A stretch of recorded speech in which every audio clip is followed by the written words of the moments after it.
What is up, guys and girls? Welcome to a very special episode today. I am your host, as always, Devon, and joining me equally as always is your other host, Rick. Hello, everybody. Usually Rick deals with the retrospective intros, and this isn't technically a retrospective, but it does involve retrospective stuff. That's my long-winded way of saying, hey, congratulations, guys. We've been doing this for about 2 years. Here's 2 years worth of hypothetical questions. However, it wouldn't feel right if we didn't give it the proper intro it deserved, so I'm going to throw it to Rick. Yes, today you're going to have to listen to all of our nonsense, asinine hypotheticals. You have to marry one of the princesses of power. Who is it? Ooh, it would probably be my mister, even though she's a pain in the arse. Because by that point she would be my pain in the arse, but by the same token, I don't know if I could do that to Seahawk. I don't know if I'd be able to put up with a mister for extended periods of time. Well, okay, yeah, you did mention that when you you talked about it. Yeah, she gets used just the right amount to not get really sick of her. But she is very funny and very great in the capacity she is used, but if you had to live with her, I'm sure I'd get really sick of the snark really fast. But then again, you'd also probably get kind of numb to it. That's not a good thing. That's not healthy. That's just marriage, though, isn't it? I thought our generation was the generation that got past that type of humour, Rick. Yeah.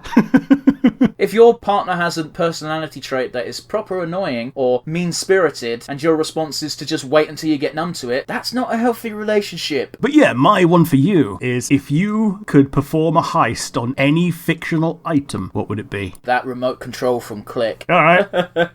No, I don't know, man. Like, there's so many fun, useful objects, but a lot of them have moral repercussions if you use them, but Click is just, like, yeah, you could use it for evil, but you could also just have a laugh with it. Like, have you ever had a social encounter where you've responded to something, and the reaction you got is like, I can feel the heart friendship points going down. Let's rewind and do that again. Yeah. The number of times when you just think, this is going to be the thing that's going to play in my head when I'm trying to get to sleep for the next 32 years. It's really weird, isn't it? Because I don't tend to have that, which is very weird, because still am a very awkward person. Yeah. I didn't mean to agree that fervently, but... My one for you this week is, if you had to lose a sense, I don't know whether you're getting get anything out of this, but you have to sacrifice one of your senses, which one would it be? I don't like answering that type of question, because it's like bringing on the will of the universe to fucking spite you. Yeah. This question's also a fucking weird one, because I used to have a go-to answer of smell, because fuck smell. But people might not know this, but at the very beginning of the pandemic, I had COVID, and I lost my sense of smell for about 3 fucking weeks, and that life sucks. Yeah, it does. Like, only being able to taste salty, and that's about it. Well, here's the one that really struck me that was very odd. Whenever I had a shower, when you use shower gel, that usually smells, but I couldn't smell anything. But everything was still wet, and my nose got tickled by sort of it's not acidic, but more alkaline sort of feeling that comes with smelling shower gel, but without the smell, so it just burned, and it was horrible, and like I felt like I was drowning even though I was perfectly fine. Yeah, well, that's the thing, like with the virus, your lung capacity is reduced at the best of times, so any feeling that you are drowning is probably at least partially true. What a fun thought. But yeah, I'm sorry, Rick, but I'm gonna have to refuse your question, because like of the 5 main senses, I don't want to lose any of them, and I can't choose, you know? Well, you could always go for the cop-out one and say, I don't know, the sense of knowing exactly where your fingers are on your body. Yeah, but then you're inviting expanding the question to too great of a scope, and you could just pick a nonsense one that doesn't matter. In which case, why fucking ask the question? I think one of the better cop-out ones is temperature, because it is actually a separate sense to touch. Yeah, but I also don't think that's a good idea, because hey, if you shower, but you know, the shower shouldn't be made with boiling water to begin with. It shouldn't be, but that doesn't mean it won't be. Yeah. Anyway, moving on, because we've spent far too much time on this bollocks. Your question was bad, and you should feel bad. I apologise. Not too hard. Yeah, because I'm pretty sure you stole it from our website as well. This time I didn't, actually. So you just decided to come up with a random, really morbid as fuck question? Yeah. I guess I misunderstood my normally co-host. Alright, anyway, I guess I should fire a question back at you. Sure. So that being said, let's see. Well, we're talking about Dark Souls today. Spoiler, I suppose. So to that end, if you could master one weapon and one weapon only, what would it be? In real life, obviously. Now, here's the thing. If it would be a colossal one, then that would kind of mean that I had the prerequisite strength, dexterity, all that. It has to be a real weapon, is basically basically the fundamental crux of this. It can't be because like if you could lift up a fucking guts level greatsword, you're basically superhuman. Yeah, that's the thing. So like an ultra greatsword is a real thing, but like I think the biggest real sword would be like a claymore. Yeah, and I've got a spoiler for you. You could be a master of that fucking fighting style, and someone with a bow and arrow or a spear will still beat you. Oh, absolutely. There's more to this question than nothing, is all I'm saying, so think carefully. But I don't specifically want to win a fight against someone else who's doing a Dark Souls fighting style, or not even a Dark Souls fighting style, another medieval fighting style. I just want to be the strong guy that can lift a claymore like it's nothing. It doesn't take a lot of strength to just lift a claymore, though, and like at the end of the day, being a skilled claymore user, you're just a shitty sword fighter. Yeah, but the actual thing about it is your wrist strength, because you can lift a thing like that, no problem, but being able to wield it with any degree of speed, success, or anything like that, you need a lot of strength in the wrist, which is why a lot of these like anime swords just don't work. I think you're putting far too much stock in the ability of a claymore. Yeah, maybe so. But yeah, they're normally about, 5'5" or so it's not the biggest thing in the world. Dude, as a bit of a tangent, do you remember the show Deadliest Warrior? I don't. It was a bullshit show. They used to get some weapon experts from specific time periods, and they'd test out the deadly capacity of a warrior's weapons when wielded by an expert or a master. And then they'd take these results, put it in a computer program, they'd make the two warriors fight 1,000 times, and whoever won the most time was classed as the deadliest warrior of the two. Which seems cool, but was all based on bullshit numbers that they just kind of pulled out their asses anyway, so it's kind of fucking ridiculous. Oh, so it's basically tabs. I don't know what it is, but sure. Totally accurate battle simulator. Oh my god, yeah. The redeeming feature was at the end of each episode they'd have two actors play out the fight, and that was the draw of the show, at least to me. Okay. But one day, instead of having generic warriors on, they had Shaka Zulu versus William Wallace. Okay. One of the weapons they chose for Shaka Zulu was spitting poison, because apparently the Zulu warriors used to chew on something. It's been a while since I've seen the show, but they used to chew something, and if they spit it and they get it in your eyes, it will blind you. And the guys doing the William Wallace weapons were two Scottish geezers, and they were both tall as fuck, and one of them spoke just a little bit like Liam Neeson, even though he's Irish.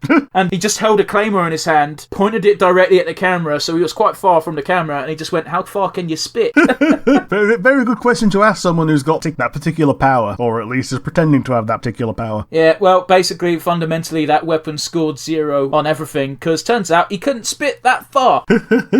Sorry, bit of a tangent, I know, but you were determined to talk about claymores, so I had to bring up that anecdote that I don't think I'll ever be able to talk about ever again. Well, since you refused my hypothetical, would you want to answer your own question? I mean, I'm kind of working on archery, so my question's de facto answered for me. I can answer that question in real life. I'm not like these pricks who go to those fucking fencing lessons going, "Look at me, I'm in my animes." Yeah. Sorry. This is how I would wield a lightsaber, if I had one. Dude, I shit you not, like, two of our buddies did keep talking one day about going to a sword fighting class where apparently, and I shit you not, they said they teach you how to use all types of different swords. And I was just like, oh, cool, great. You guys have fun with that. This was before I picked up archery, by the way, so I was a snob back then as well. Yep. As well you can be, as a rational human being, even one with a nerdy bent. I like swords as much as the next guy, but fucking hell.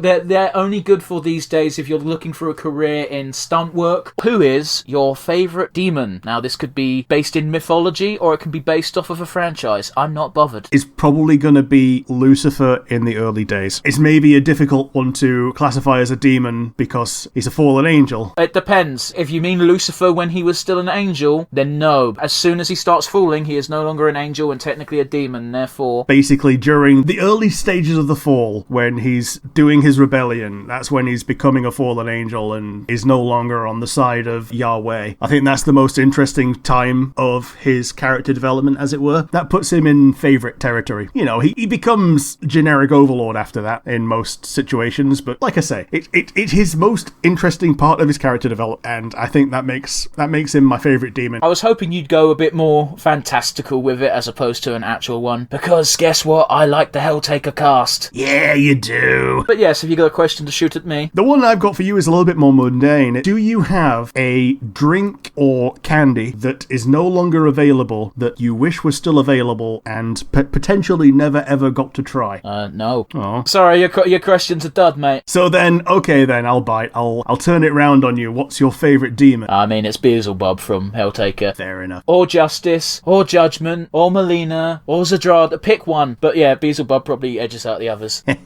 Yeah, because the they've all got very good character designs, even though they all look... Okay, from an outsider looking in, they all look very similar because they are all white-haired, horny ladies in red suits. Yeah, but that's kind of the gimmick of hell in that universe. Like, all the angels have black hair. Yeah, doesn't that one angel dye her hair white? No. Or she dyes her horns, does she? She dyes her horns white when she becomes a demon because she wants to appear older than she is. That's the one. Your horns are black when you're young, but once you become old or ancient, like Beelzebub or Lucifer, your horns turn white to show that you're old. Yeah. There's a comic where she's dyeing her hair black because she's in denial that she's falling. Aw. Yeah. That's really sweet.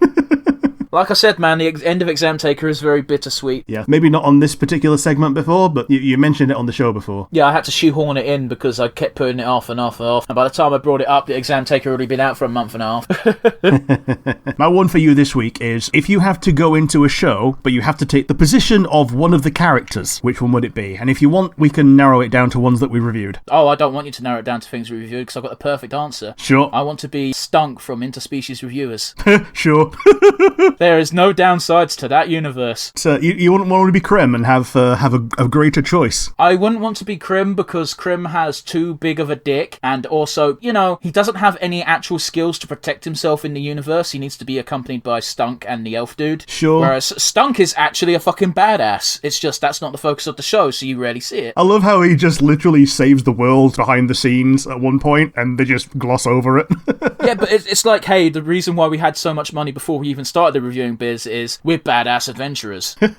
But yes, as much as I want to move on to my question, I feel like that's a pretty good one. Do you want to answer it yourself as well, or do you want to move on to mine? I would probably be Lex Luthor, because all he has to do is not be evil, and he's got a pretty fucking good position. Absolutely. He's like, it's actually scary, because I think I've mentioned this before. A Reddit post pointed out how Lex Luthor is actually less evil than Jeff Bezos. Yeah. He treats his staff relatively well. His biggest downfall is he wants to kill and murder Superman. And even then, his reasoning isn't, beyond understanding. It's just, it's incorrect, but you can understand where he's coming from a certain point of view. Yeah, he's Edelgard. Yeah, kinda. Yeah, he wants to free humanity from the yoke of the thing that they're relying on. Now, bear in mind, we're talking about certain canons, because in some canons he is just a pure evil piece of shit, but Yeah. But moving on, I do have a question for you, and it's weirdly kind of similar. Sure. My question is this. You are granted permission to use any two franchises you want. What two franchises do you pick, and what do you do with them? Do you make a movie? Do you make a video game? What's what? This is one where, rather than refusing the question, I can't answer it right now, because it's going to take me a lot more thinking to do it. Does that mean you want me to answer? Only if you want to. Mortal Kombat and Street Fighter, because I'm so shocked that those two haven't had a crossover yet. they can't, because Street Fighter doesn't like blood and gore. That's why Street Fighter and Tekken has happened, but Mortal Kombat so rarely contributes to things that aren't made by NetherRealm already. Well, I guess Tekken does have the gore, it's just contained within the body. Like, they show the x-rays of bones breaking and everything, but Nope. like, the blood don't come out. No, Tekken doesn't do that, bro. I'm pretty sure they do. It might be one of the spin-offs where one of the girls that had her own game, and you got to see essentially fatalities, but with serial numbers filed off, where when she does a takedown, you get to see the bones snapping and all that. Like, you hear the sound effects, and the attacks are quite visceral, but I don't remember them doing a cutaway effect. What is your zombie plan? We briefly kind of touched on it before the podcast. Sorry, peeling back the curtain a little bit here. But, I don't have a zombie plan, because that's a stupid thing to plan for, because zombies aren't real, and never will be.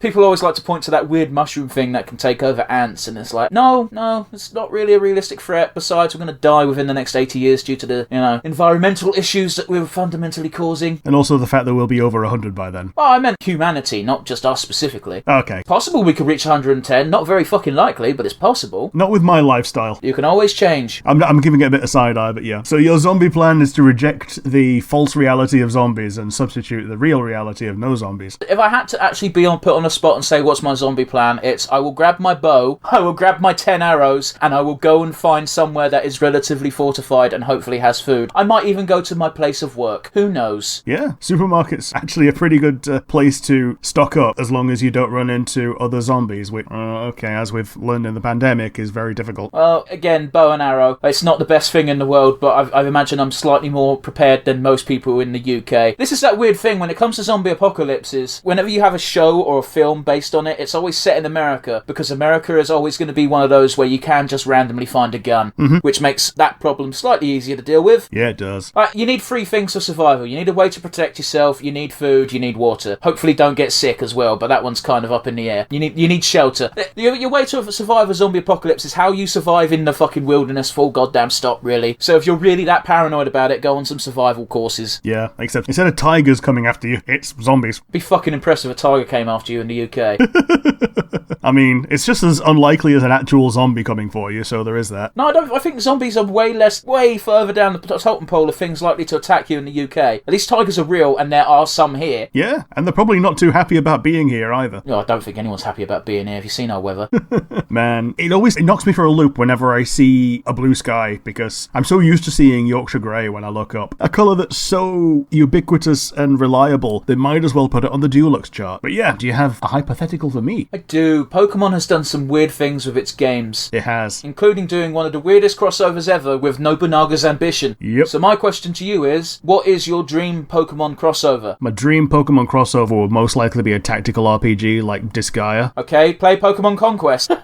Okay, like how many party members do you get? 10? Okay. It might not be 10, I think it's 6 actually. It's been a while. I think it's 6 because that makes sense because Pokemon. Sweet. So you've got 6 Pokemon on your side, but it's also, you got the overworld map as if it's a turn-based RPG, like invasion sim of a map. So you've got 6 people on a map, but you need more than 6 good units if you want to actually take over the map and win. Well, you've sold it to me. The only downside is you have to beat the story first, and then you have to do everything again from the beginning, but it's slightly different because you get different warlords and different scenarios. As we know, you could take the Soulsborne mechanics or system and pretty much put any genre over it and the game would be interesting. So my question to you, Rick, is out of all the genres that have not been tackled and made into a Soulsborne-esque game, what genre would you most like to see? Like, I think we've all wanted to see a Space Souls. We talked about Star Wars the other day and how they did the Jedi Fallen Order, and that if you'd had the lightsaber be anything other than a lightsaber, it'd be fine. If it was a claymore that had a monomolecular edge that you had to replace with resources, it'd be fine, because you have to cut through a big old monster's blubber, and if you're doing it through a guy, then you just goes through their head.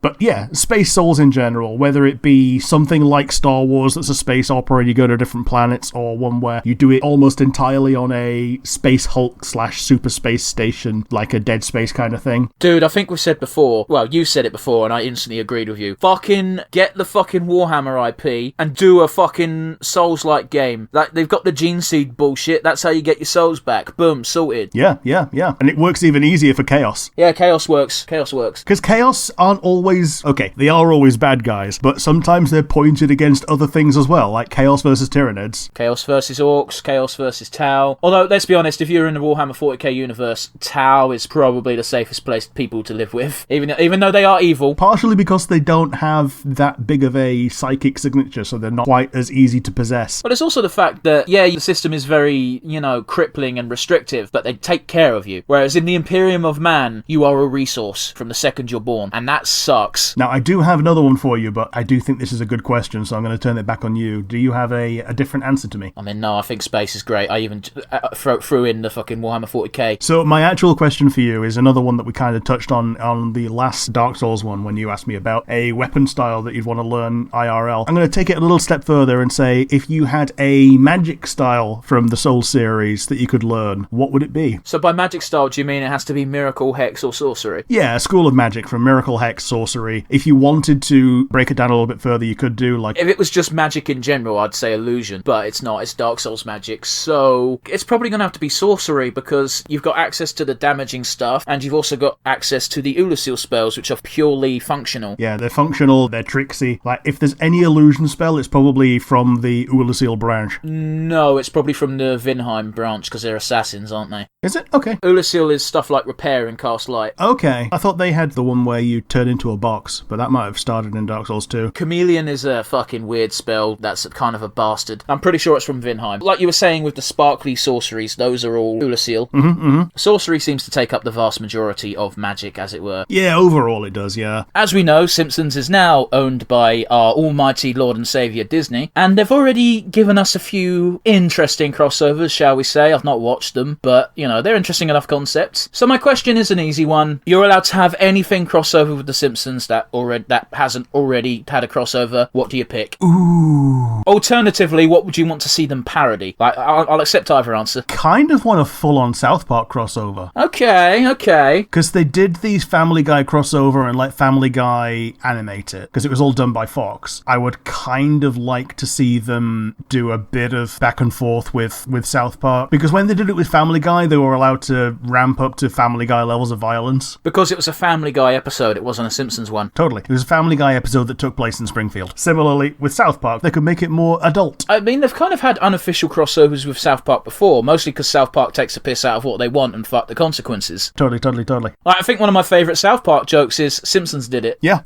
And by the end of the episode, when Butters is like, Simpsons did it, and Mr. Garrison just goes, Simpsons has been around for like 70 fucking years, it's done everything, who cares? Yeah, that was the one where Butters was being Professor Chaos and decided to put... he took the fillings out of chocolates and replaced it with mayonnaise. And then at the end of the episode, Bart did the same thing on The Simpsons. Oh yeah, I distinctly remember that gag. It was a good one. It was fun. It was a good-natured rib on The Simpsons as opposed to the... a lot of people take the piss out of The Simpsons and it's just mean-spirited nowadays. Yeah. But yeah, the one I've got for you, it's a bit meandery, unfortunately, but here we go. In the vein of Jumanji, you can make a feature-length movie out of some tabletop game. So, as Jumanji didn't exactly exist, they had all the control they liked over what the tabletop game itself was. But what would you make out of a tabletop game movie? See, I find it very interesting how our questions are remarkably similar today.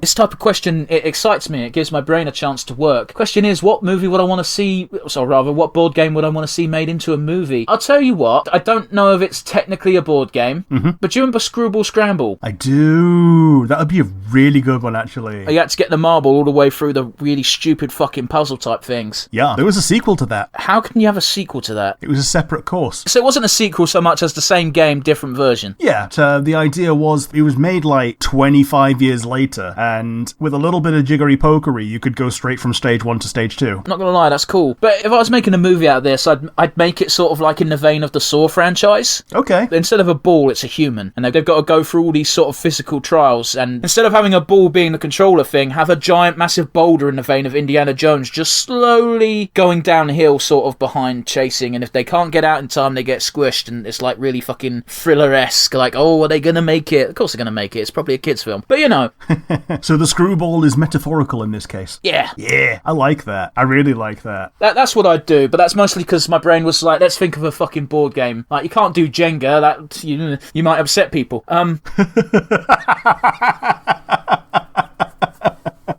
You couldn't really do Buckaroo, that's just animal cruelty. You can't do Operation, that'd be a bit boring. It's just like, why the fuck has this guy got fucking literally an oil can in his elbow?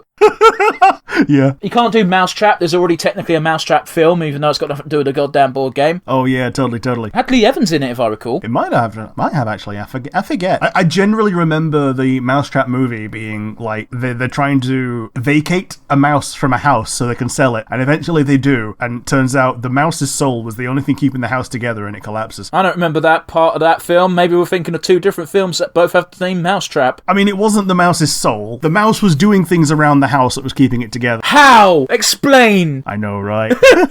I think he just enjoyed being in the house, and yeah. This is my home. I must properly maintain it. Yeah. Fuck, charge the fucker rent. There you go. That's your problem solved.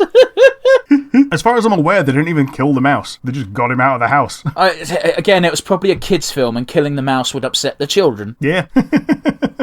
You get to create a Space Marine chapter. What is their gimmick? I kind of wanted to do a Space Marine kind of guy that was slime and swamp related. It's normally the kind of thing that would be chaos related, but Space Marines are pretty good at taking the chaos shtick and doing it their own way in a loyalist way. So I kind of want to do Death Guard decay all evil goo and slime bit in a loyalist way. It's going to be tricky to pull off, but, you know, at the end of the day, the Imperium of Man isn't exactly good, so... They've got the Legion of the Damned, and those are a loyalist mini-faction. I like the concept of the Legion of the Damned, but fuck making an entire army of it. Well, actually, I don't think you can, because they have to be just a reinforcement that just appears now and again. Yeah, but I know there's some crazy fucks who have done entire collections of them. Not necessarily a legal army they can play, but they're like, I like the Legion of the Damned, I'm going to make a whole fucking group of them, and it's like, yeah, that looks cool, but fuck that. That's the thing, though. Having an entire army that is just the models that look cool, I think is a really cool idea and a really cool thing that they support to a degree, because they're kind of okay with you using a model that's more expensive than something that it's meant to represent. They don't like you using something that's cheaper. They don't like you using something from a rival company either. It's okay if a little bit of thing is made yourself, like if you've made a little bit of muscle out of green stuff. Yeah, but that's fine, because it's made out of green stuff, which is something they sell. Yeah.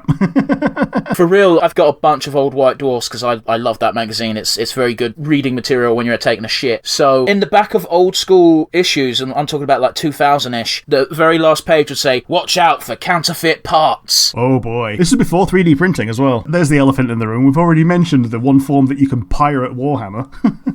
For now, I think it's your turn to shoot a question back at me. My one is a little bit more pedestrian. It's, if you could reboot a classic TV series, what would it be? Probably Xena. Yeah, that's a pretty strong answer. The thing that always gets me is the creators have all basically confirmed it now. Xena is gay as fuck, but her and her main sidekick, as it were, are a couple. But because of the time it was made, they couldn't be on screen that, even though they acted like it, they just didn't say it. They couldn't smooch, they just only ever got one room whenever they got a hotel. Yeah, basically.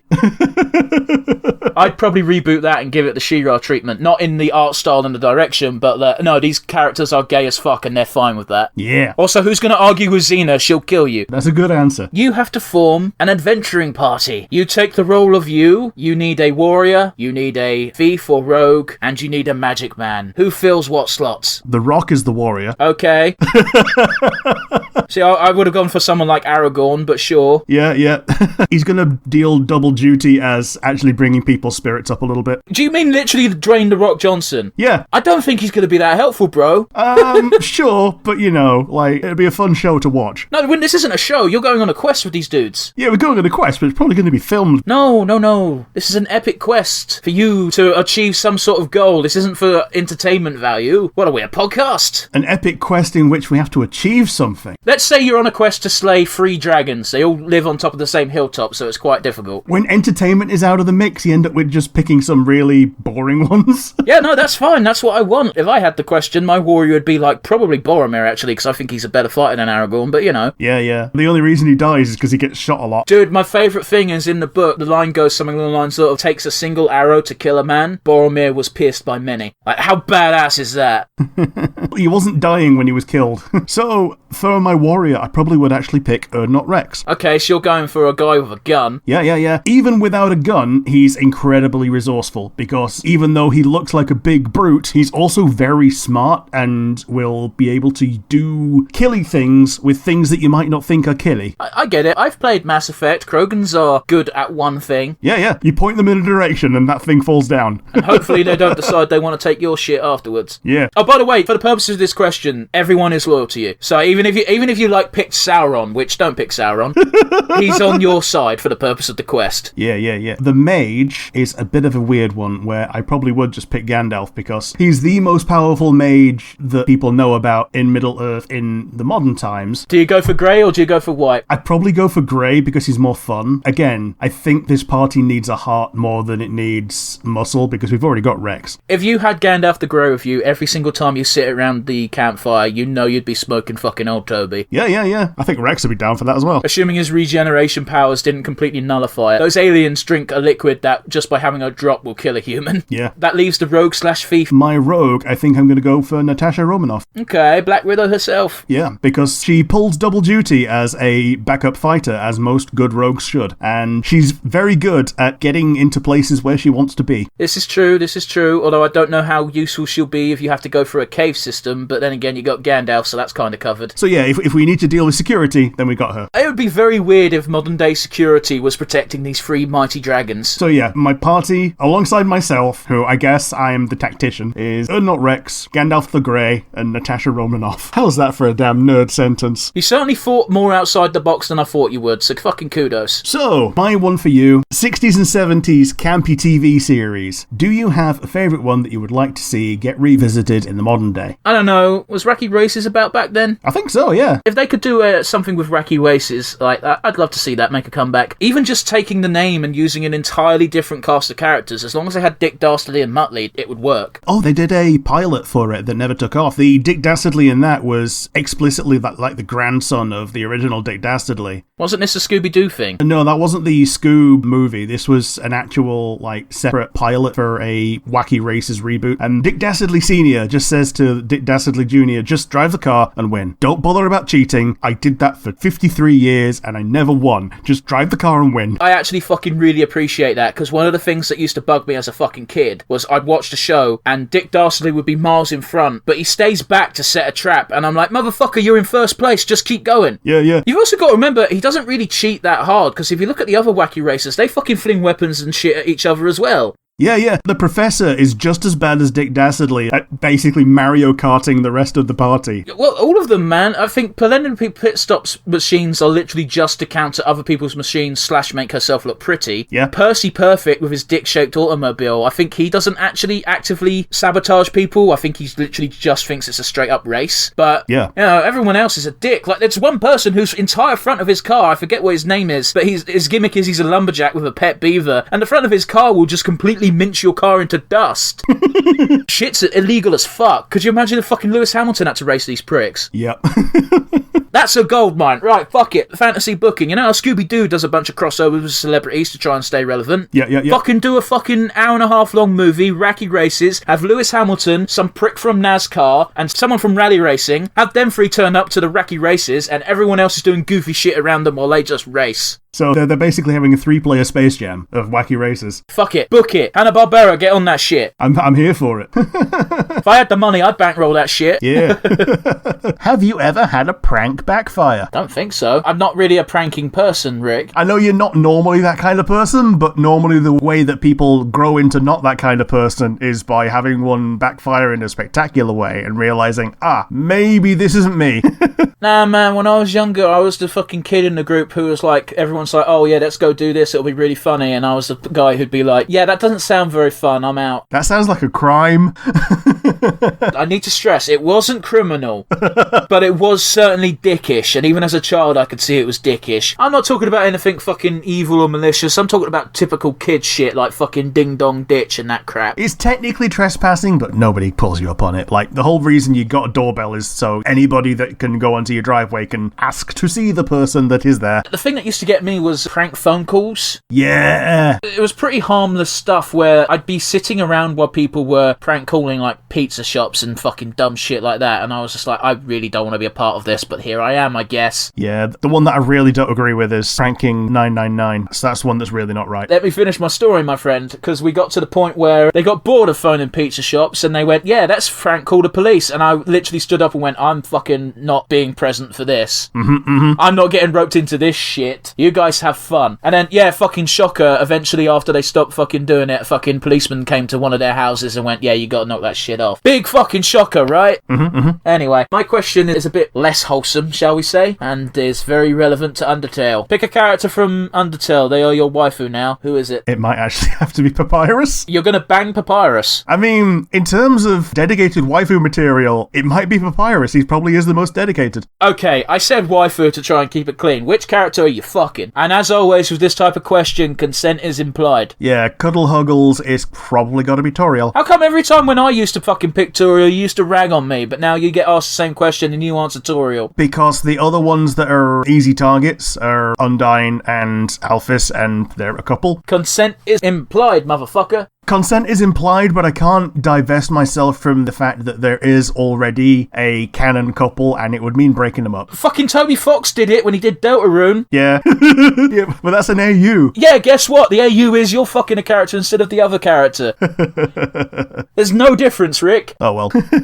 You are an untattooed individual, right, Rick? Yeah, I am. It would be weird for me to get one at this point. Well, here is my question. You're allowed to have any tattoo anywhere on your body. Cost is not an issue, size is not an issue, and the tattoo comes to you absolutely pain-free, so no consequences. What do you pick and where? Dude, the reason that I've not done it, other than it being weird, is also because it would be big and painful. But it's also the fact that it would be super edgelordy as fuck. But I kind of dig it. Just up my spine, a rose, and blood dripping off the thorns. You know, the funny thing is I'm picturing that and I'm like, that's not actually that big of a tattoo. It is if it goes all the way up your spine. Except it's not. Have you seen my back tattoo? Your back tattoo is broad. This is just the same height and kind of narrow and nowhere near as expansive and invasive, but still, for a poo babby who's never done it before, obviously you said it's pain-free, but it's still a thing. Well, here's the funny thing is I reckon that tattoo won't be as bad as you think it is, because the bulk of the piece is going to be on your upper back, which isn't the problem. Granted, the rest of the piece is going right along your spine, which everyone says is a horrible place to get it, but the bits of my tattoo that are over my spine weren't any worse than anywhere else on my back, so I don't know. Bit of advice for anyone thinking of getting their first tattoo. Upper arm.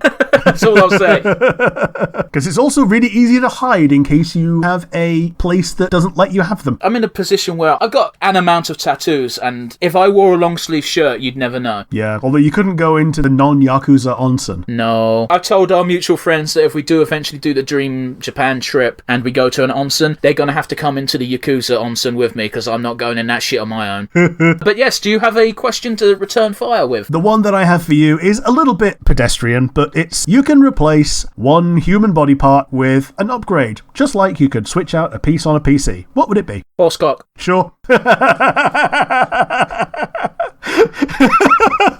Like, it would be good for pissing, but not so good for fucking. Oh, it's actually not good for pissing because they're so long that you end up having to decrystallize them of urea crystals. Well, I assumed that it would be the size and the length and the girth, but it wouldn't have any of the horse issues. It'd still be a human penis. Sure. But, yeah, no, again, it wouldn't be too good for fucking. So, I don't know, man. I'm one of these weird individuals where, you know, you get these things of like, hey, you can have a robot body. What, would you do it? And I'm like, no, I like having a human body of flesh. Yeah. It's a weird one where the human body heals, whereas the robot body doesn't. If the robot body is damaged in any way, you've got to replace that part, otherwise it's just suboptimal until you do replace it. Basically, I have an attachment to me being me, and taking a part off me and replacing it with robotics or cybernetics or anything is like, well, cool, I'm now no longer complete. And that's not to disparage anyone who's like missing a limb and has a prosthetic. It's just, I'm sure there's some people who have gone through that scenario and think the exact same way that I do, and it's a horrible thing to think, but it's the way my brain is. My brain's like, I'm me, I don't want to replace me. The ship of Theseus on a human scale. Pretty much. One of my favourite fucking gags, by the way, is there's a webcomic. There's a robot talking to someone and he's missing an arm, and he's just like, slowly, little by little, if each piece of me was taken away and then replaced, would I still be me? And then it cuts to the other side of the table and it's a guy at a poker table going, yeah, that's all well and good, but if you didn't want to lose the arm, you shouldn't have bet it.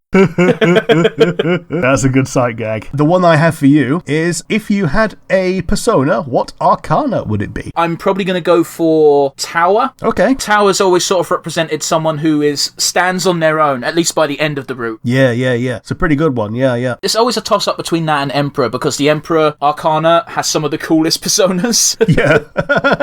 I'd also be a toss-up between two. So, yeah, an Emperor is normally a pretty good pick for that. I mean, come on, you can't say that and then not give. The other one that I would normally pick is Star. Like, I really like the Star persona things. A Star usually ends up with, like, Lucifer, doesn't it? Which is a strong fucking persona, by the way. Yeah, they end up with Lucifer or Hell-El. Oh, God, I'm looking forward to SMT. Oh, having unlimited amount of demons to choose from without having to fucking have a certain amount of fucking team with certain arcanas so you get fucking boosts to conversations. Oh, God, I hate that shit. Like, I love Persona, but fuck, I love the bare bones dungeon stuff. But yes, I suppose I should throw a question towards you, shouldn't I? Sure. My question is pretty simple. We're in October, and something I noticed is October seems to be a month filled to the brim with fan challenges. Now, we've got got Inktober, we've got Kinktober, we've got Flufftober, a lot of like fan fiction and fan art bullshit. If you had to take part in a competition of some kind where you have to do something a day for a month, what would you ideally want to do? What type of challenge would you want to set yourself? Probably something like a comic a day. Draw a comic a day. Yeah, it doesn't have to be a good one. Katie Tudich does one once a year where it's 1 an hour. Oh, fuck that. It's 1 an hour for a day, and it's like once a year. And she ends up with this really cute 12-panel long thing. A lot of it is just slice of life things that happened that day. You got to bear in mind, people who do these challenges either have a job that is artistic anyway, or have a fuck ton of free time. Because I look at NaNoWriMo, and I'm like, I would love to do that. Fuck, do I not have time? No.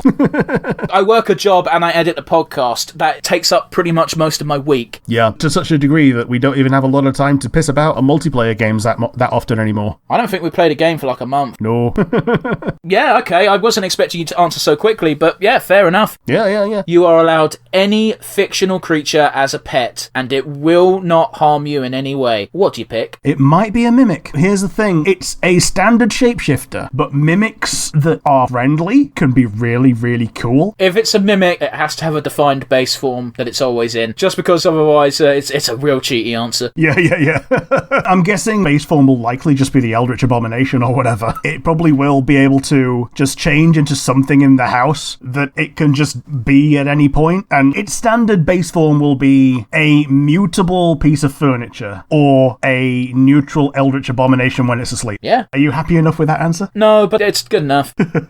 Well, it's because cheetahs already exist in the world, so I can't pick a cheetah. Any mythical being, I want a cat that can run fast. I mean, they're cool. You can have a fucking dragon. You can ride that shit into town. Or a unicorn. Or a chimera. These are all very big creatures and they're completely loyal to you. Why would you be boring and be like, I want a mimic? Oh, I mean, I could have gone for something that can grant wishes, but like that feels like it's cheating. No. You can't have something that grants wishes. No. Yeah, because like if you have something that grants wishes, then you just wish for more wishes, and that's even more cheating. Most things that offer a wish have the fucking rule written in the contract that you can't wish for more wishes. Yep. I wish for more genies. No, you can't. Fuck you. Yeah. Can't wish for more wishes, can't wish for more genies. Dude, one of my favourite things is there's a comic of, you've unlocked me from my prison. You have 3 wishes. Okay, I wish my dog can talk. Granted, what next? And the guy just crouches down next to his dog and goes, good news, buddy, you got 2 wishes. It's adorable. I love it. Yeah. But yes, do you have a question for me? My one for you is really simple, and I think it's one that you've asked me already. What's your Dark Souls waifu? Gwendolyn? I'd find that very easy to agree with. I'm not bothered about the snake parts. Organic toys. I don't know, man. There's not many people in Dark Souls that don't have some sort of defect either in their character or their appearance. Gwendolyn is almost perfect in appearance, despite the aforementioned snakes. Yeah. You know, and I think his character trait of being a manipulative son of a bitch is a bit awful, but everyone in Souls manipulates you to a certain degree, and at least Gwendolyn's a god, so yeah, Gwendolyn. Yeah. When I say Dark Souls, I mean the entire series, so not just Dark Souls 1, but yeah. No, I get you, man, but like, as much as I like Lucatil, like, the dead flesh part of her is a bit too much of off-put for me, because it probably smells. I think I've said this before to you, at least in private, but I don't think I've said it on a podcast. I can put up with almost any physical defect, but smell is a bit of a deal breaker for me. It's an unfortunate thing that the people that have an issue with that thing normally can't help it to a degree, but also... I know enough nerds. Yeah, things need to have gone wrong to a certain degree. Yeah, okay, admittedly, if you have an actual problem, that's unfortunate, and I can only apologise, but I hang out with nerds, they don't have a problem, they just can't be asked to wash. The fact that there is a rule on most nerd area walls saying, please bathe, this shouldn't have to be a rule, is telling. My favourite one is, hey, you can afford a ticket to Comic-Con, you can afford a fucking stick of deodorant. Yep. You can afford a can of Axe. Nerds are gross. I'm sorry, it's a stereotype for a reason. My question's a pretty simple one, and I think I've asked you something similar before, but here we go. You have to live with a HoloLive member for a month, in character. Who do you pick? Ooh, in character, it might be Callie. Okay, yeah, she does seem very chill. Yeah, and she's also in control over whether or not you die. Okay. Yeah, even if one of the other girls forces you to have an accident, like Kiara, then yeah, Callie can just put a nope on the whole death angle. Well, that's assuming she likes you enough. I mean, yeah, hopefully being roommates it means that we probably get on before that. But yeah. Maybe so. If I'm saddled with someone who's not guaranteed to like me, then probably Ina, because she's probably the one that's easiest to, get in the good books of and get along with. I think Ina would hate me because I'd always look for an excuse to try and feel one of her hair tentacle things. Yeah, but by the same token, yeah, she doesn't like it when people ask because she's sick of saying no. Dude, she looks very cuddly. Yeah. They all look cuddly. What am I talking about? The hair is very squishy. But yeah, my one for you is, do you have a favourite Monster Girl waifu type? It's a very difficult question because... It's a very broad question, unfortunately. It is very broad, and also I know a lot of Monster Girl types because not only is there Monster Musume, which is probably the most popular Monster Girl thing, I also own 2 volumes... of a book called The Monster Girl Encyclopedia. Yes. That's a very good book as well, by the way. It is very good.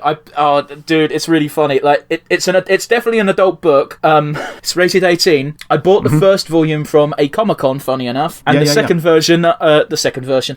volume I picked up as a Christmas present because I said, my mum asked me, "Is there anything you want?" And I said, "Yeah, get me this." And I guess she either didn't look at it or just didn't care. And I was like, "Oh, that was thank you." I did not show her what it was inside.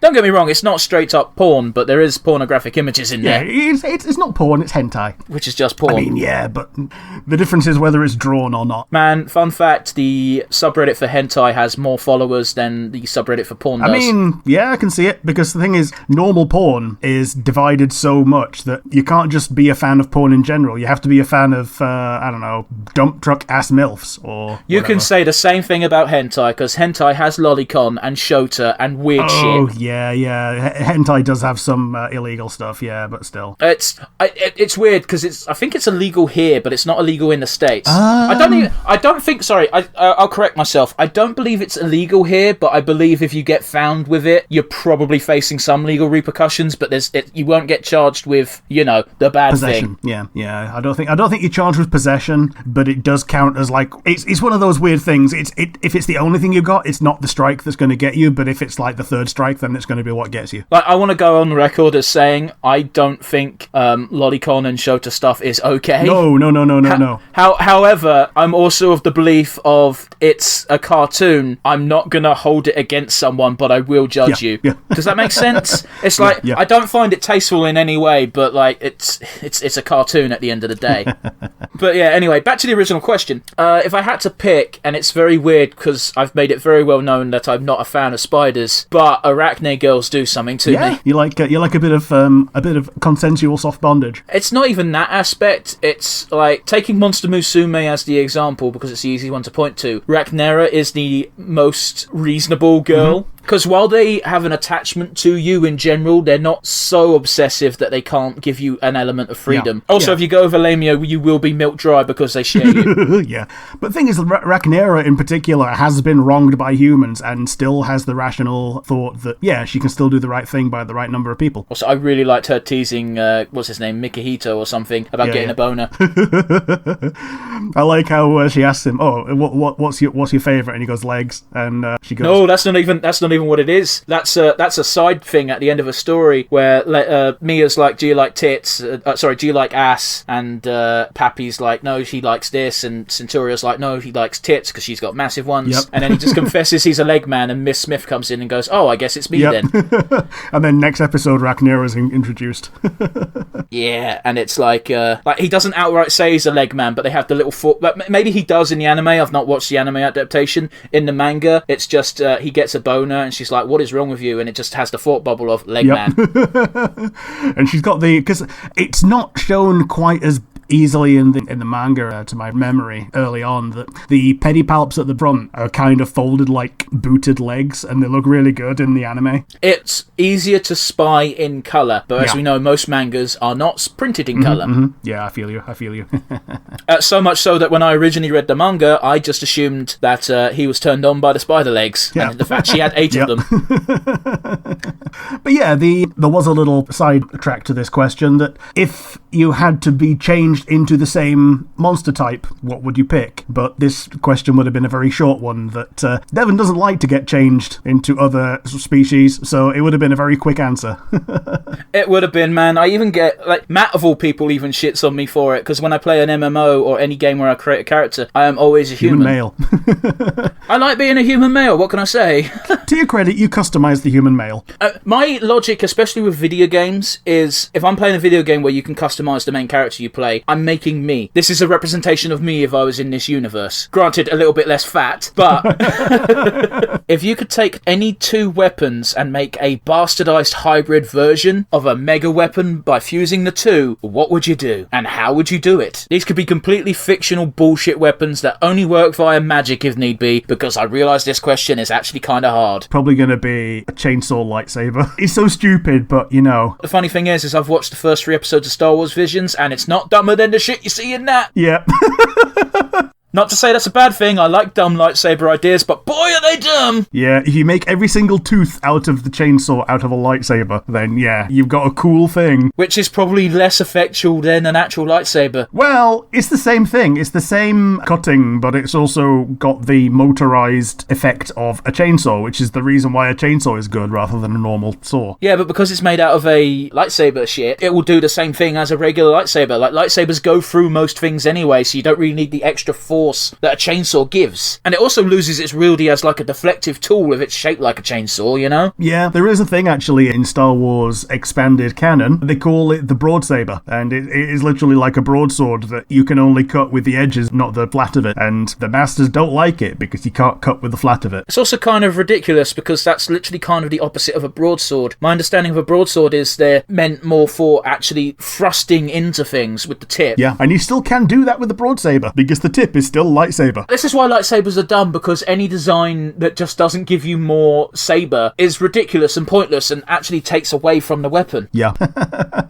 But yes, do you have one for me, Rick? Yeah, the one that I have for you is you get the chance to design a creature. What does this creature have? What role does it fill? And what is it? That's a very broad question, Rick. I'll narrow it down to a furry animal. I don't know, man. I feel like there's not much you can do that hasn't already been done. Okay. I like dogs. I'll make a dog that could talk. Yeah. That'd be cool. Fair enough. A dog that can talk and then can be the translator for other dogs. I don't know, man. I just feel like I'd like a dog that could talk to me, because I love my dogs and they're very cuddly and affectionate, and I like to cuddle them and play with them and have generic fun as a dog owner. But one of the worst things about owning a dog is they're manipulative little shits. Yeah, they are. A thing the old dog likes to do is, for no fucking reason, she likes to lift up her arm, one of her front legs as if it's fucking broken, because she knows if she does this, she might get treats. And everybody in the house knows she does this, so she gets ignored. However, the younger dog did not do this. However, the younger dog has learned that if she does this, she might get some sympathy and extra treats. So now the younger dog does it as well, which means that if one of them is ever in pain, you're never gonna know. Pretty much. And when they are distressed, you can never say, what is wrong with you? Because that's not how it works. So if you had a dog that could talk, it's just like, what is wrong with you? It's like, my leg feels weird. Okay, we can fix this. But yeah, I'll have a dog that could talk to me. If you're not a dog person, it could be a cat, but cats are arseholes and will gossip about you. If a cat could talk to you, it would choose not to. You have access to your very own spaceship with a crew of whoever you need to run said spaceship. Where do you go? Ooh. Well, first of all, I do the real milquetoast thing of touring the galaxy, but, you know,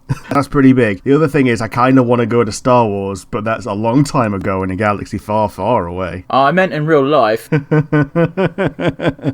Well, okay, so you can't really go beyond the galaxy. So in this hypothetical, you can. Okay, but still, it's very difficult to go beyond the galaxy. But even within the galaxy, there's lots of stuff to do. So I'm pretty sure I'd be able to find something to do within our galaxy. I'd probably go to the middle, see what it feels like. Okay. Probably die horribly. You won't die horribly. You have a team of experts, and they care about you, unlike Bezos, who will be condemned to death at the earliest opportunity. Yep. Yeah, I'll go to the center of the galaxy, see what it looks like, see what the skyline is like, see what the stars are like from different angles, like, you know, just basic bitch stuff. I'm gonna find the first safe to eat thing and eat it.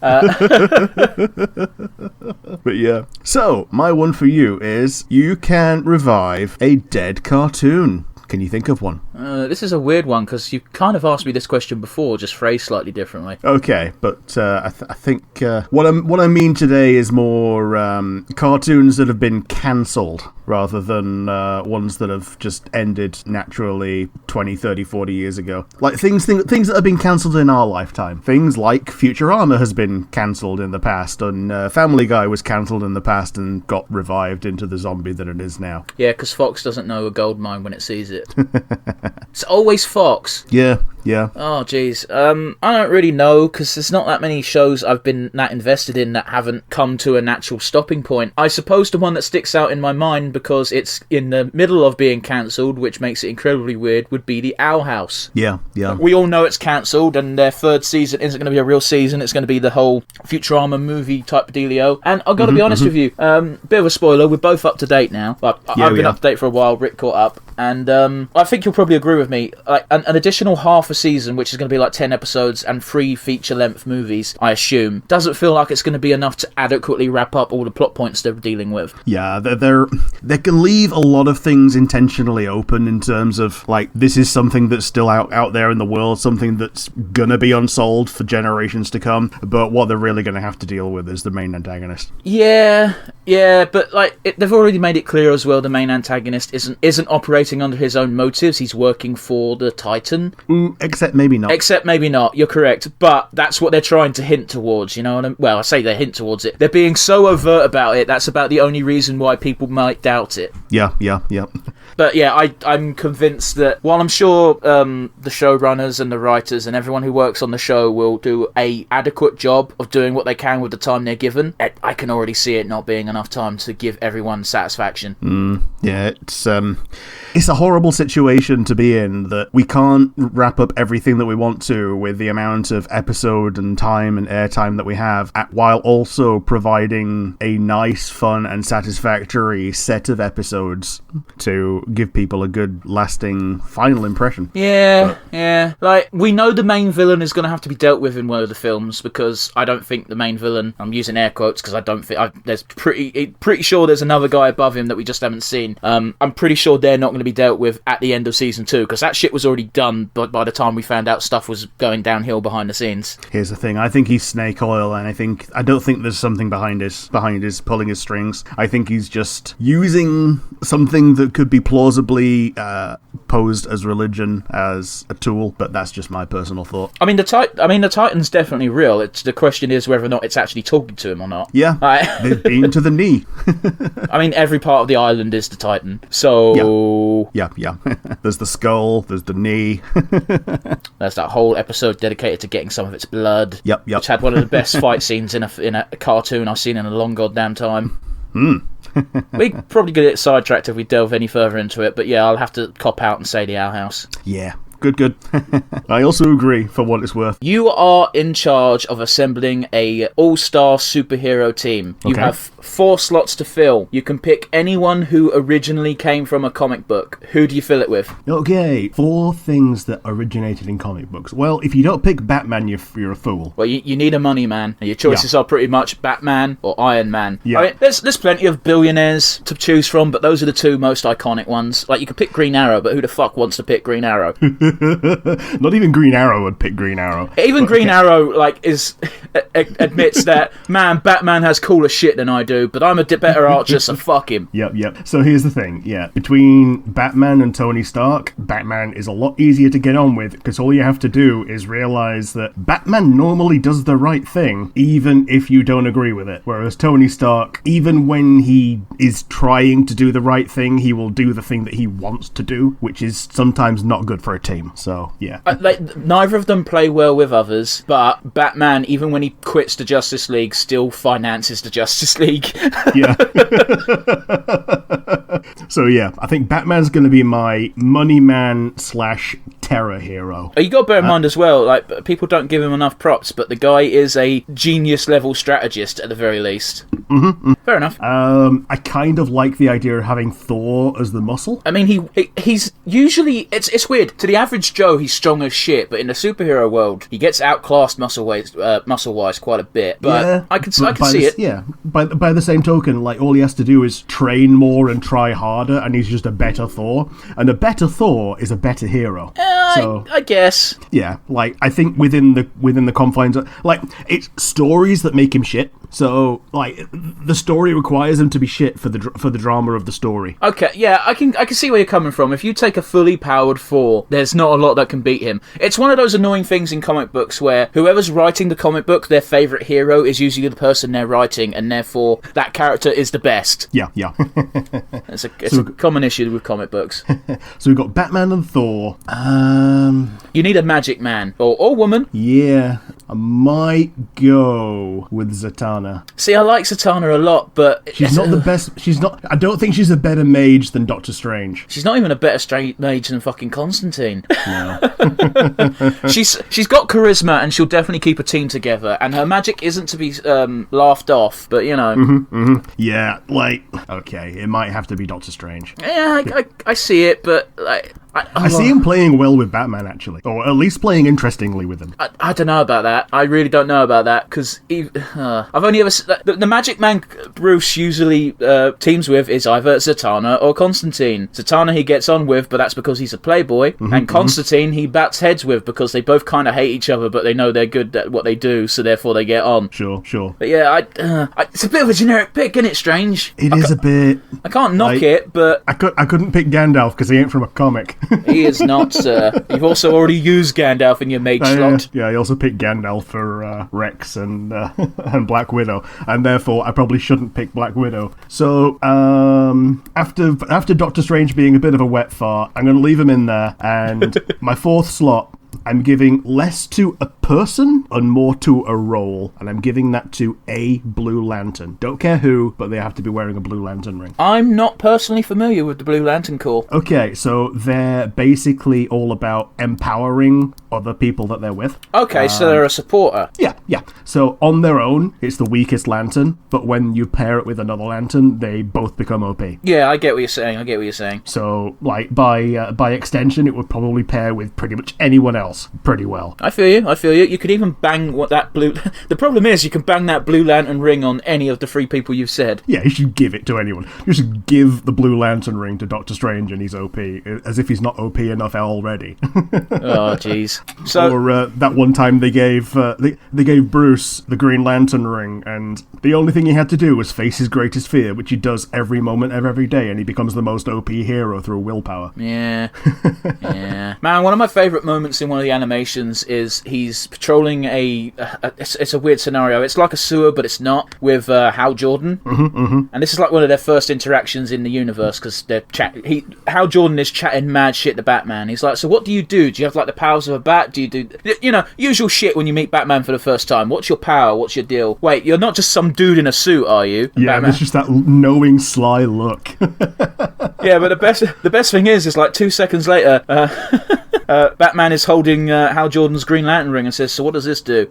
And Hal Jordan's suddenly got no powers, and it's just like, hey, give that back, never do that again, as if he can stop him. Yep. So there we have it. For this question, Rick's all-star superhero team is... Batman, Doctor Strange, For... Thor, and a Blue Lantern. It's not a Blue Lantern. It's just the accessory. Yeah, it's just the accessory. It's just the ring. Don't give a fuck who wears it. Like, I was gonna add Deadpool in there, but he would just butt heads so badly with Batman and just get killed by Batman. I think the only person who'd put up with Deadpool's shit in that team would be Thor, and that's only if he's drunk enough. Yeah, because he thinks he's funny. That's just it. If you're entertaining, Thor's gonna be like, I love this guy. Bring me another. Deadpool comes back to life 2 seconds later. Yeah, he would as well. My one for you is a little bit more somber, with meat being something that may become scarce and or a luxury in the future, and there being a few options for the future of meat in the future, those being bug meal, simple reduction in consumption, or cloned meat, or vegetable alternatives. I think I already know your answer, but what would be your preferred choice? I mean, I'm already kind of doing the cutting back thing, because as of today, I've for a whole week I've given up beef, and I intend to continue doing that. So, but that being said, like, one of the biggest issues I find, one of the things preventing me from going full vegetarian, and no joke, is one, I can't find things that taste the same. I know everyone claims it tastes the same, but it just doesn't to my palate. Sure. Two, it's more expensive at the moment. Yeah, absolutely. If you want people to fucking convert, make the new shit cheaper. It's simple. Like, one of the easiest ways to get people to... It's convenience and it's price. Whatever is more convenient and whatever is cheaper is what people are going to prefer. And at the moment, it's meat. Yeah. The thing that they're trying to do with redefined meat, which is one of the big contenders in the 3D printed meat from vegetable proteins, is that they're eventually going to be able to bring the price down when they can expand production high enough. But right now, it costs the same as real meat. Well, here's the thing, right? It's an environmental issue because meat farming causes a lot of fucking damage to the planet. No way of sugarcoating it. They just had the fucking summit for the 700th time. Yep. All the governments are pledging to do their part. So what should governments do? They should fucking finance this research so they can make it cheaper quicker. They're not going to in this country because we've got the Tory government, but you know. Yeah, and we've got we have a very strong we've got a strong precedent for doing things the way they were always done, i.e. like farming the way that they always farmed, consuming the way we've always consumed, just, you know, conservative with a little c. Give it 20 years for all the old fucks to die.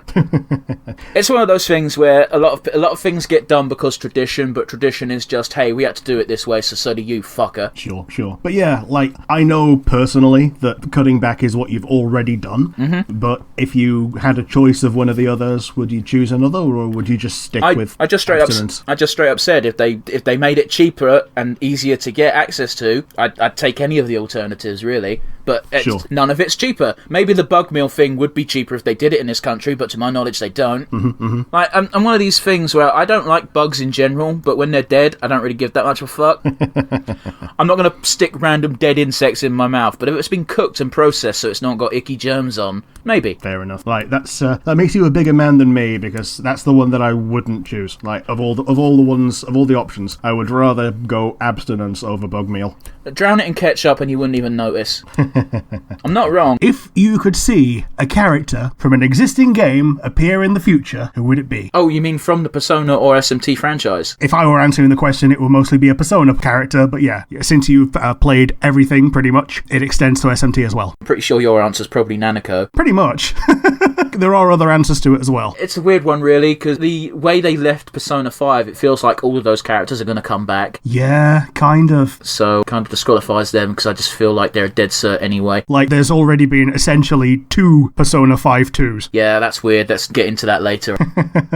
I don't know, man. If it's locked to Persona or SMT, it narrows it right the fuck down. I'm going to do a cop-out, cheap answer, I'm afraid. I'm just going to say Naoto, because she can slot into pretty much... Like, I would have equally have said, like, Goro Akechi, but I'm convinced he's going to turn up no matter what fucking timeline you're in, whenever. So, you could quite easily see if there's any criminal aspect in a future Persona game, Naoto could turn up as a proper adult detective. Oh, totally. She's even got her own little spin-off as well. How so? It's like a visual novel where, like, she's the main character. Oh, that don't count. Well, except it kind of does. That shows the precedent that the creators value her enough to put her in the starring role of something like that. So it's good that they've seen that already, and it's possible that they might do so again in the future. Visual novel starring a detective as a protagonist. It's a fucking Phoenix Wright ripoff, isn't it? Yeah. I don't hold visual novels in high esteem because in my brain, visual novel equals porn game.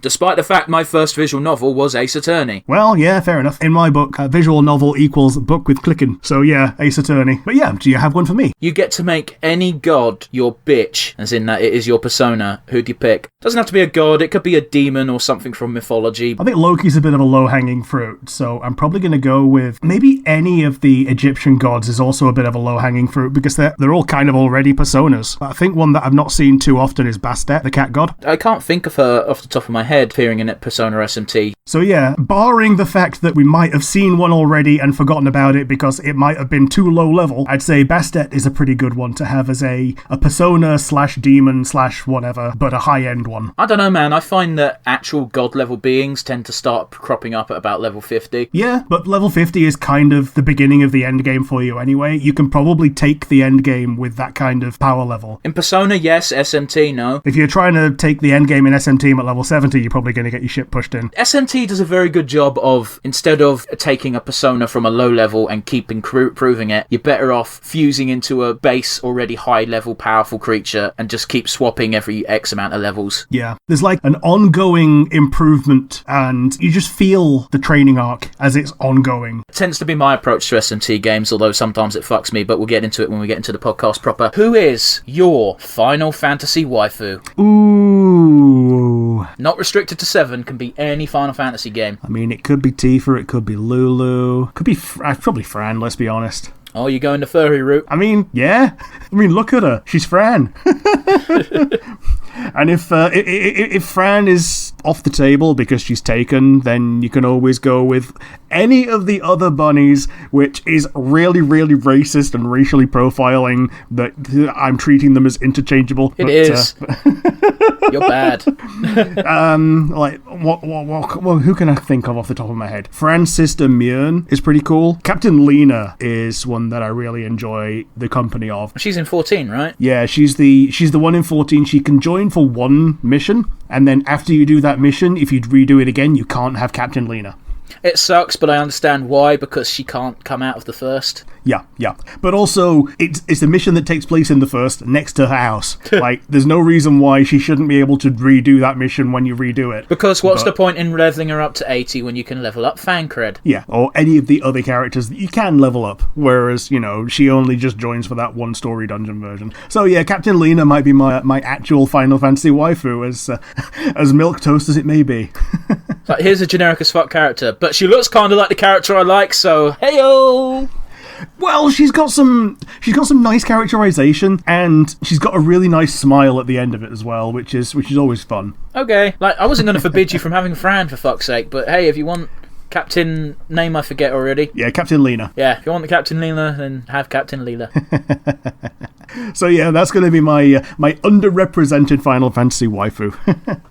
But for you, I'm going to turn one back on you from the past that you gave to me a couple of weeks ago. Oh? What's your ultimate fictional crew for spacefaring japes? I don't remember asking this question.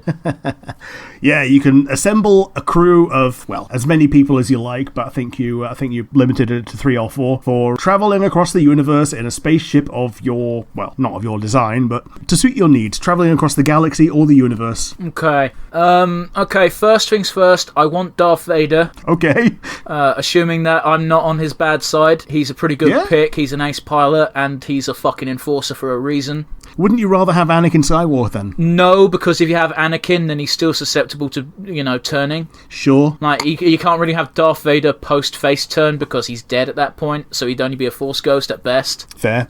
Taking Vader on the assumption that everybody in his crew is loyal to me. Sure. Is that a cool assumption to make? Yeah. The assumption is that everyone is loyal to you within the boundaries of the character's personality. So if you have Vader and Obi-Wan, then they probably wouldn't get along with each other. But if you have Anakin and Obi-Wan, they probably would. Yeah, I get you. I'm gonna have Vader then. I'm gonna limit myself to one Star Wars dude. Sure. Yeah, I'll have Vader because again, pilot, enforcer. I think that's a pretty good combo. Plus, he's a space wizard. Sure. Here's where it gets tricky because I got to be honest with you. Apart from Darth Vader, it's not really like he's such an all-encompassing character. He's got to bring so much to the table. You don't really need much else. Just Vader and 10 red shirts. That's a pretty good one. I'll bring along Subject Zero or Jack. Okay. Because she is my waifu.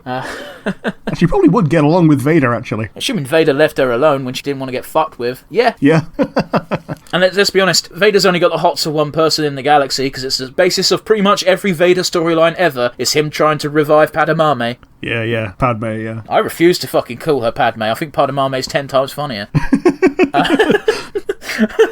But yeah, Subject Zero, Darth Vader. Am I allowed Q? Oh, you're allowed Q, why not? Yeah, I'll take Q, because even when he's being a dick to us, at least it'll be funny. Yeah. So there you go. Yeah. I want the 3 most powerful wizards in Space Force history to be on my team.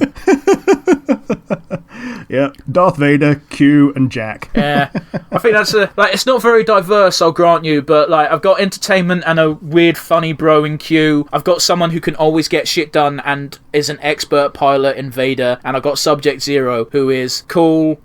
She's awesome in combat. She's a fucking vanguard with a shotgun. Yep. And on a personal note, I just fucking adore her. Yeah. We're talking post-fucking assignment Jack. Like, this is Mass Effect 3 Jack, where she's fucking successful and doesn't have to worry about the fucked up shit from her past. Yeah, and she's got a bit of a lid on her feelings for Cerberus and, the world.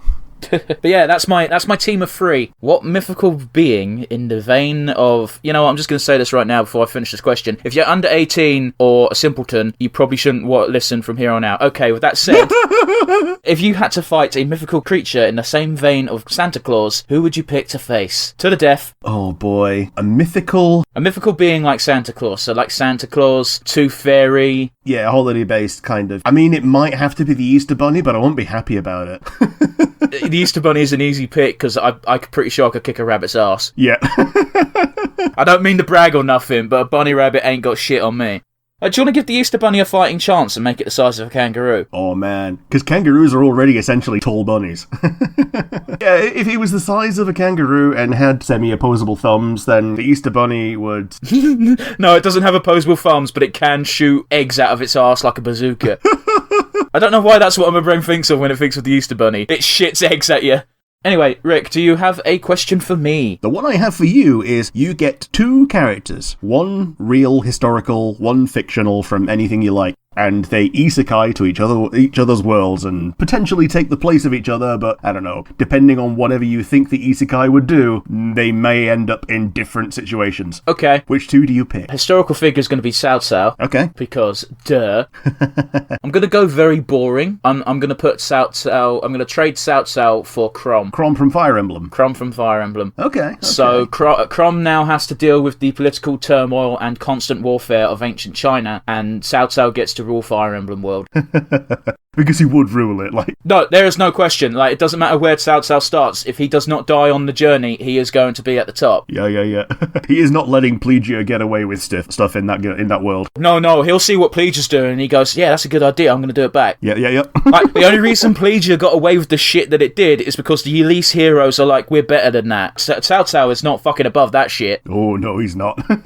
Now, here's the thing. I didn't know much about the guy until we saw the movie, which no one's watched. No. That's a pretty fun one, actually. So, yeah. Like, just take Cao Cao and put him in any military scenario, and he more or less instantly climbs the ranks because he's an ambitious fuck. And if he's not the fucking person in charge, then he's leading the fucking military. Dude, as soon as he said him, the first one that I thought for a reply was Ganondorf. But that's a bit of a lazy one, because there's already a Fire Emblem Warriors game. Gee, yeah, there is. I've also never played a Legend of Zelda game. I haven't played a lot of Nintendo games, guys. Fair enough.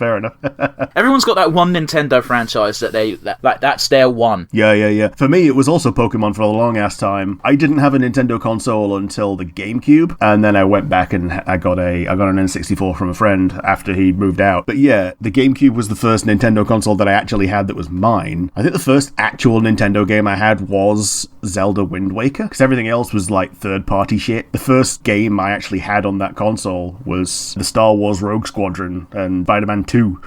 Oh, sorry, Spider-Man 1. Wow. Not even the good one.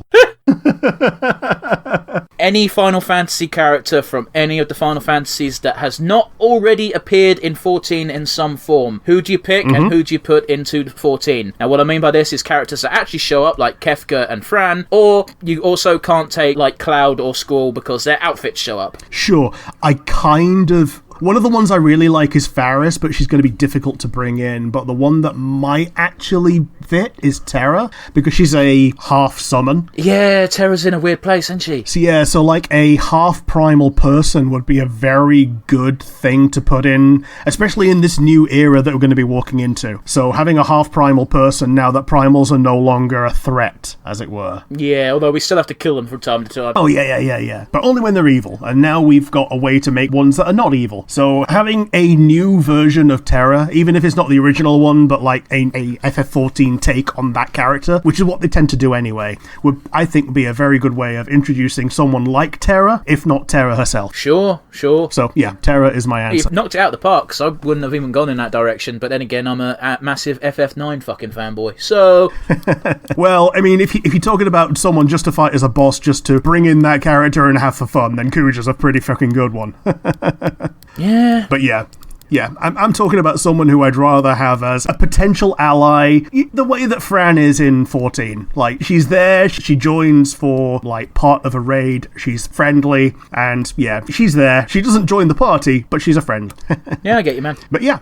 Oh, yeah, sorry. Have you got one for me? Yeah, it's one that you asked me last time we had a Final Fantasy episode, and it's, who is your Final Fantasy waifu? It's such a difficult question to answer, because they're all pretty good. Well, the ones above the age of 16, at least. Yep. It depends. Do I go for my warrior woman thing, or do I go for the slightly furrier version of my warrior woman thing? That's the question. It sounds like you have one that satisfies both of these. I do, technically, but she's kind of taken. I don't know, man. It's always been a toss-up between Freya or Beatrix from 9. Like, Beatrix encompasses the best of the best a warrior can be, but then you got Freya, who you actually spend time with, and you appreciate the character quite a bit. Plus, she is soft and fluffy and would probably be fun to hug. Yeah, you want to give them both a hug, let's be honest. Yeah, I mean, they both win in the end. Like, Freya does get with Frateley, sort of, and Beatrix, it's heavily implied, does end up with Steiner. Let's split the difference and go Lulu from FF10. Yeah.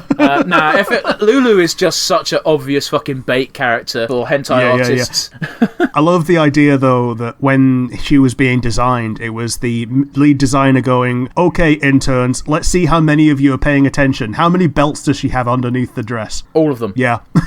All of them. He just went mental with belts. Like, he loved belts in FF8 when, like, people had belts on their arms and everything, and then he decided, okay, we're going to do that again for FF10, but we're going to give them all to Lulu, and we're going to put them all underneath her dress. So what you're telling me is that Yoshi P managed to smite him with the newest expansion. Yep. In all seriousness, though, the Snow, if I got to pick and it wouldn't affect anything too negatively, I'd probably take Freya from 9. Like, because even though she does end up with Sir Fratley, he still has to learn who she is. It's such a heartbreaking story, but we'll get there when we get to the FF9 retro. Yeah. Who is your favourite Dragon Age romance? Bastard! That was my question. Oh dear.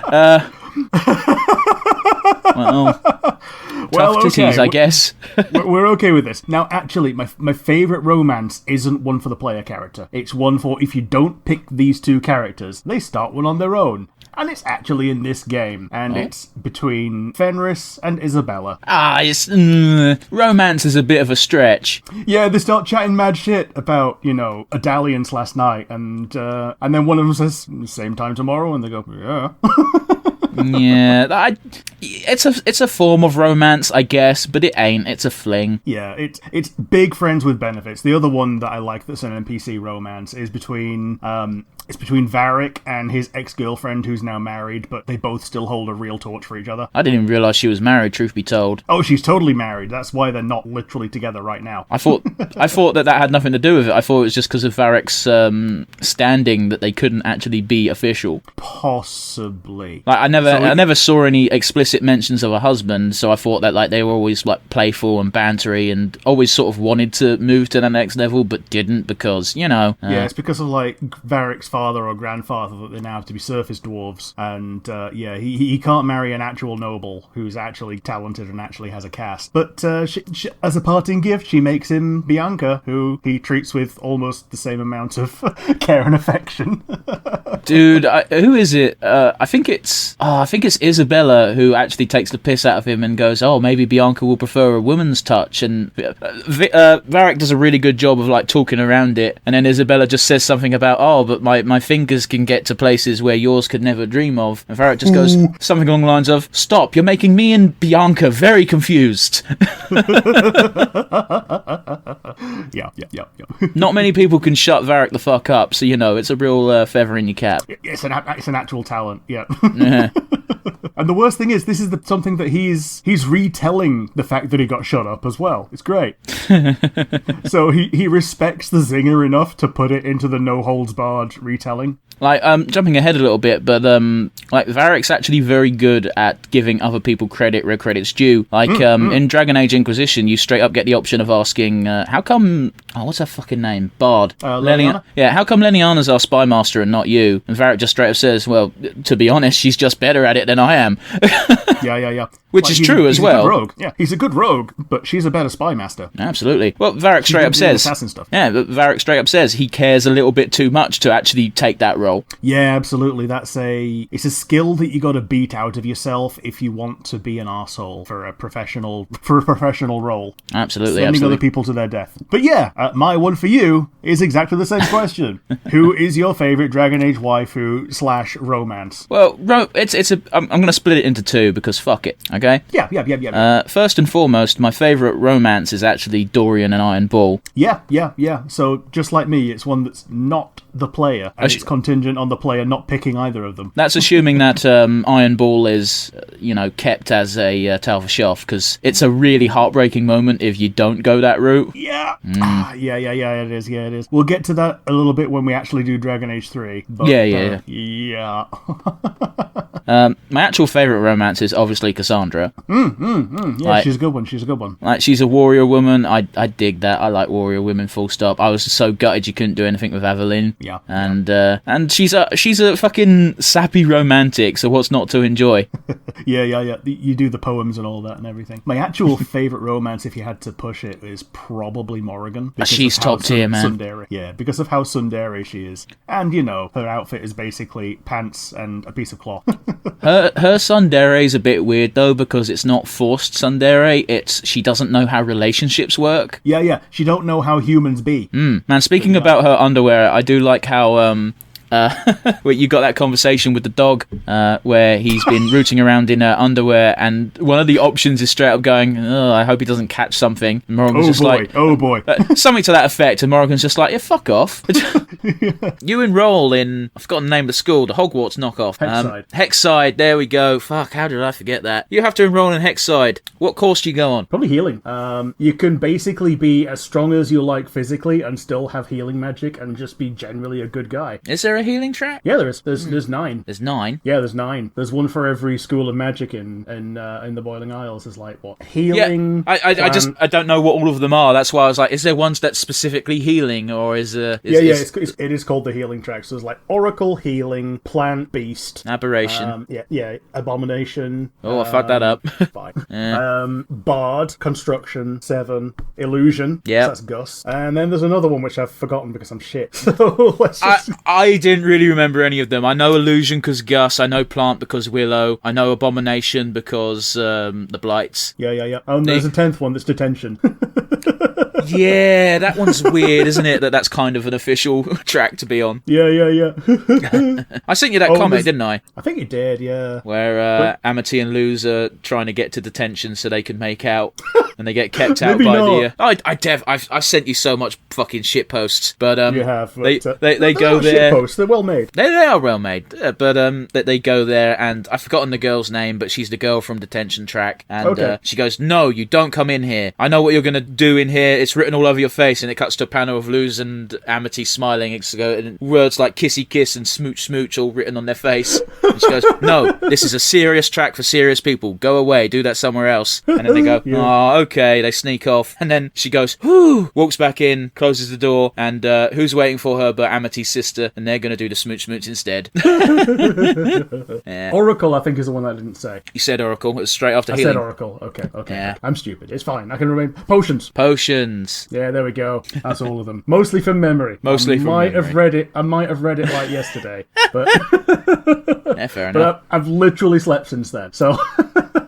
That's not a stellar recommendation for your memory, eh? Oh, no. I'm 36. Like, I can't be expected to remember. I don't remember what I had for dinner last week, not let alone, like, things that happened yesterday. It's one of those things where, unless I've had pizza more often than not this week, like, but mostly because it was cheap at work. You had that really nice pesto one, didn't you? I wouldn't say, well, it's quite nice. I had to buy some additional mozzarella and cheddar because they never put enough cheese on that bitch. Yeah, because they're always a bit stingy with it, aren't they? Yeah. But yeah, my question for you is one that you've asked me in the past, and it's a little bit related to today because I gave today as an answer. You get to design a Kingdom Hearts world based on something Disney. What do you make? It's a tough one. Yeah, it's a real tough one. The Owl House is such a good answer for it is the problem, you know? Yeah. You did counter with, like, even Amphibia would be a very good one. I did, but because I said it during the episode, I didn't want to just default to it, you know? Well, Amphibia would be fucking great because, like, there's so much you could do. Well, I say there's so much. Like, we haven't watched season 3 yet, but we know where season 3 takes place because we saw the end of season 2. Yeah. But, you know, anywhere in the Amphibia verse would be a good place to go for it. And, like, imagine having Sasha as your warrior. Oh, yeah. having Arn, that's fucking the pronunciation of Persona 5. Having Anne as like a weird druid type or a monk, considering what happens at the end of season 2, but whatever. Well, even before that, she still knows Muay Thai. Yeah, but she's also like 12. Yeah. Not to take anything away from it, because Muay Thai is a proper fucking martial art. If I recall correctly, it's like ranked. Please feel free to correct me because I know fuck all about martial arts. As far as I'm aware, like it's meant to be, it's up there in terms of ground-based offense.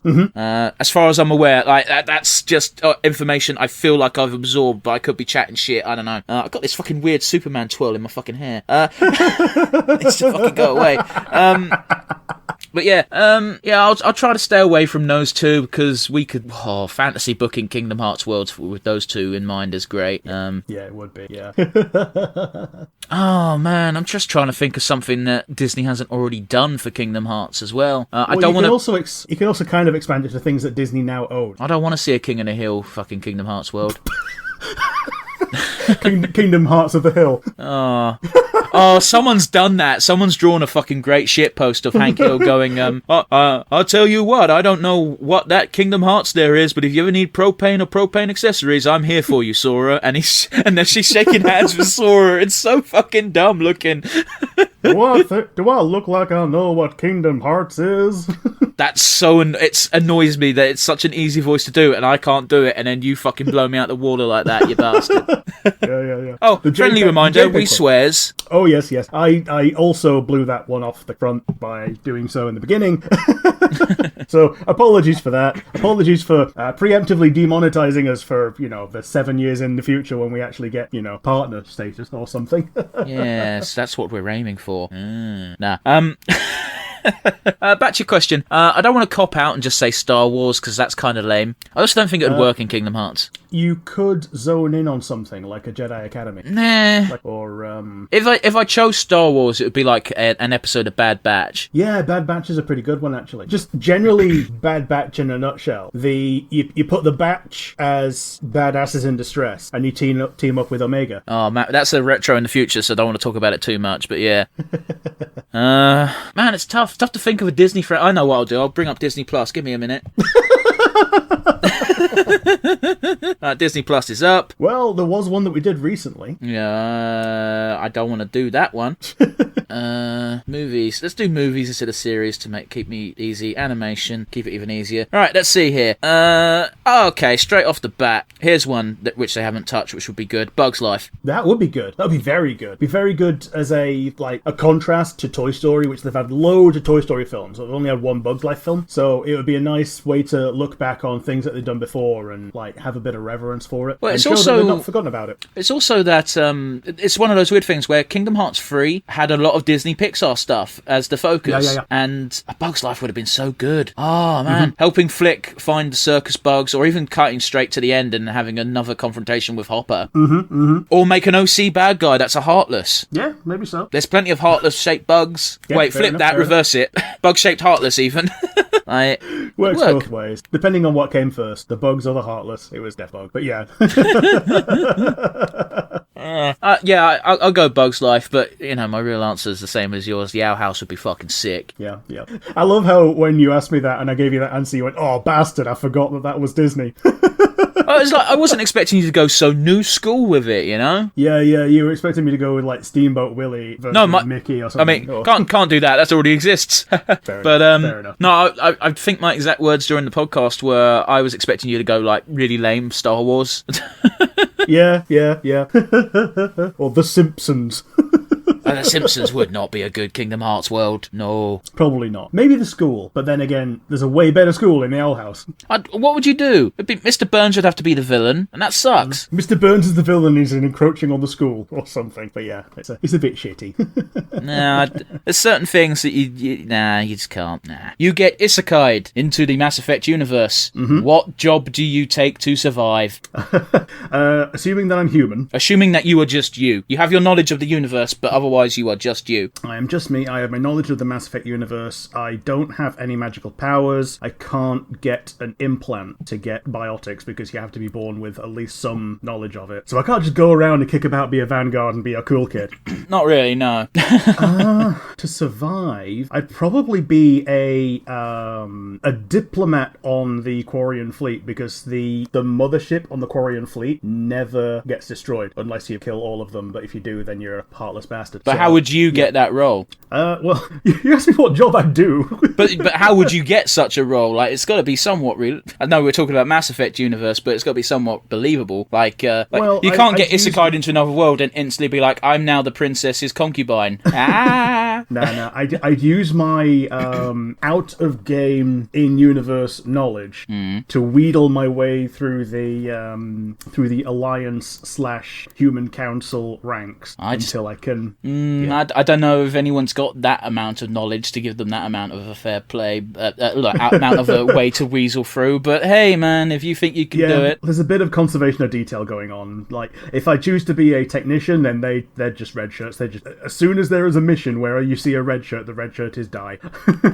This is true. Mass Effect 2 was full of that shit. Yeah, that's probably the thing I actually have the most real world, experience / knowledge / ability to learn in. But unfortunately, if you see a technician, they are die. I think someone's actual best bet is to try and get an Asari sugar mama. Yeah. But, maybe so. It doesn't really matter what you look like so much as long as you have a personality that an Asari can dig, because they get down with every creature. Like, who gets turned on by a Hanar? Sorry, dude. Yeah. Well, they've got the tentacles in common. I feel like that's a hentai trope for men, not women. Well, it's for the women. It's like they've got a little Asari head tentacles, which Turians think look like Turian head fringes, and humans think look like hair. Like, everyone thinks they look like something close enough to their race that they go, "Oh yeah, I see the attraction now." Yeah. Yeah, I think that's the gag in Mass Effect 2. You got that bachelor party with the Solarian, and he's just like, "Wait, what if Asari are subconsciously affecting us with like biotic that because they're naturally biotic, aren't they?" Yeah. Every single one is biotic to a degree. So it's like, what if they're subliminally influencing us and blah blah blah, and it just cuts to the Turian going, "Dude, don't ruin Asari for me." Yeah, pretty much. But yeah, I'd try and get up the political spectrum, because when was the last time you saw a politician die in Mass Effect? It was probably in Mass Effect 1 when some of them did. Apologies for people who are going to be hearing me coughing. I've got a bit of a tickle. It's not the big C. Well, the minor big C. So the little C. The C that is currently a problem around the globe. Yeah. The everyone C. Yeah. But yeah, my one for you is a little bit mundane, and it doesn't have to be limited to Mass Effect, but what is your favourite alien race? And I think I know one of the answers to this. That's a broad question. It is. So the two answers are favourite alien race to look at, watch and enjoy in a media format, and the other one is for boning. Wow. I don't know, man. There's a lot of weird alien species that are just OCs in one-shot webcomics that I'd kind of like to bone. Yeah, fair enough. I can see that. I don't really watch that much space stuff, so my knowledge is kind of vague at best. Sure. Yeah, I don't know. I think Krogan are pretty damn cool. Yeah, they are. They are. They're up there, even though they're just space frogs with roid issues. Well, yeah, either that or space turtles. I like space frogs because they eat anything. To be honest, they do. Yeah. That's the problem, actually, is the only two space franchises I really subscribe to are Star Wars and Mass Effect. True. You know? Fair enough. I like Twi'leks, but who the fuck don't? They're basically the Asari of Star Wars. They are. They're literally genetically, like, engineered just to be whores. And that goes for the men and the women. They're not engineered, but they're born on a planet where it's really, really sunny, and there's like there's a hot side and a cold side, and they live in the little band in between. So they're always like stripped down, damn near nude on their home planet, and they're used to it. They're used to that as a cultural thing. So when they get taken as slaves, because they're essentially savages when they got discovered, they got guns now. They got the warrior culture. They always had the warrior culture, but now they've got the warrior culture with guns, so they can fend people off now. But it was they're actually still prime target. It was actually one of the more interesting parts of the Clone Wars series, and when they went back there in Bad Batch, you get to create your own Star Wars series. Okay. You get either a 6-episode run of 45 minutes each, or like a Star Wars Bad Batch type thing where it's 16 episodes at like 20 minutes apiece. What story do you want to tell? I kind of want to tell some pilot stories. So you've got that a little bit with Rogue One. I don't know if they're doing a Rogue Squadron movie, but I think it would make a very good series, like alongside the movies. So alongside the original trilogy. So like between Yavin and Endor, like things behind the scenes that you see the Rebel Alliance. You don't see the Rebel Alliance doing it, but they're definitely doing it. So it'll be a very good window into what the good guys are doing, what they're having to deal with out in the wide world when they're not the heroes, the bullshit heroes with the globe of invulnerability around them. These are probably pilots that probably are going to die. Some of them soon, some of them maybe not. If there's Wed, then he's probably immortal because, he has to live till Endor, but I think he's pretty much the only named pilot in the Battle of Endor as far as I'm aware. If you don't count Lando Calrissian. Okay, Lando isn't in Rogue Squadron though, like Wedge is Rogue Leader. Yeah, I get what you're saying, but I get this is the story you want to tell. It's your hypothetical and you get to do what you want. I don't think that would be that interesting. I think that would be interesting for one episode. Well, it's a thing. Like, there were 9 Rogue Squadron books. Like, there's enough stories to tell about pilots that are not lightsaber wielding numpties. Here's the core difference between you and I is you like the space battles. I don't really give a shit. Sure. I guess part of it is also when they did the books, there weren't a lot about the space battles. Mm-hmm. Some of it was like the peril of we're trying to do this ambush here, and somebody got yanked out of hyperspace on their way, and they're now on their own. They're not a tech specialist, and they have to jury rig something to keep them alive. Yeah, sure, that can work, but again, it's like how many characters are you bouncing between? Because if you have too many characters, the series becomes less concise, I should say. Especially if they're scattered to all parts of the universe, and you're jumping from one to one to one. Like you can tell a story however you want. However, one of the things books can do that I say visual, like TV and whatnot can't, is you can have precise moments and focus only on one thing, and then go to another part of the galaxy and let them do their own thing. But with TV, it doesn't work that well. Yeah. With books, it's assumed that you're gonna put a bookmark in the book, put it down, go to bed, come back to it tomorrow. Like, so they can do A to B to C to D, no problem, or A to B to C to A, and see something going on somewhere else while leaving the first track on hold and in suspense until you've gotten through the other little bit of story and you get back to it. Yeah, pretty much. But yeah, I feel you.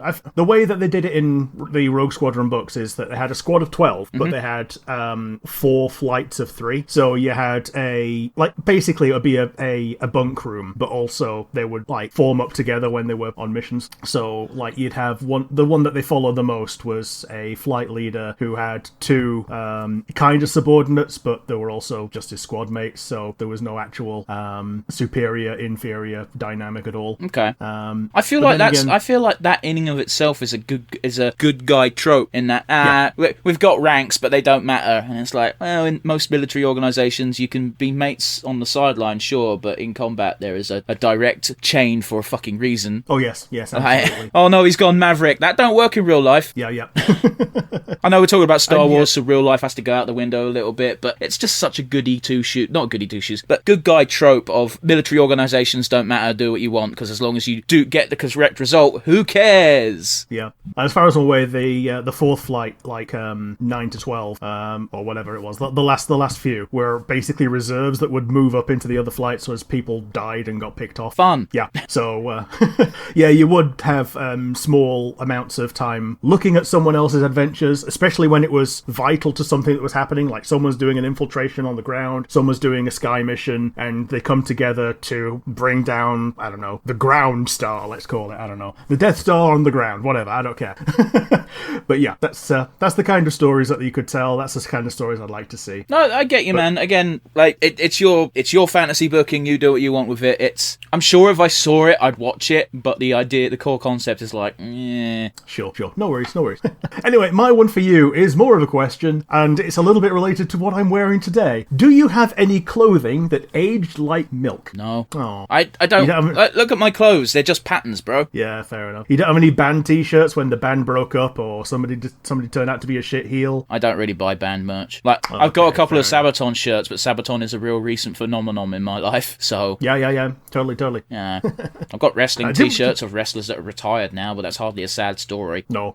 Didn't both of us have trench coats, though? I didn't have... Okay. It wasn't a trench coat, it was a leather jacket, but because I was shorter when I got it, because it was an adult-sized leather jacket, it looked like a trench coat, but it weren't really a trench coat, you know? Okay, so it was like down to your thighs or whatever, like a, or down to your inside knee or whatever.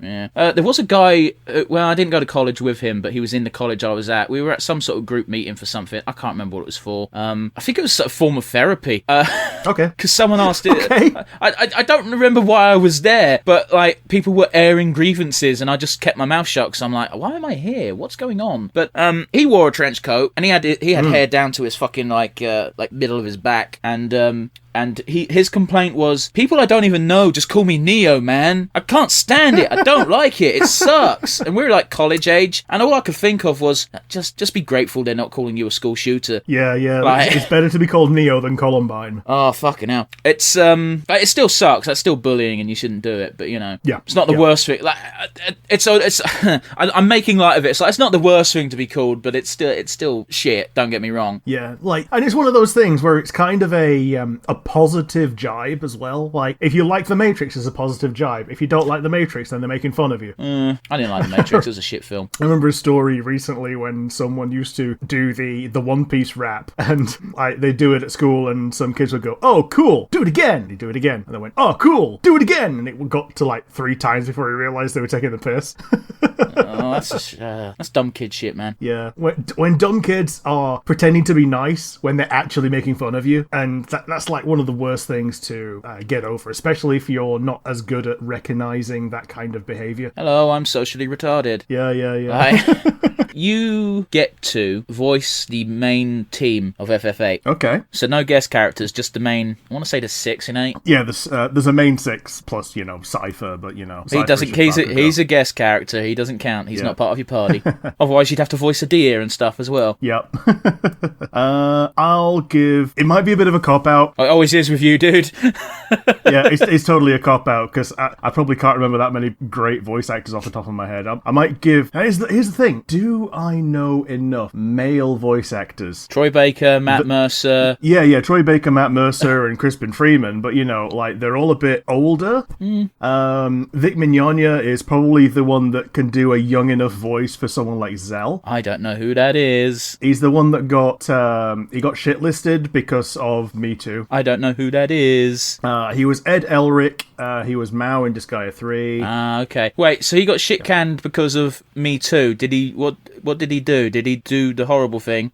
He got accused of it. Okay. And he backed down from defending himself when it went to court. So I don't know whether that means that he did or if he's just sick of fighting anymore. The problem is that the other person in that argument is someone I also like. So when you like someone on both sides, it's really difficult because you can't just default to the one that you support. Okay, I'm a fan of wrestling, Rick. Yeah. This happens a lot. Yeah. What you have to do is you have to go, I don't know who's correct here, so I'm going to go to facts. I'm going to go ahead and not support either side and assume both parties are probably embellishing to a certain degree because everyone does. Let's be honest, that's just a fact. And I'm going to wait until an official not agreement per se, but result has come out. Like sometimes people allege stuff and people just go, I'm sorry, and it's like, oh, so you you did it and you're saying sorry because you got caught. But then other times it's like, no, I didn't do it because this, and this, and then it goes to court, and then it's like, cool, it's in the court's hand now. I'm now not going to talk about that until a decision is reached. You know? Yeah. It's a fucking, it's not even a grey area. It's just a fucked up area. You know? Yeah. So I'll have Vic Mignogna for Zell. I'll have Laura Bailey for Renoa because she can do the full gamut of cute to sexy, and that's pretty much what Renoa tries to skirt the entire time, while almost always falling on the side of cute. I don't think I once thought Renault was sexy. Okay, she pretends to be sexy. She tries to be sexy. She does She does a bit of wiggle hip and tries to entice Squall, but all the while she's doing it while being really cute. Okay. Squall I probably would give to Matt Mercer because. Oh, you think he's British? Oh, he's the kind of guy that can carry the main story, so I would give it to him. Okay. You know, you don't have to use voice actors, right? Oh, I thought we were. No, we're voicing them, but you don't have to. You're not limited to voice actors. Like. Okay. Irvine. Irvine's a good one because it's really hard to tell because I'll be honest with you, it's been a while since I played FF8. Yeah, and so he's got his hat, so he looks like a cowboy. that's just it. You know, he looks like a cowboy, but he doesn't talk like one. Yeah. And you know who else looks like cowboys? Australian people out in the outback. Okay, so we're gonna pick Hugh Jackman for Irvine. Maybe so. Yeah, Jack Human. Either that or we could go like, oh my. This is a difficult one. So, man, this is me fumbling for a lot of time. It's I fine, man. apologise. It's a bit of a shit. Well, it's not. The question's good, but you need time for it. I'll admit. Yeah, the question's good, but I need a bit more time for it. So But we're on retro. We have the time. Yeah, we do. We do. We can circle back to Irvine. Let's go. Selfie and Quistis. Selfie has to be someone really kind of derpy. Selfie is now voiced by the person who voices Lisa Simpson. Yeah. Nah, don't do that. Don't do that. That's awful. Yeah. Well, you know what? I'm not against it. I'd actually give her Pinkie Pie's voice. Yeah, Yardley Smith or was it Ashley Ball for Pinkie Pie? I couldn't tell you. I really I couldn't. think it is. Now, Quistis is in a weird spot because they treat her like she's like 40, but she's only like 19. Yeah.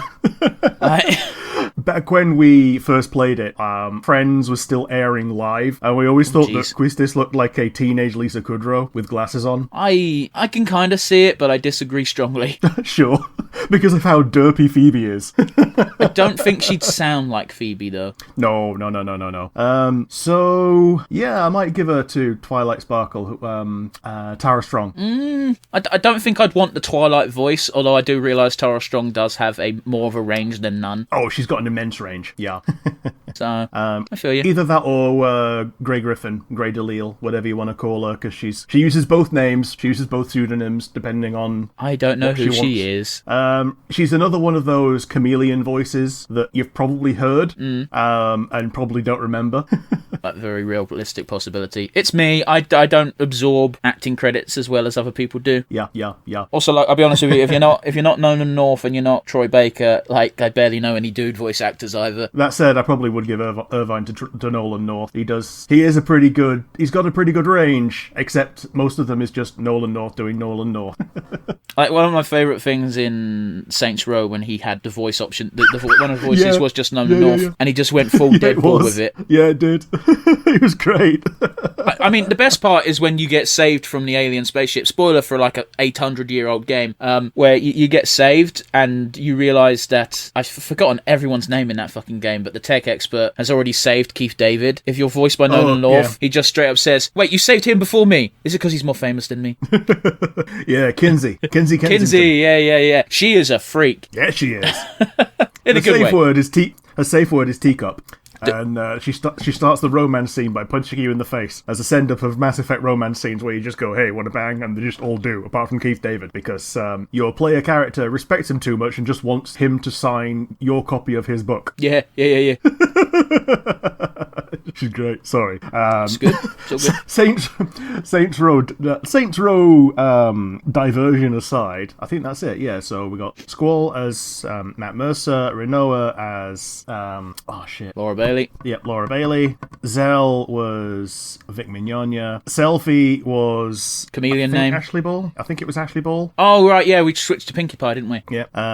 Quistis was Grey DeLille, and Irvine was Nolan North. Yeah, that's So 6 voice actors that are relatively cheap. not cheap, but good. Oh, you know what I mean, though, in that, like, you know what you're getting, and you're not going to break the bank because they're not, and I'm using air quotes, celebrities. Okay, yeah, well, they're not traditional film actors, which is what a lot of people do when they're trying to cast for something. They'll get a film actor to do a voice role. Like, the most egregious one is the Mario movie that they're doing. I think that's a real dick move by Ninty. And I say Ninty, it's not even Ninty's decision. They've paid a company to make a movie and they've gone, this is what we're going to do because this is going to sell tickets, obviously. Yeah. I feel slightly bad for Chris Pratt because it's not even that dude's fault. No, it's not, and he's getting the shit for it. It's always the same. The voice actors get shit on when it's not even their fucking fault. He's making a living, man. Yeah. It feels like he's the one that's ousting. Is it Chris Martinet or Charles Martinet? I can't remember his name. He played Mario and he played Parthenax. They're his 2 roles I know him for. Yeah, and he plays all the other Mario like, so Wario, Luigi, and Waluigi. Nintendo has milked this man for a lot. Yeah. They finally do a Mario movie and they don't even let him voice him, like, for fuck's sake. Another fun one. Before he was attached to Wario, apparently Wario was meant to be German. Sure. But yeah, the one that I've got for you is if you came into infinity money or won the lottery or just somehow discovered a pot of gold or whatever, what would you not change about the way that you live? What would I not change? Yeah. Boy, that's really depressing. Oh boy. I'd change literally everything. Okay. Like, there's nothing about my living scenario that I'm comfortable with entirely, you know? Oh boy. Well, you asked a fucking question. You should have known it was a possibility. Just because I don't normally talk about this shit doesn't mean it ain't in there. Yeah, fair enough. I guess you still have a beard, maybe. I'd get rid of that shit. Would no, you? I'd get implants so I could have a black beard. All right. Yeah. Like Wayne Rooney scalp implants for your chin. No, I'd fund something so like it wouldn't be associated with a footballer. Yeah. Everything would change. Yeah. I'd still play video games. That's probably about it. Yeah, still playing video games. I'd still still making do time for video games. I'd still do this podcast, except it might be a bit more successful because I'd pump money into it instead of trying to do it on the cheap. Yeah, fair enough. I didn't mean to agree so rapidly, but it was, I'm following the formula, Rick, why you got to pick at such a depressingly realistic, real question as opposed to like, let's voice these video game characters. What wouldn't you change about yourself? There are many characters in She-Ra and the Princesses of Power, many of them with amazing abilities. Yes. So, you have to take the place of one She-Ra character. You inherit their abilities and their place in the world, but you're still you. And, who do you pick? Probably Double Trouble. Okay. It might be a bit of a cop-out because he can pretend to be anyone, but it's a very useful power set to just be able to slip away, blend in, basically do whatever you like, as long as you're not required to impersonate having some actual magical powers. It's a massive cop-out because that decision comes with 0 responsibility. Yeah, they're an absolute mercenary. They only do anything for money, as we will talk about in a little while. Oh, I'm very sorry, Nihal. I didn't realise anyone was actually watching. Oh yeah, sorry. Hello. You can see me turn my head to go all the way over there. That's where my cat is. Hi, Nihal. But yeah, that's mine is Double Trouble. I will turn the same one round to you because that's a good one. Oh, I don't know, man. Okay. I was hoping you had your own original question instead of bullshit jumping on mine. Oh no, my question's even more. My question's really shit, actually.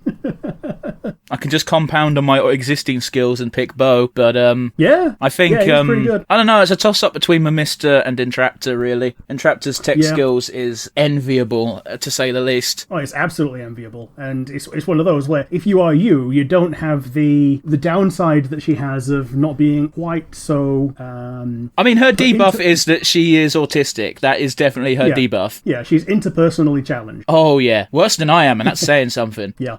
Although she does get to enjoy tiny food, and she does eventually find love in Hordak, which is something we're probably going to touch upon in this episode. Yeah. My less fun one for you is really shit. What is your favourite combination of fruits to have in a smoothie or something along those lines? Even just juice. My silence should be telling. I know, right? Whatever fucking juice, whatever fruit they put into Vimto, because that's the only juice I drink. Okay. So I guess there's blackcurrant in there, and there's some other shit. Oh, I tell a lie, they did do a twisted version, which was like orange and passion fruit. That was pretty nice. Oh, sweet. Yeah. Yeah, they don't fucking sell it no more, so that fucking bummed me out and put me back on the Coca-Cola. Yeah, damn shame. Like, I've moved entirely out of the normal pop aisle just because all of the things in the World Foods are just way better tasting. Well, you're a Rubicon man, aren't you? Yeah, Rubicon and Ka or KA or whatever you Yeah, whatever you call the Caribbean fucking stuff. Caribbean cola. Man, did I tell you? I haven't told this on the podcast, but I think I've told it to you off camera. Where I got turned off that beverage because it's very sparkly. Okay. And It went up the back of your nose, didn't it? well, I had tonsillitis, but I didn't know I had tonsillitis, so my fucking idiot brain correlated the two into completely. It ripped my throat to shreds. You have to pick a thematic appropriate character from any other franchise to dump into Dragon Age. Whose adventure would you most want to see? Ooh. I got a good one this week.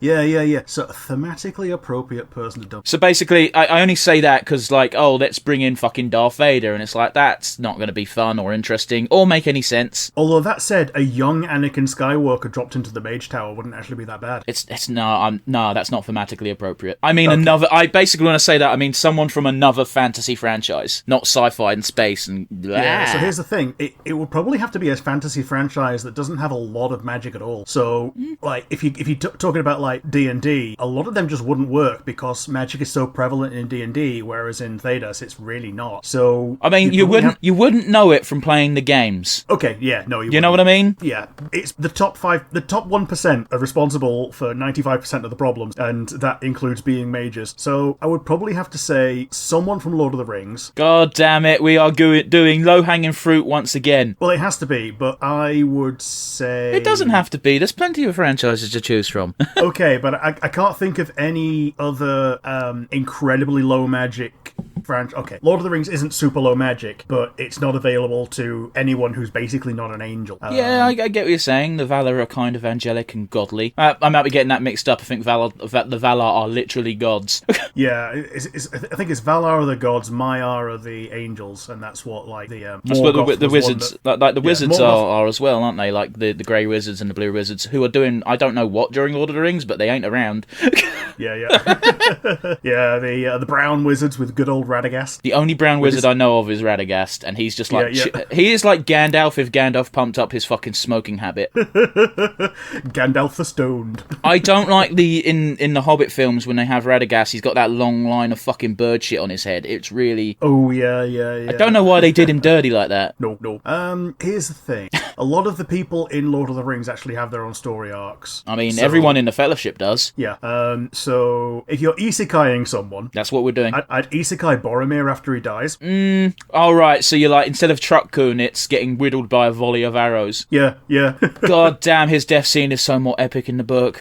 Yeah, and since he knows he knows the dangers of a powerful artifact or powerful something magical twisting the minds of otherwise good men, he's probably going to be a very good candidate for, if not Templars, then something like the Inquisition. I think the problem with any character from Lord of the Rings is they are too bullshit OP for this world.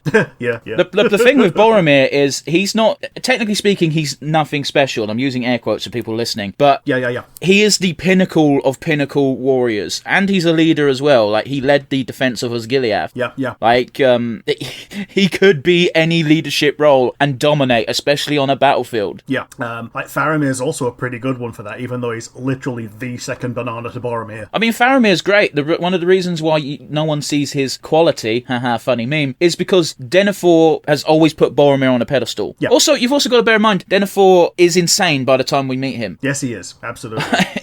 A lot of people tend to gloss over that, and I'm not sure why, because they make it apparent. Again, I've read select passages from the book, because I get bored and distracted very easily, and Tolkien's writing style does not gel with me. It's not to say he's not a great writer. That would be an insane thing to say, but you get me. And True.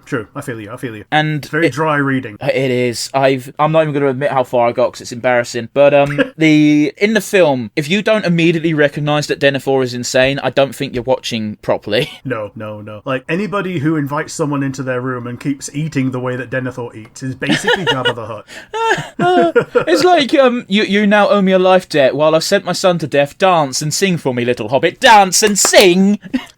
Yeah. Also, anyone who eats a tomato like that is a psychopath. Absolutely.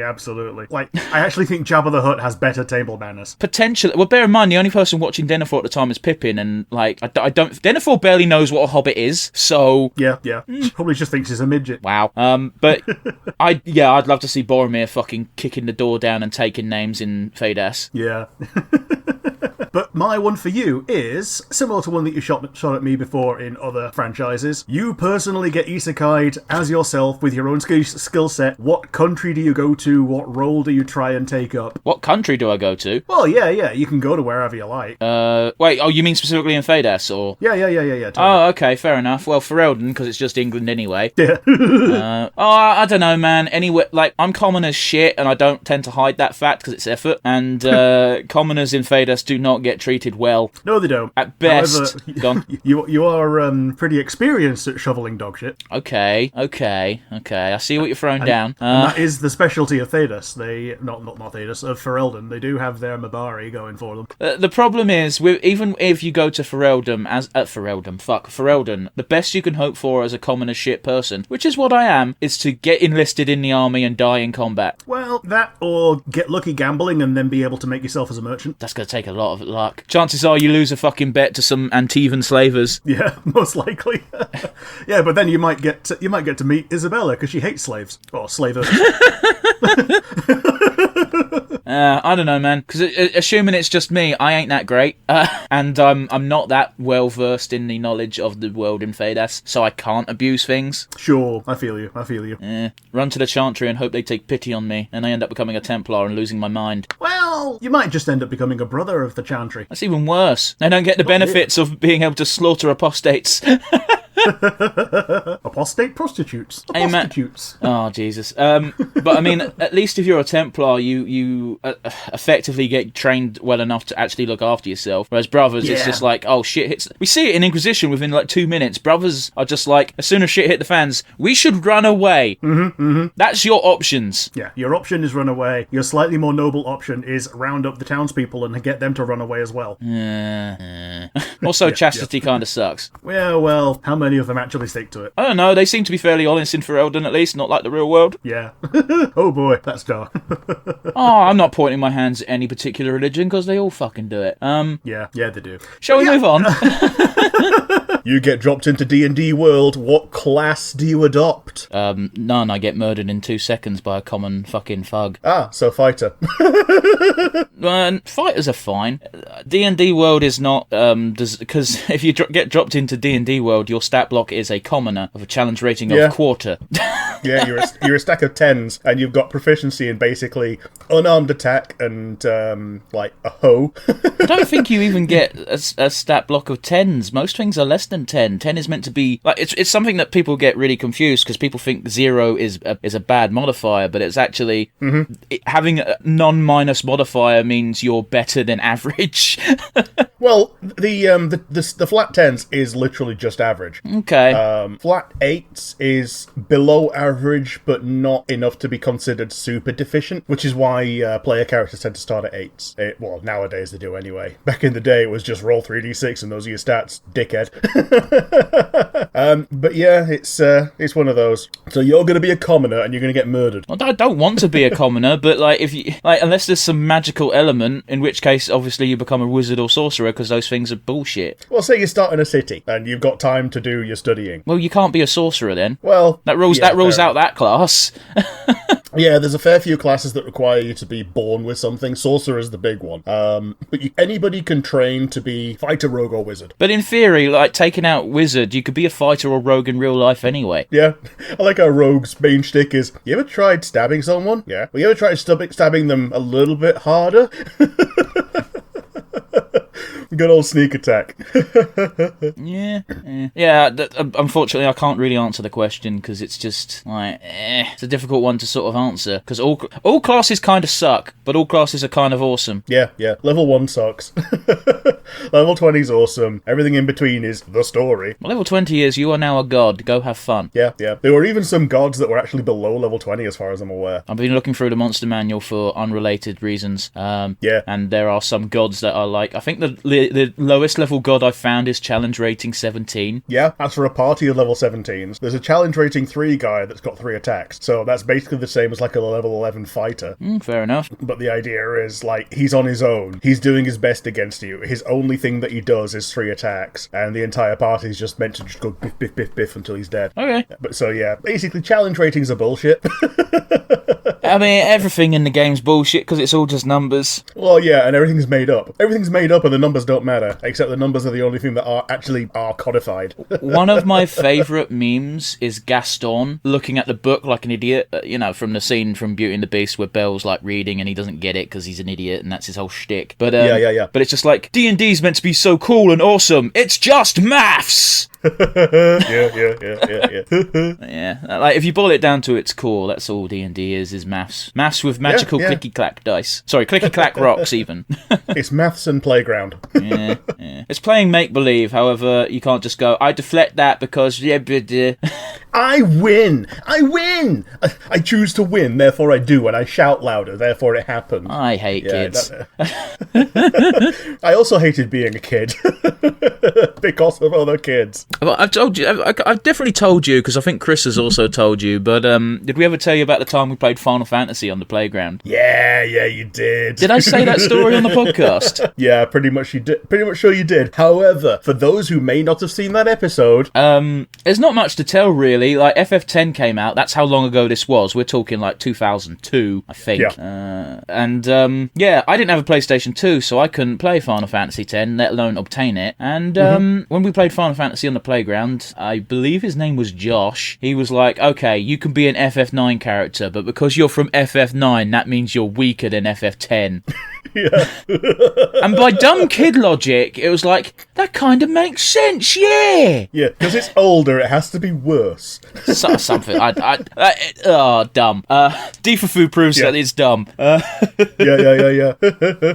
But yeah, if we're skipping the other hypothetical, then we can get straight into it if you like. Why are we skipping the other hypothetical? Well, because you've not thought of one. I said I was... now, then cool. I was going to pull one out my arse and you went, oh, you've not got one. I'm going to do mine first. Yeah, well, it was also kind of chance for you to pull one out of your arse a bit faster, but it's up to you. If you've already pulled one out of your arse, then cool. Yes. You obtain the abilities of magic. Yay! You are... Oh, fucking hell, Chris is in the chat. I generally didn't expect you to turn up because I thought you were working.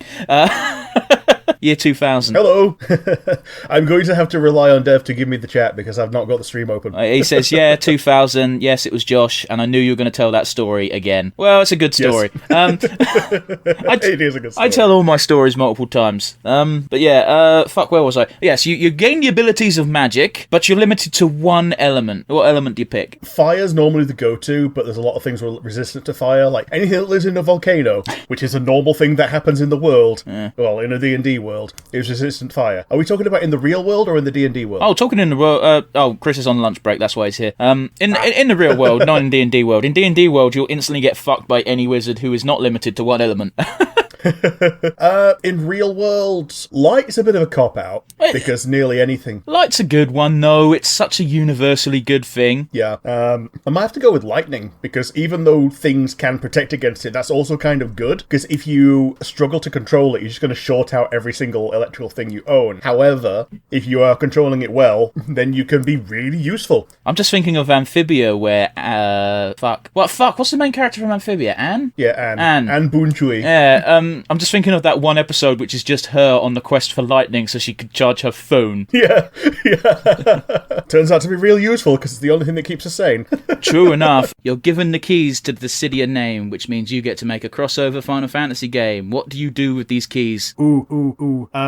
Add additional characters from games that haven't been represented very well, like tactics characters and stuff like that. Like, Defafu's a pretty good start because it's got damn near everybody apart from, like, Amarant, Quina, and Riku. I kind of would want to make a, like, long-form RPG where you get characters, you send them on different missions, you might have to split into different teams, hopefully ones that are not number-themed. So, like, you might have a team of pirates, you might have a team of ninjas, you might have a team of thieves going to do certain things. And I think that would be a cool way of dividing things up and being fun about it. Okay. So when I say Dissidia, I just mean the name. I don't mean any particular version of it, because the Opera Omnia game has the Dissidia tag. Yeah. So it's pretty much just an algorithm for crossover games between the Final Fantasy franchises. Yeah, so the old fighting games had a bit more RPG in it than the Arcade Fighter. I did play the original PSP game. That was pretty cool. Yeah. It was pretty good, yeah. And then they did the revamp where it was the same game, but you got a prequel as well, so it gave you a bit more context as to, like, why Kuja has no characterization. Oh, it's because he used to be a good guy and he got killed by a bad guy, and then he got, like, gaslighted into being evil. Okay. And, yeah.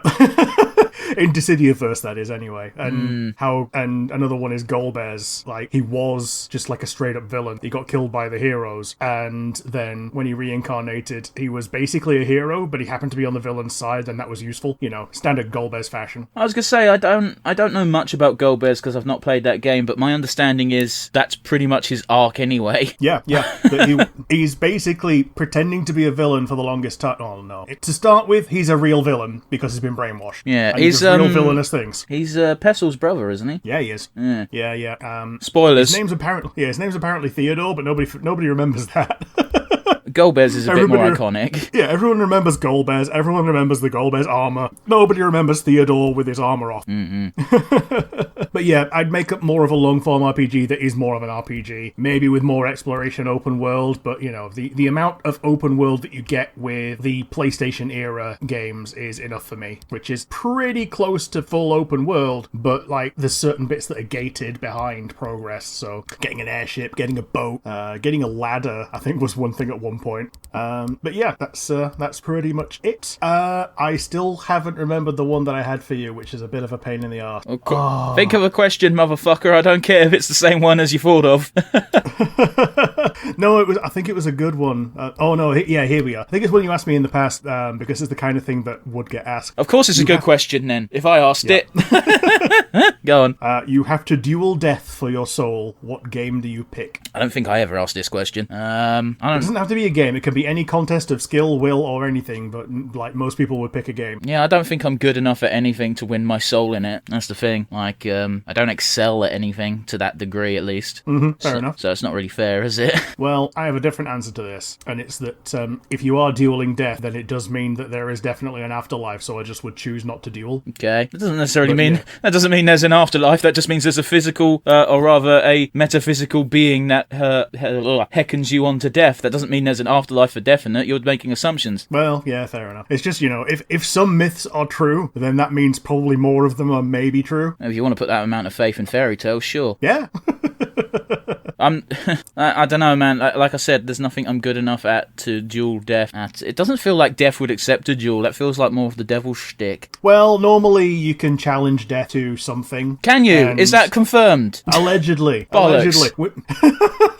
Within the confines of stories, that's allegedly one of the things that you're meant to be able to do. However, this is it's a fictitious reading of something that's meant to explain something profound in humanity, which, you know, I'm not going to go too much further on that. The only time I've ever seen this happen was in the Grim Adventures of Billy and Mandy, where they challenged him to a limbo contest, and then they cheated, and yet they still claim they won. Is that episode 1 as well? It's episode 1. It's why Grim doesn't just fucking murk Billy and Mandy at every opportunity he gets. It's also why he's Jamaican, to explain that he's good at limbo. Yeah. They also do it in The Sims. In The Sims? If one of your guys dies, death comes around, and one of your other people who's alive can duel death for the soul of the person who's passed away. So we're basing this question on the canon of Billy and Mandy and The Sims. Yeah. I feel like your logic's flawed. Yep. Yeah, maybe it is. Like, your only chance really is... I know someone once wrote out a really long-winded fucking... I'll challenge death to a game to extend my life. What game's going to be? D&D. I'll be the DM and I'll make it lasts forever, and it's like, yeah, very good, very funny, go fuck yourself. Yeah. It's even worse if that's all that person did in their life, so then it's an infinite lifespan at that point. Yeah, well, they went on to say that like they start one session and then 3 hours later they go, okay, come back next week. It's like, Death is a metaphysical being. Why would he agree to this? Oh, because I'm that good of a fucking DM. And it's like, bollocks, are you? Oh no! No one is that good of a DM. No, you're not a better DM than Death is a player. Bollocks. But yeah, we've waffled about fictitious death for long enough. I'm bothered. I feel cheated out of a question, motherfucker. That was crap. Yeah, well, this is how it goes sometimes, and normally with mine. But you get to pick any of the Hololive girls, any of them, from any gen, any whatever. And let's just say, for argument's sake, it doesn't matter if they only speak Japanese. Let's say, for the argument of this, you've got like a universal translator, so communication's not an issue. Okay, so you've got Kiara brain. Sure, yeah, she is fucking a wizard when it comes to languages, no jokes. And you need to pick any Hololive girl, and they're going to basically be your Chewbacca as you explore the Star Wars universe. Which Hololive girl do you pick? I think I'd do Callie, because I think she'd have a lot of fun just being Chewie. Okay, she wouldn't literally be Chewie. Like, you gotta...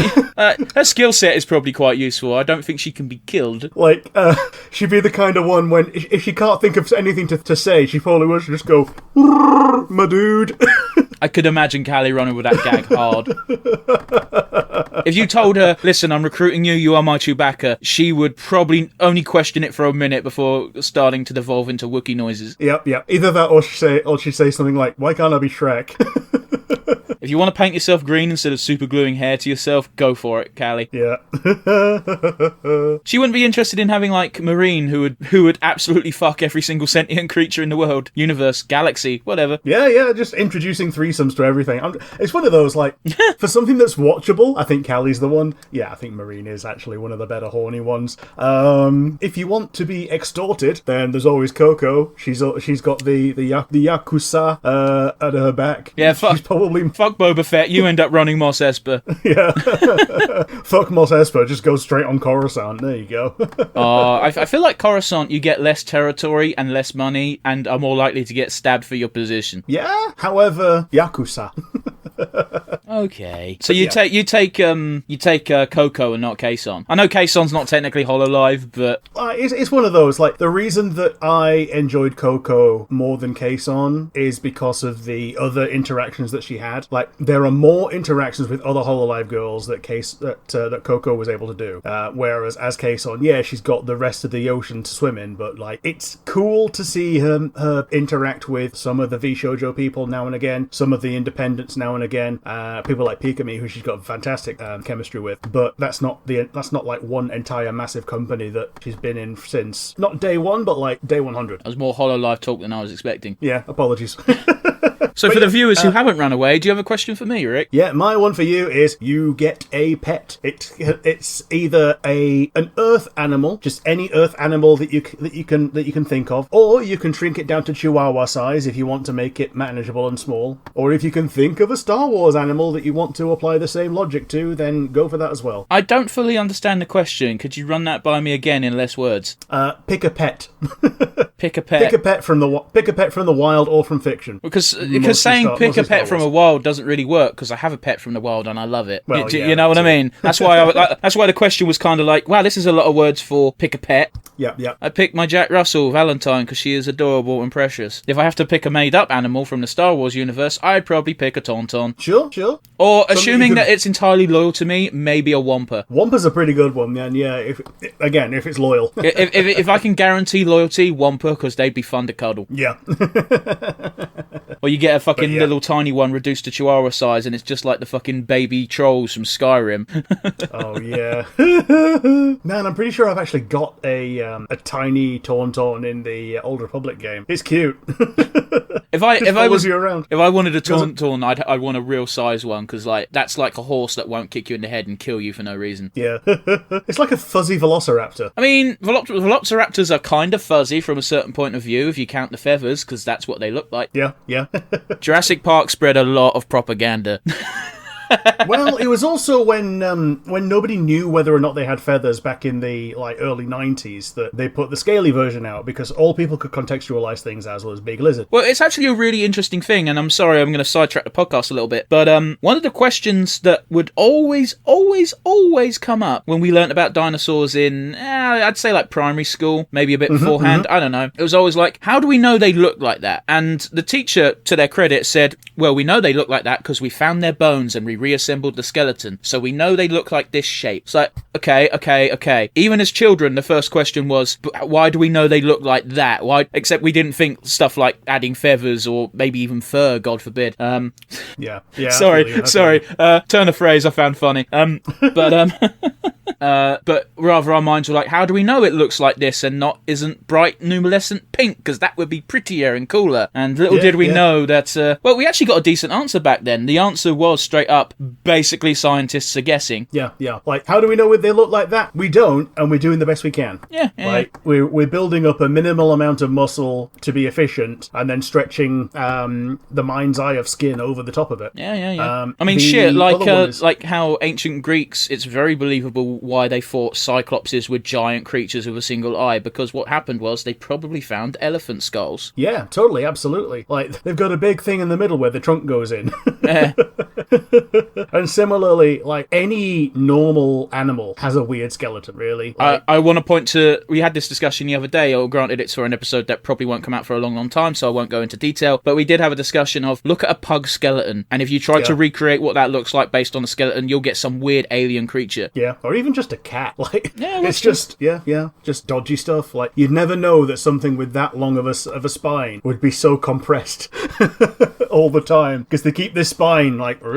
And another thing as well that people really easily forget, when you have remains and fossils and stuff, it's only the skeletal structure that you can really get a good image of, which means anything that's cartilage or flesh won't remain, really, unless it's well preserved in like amber or some shit, but that tends to only be insects and maybe a small lizard on occasion. And so that means, like, if you try to reconstruct a human face and all you saw was a skeleton, you don't know there's a nose here, you don't know there's ears or eyes go in the holes. Yeah, like, other than the fact that you think it's human and you think that there's meant to be something like that there. Like, assume it's an alien that's never seen a human before and only finds skeletons. They would probably come up with something weird. They might put the fucking head on the arse. Oh man, that actually happened once in paleontology, where someone found a thumb, thought, where's this go? And they thought, let's put it on the nose. I'd want to see sources from that. That don't sound right. That sounds like someone having a laugh. How long do you think you'd last in Amphibia? Not very.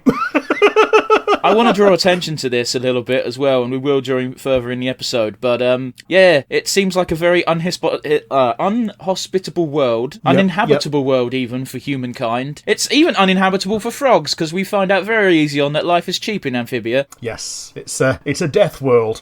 It is, and as much as we like to joke that humans are death worlders, this is a death world of another level. Yeah, absolutely. Like, even things that we deem as normal, like pelicans and ducks and whatever, are absolutely deadly in Amphibia. Oh yeah, but they're also 10 times the size. They're about the right scale size for a real frog, except the frogs are like, well, they're human size. Yeah, well, they're knee tall to a human. Well, yeah, okay, it's more the toads and the newts that are human size. Yeah, ignore me, it's been a minute. Yeah, they're like knee tall to an adult, and is slightly shorter, but not by much, because she's one of those stringy teens who's grown straight up. I mean, you're saying that, but she's not that much taller than Marcy or Anne. Not Anne, Sasha. True. Yeah. But yeah, I wouldn't last very long. The two main reasons are, number one, I am a rather choice cut of meat apple, and I would get found and eaten rather quickly. The other is that I really don't like bugs, and I really don't like the idea of eating them, so I probably wouldn't last too long on that either. I mean, I'll be absolutely real with you. One of my favourite scenes in season 2 is when she finally meets up with Marcy, and she realises how readily and quickly she eats bugs, and I think the exact words are, what has happened to me? Yeah. I think the not wanting to eat bugs argument really loses a lot of water when you realise that people will do questionable things when hungry. Yeah, it's bugs or starve. That's a real easy choice. I wouldn't be happy with the choice, but I think in the circumstances I'd be like, I don't want to die. Absolutely. But yeah, it's one that I probably would take too long to choose and probably would die. Bugs are plentiful, so I don't think you need to go that far to actually find sustenance. So maybe not. I mean, yeah. If I found a village like Wartwood, then I probably would make a pretty decent go of being vegetarian or whatever. But they're not really vegetarian, though, are the frogs? No, but they grow vegetables. That's true. Well, Hot Pop does. Yeah. And he takes pride in the vegetables that he grows. And except for in that one episode. Yeah. The one where he mashes them all into the poison jars and sells them as Red Bull. Oh god, could you imagine Sprig on Red Bull? Yeah. He'll just get stuck on vibrate. Oh god, his little heart would explode. Yeah. But yeah, my one for you is you are now the ruler of a small island nation. What is your regime? It's a bit vague, mate. Okay, small island nation, maybe the size of a Hawaiian island. Okay. You have people. Have people. You have people. You have inhabitants. You can lure more inhabitants with your promises and your greener pastures if you wish. Nah, that ain't what I'm about, son.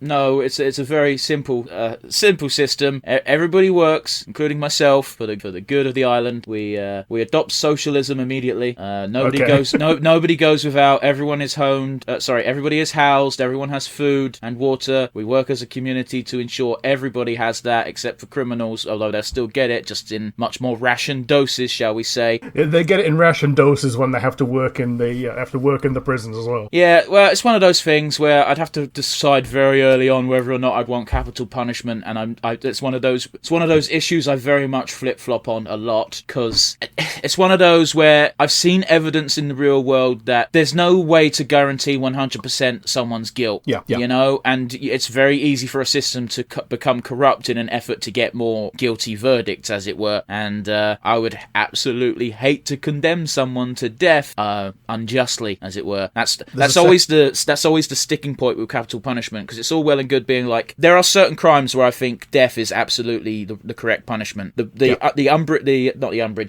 sticking point for me is if there's even a bit of nagging doubt, even the trace amount, I'd hate for some innocent fucker to get, unjustly ended. Yeah.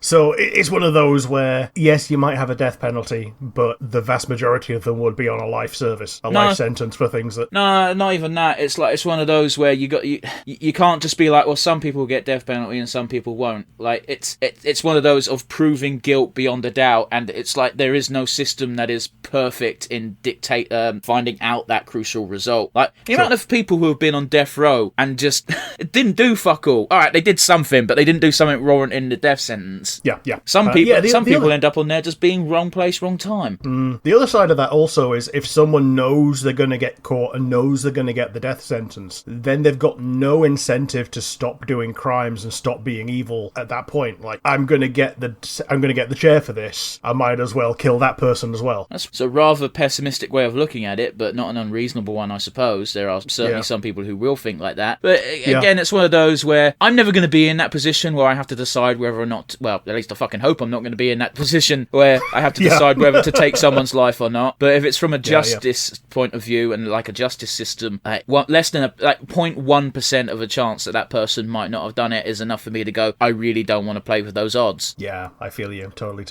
But, punishment system aside, socialism, everyone gets homed, everyone gets fed, everyone gets the bare essentials, but everyone in return for that has to, assist in providing said essentials. Totally. 24 hours a week, that's how much you have to work. Okay. I think that's fair, especially if it's like, it's one of those things where I've got this weird fucked up, I wouldn't say it was fucked up, but it's definitely an unreasonable, like, utopia mind plan. Of everybody works a bare minimum, let's say 20 to 24 hours a week. That's like, you could split that amongst 3 days, or you could do it, bang it out in 2 if you wanted to, but that's 2 12-hour days of work, and I used to do 12-hour shifts, guys. I know it's unreasonable and sucks. Yeah, they suck.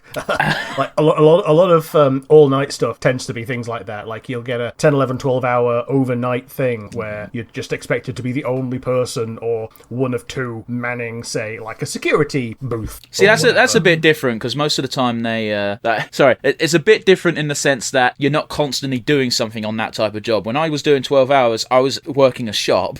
Yeah. Which is bollocks. But anyway, 20 to 24 hours a week, everybody has to do that amount of service, as it were, for the community, whether that be working in a supermarket, doing X, doing Y, and, everybody gets paid in, rather than currency, some form of token, which is how you redeem your allowance for the week, as it were. You don't need to clear a minimum hours to have housing, but these tokens aren't for your housing and your food. These tokens are for luxuries, like, I don't know, video games, or pleasure, leisure services, basically, but you only get them, or beef.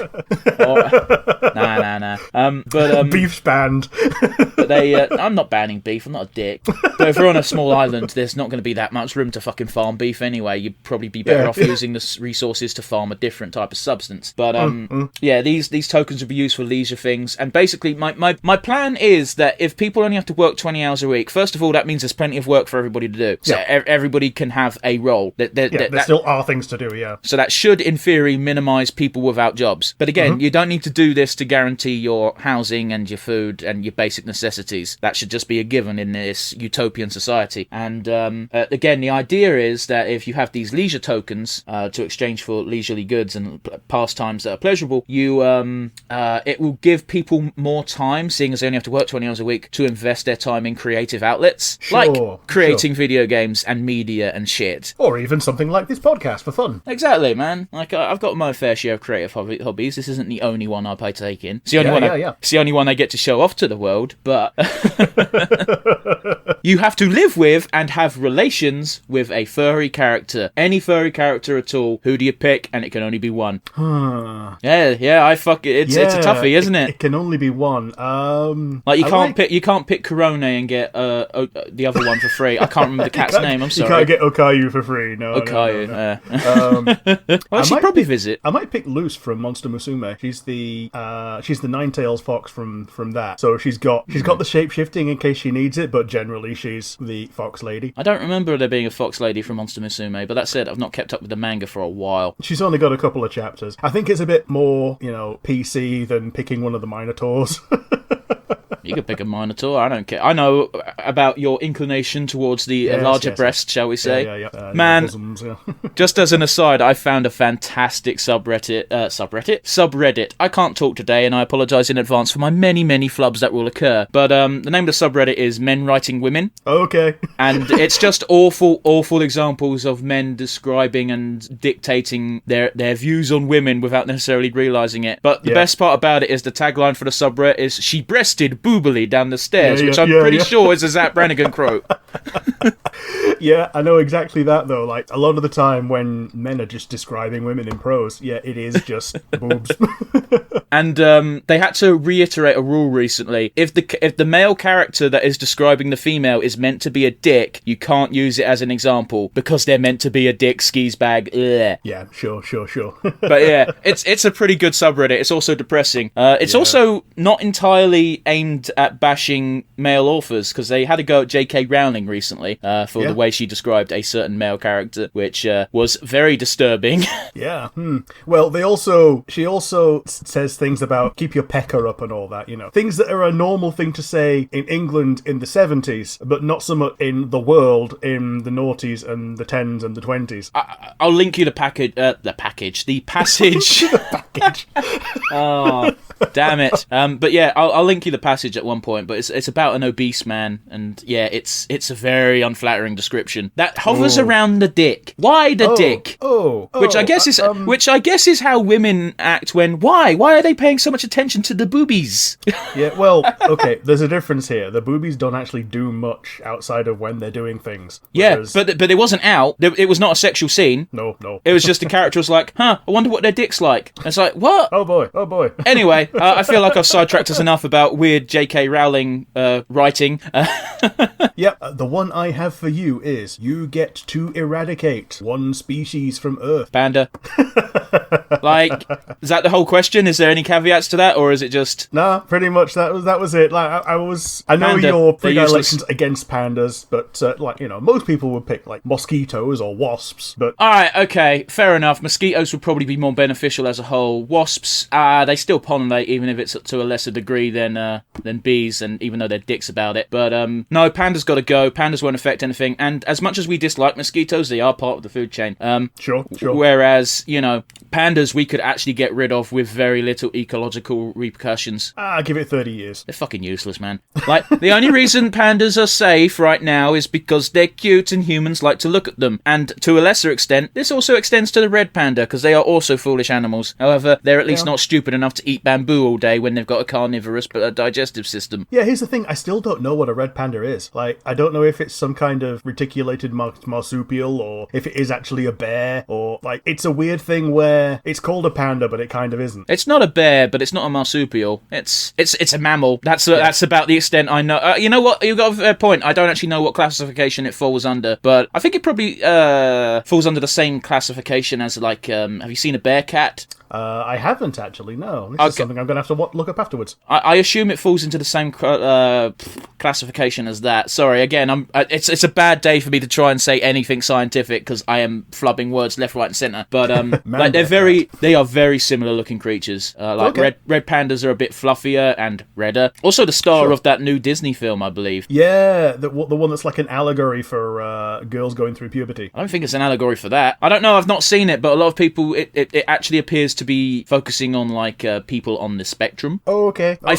I don't know. I've not seen the film. I've just seen memes, and that seems to be what it implies. I could be very wrong. Again, I'm judging from third-hand information, and even then, it's not real information. It's bullshit, stupid memes. Yeah, I too have not seen Turning Red, but it is available on Disney Plus, and if you want to watch it, there's where you go. Oh yeah, let's plug that shit as if that needs it. Yeah, as if we don't do like a third plus of our episodes from Disney Plus. Oh fuck, it's got to be a solid half nowadays, I think. Well, recently, definitely, yeah. Well, it's basically 50-50, like Netflix and Disney Plus, more or less. It's either that or sail the high seas, eh? Yeah, with a couple of outliers, yeah. Speaking of the high seas, we've got to talk about that tomorrow on the review, the old Crunchyroll thing that's going on. Oh, yeah. But that's for another day. I think I answered that question quickly, almost disappointingly so. If you take a character from a different franchise and put it into, I don't know, a different franchise, who would have the easiest time solving that world's problems? Now, there are a few caveats to this, obviously. Yeah. The type of thing I'm looking for is things that are like a bit more mundane, because it's no good saying, oh, put Goku in X because it's Goku. He can destroy the fucking world, you know? Something which you wouldn't necessarily instantly click at, but when you think about it for more than half a second, you're like, yeah, actually, that would solve that world's problems. The one I particularly enjoyed as an example was taking the Ghostbusters and putting them in Nightmare on Elm Street. Yeah. I love that. That would instantly solve the problem. It would, actually, yeah. So, are you limiting this to the target world being a Final Fantasy world? Oh, absolutely not. Okay. Oh, man, this is a big one. Oh. Well, I will, and I'll limit the target world to being FF10. I think Iron Man would have a very good time, like, using as much Albed tech as there is, advancing Albed tech to its absolute pinnacle, and just winning. Yeah, sure. Bit of a boring answer, but go for it. Like, apologies, but yeah, I think that. But also, is this weird kind of charismatic that might actually solve the whole anti-Albed stigma? That, all the Yevonites are like, okay, everybody that uses machines is a prick, and Tony Stark is a prick, but he's a lovable one. I don't think you fully appreciate the religious indoctrination that the Yevonites have. Yeah. Man, it takes Waka a lot of full contact exposure, most of which he's not aware of, to actually come around and realise that not everybody who isn't a Yevonite is a prick. I'm smirking because I'm just thinking, how long until we bring up the race war? Well, it's about 3 minutes. 1, 2, 3, 4, 5 characters down. We've already touched upon it, and we're 3 minutes in, and we're not even talking about FF10 yet. Yeah, so I'm putting Tony Stark in Spira. Sure. But my one for you is you get to redesign a superhero from Marvel or DC or even something random extras. I don't know, whatever extra comic book that you can think of that aren't Marvel or DC. How do you redesign this person and what is their new gimmick? I mean, that's not really... If you take away the things that make a character, it's no longer the character, it's a fucking OC, so might as well... Your question might as well have just been, make a superhero. Well, I'll give you the example of when they did a Marvel DC crossover. Don't you fucking dare bring up Batman, that's Wolverine. Yeah, the idea of Batman being bitten by a radioactive bat and basically having Spider-Man's origin in the MCU. No, Wolverine was crossed over with Batman. Robin was crossed over with Spider-Man. Was he? Okay. Yeah. It was a very weird one because they had to mishmash Logan with Bruce Wayne, which meant he was an eccentric billionaire, but also a lumberjack in the woods. A lumberjack billionaire. Those are two character concepts that you can't really mesh well, Logan and Bruce Wayne. Like, yeah, Wolverine and Batman, but you gotta remember, it's not just Wolverine and Batman. Yeah. Like, Batman would work very well with just the claws and being damn near invincible. But yeah, like you say, you've gotta mesh up the origins and the civilian identities, at least to some degree. Yeah. I believe Spider-Man's new name in that was Spider-Boy, and he fucking hated it. Spider-Boy Wonder. But here's a good one, though, is they ended up fusing the Joker and Sabretooth to make the new arch villain, and he was called the Jackal. And it's like, that's a good combination. That is a good one, yeah. The Jackal, maybe the Hyena. I mean, that same thing, you know? Yeah. Jackal is more of a threatening name than Hyena. Hyena is... Okay, people that know about hyenas know how much more dangerous they are than actual lions. Get a free pass on this, but if you see The Lion King, all that hyenas look like is the slobbering, mangy, stupid pooches that fall about on the floor and start laughing. I mean, if you want to see an actual gruesome, terrifying representation of a hyena, like the wargs in the Peter Jackson Lord of the Rings films are just beefed up hyenas. Yeah, totally. Even though in the books they're just wolves, but whatever. Yeah. But a hyena is a better design for that. Like, big wolves can be scary, but a hyena gave them a much more distinctive visual look. Yeah, totally, because a hyena is so far removed from a dog, because, technically it is a feline. Even though it looks more like a dog, it is actually a feline rather than a canine. It's so far removed that you can't just go, look at how fluffy it is. Could have sworn hyenas still came under canid. It's a really weird one. They have so much more visually and, mentally in common with Doesn't mean jack shit, dogs. it just matters what its biological identification is. If it's called a canine or a canid, then it's a dog, or more dog-like. So the taxonomy is that they're feline. It's wiki time later, but yeah. I'm almost tempted to do wiki time now because I don't believe that for a second. Neither did I when I first heard it. And female hyenas, blah blah blah. Yeah. They've got really long clits that make them basically dicks, and also means most of them die in childbirth. But hey ho. Yeah. What was the question? It's if you get to redesign a hero, then what is their new gimmick? How does their new take on the old hero fit into the world? I redesigned Spider-Man for the millionth time and gave him a different coloured outfit. I'm sorry, I think the question's weak. Okay. Well, it's a redesign character. Well, you do anything to take away the core concept of the character that's not that character anymore. You're making your own thing. Okay, fair enough. Oh well, this is like 7s for 7 on me having weak questions. You can pick any weapon from any mythology or fandom or whatever, and it is now your signature weapon. What do you pick, and how do you use it to dominate your foes? I really like the wire lance in PSO. Cool, I can't input here. Well, I'll describe it real quick. It's basically a claw on a wire, and the idea is you lob the claw at something and you can grab onto it, or you can just use it as a weight to electrify the wire and use the wire as a powerful whip. I feel like that's very easily nullified by a very heavy wooden shield. Yeah, but also you can just aim somewhere else. You can aim behind them, shoot behind them, and have it loop around. Do you know how shields work? You go like this. Oh, they're aiming there. Boop. Yeah. Like... Yeah, but it basically turns a normal person into Spider-Man plus.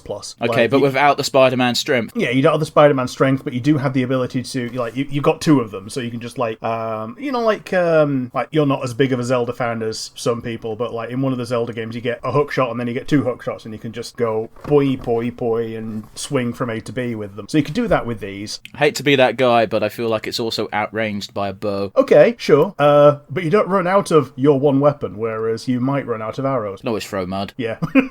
You can do that with any weapon.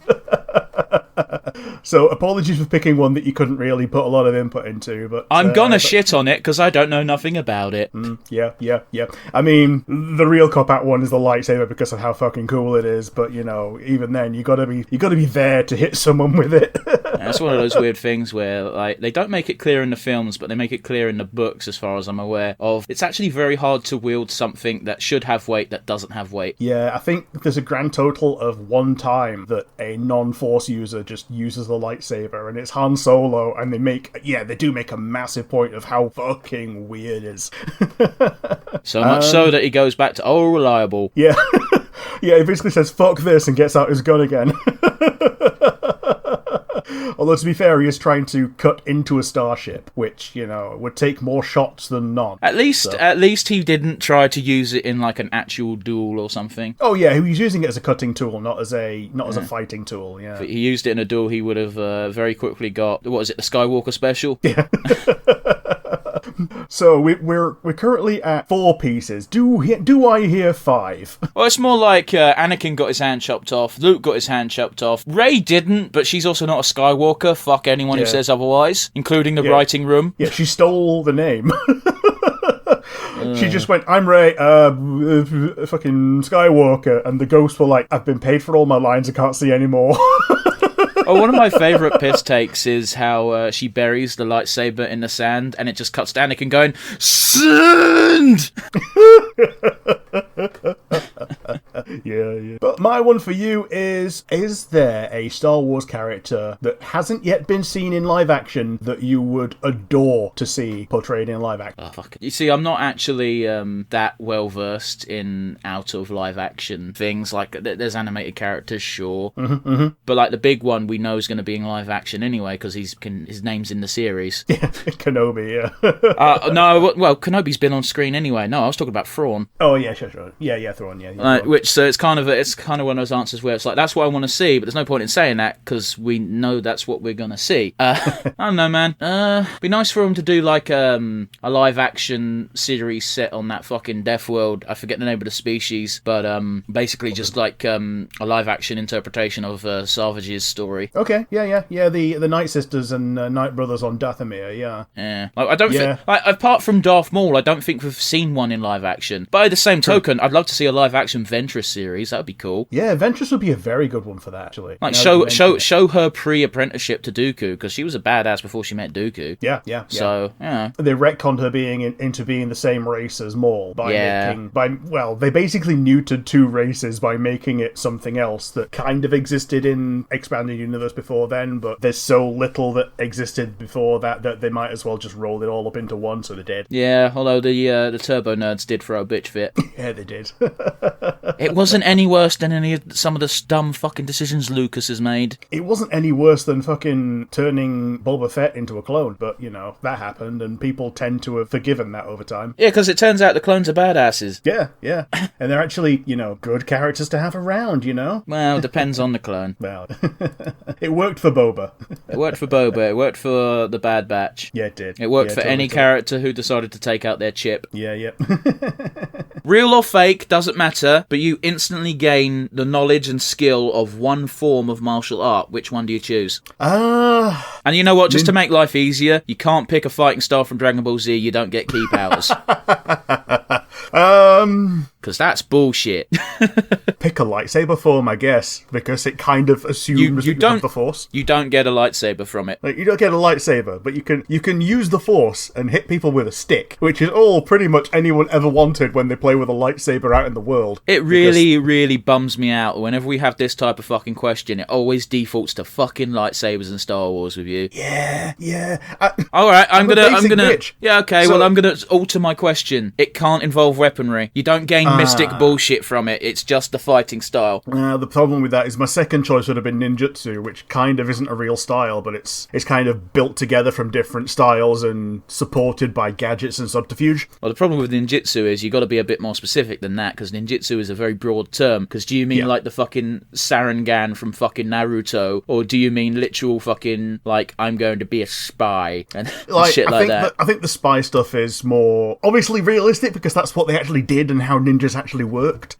Because if you pick Naruto, then that's basically I want every power from every time to be infested with some kind of demon fox to make friends with it, and like I have a colossal sword bigger than clouds and it can shoot lasers. Well, here's the thing, right?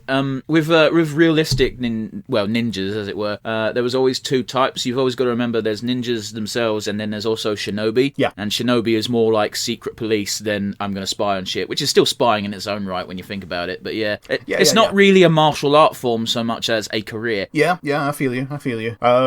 What I think of a lot of the time is the guys in socks going across rooftops and dropping into someone's house, stabbing him in the neck, and then leaving. Sure.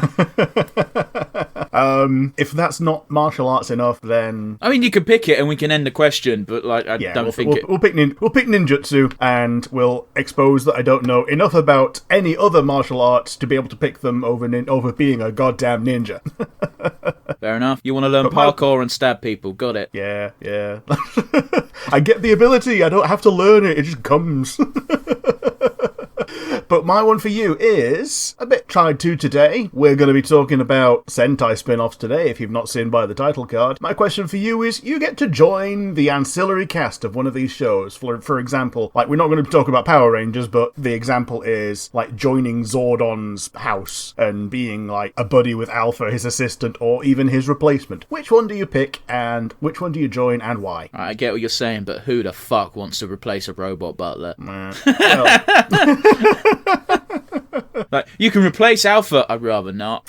He seems like a bitch. Yeah. Like, that's all Alpha does is the bitch work. You know what I mean? Yeah. I think it's better for the other shows, though, to a degree. Sure. Because the other shows don't have Alpha. Yeah. His only gag is just, I am Alpha, I get upset at things and go, aye. Yeah, literally, if you say Alpha, my brain goes, aye. It's like, that's all he was. They even have the fucking song in the Power Rangers movie. Shut in the up. credits of, have you not heard it? Well, not for it's the aye song, and it's aye. I choose to believe that you've made this up on the spot, and I'm going to move on with my life in blissful ignorance. And I loved that song so much as a kid, I had to go and replay the credits just to listen to it. Sad, strange little child. Yeah, this is before YouTube. Yeah, no, I know. I too was just born on the cusp where I couldn't just go, that was cool, I'm going to watch it again. Type. Yeah. You know. You kiddlywinkers, you've got it easy. Yeah, man. We couldn't pause live TV. If you you missed Pokemon that week, you don't get to see what Pokemon Ash captured / got his ass owned by. No. I've slightly forgotten the question. I'm replacing someone in Power Rangers, but not a Power Ranger. Yeah, you can either replace or join one of the, like, butler teams. So, not Alpha, but, like, maybe Alpha, but in one of the other things, in, like, Beetlebugs, VR Troopers, Mass Rider, all that shit. I don't want to live in a world with Super Sentai characters, and I'm not one of the Super Sentai characters. That being said, I would totally serve Rita Repulsa because she is cute. Yeah. Which I think is a very, very, very, very, very shallow and bad reason to, literally betray your race. That race being humans, not white people, I promise. Oh boy, yeah. Yeah, joining Rita's actually a pretty fun one because, it might make for some good telly. You got an actual human joining Rita. It's like, Rita, do we really want to take over the planet? I can make you tequila. Yeah. Plus, I've got this five-point plan. Listen, for those of you listening on audio, like, I forgot how many nut fingers were 5. Listen. You want to take over the world? We need to start with teenagers. Now, I don't know if you know this, Rita, but male teenagers are incredibly easy to manipulate. All we need is you in a bikini for like 5 minutes, and we've got an army. Yeah. Also, like, Red Ranger, Black Ranger, Blue Ranger. All right, the Blue Ranger's gay. Maybe not him. But Black Ranger and Red Ranger, we can manipulate those. And I don't know, the Blue Ranger might be a furry. We could do something with Goldar. I don't know. Oh boy. I don't know what the dude's like. Man, that dude's story is tragic. Yeah, it is. Ugh. And, like, even in universe, he did the opposite of, he went from being a ranger to just being Alpha's number 2. Hey, to be fair, I always liked Billy. Yeah. It's It was one a of good the way of reasons. keeping him in the cast, yeah. It was one of the reasons why Turbo had an easy grip on my brain. It's like, hey, Blue Ranger! He was my favourite until Tommy showed up. Yeah. Not Tommy. Is it Tommy? Yeah, well, Tommy was... Green, obviously white, green. yeah? Green and white, and green, white, and then red, and then black later on. Yeah, he I basically wasn't is a watching team. at that point. Who cares? He's a team unto himself, is that guy. But yeah, I don't want to live in a world. You don't want to live in a world where you're not a Power Ranger. If Power Rangers exist and you're not a Power Ranger, your life sucks. Yeah, it does. Unless you're Bulk. Yeah, Bulk yeah, does yeah. well off the Power Rangers existing after the teenage years, anyway. Yeah, Bulk and Skull. Yeah, but Skull pisses off for a while on a trip to Tahiti or some shit. Yeah, he buggers off. You are chosen as the avatar of any mythical god ever. Anyone. Which god would you want to be the avatar for?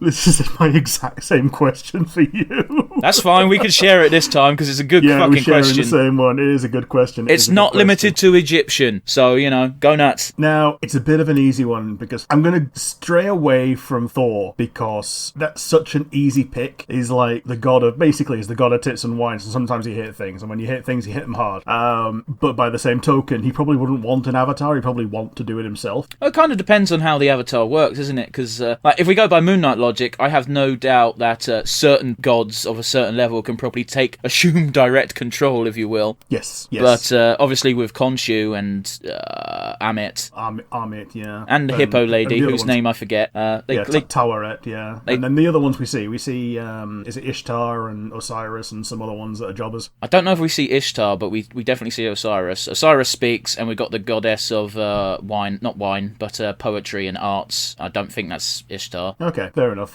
It might be Ishtar, it might not be, but yeah, the one that fills the goddess of love and fertility and all that stuff, yeah. But yeah, the one that I might actually pick then is Perseus. Is Perseus a god? I'm pretty sure he was. And if he doesn't count as a god, then... I'm just going to do a quick, cheeky little Google, because I think Perseus might be one of those demigod motherfuckers. Okay. Perseus, So he's a legendary founder of Mycenae and Perside dynasty. He was a Greek hero and slayer of monsters, but it doesn't say he was a god. He was the guy who killed Medusa. Okay. So he's not technically a god. He's a Greek hero. Yeah, then Hermes then. Hermes is a pretty good one. Now, don't forget, in mythology, Hermes is not just a messenger god. He is technically the equivalent of Loki. He's a trickster. Yeah. He's a pretty good one. But, like, the reason that he's not as much known for his trickster side is because he doesn't lean too far into it in most of the stories. It's one of those where he's the trickster god, but he's still fundamentally on the side of the rest of the pantheon. Yeah, whereas Loki straight up is actively working towards Ragnarok. Yeah. Yeah, like Loki, yeah, he is a god of magic, but he's not even the best one of those. In Marvel, not so much, but in actual mythology, you don't fuck with Loki. Yeah, true. Although, Loki for a trickster god was quite shit in the sense that his tricks always got found out because, rather fittingly, all the gods were like, something weird's going on, almost like a trick. Loki! Yeah. So yeah, Hermes is going to be mine. So I'm going to throw the exact same question back at you, which, if I could prove that I had it written down, then I would, but I didn't. But yeah, it was the one that I got picked out of. If you had to be an avatar for a god from any mythology, which would you pick? Well, to be fair to you, it's the go-to obvious question after watching this series. Yeah, it is. It absolutely is. But yeah, it's a tough one. There's a lot of gods to choose from. Like, despite having this question in hand, I didn't think what my answer might be. But it's a bit of a toss-up, really, isn't it? Do I want to go fun, or do I want to go super badass with cool powers? Either way, similar theme to you, I'm definitely leaning towards Greek. It's a coin flip. It's either Dionysus, god of partying, hell yeah, or Thanatos, god of death. Yeah. Which, yeah, 'cause, not to be confused with Hades, who's just a bureaucrat. Yeah, he's just the landlord for the underworld. Yeah, man, I fucking love Greek mythology. But even then, Hades is a pretty good pick. He's a fine pick, but I feel like Hades is one of those gods who'd be like Osiris and be like, I'm just making sure everything's going normally. I'm not interfering. I just need to know what's going on. And half the people that come to him and say, "Hey, can I be your avatar?" He's like, "Did you really want Thanatos instead?" Like. Yeah, Greek mythology is cool like that, and they separate the person who's in charge of the domain and the person who actually kills shit. I mean, a lot of mythologies kind of do that. Like you meant, like the Grim Reaper exists, but he's not really part of anything. He's not part of Christian lore or Judeo lore. No, he's just kind of something that's in the cultural zeitgeist. Yeah, it's weird, isn't it? Like every culture has a Reaper. Yeah, Japan, they love their Shinigami. Yeah, they do. And we love the pink-haired DJ. Yeah, we do. But yeah, at gun to head, I'd pick Thanatos, I think, because even though God of Partying sounds cool, Thanatos would probably be more useful.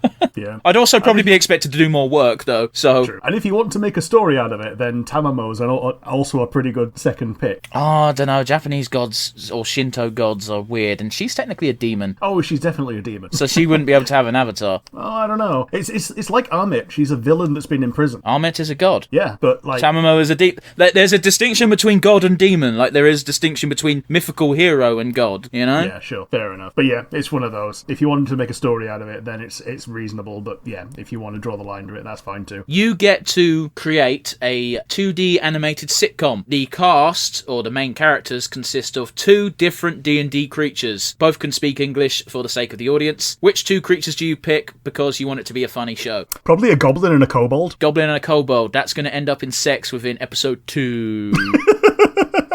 I don't know what it is with D&D players, but they find kobolds weirdly sexy. I don't know why either, but yeah, they're both downtrodden small races of easily slaughterable level 1, well, monsters for level 1 players. Having them both having to band together despite being from different tribes, I think that would make a pretty good sitcom. I could imagine the goblin being played by someone doing a Rodney Dangerfield impression. I get no respect. Yeah, and the kobold's got to be basically what is it? Mei Hatsume, the tech genius tinkerer from Hero Academia. Sure, if you something like that. Just some kind of inventor. Because in their basic environments, kobolds are all about making traps out of everything. Which, if you've got someone who's not a kobold living with you, is instant comedy. But you could go that route, but the route I would have gone would have been like, again, Rodney Dangerfield goblin going, "Oh, I get no respect," while bitching to his roommate, which is the kobold, who's just sat on the couch eating diamonds. Just listening to her like popcorn, yeah. Yeah, just listening to her roommate vent and then going, it's not too bad. Or some shit. I don't know where I'm going with this, but it's your fucking hypothetical. Yeah, goblin and kobold, go. But yeah, my one for you is, do you have a fictitious food? A food from some kind of fiction that may or may not involve real creatures, real animals or whatever, that you want to try in real life? That's a good question. That is a good question. I'm trying to think now, because unfortunately I've been playing Stardew Valley a lot. Yep. As a joke answer, I'd like to try a tree star from Land Before Time, even though it's just a leaf with water on it. You know what I mean? And probably not very good for a human, but there's my gag answer out the way. I don't know. There's so much crap. Yeah, because there are entire cooking shows dedicated to bringing these things to life as best as they can. Is there really? I'd sub to that. Yeah, Binging with Babish tries to do it as often as he can. Send me a link, because I'll check that out for sure, because that sounds fun. Yeah, totally will. Yeah, I don't know, man. There's a lot to choose from. There is a lot to choose from. Yeah, there is. Like, there's Star Drops from Stardew Valley, which is the mega fruit you get that increases your health and stamina bar. So just imagine eating a piece of fruit and you're going to live longer just for eating it. Yeah. It's like real life, except actually tangible. I'd say Paupu fruit from potentially Kingdom Hearts, but I'm pretty sure that's a real fruit. Or at least based on a real fruit, you know what I mean? Fair enough. There's Sweet Gem Berries, which is again from Stardew. There's a lot of shit there's 2 things in Stardew. 3 things if you count the ancient fruits. Man, I'm going on a bit of a tangent, but fuck. I'm trying to think of an animal I'd like to kill and eat. But it's... That giant fucking egg from Mandalorian. That looks gross, though. Yeah. Make an omelette out of it. Oh, no. It was like green and slimy. It might have been a rotten one. One thing that Binging with Babish actually did make from Mando was bone broth. Ew. You know, the one that they gave the child early on. Yeah, but bone broth's just a real thing anyway. Yeah, it's like soup made from bone. And yeah, it's what poor people eat. I know, I was poor. Good old consomme. Clear soup. Go. But don't forget, yeah. meatloaf was just, there's a bunch of shit in the fridge we need to get rid of, and we're poor. Let's just bang it in. Fry it, go. Yeah, that's all it fucking is. And then you got gourmet restaurants trying to sell it, and it's like, get the fuck out of here. Well, that's the thing. Any local specialty cuisine is just what the poor people threw together because that's all that grew there. Yeah, it's like bubble and squeak. Yeah, and sauerkraut. Yeah. How do I get all this cabbage to stay not rotten? Yeah, but yeah, like the bubble and squeak. I remember watching a show where one of the gourmet restaurants' ideas was, all we serve is bubble and squeak, and it's like, you're selling poor people food for 20 quid a pop. You can fuck off. Yeah, But yeah.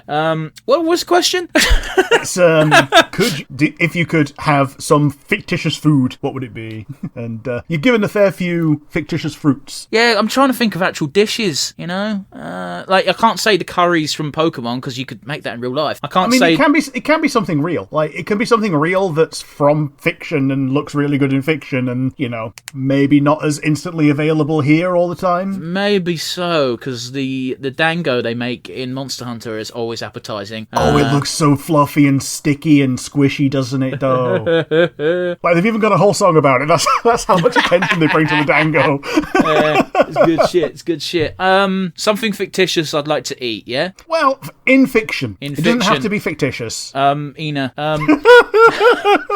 Oh, she's never going to hear this, it's fine. Forbidden jelly. I don't want forbidden jelly. You know what joke I was making. Yeah.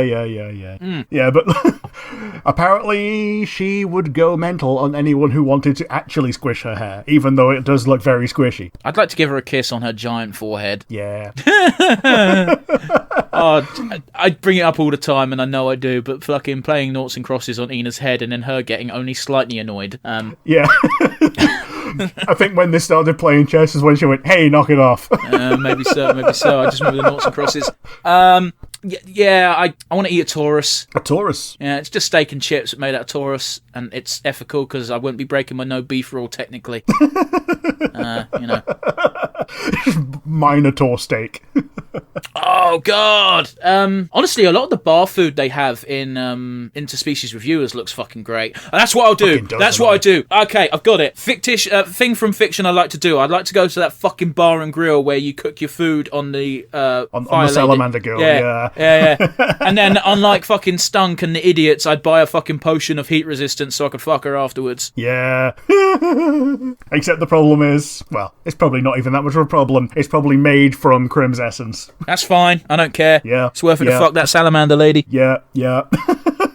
Oh, yeah, there we go. Right, we got there in the end. How long did that take? Let's have a look. About 10 minutes. We're 10 minutes in, but the first couple of minutes was me moaning about dragons before we started. Kingdom Hearts 4 has been confirmed. Yeah. You get given the writer's pen, as it were, to put Amphibia as a world in Kingdom Hearts 4. Now, I know you've not played Kingdom Hearts, or not played much of it anyway, but do you know the general gist of how a world works? Like, you got a hub bit and you go out from it, right? Not really, no. And you've got a single person from the series that can join your party. That bit's correct. It's not really a hub as much as, like, they'll take a snapshot. I'm going by Kingdom Hearts 1 logic, admittedly. Kingdom Hearts 2 is a different beast, and Kingdom Hearts 3 is weird. But you take basically a snapshot from the film, and the entire level revolves around that. So, for example, with Halloween Town, it's just Halloween Town. At one moment, you go off and you do the Oogie Boogie boss fight, but that's about it. Sure.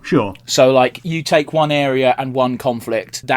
You condense that into your version of the world for the Kingdom Hearts level. So how do you do that for Amphibia? I think for Amphibia, it would actually be the season 1 finale. Like, it's kind of the battle for Wartwood, but it's all the Wartwood residents in the Toad Tower. So, like, a pseudo stealth level where you can, like, go through, beat up some toads, and then have a final boss battle with Sasha. Well, I get what you're saying. Stealth isn't really a thing in Kingdom Hearts. I know, but you know what I mean. Like, a pseudo stealth level. No, I don't know what you mean. I want you to Kingdom Hearts flavor it, not just video game flavor it. Okie dokie. You distract the toads by throwing Donald out into the world, and they have an existential crisis that a duck, which should be able to eat almost any tadpole of any of the amphibians, is now here, and they have to deal with it. Well, here's the thing, because they established very early on in Kingdom Hearts 1 that Donald Duck has camouflage magic, which is why they always get goofy costumes whenever they go to different worlds, because it automatically blends you into the world. Okie dokie. Does it ever malfunction? No. Okay, so it wouldn't accidentally turn them into to Newt's, and then Newt's going around the Toad Tower in the Frog Siege. Well, no, but like if the Magic thought that their best camouflage would be Newt, seeing as they're clearly the top of the hierarchy at that point, then there's no reason why the characters wouldn't take the form of Newts. Like, I'm pretty sure Sora would probably take the form of a frog minimum. Yeah. It's one of those, like, well, actually, between the three, they could have one of each very easily. They could. They do that in the Little Mermaid level. Yeah, Goofy being the tall one, he can be a Newt. Donald being the odd one out, he can be a toad, and Sora being the hero can be a frog. Well, considering Sora's moveset, you could give Sprig a Keyblade and you wouldn't know the difference, I'll put it that way. Yeah. Yeah, he's just a young Yoda. I mean, yeah, Yoda was once described by, I think, Johnny Vegas as a 9 million year old frog on Ket. But he has to ration his drugs now. But yeah, he doesn't have as much cartilage left. But yeah, I think the Toad Tower part would actually be a decent snapshot into the series. I think doing the final battles would be a bit too spoilery, you know? Like, it's still a finale, but the final battle has a bit more baggage. It's odd, really, because I've been thinking about this for a while. And, sure. Well, I say a while, about 3 days. I actually entirely agree. If you're going to put if you're going to do Amphibia in Kingdom Hearts, you do Season 1 Endgame. You have Grime or Sasha be the villain, and you work from that. There is too much setup involved to establish the actual overarching conflict in a single Kingdom Hearts level. Yeah, like you can do a double team as well, Sasha and Grime, and you team up with Anne, and therefore it's a 2v2, and therefore it's fair. The only problem there is it would probably lean more towards Grime being the villain, because Season 1 Grime is a piece of shit. There's no beating around the bush there, and the end boss of pretty much every Kingdom Hearts level, at least in Kingdom Hearts 1 and Kingdom Hearts 3 to a certain degree, is a big fuck off Heartless that is summoned by the villain because they're evil and they can kind of control it but not really. Yeah, someone who's an actual heel, at least in that point in time in the story. Like Pete. Well, Pete never actually summons a big fuck off Heartless. Like, he summons the shitlings, but kind of anyone can do that, let's be honest. Yeah, fair enough. It's that weird thing where Pete never goes full heel. Like, he's a heel because he doesn't like Mickey Mouse, but he's not a heel in that he wants to commit genocide. Okay, so he's an ankle. I guess.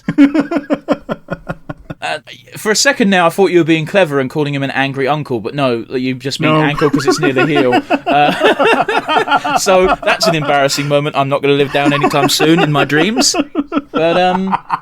But yeah, I think you could do something cool, like have Wartwood be the intro and it be attacked by Heartless, and then move on to Toad Tower, as you say, and Big Boss Grime. You could have so much fun with just a bunch of different amphibian flavored Heartless. Yeah, totally. And also, he might even fire the sympathetic toads like Braddock and the other one whose name escapes me, and he replaces them with Heartless because they're more efficient, and they kind of join your team as well. Yeah, that could work. A very interesting thing they did in Kingdom Hearts 3, as opposed to Kingdom Hearts 1 and 2 to a certain extent, is you could have more than one additional party member. Okay. And they would fight with you full stop. You wouldn't have to... In Kingdom Hearts 1, it was literally FF logic of, you got 3 party members. If you want Tarzan in your party, you got to boot off Donald or Goofy. Yeah. But in Kingdom Hearts 3, no, you just have an extra party member for that stage, and pretty much every stage had one at that point. But like the Monsters Inc. level, you had Sully and Mike. The Toy Story level, you had Buzz and Woody, instead of, just one or the other. Fair enough. And it would be a really cool touch if, like, at the end, when you revisit the stage, Sasha has a semi-face turn a bit early, admittedly, and you have both teaming up with you until, whenever you head back. Just a thought. Yeah. Like, it would be really neat to have that, because seeing Grime as an actual villain who's willing to tear down the world rather than someone who just wants to conquer a little bit because, he sees himself as at that point on the food chain might actually be enough to trigger Sasha into having an early face turn anyway, so it does track, Yeah, but it's also just a matter of moving story elements to suit Kingdom Hearts bullshit fucking formula. Yeah, that and the kids have iPads. If they see Donald Duck coming and being against a villain, they're like, yeah, maybe we should side with Donald Duck. Again, Donald won't look like Donald. Okay, yeah, sure. But he still sounds like him. Yeah. You see someone who looks a little bit like someone who could be in your world, and they talk completely incomprehensible duck language. You're like, oh, okay. Hey, now he is cohesive. Yeah. With subtitles, he is at least. Yeah. But yeah, I think we've hammered on a bit long about that fantasy booking. I know I was giving you some shit, but it's one of those where you got to fit to that Kingdom Hearts formula, son. That's the question. Yeah, absolutely. I don't blame you. But yeah, the one that I have for you is, we've seen Amphibia work with amphibians. Do you think a similar show could work with another subcategory of animals, and if so, which one would you choose? I mean, the amount of movies, granted not series, but movies that have just been, oh look, it's ants, it's Bugs Life. Like, insects are an endless fucking source for this type of thing.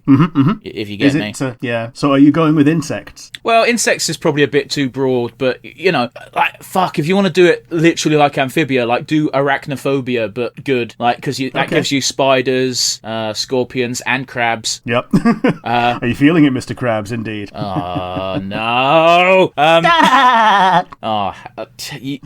That good impression does not rectify the hate I feel. Yeah, are you feeling it, Mr. Krabs? In case you couldn't tell, Rick is the voice guy. Yeah, let's stop now. But yeah, if I was pinned into a corner, it would definitely be that. But like, Amphibia's not unique for doing this. It's not, absolutely. But like, it's one of those where I feel it's unique in how sympathetically it portrays creatures that are normally kind of abhorrent to normal people. Well, I think the only reason why toads aren't looked down upon so much in our generation is our generation was semi-brought up by Harry Potter and Neville had a toad. Yeah.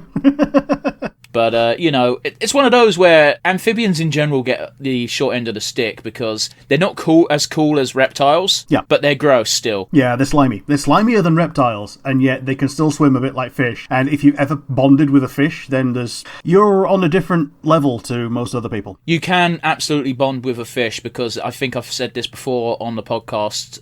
There's a specific type of cichlid called, can't remember the scientific name, but everyone calls them Oscars, and they are, I shit you not, they're just dogs in fish bodies. Yeah, you can like diddle your fingers in the water and they'll just pop out for a pet. Well, like not pop out, but pop up. When I was a kid, we had a really big fish tank. I'm talking like 6-8 feet. It took up a wall. It wasn't very tall, but it was long, you know. And we had an Oscar, and if you walked up and down the tank, he would follow you. Yeah. But yeah. And I think I've also said it on the podcast before, but we had sterlets, which are little tiny sturgeons. And yeah, if you diddle your fingers, they'd come up for a stroke. Yeah, fair enough. Which was cute. Yeah, as cute as fish can be, I suppose. Yeah. But yeah, again, this formula could work for anything, but I think you've got to steer away from mammals and avians as well. Yeah, birds are a weird one where they can be made sympathetic, they can be made cute, like a lot of them are already cute, but the thing is they don't have fingers, and they don't have something that you can realistically make into fingers without turning it into a complete cartoon, you know? And I think the only mammals that I think would work with this, that aren't just straight up furries, is if you just narrow it down to marsupials. Even then, I don't think. I think because they're so such companion animals already that it wouldn't really give you the same vibe as the Amphibia formula has managed to make us feel with frogs, newts, and toads and olms. Yeah. I guess. Yeah, olms right at the end. But gun to head, I'd definitely go for arachnids because you got three main classifications that you can go for. Like, I think certain breeds of mites are also technically arachnids, but whatever. Those are gross. We don't like those. But yeah, happy with that. You get to pick any one character from The Simpsons without the surname Simpson or Bouvier to have a dinner with. Who do you pick and why? Does not have to be romantic, in case that wasn't obvious. I want to pick Hank Scorpio's brains on how to be an ethical and lovable villain. He used a flamethrower on multiple people. Yeah, but they were his enemies. I don't think you could be an ethical villain. Yeah. But yeah, he's a fun guy. He's a fun guy to watch, and absolutely. Yeah, and if he likes you enough, he might just give you money for the sake of it. Yeah, or at least a cushy job.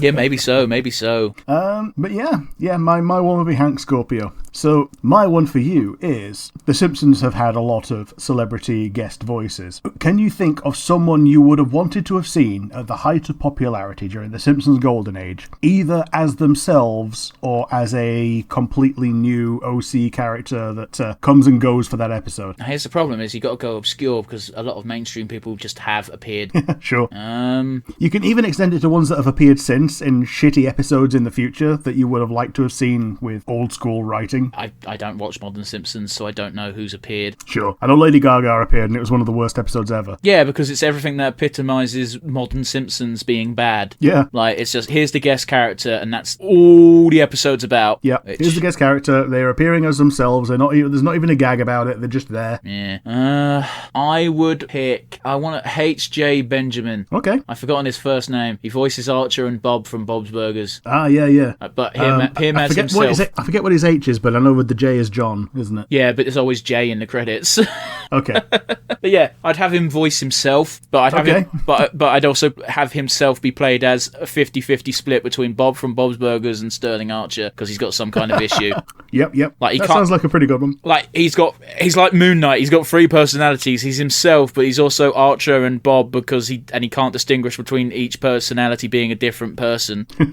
That sort of thing. Like Homer bumps into him and he's fucking serving Calculash as Bob, and later on he saves it. I don't know how you'd play it. It'd be stupid and over the top, you know? Yeah.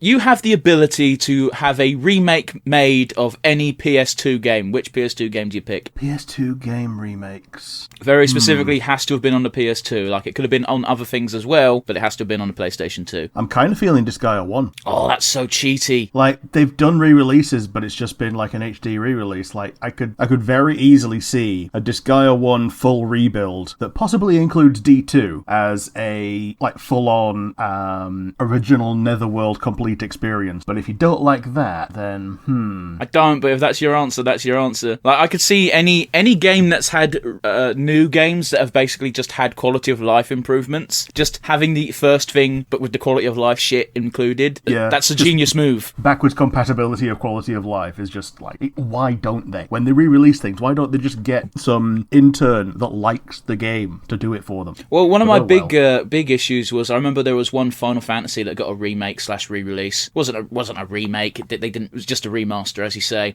But it always bothers me when they don't include the feature to skip fucking cutscenes. Yeah. It's a remake/remaster. I've played the game. I want to play the game, not re-enjoy the story, because the graphics are still the same. So who gives a shit? Yeah. But yeah, I think Disgaea is actually the one that I would definitely just buy and play. If you want someone with a little bit more appeal, then there's always God of War, but that got rebooted rather than remade. It's not even rebooted, it's a continuation of the story. Yeah, they tried to sell it as a soft reboot, and then, yeah, it is actually just a continuation. It can't be a soft reboot. It's actually impossible. I know, right? The shit in Greece happened. Yeah. It's a core part of the story.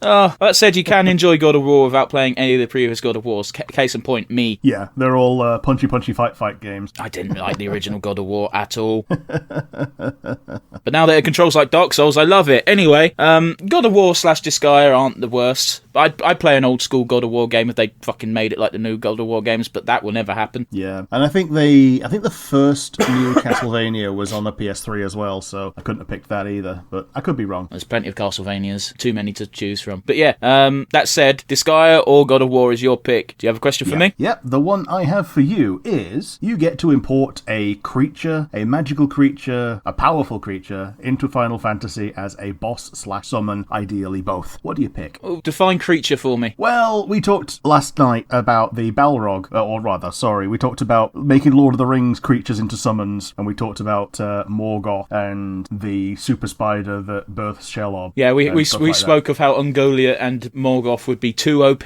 for any other universe. Yeah. But like that kind of, it could be that kind of power level, or it could be down a little bit more tame, like a Balrog.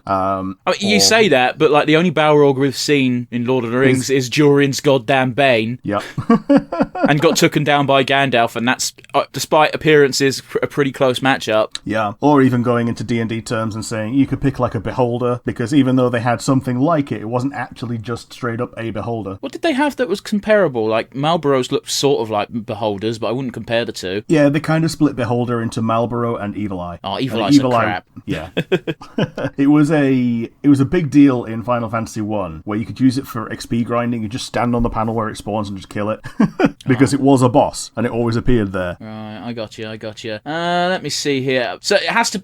Are we limiting it in any way, or is it just basically take a thing from something else and put it as a summon/boss in FF? Generally that, but if you have a preference of which target FF it should go to, that's fine too as well. It's just the question's so broad, so I was trying to get you to narrow it down a bit, to be honest. Fair enough. Well, the idea is it's meant to be on the same kind of power level as other summons/bosses of that genre. Yeah, but the problem is I've been playing a lot of Yu-Gi-Oh! Lately, so my brain instantly goes to Blue White Dragon, but that's boring. I mean, you can have it. That's just basically Neo Bahamut, isn't it? Pretty much, which is why I said it was boring.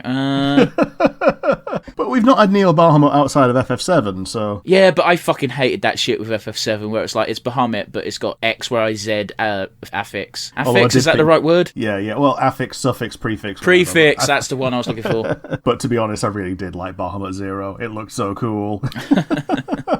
I would make Khonshu a boss that when you beat him, he becomes a summon. Yeah. So he starts in Kaiju Giant mode as a boss, and then he's just like Yojimbo-sized when he's a summon. So I'd specifically put him in FF10. That's actually pretty cute. Yeah, I like that. Plus, yeah, even in Kaiju size, he's not actually that far removed from the aesthetic of anime, so he would just fit. Yeah, I like that one. Yeah, I had to pull it out my arse a little bit, but yeah, I feel like that would fit. Plus, it's one of those problems where, given an infinite amount of time, we could make a whole podcast based on this. Yeah, but we can make an entire Pantheon podcast. Yeah, but it's one of these. All of these questions are all pulled. Well, the questions are not so much pulled out of our asses. The answers are definitely pulled out of our asses because we need to give an answer in a timely manner. Yeah, I think the only you've asked me one question before, where before the podcast you went, "This is my question. Think of an answer now," because the question's more involved than none. Yeah. But yeah, again, the unfortunate thing is, I work on a bit of a goldfish brain in that. What's the most recent thing I've done? Because that's probably what I'm going to pull from for my answer if it's a hypothetical in the vein of the one you just asked. Yeah, that's why I normally go to Star Wars, because it lives rent-free in my brain. Yeah, and that's why I got a lot of my questions are no Star Wars now.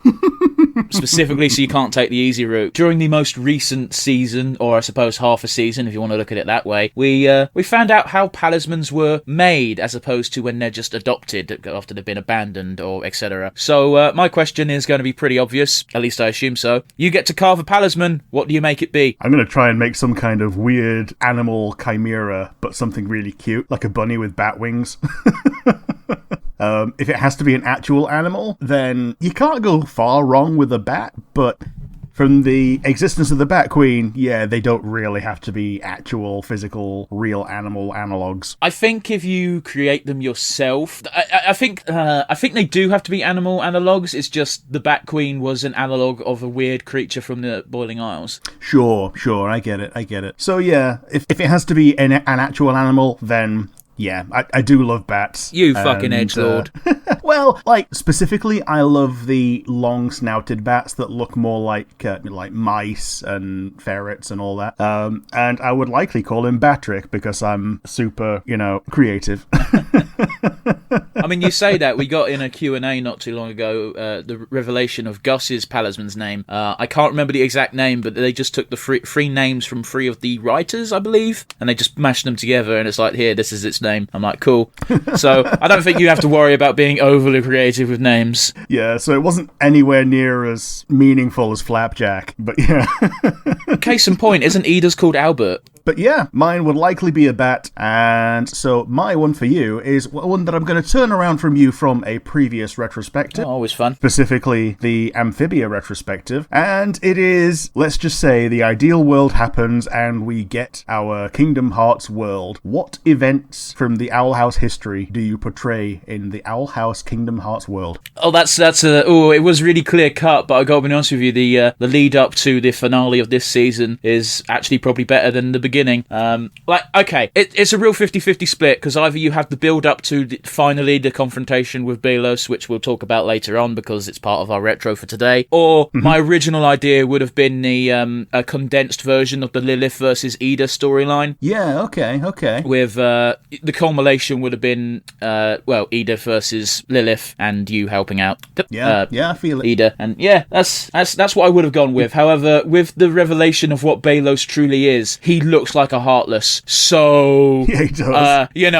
You should absolutely just run with that. Like, that should be the final boss, and then afterwards have what happened in the show happen, and then Sora leaves. Let's go back to the Enterprise.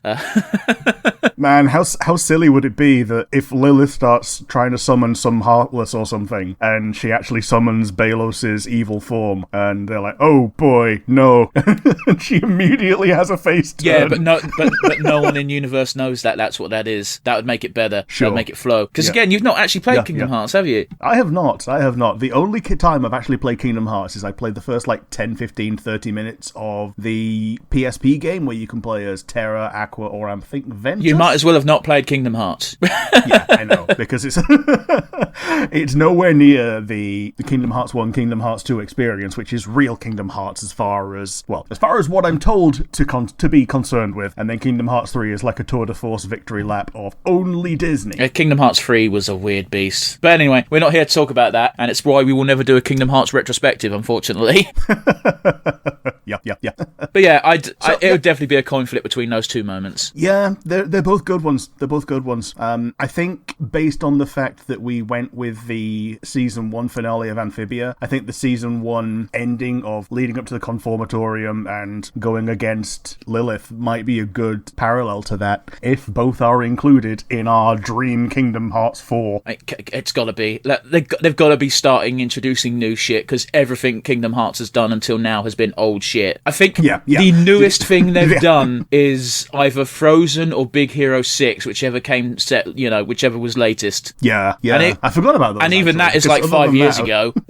Yeah, other than that, I was going to say stuff like the Pixar stuff, like Toy Story and Monsters Inc. That's all Kingdom Hearts 3 was Pixar shit. Yeah. We went back to Hercules World, and we went back to Pirates of the Caribbean World. I can't remember anything else that was non-Pixar in Kingdom Hearts 3 anyway. Yeah. Not counting the DLC, I've not touched that because I don't care. Man, how damning. It really sucks. I've been a fan of that series since it came out 20 odd years ago, back on the PS2, motherfucker, and I'm just like, I don't care. Congratulations, you've been given the keys to Sonic. You get a one-time deal to make anything you want out of the Sonic IP. What is that thing? It can only be one thing, no series. Ah, man. They've already done an RPG. I liked it, no one else did. They did an RPG? What? Oh, have you not done this? BioWare did a Sonic RPG on the DS. Okay, I'm totally going to try and find that via completely legitimate means. Yeah. It's difficult to find, so hit me up if you need help finding it at CEX or something like that. Yes. Yeah, CEX. I think we've covered our arse. Let's go. Literally a BioWare RPG where you could romance Amy. It's fantastic. But what about Sally? There's no Sally. It's only game canon characters. I was going to say, has Sally even ever been in a game? Once. Ooh, that's one time more than I thought. And it was as something in a gacha in a pinball. Oh, that doesn't count. Yeah, exactly. They were also planning to make a game with her, and that got cancelled. So that's the thing. I probably would actually make that game a reality with modern sensibilities, a few more RPG mechanics, just the Sonic Saturday morning cartoon game, which was meant to be a little bit more stealthy, a little bit more story-driven, and had a few RPG mechanics, and just generally was a fun time for people that liked that version of Sonic, which I did. Not a lot of people think it's their favourite, but it was good enough for Archie to pick it up as their main mythos. So yeah, I'd do that. Make it 2D style, pixel art, and all that. Yeah, fair enough. That sounds reasonable. I'd buy it. Yeah. Sweet.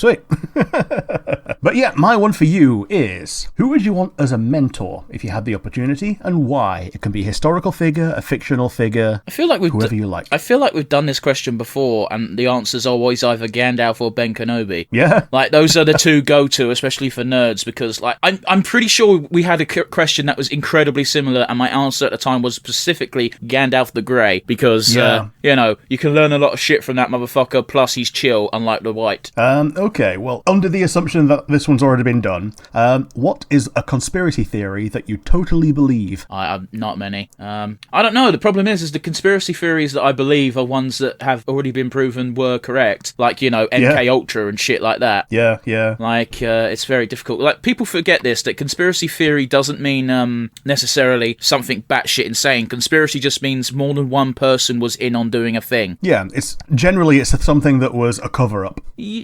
Somewhat. Conspiracy means more than one person did the thing. That's the problem. The problem with English is one word means many things. Yes, it does. It's not really a conspiracy theory, and I don't really believe in it. I really, really, really like the idea of there being a giant ape-like creature living in the American forests.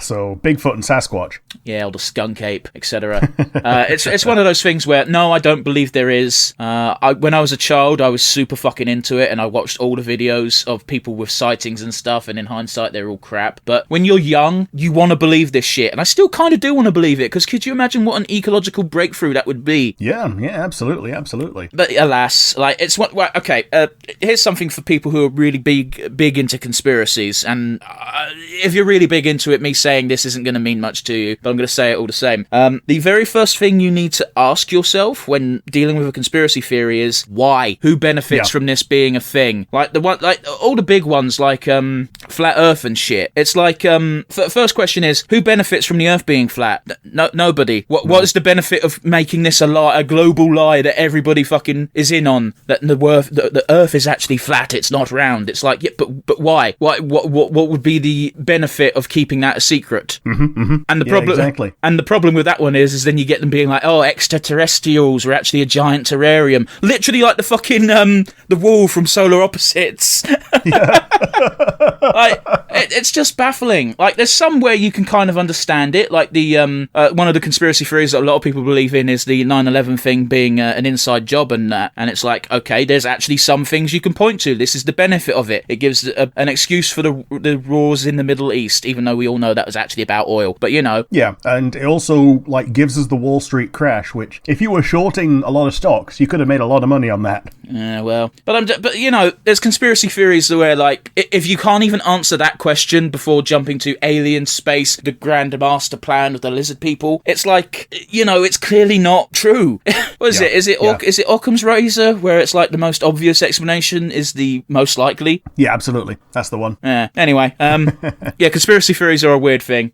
We could probably do a whole fucking podcast on that, so I'm going to put a pin in it here. Let's get to today's topic, I suppose. A good question, though. You're not allowed to use any character that's appeared in, let's say, the main 9 films, even though I don't really care for the sequels, but whatever. Sure. Who is your favourite Sith of all time? Favourite Sith? I mean, it's probably got to be Darth Revan, because A, you get to play as him, and or her, yeah, and B, in games where they're not available as the player character, they're held up in very high regard as basically the linchpin of things that are happening now and have been happening for the past few hundred years. Is it Revan or Nihilus that ate a planet? Nihilus ate a planet, Vitiate ate a planet and everyone on it and became immortal because of it. Okay.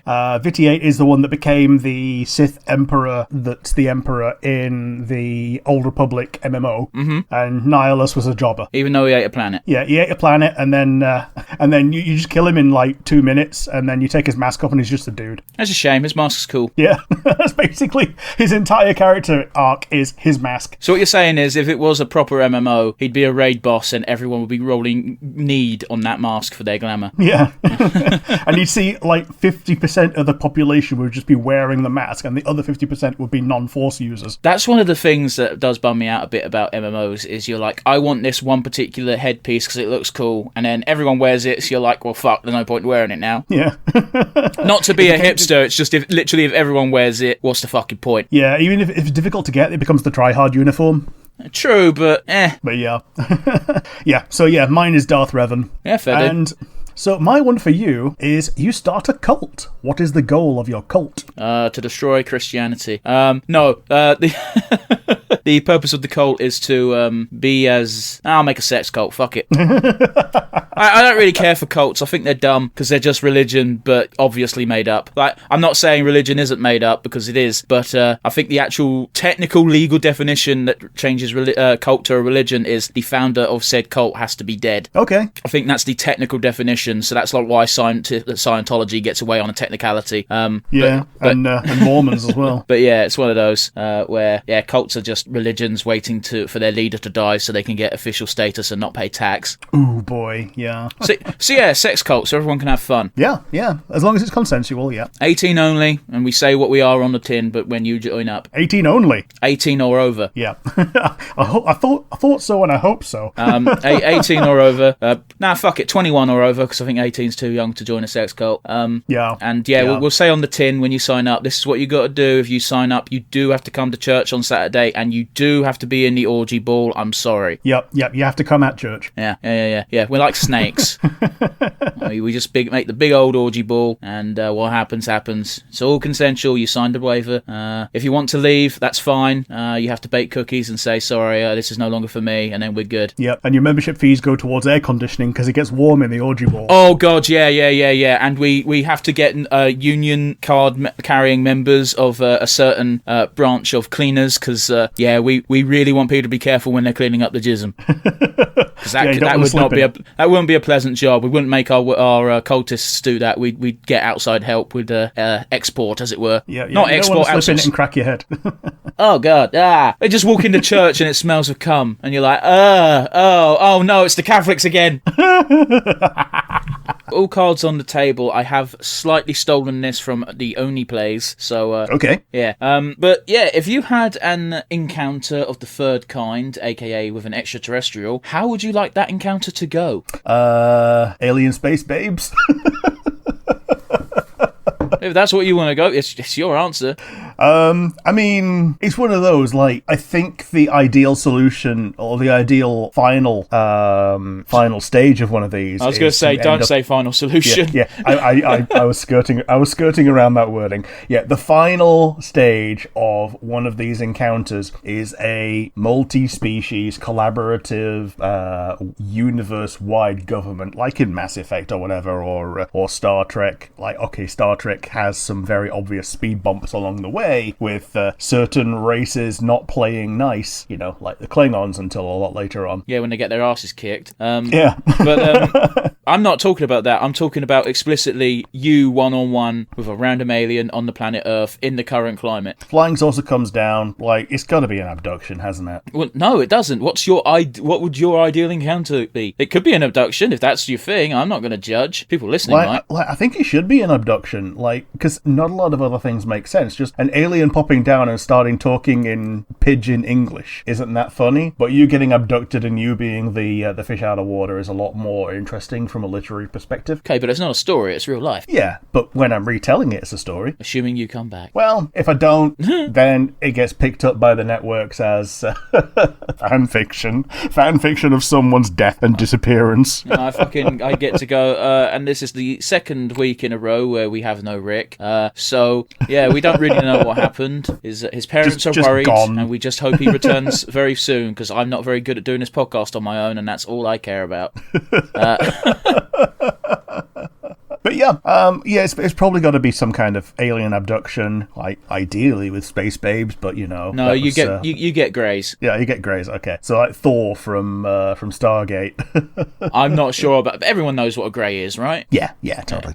The fucking destroy all humans alien, basically. Yeah, for those totally. not familiar. In Stargate, the Greys are like the Asgardian race. Oh, fuck off. And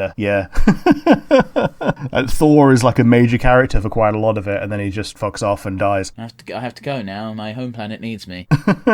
Yeah. But yes, I assume you have a question as well? Yeah, my one for you is, what's something minor and objectively meaningless that you're inordinately proud of?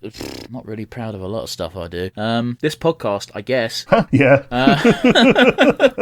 It wouldn't be funny if we look back at this one day and go like, oh yes, let me dry my tears with my millions of podcast pounds. Yeah, that's not going to happen. But I don't know. I have a lot of stupid little hobbies that are ultimately meaningless, but I don't give a fuck. That's kind of the point. Yeah, like, I know you're pretty good at painting minis. I wouldn't say I'm pretty good, but I enjoy doing it. Yeah.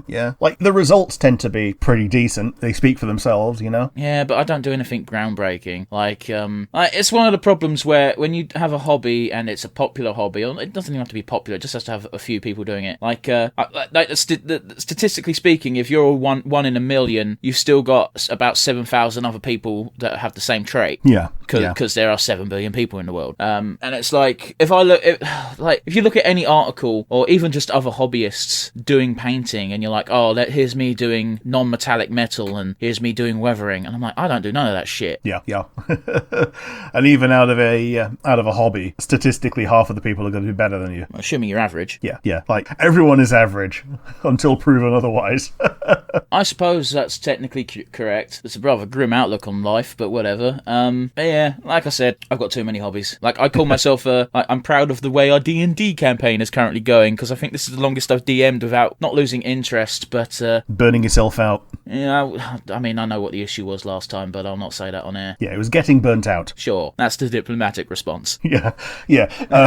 Reading between the lines, it was burning yourself out, not quite. Getting burnt out, yeah, maybe. I'm piggybacking off of a question I've asked you once before.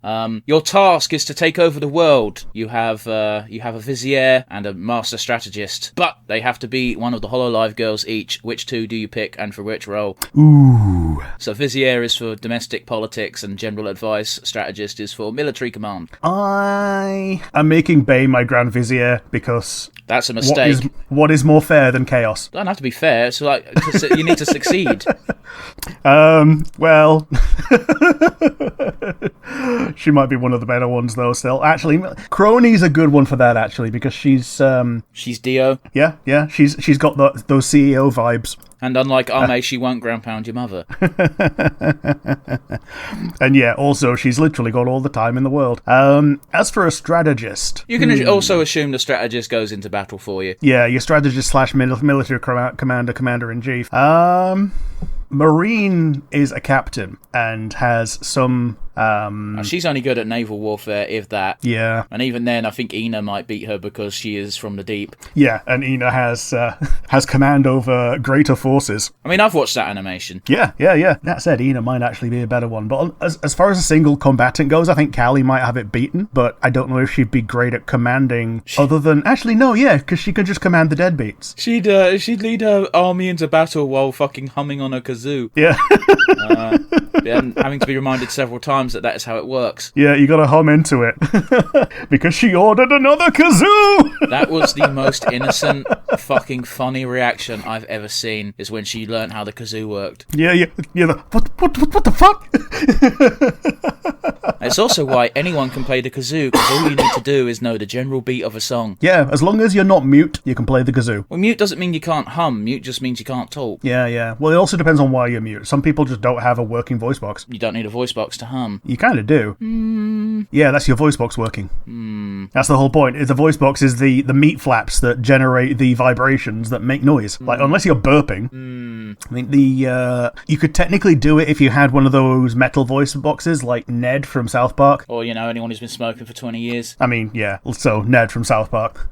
But yeah, I'm going to go with Crony as my Grand Vizier and Callie as my military commander / strategist. AKA Rick and his two dads. Because yeah, if her troops fall in combat, she can just refuse to reap them and they can just keep on fighting. I don't think that's how the law of death works, but okay. Well, I was also under the impression that Callie was technically an intern. She's the Reaper's apprentice, but she still goes and does the side swinging. Okay, but I'm just saying, if her boss turns up to reap, surely she doesn't get a say in it. True. But she's also a teacher's pet, so she can get, I don't know, like a 20-minute stay of sentence. Wow, we're making a lot of assumptions here. Oh yeah, I mean, we're talking fiction. I'm just saying, if it's not been proven... Yeah, fair enough. But yeah, my one for you is also one that you've asked me in the past, is which of the girls would you most like to roommate with? So what we're learning is I have the best questions. Yeah, you do. I'm Marine. Yeah. It's not really a contest. She is super my type. I was going to say I like older women, but it's really women in my age range now. Yeah. Used to be like, yeah, I really like older women, and it's like, well, I'm 30 now, so it's less older and more my age. Yeah. Yeah, you've always liked Christmas cakes. I don't really like that expression. You get to pick any Marvel superhero, anyone at all, with the caveat of they can't have already had a movie or show. Bastard, this is exactly what I was going to ask you. Well, this is good. This is great. Which Marvel character do you give a movie or a show? And what is that movie show going to be about? I'm giving a show to Squirrel Girl. Oh, fuck you. Because I think it would be funny. It'd have to be a cartoon. Almost certainly. Partly because it would be difficult to have a normal human going around with that enormous arse.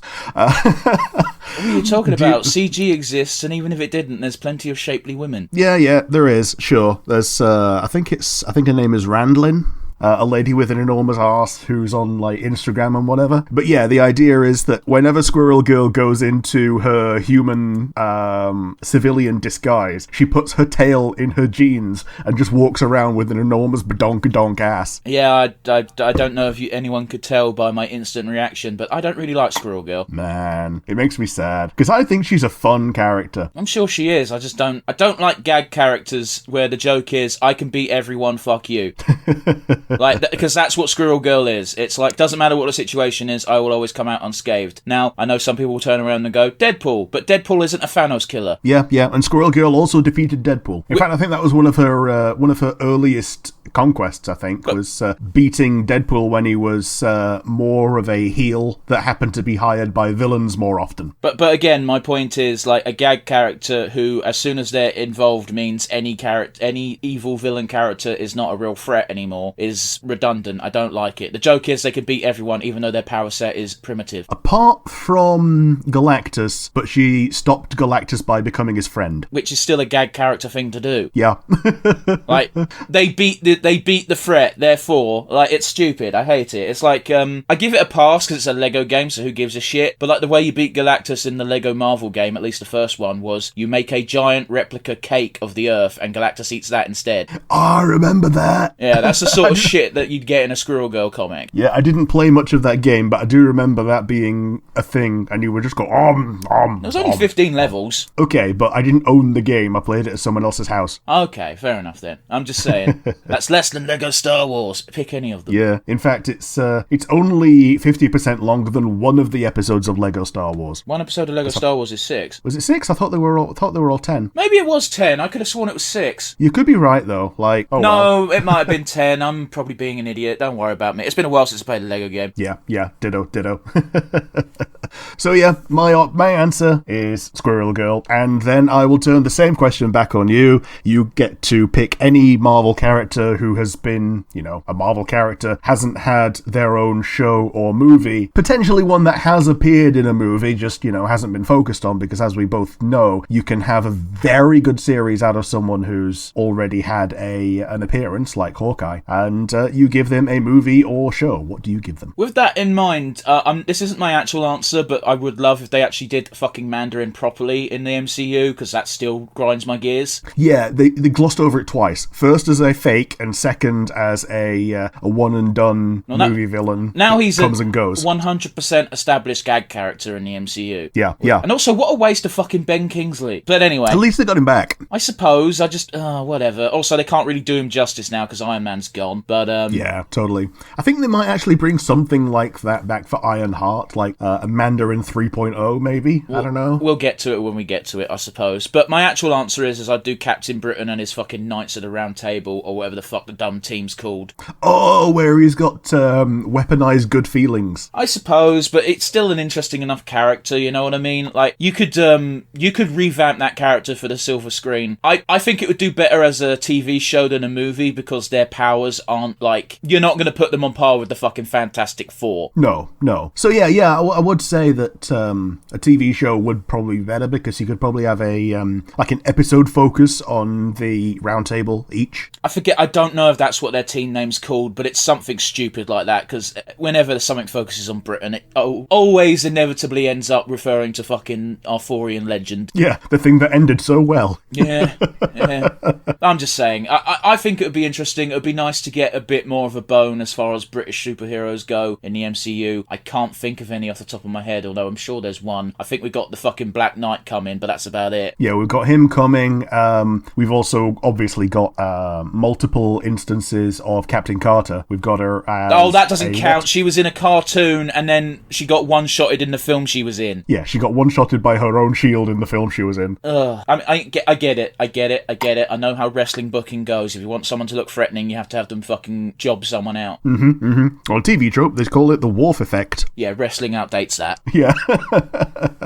But anyway, yeah, the Captain Britain and his fucking roundtable bullshit. But yeah, I think it was a decent question to go with, especially considering the recent string of announcements. By D&D's own rules, not other media's, what would you prefer to be inflicted with, vampirism or lycanthropy? I'm a bit of a furry, so lycanthropy. Do you think you can control it? I don't know, but if you get to choose which type, then I'd probably choose a type which aligns with my values. No, you don't get to choose. It's werewolf. Okay, if you don't get to choose and it's werewolf, the question implied werewolf. Let's be honest.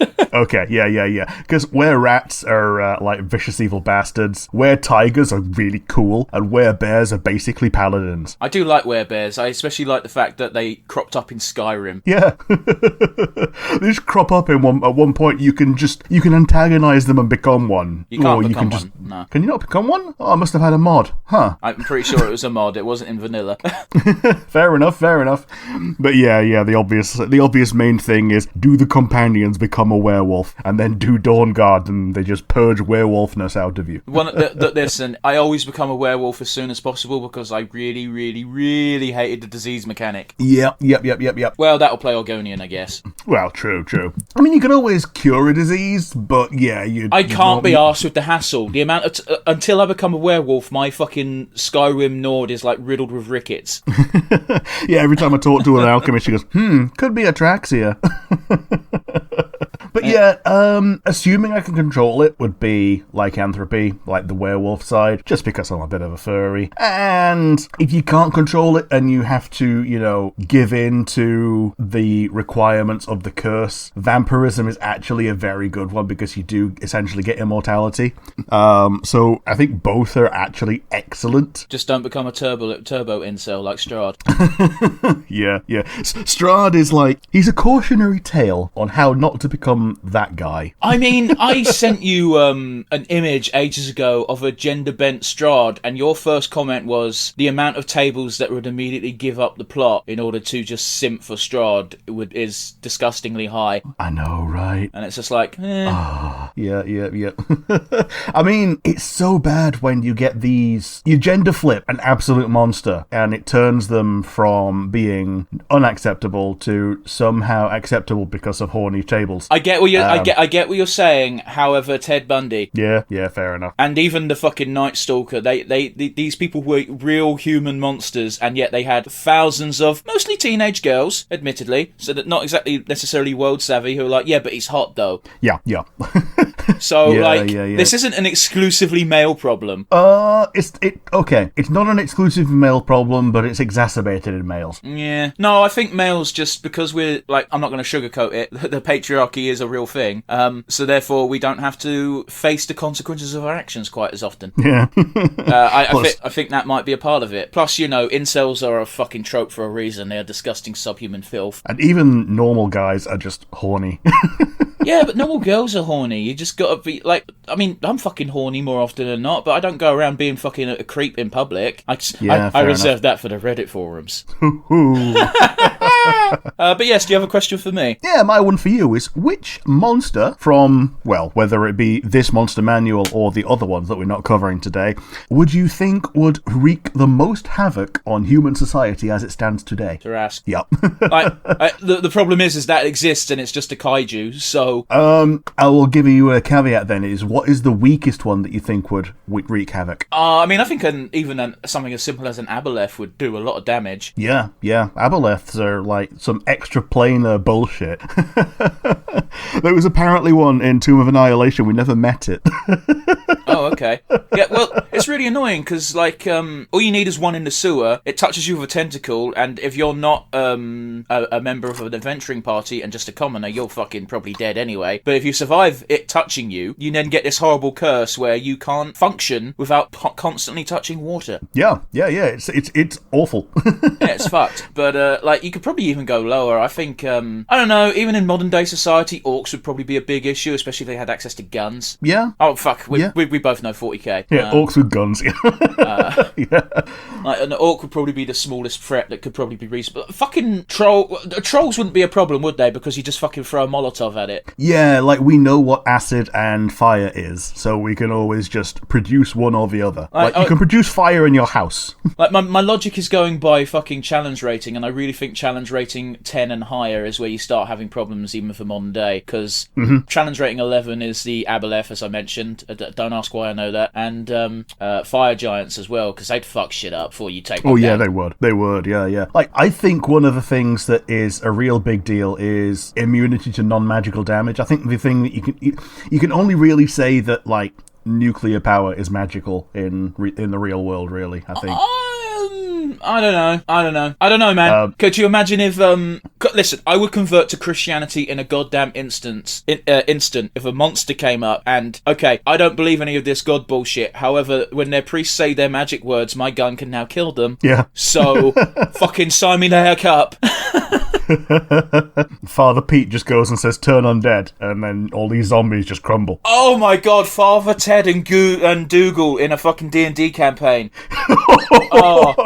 Now Dougal, that goblin is very, very small, but that goblin is very far away. It's a troll and very far away. Oh my days, how come that one's free. Any D&D YouTubers or fucking whatever the fuck comedy people, that one is free. Do it. Yep. And if you're ever struggling for a character concept, just fall back on Father Jack. Like that's the fucking insane alcoholic one, right? Yeah. Curtains, carpet, gobshite. I heard we're racist now, Father. Oh, yeah. Oh, the worst part is everybody's on board with it. Yeah. Oh. Yeah. Oh. Man, I should watch a full episode of Father Ted at one point. We'll do it for sitcom month. Yeah. Spoiler for people in the future. Yeah, we're meant to be doing British sitcoms, but we're definitely going to be able to roll Father Ted up into that. Oh, fucking Irish and British television, like, you can watch both without any hassle, so I put it under the same umbrella. Don't lynch me, Irish nationalists. If you're 150 years old, it's the same country. Don't think anyone is. We're going to use the Earth as a basis, so you can't use some space or magic bullshit. You are just you for the sake of this question. Me on planet Earth right now. Yes, you are forced to become a hermit in the wilds. What environment would be your chosen environment? Ooh. I've got this idea of a mountain cave. It's like the bottom of a mountain. The whole mountain is above you, so it looks cool. But you're like at the bottom of it. And like it's the intersection of all of the other little biomes of like there's a river coming through, so you can, I don't know, catch some shit. There's just trees and shit going on, and you can probably set up a small amount of farmland for yourself. I believe that is going against the nature of the question. Yeah, so it would likely technically be a forest biome. Not forest. A woodland biome that's not forest. Yeah, it's very odd how it seems like British people, no offence to people listening who aren't British, are the only people who bother to make that distinction. Yeah, because forests are dangerous and woodlands are just cute and they have squirrels. Unless you're in America where they still have ticks. Oh, yeah, well, yeah. I mean, you have ticks here, but you're very unlikely to get one. And they don't we have places that are classed as forests, but we only have like 4 of them. Yeah, but they're not like rainforests. When someone says forest, my brain goes rainforest, you know? Yeah. Like somewhere really humid and tigers and... Well, tigers is India and shit, but like when rainforest, my brain goes Amazon. Yeah. The fucking forest, not the shitty company. Oh, no. Not the company that is destroying one to create boxes to send out its own shit. As if there's not enough to recycle. Anyway, yeah. That being said, so you're settled on woodland woodland? I think woodland is a good one. Woodland hermit, because if I'm a river hermit, I don't like fish well enough. But a woodland hermit, I could probably clear out a small clearing to support myself. If it's a woodland, you wouldn't even really need to go that far. Like, you'd have enough material for a basic shelter, or, I'm not sure how handy you are, Rick. You might be able to build a small house. I doubt it. Yeah, today, no, but hermit me probably would over an amount of time. And all you need is some small traps, and you could feast on meat, so you just got to learn to skin stuff, I guess. Yeah, and it's... end of the day, there's always going to be rabbit. Yeah, the hardest part of skinning stuff is not perforating the bowel. I've told you my story about the scissors and the chicks. Yeah. Oh boy, that smell, oh boy. But yeah, I'm going with woodland. Full mountain is a bit too barren. The snow is obviously the snow, and as much as I can romanticize it, no. The desert, super no. Yeah, the desert you'd need some expert knowledge to survive in for a week, let alone making a life there. Yeah, rainforest, also expert knowledge. And I guess the only other one really is urban, and that's not even a hermit, that's just being homeless.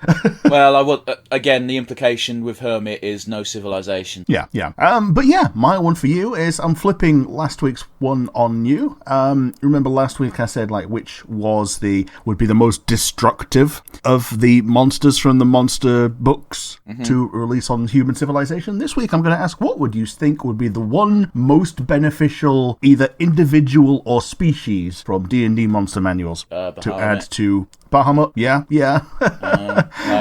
I just love how he fucks with mortals, but not really. Yeah. He's just he just pretends to be an old dude because fuck it, I'm just gonna chill. He's almost literally granddad. If you're a dick, I've got these 7 canaries that'll fuck you up. And if you're cute, I'll got your nose for a little bit, send you on a wild goose chase, and then reward you inordinately for the stupid shit you had to go through.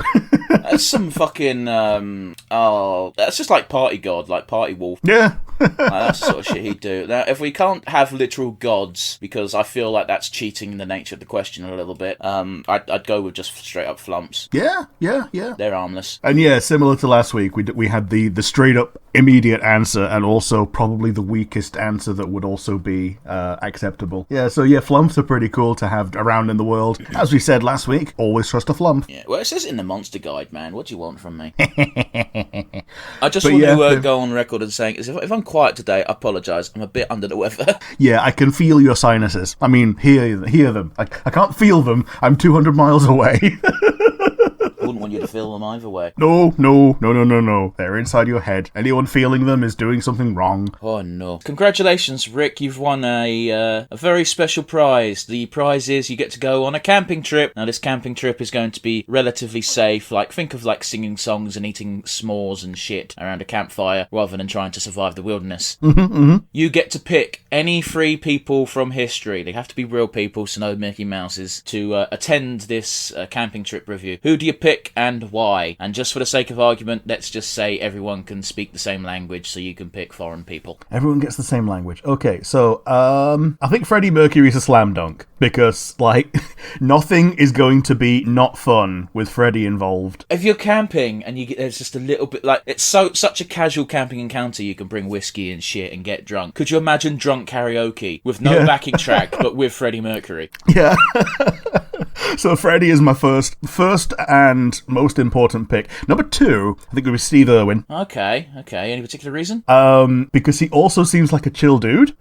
Seemed. And, basically I'm picking people who have passed away who I would want to spend more time with. I can't imagine Steve Irwin's conversation topics would all be about conservation, though. Maybe so. No, it's your pick. You do what you want. Maybe you'll be a bit more fun. But the unfortunate reality is the only Steve Irwin I've seen is TV Steve Irwin, in which he would not shut the fuck up about conservation, which is his right. Yeah, he was in character all the time, so I might switch that out for Robin Williams then. But I'm just saying as well, not to slag the dude, because if it was not for the Crocodile Hunter, I wouldn't give nearly as much of a shit as I do at the moment about wildlife. Yeah. So yeah, I believe I'll relegate Steve Irwin to an honourable mention and bring in Robin Williams, who was likely going to be my number 3 anyway. So Robin Williams has now been bumped up to number 2. It'd be great if he just fired in and it was just managed to keep up the genie the entire time. Yeah, yeah. I imagine until his illness caught up with him, he was a pretty chill dude. Man, like a lot of people don't really dive too much into his passing, but it wasn't entirely depression. He had an illness. I can't remember the exact name. My apologies, but he was basically in excruciating pain all the time. Yes. Was it that one where your spine collapses and your brain just pops onto the top of your spine and it just hurts forever? I don't know. I vaguely recall it involving bones, so maybe. But that depressing thing out the way. But yeah, we're going by how we remember him. Definitely a good pick, especially if you're just drinking around a campfire and shooting the shit. Yeah, and for the third one, you can do it. I'm gonna go with. I'm assuming these all have to be real people, not fictional ones. I did specify no Mickey Mouses. Yeah, no Mickey Meese. Or that one weird animator, Mickey the Mouse. It's a really stupid thing, but I'm kind of intrigued to see how much of a Tory Marie Antoinette was. She was a child, Rick. Yeah. She wasn't a kid when they killed her. Like, she was like a bit older than that, but still. She was like 14. Was she 14? Which to me is a kid. You know what? Let's fucking make sure I'm not just chatting shit. You can hear my tippy taps. I think Joan of Arc was like 14, wasn't she? Yeah. I can't spell Antoinette. Oh, fuck me, never mind. She was 37 when she died. Yeah. I think she'd be a very good source of comedy for both of the other two to riff off of. Maybe.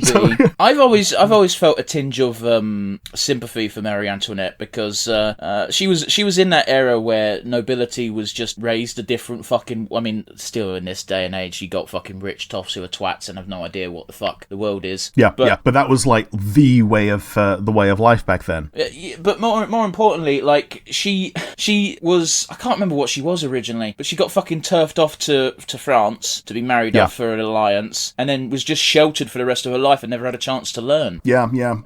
She's basically the poster girl for an ivory tower. Yeah, more or less. Like I don't know if it's correct or not, or if I'm getting confused with another person who got executed. But if I recall correctly, when she was led to the execution dock, she stepped on her executioner's toe and then went, "Sorry, I didn't mean to." Yeah, that's exactly the kind of personality that we're dealing with someone who's so massively sheltered.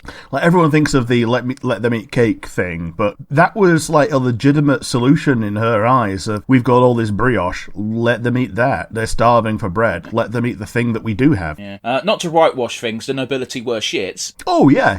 And the nobility are still shits. The only difference is you can't use the ignorance excuse because you have a world full of information at your fingertips nowadays. Yeah. Anyway. Unless you are willingly deciding to plug your ears and go la la la because the reporting that's happening against your guy isn't correct, apparently. Yeah, well, let's not get bogged down in politics. So you want Marie Antoinette, Freddie Mercury, and Robin Williams? Yeah. I wasn't expecting Mary Goddamn Antoinette, but okay. No, neither was I when I set out answering this question, but it's just where my brain went. And picking Dolly Parton feels weird when we've got two singers, but yeah. But honourable mentions, Dolly Parton and Steve Irwin. As an aside, I fucking love Dolly Parton. Oh yeah, fantastic. She is she's a funny woman. Yeah. If you don't like Dolly Parton, then you've just turned in your brain at this point. It's wrong. Well, she's a great singer. She's fucking hilarious whenever she's on a talk show, and she is a goddamn saint. Yeah, absolutely. The thing that I'll always remember about her that it made me think even better of her when I first learned it is that she's got her own charity just for buying books for kids who would have no other chance to read. It's almost as if just because you suddenly become wealthy doesn't mean you automatically become a dickhead. Yeah. She's basically the number one answer in all of these Ask Reddit threads of what's a rich person who isn't a prick. And I don't give a shit that she has an entire theme park based around her. That's fine. That's also a gag. It's also a gag. Well, it's not like fucking Elvis and all that shit, where they're so far up their own arses and they're like, "Oh, worship me." Yeah, well, they're worshipping someone who's gone. Yeah, but come on. Oh, yeah. When he was around, he was a showman. He was addicted to the fame. But the estate is what's addicted to keeping the mystique of what has passed going. Well, if you believe my brother, Elvis is still alive and kicking. I wouldn't say so much kicking. Well, I'm telling, I can only convey... Oh, it makes no sense. sense, no matter how you slice it, but there you go. You cannot convince him when he's convinced something is true. Anyway, we're well off topic. Have you got a question for me? Yeah, my one for you is keeping on the monster theme. I would say excluding Monster Musume because it's the one that we're both very intimately familiar with. What is your favourite character that is a interpretation of a traditionally antagonistic monster? I don't think I could say it on air. I was going to say, like, narrowed down to, like, human form, but... I mean, it was humanoid anyway, but... yeah, humanoid, yeah. I don't know. They're not really... fairies are pretty antagonistic, aren't they? Usually, in folklore. Yeah. So here's the thing. Like, people see Tinkerbell as, like, a heroic fairy and think that all fairies are like that, but, like, she's very much the exception that proves the rule. Like, then they're meant to be... Every cautionary tale about fae that you hear, like, don't tell them your name, they will steal it. Well, that's specifically D&D, but, like, in folklore back in fucking 19-tickety-2, we had to say tickety because the Kaiser stole our word 20, and, but, you know, it always used to be like, oh, what happened? Didn't you have kids, Nora? And Nora's like, the fairy took them. Yeah, changelings, yeah. But yeah, so if we're allowed to count fairies as evil, then definitely the fairy brothel owner from Interspecies Review. Yeah. Like, I absolutely adore her. I would absolutely make her my waifu in 2 seconds. But you won't fit. I don't care. Yeah, the world-weary proprietress. Yeah, she was a very fun character just to watch. Like, even with the bags under her eyes, they just added to the mystique, you know? Yeah, but you know what I'm fucking like. I like women who are battle-hardened, for lack of a better word. Yeah, I like battle-hardened. I think that's a good word for it. Man, seeing as we're on the topic of interspecies reviewers, I'm so gutted we didn't get a release of the Blu-ray/DVD special release set, because they had a scale figure of that character that I'm talking about. Oh man! And I'm like, yeah. It looked so cool. I would have put like, no one who knows who has a chance of seeing it would know what the fuck it's from. They'd just be like, oh, that's cool. What's that? And I'm like, I'd rather not say. Yeah, it's just a better looking version of the Slapper Fairy from Disenchantment, as far as anyone else is concerned. I don't even remember that character. So. Well, yeah, fair enough. She gets more important later on. So yeah. I fell off Disenchantment. Anyway, we're going off topic again. You can view any live show that you cannot possibly witness anymore. So, for example, if it's a band, the band has to be dead. If it's a show, it has to be a show where the performers are dead. If it's a comedian, the comedian must be dead. You could see anyone live. Who do you pick? But I kind of want to pick... Go on, sir. I kind of want to pick Tommy Cooper. I don't want to pick specifically the show where he dies, but like any other Tommy Cooper show. Well, it's not a specific show. I'm more asking about performer you would see. So Tommy Cooper's not a bad pick. Yeah, Tommy Cooper's a pretty good pick. Another one is George Carlin, which he's pretty much one of the most legendary American comedians, and I didn't learn about the guy until after he passed away. So Tommy Cooper is something that pretty much all British people are made aware of. George Carlin, not as super popular in Britain. I get what you're saying. I would lean more towards Tommy Cooper, and I will tell you why. Okay. Tommy Cooper makes you laugh. Yes. George Carlin makes you go, yeah, that's funny. Yeah, he makes you think. Yeah, Which, you know, isn't a bad thing, but, like, it's a joke I originally heard on Epic Rap Battles of History, of all fucking things, where, like, I've seen George Carlin stand up, and it is funny. Yes. But I rarely find myself laughing at it and going, oh, yeah. Yeah, it tends more toward podcast funny, you know? I guess. Like, it's the kind of thing that you can quite happily just put on in the background and just listen to and just be amused. I think, hands down, the only time I've actually laughed was his Ten Commandments bit, where he condenses it down to, well, basically it's one commandment.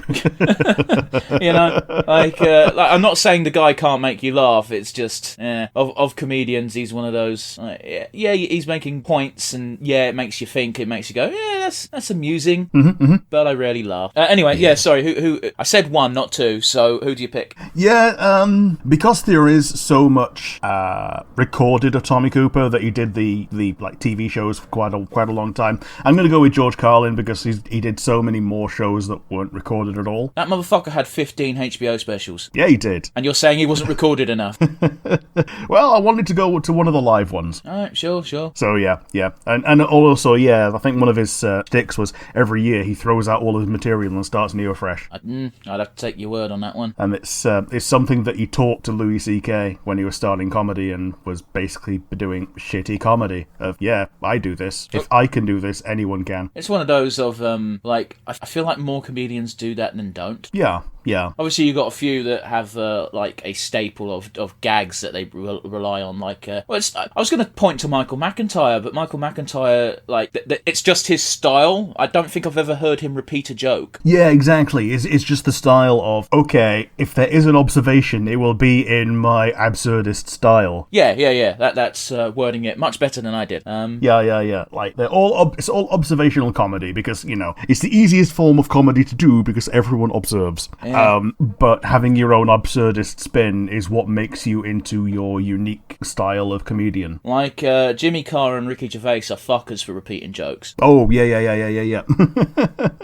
And I would know about Ricky Gervais considering my most recent binge. No offense to the guy, because he is a funny fucker, but, Yeah. Yeah, if he does a joke and it worked well, then he'll just repeat it on a show. There's nothing wrong with that. Oh, yeah, totally. Like, if he just came out of nowhere in the middle of a podcast and he went fucking writing that down, then yeah, it's going to come out in a special.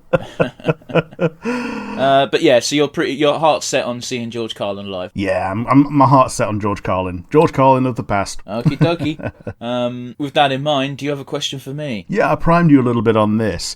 Is there a fantasy trope that you would like to see mocked?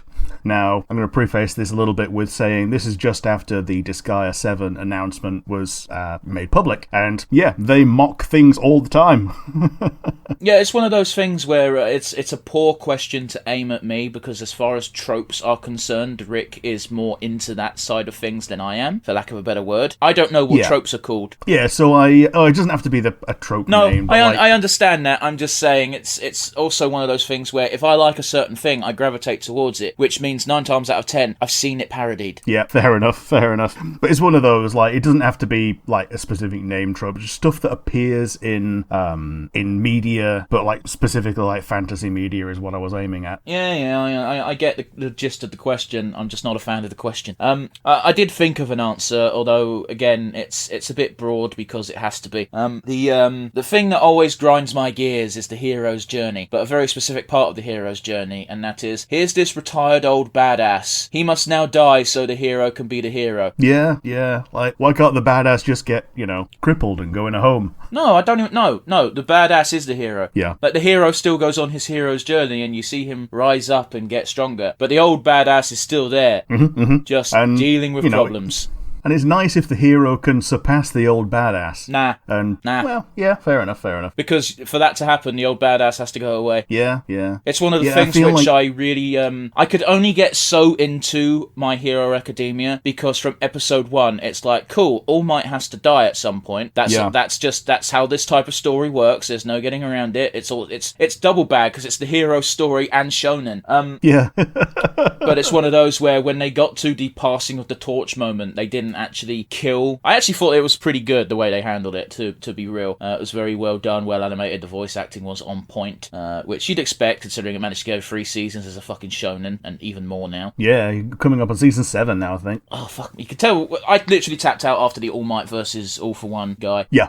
Yeah. But, it's kind of a rare passing of the torch in that it's a one that's happened while the other character was alive. I still expect All Might to die at some point. Oh, totally. But, usually the mentor character or the idol character dying is the passing of the torch moment. That being said, I have seen a spoiler for something that happens in the manga, and I'm like, that's not going to stick. People who are up to date with the manga will know exactly what I'm talking about. For everyone else, that's going to be fun. Yeah, I was just fed something as a spoiler from the manga, and I'm like, that looks weird. Well, fuck it. Spoilers for the manga, guys. Rick, I've seen Bakugo's dead corpse. Oh, okay. I've not seen that. I've seen All for One's face hatching from that weird flesh egg. Oh, okay. Well, my thing is more recent, I think. Okay. And again, I think you can relate to me when I say, that ain't gonna fucking stick. No. You are transported to a world that is identical to our own in every single way, except it is condemned to have only a single season. So, spring, summer, autumn, or winter. You get to choose which season this is, but you can pick only one. What do you pick, and why? I'll probably pick spring. Simply because... Oh, for the sake of ease, it's the British version of the season. Yeah, things are alive enough that you can probably grow food well enough in a perpetual springtime that you can, live. It's not as hot as balls as summer, and it's not as depressing in September as autumn. And winter, as much as I like it when it's colder and, when everyone else is miserable, that's too much of an edgelord answer, so I'm going to pick spring. I mean, you say that, I think British people just like winter full goddamn stop, because as much as people bitch about the cold, everyone I know, even the sunniest of sunshine and rainbows, is like, oh yeah, I prefer winter. Yeah. Especially considering the summer we've just had with the fucking heat waves. Dude, yeah. Like, if I could have winter temperatures in summer, I would. I don't know, even normal... Just go back about fucking 15 years ago when our summers were a peak 28. Yeah, just minus 20 degrees of every day, and then we're good to go. Yeah. It's not even 20, it's only 10. Yeah. 12, I guess, on the really hot days, but climate change ain't real, as we all know. Oh, yeah. Oh boy. Yeah, fucking idiots. Man, the worst one is when you get some high-profile dude who was previously a respected and beloved person just going on and harping on about it when it's been paid for, obviously, by an oil company. Yeah. Yeah. It's like the microbiologists... It sucks, bites, and indeed blows. The microbiologists were like, oh, cool, we now know how the climate scientists feel when COVID hit. But it's one of those things with, I can understand it to a certain degree with climate change, because it takes time to see the effects, although, if you've got 2 brain cells, it doesn't take a lot to fucking realise shit's going wrong. But with the microbiology shit, when COVID came out and people were denying it, it's like, but people are dying! You can see the effects immediately! What is wrong with you people? Yeah. They think they're paladins IRL and have divine protection from disease. No, that's not it. That's not even what I'm talking about. I'm talking about the crazies who, despite the astronomical numbers the pandemic brought as far as deaths are concerned, still like, fake virus, it was just a really bad flu. Yeah, still think it's the flu. But even if it was just a really bad flu, that's still fucked. Yeah, it's still worth being upset about because, normal flu is bad and can kill you. A bad flu is even worse. But anyway, you picked the springtime. Yeah, I picked the springtime because I think it's the easiest one for people around the world to survive in. It's a magical world. Yeah. I'm just saying. saying. There are bunnies everywhere. We're just going to be arse deep in rabbits. I'm just saying, I think they're taking too literal of a standpoint to the fun hypothetical part. But hey ho, you do you. Plus, the number of times in Britain we've had extra seasonal weather and had freaking snow in spring. Yeah. I've only ever experienced snow in spring. I've never had snow in winter, except for maybe a couple of times when I was a wee little baby. Well, I'm 200 miles north of you, so we get snow pretty much whenever it decides to come. So, yeah, we do get winter snow. I think we've had one white Christmas, which is mystifying because I went like 30 years of my life without a white Christmas, despite it always showing up on telly and in movies and everything. White Christmas is more of a fucking American yeah, it's a Christmas thing. card. It's a Christmas card. New York. Yeah, a New York Christmas card where, it's about the... I think it's even further south than we are, but the North Atlantic drift. So it's colder when it's colder. Well, New York's also got that fun thing where it's cold as fuck because they've basically designed all their streets so that they're wind tunnels. Yes. But yeah, anyway, do you have one for me? I have one for you. You can teach your dogs one word, sound, or phrase, but they can't talk other than the parrot sound and other regular dog noises. What do you teach them? Yes. The dogs can say yes.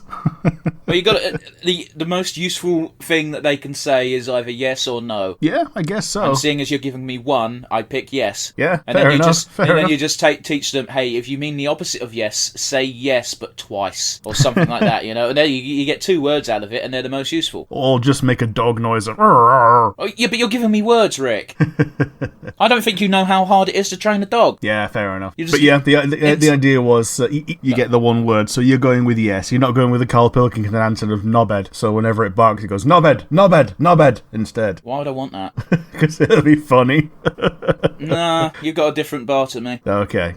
Yeah, I suppose you have to live with the dogs, whereas... Oh, you see, here's the thing. You don't have a dog, Rick. No, I don't. I do have a dog. Therefore, my instant thing is, what is the most useful thing my dog could learn to say? I'm not teaching it squirrel. It would be a fucking nightmare. Oh, boy.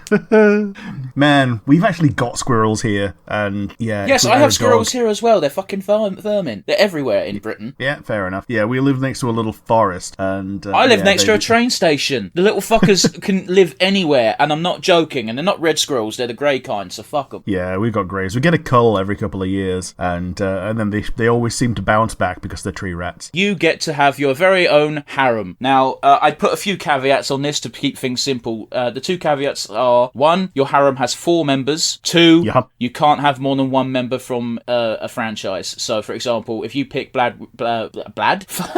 if you pick Black Widow, you can't then pick Captain Marvel. That's just an example pulled out my arse. I don't know if Rick even has any Marvel characters. But with that out of the way, Rick, who are the 4 members of your harem, and if possible, why? Well, the number 1 member that took no thought at all because she's an auto pick is Tali Zora. Okay. And that sets the tone for I try to pick things that are at least a little bit different. So Tali is my go-to pick in Mass Effect, and they did a real good job of upgrading her from not romanceable to romanceable between Mass Effect 1 and 2, and it just tugged on my heartstrings in the correct way, I think. I get you. So, yeah. I've always seen Tali as more of a little sister figure. However, I do understand that not everyone feels that way. Not everyone has a little sister. Well, okay, but I'm not comparing her to my little sister. My little sister's horrible. Oh, yeah. But yeah, Tali, she enjoys the upgrade from little sister to dateable as well. And people who picked Miranda as their romance option say, fuck you, Tali, in the most literal sense. Yes. Number 2 is Yoko from Gurren Lagann. I know fuck all about this franchise, so go nuts. Okay, she's a lady in a bikini with a sniper rifle in a show about mecha, and she still holds her own, despite in the regular show she doesn't get in a mecha at all until right at the end when she gets into a space version of one that she's borrowed from someone else. Fair. So yeah, she basically spends an entire robo show on foot as a badass. And she's shaped like a fan service girl. Yeah, I know what Rick's like, so I'm imagining she's got massive breasts. And a redhead, yeah. Number 3 is Leone from Akame ga Kill, which I'm also assuming that you've not seen or heard of. I know what Kill the Kill is. No, it's Akame ga Kill. It came out a year later. It's all about assassins with like one of the 108 super weapons of the Empire. And this one is a blonde, kind of muscly girl. And her super weapon is a lion thing that gives her lion ears, and then when she goes berserk, she gets even more lion-like. Okay, so you're token furry without being a furry. Yep.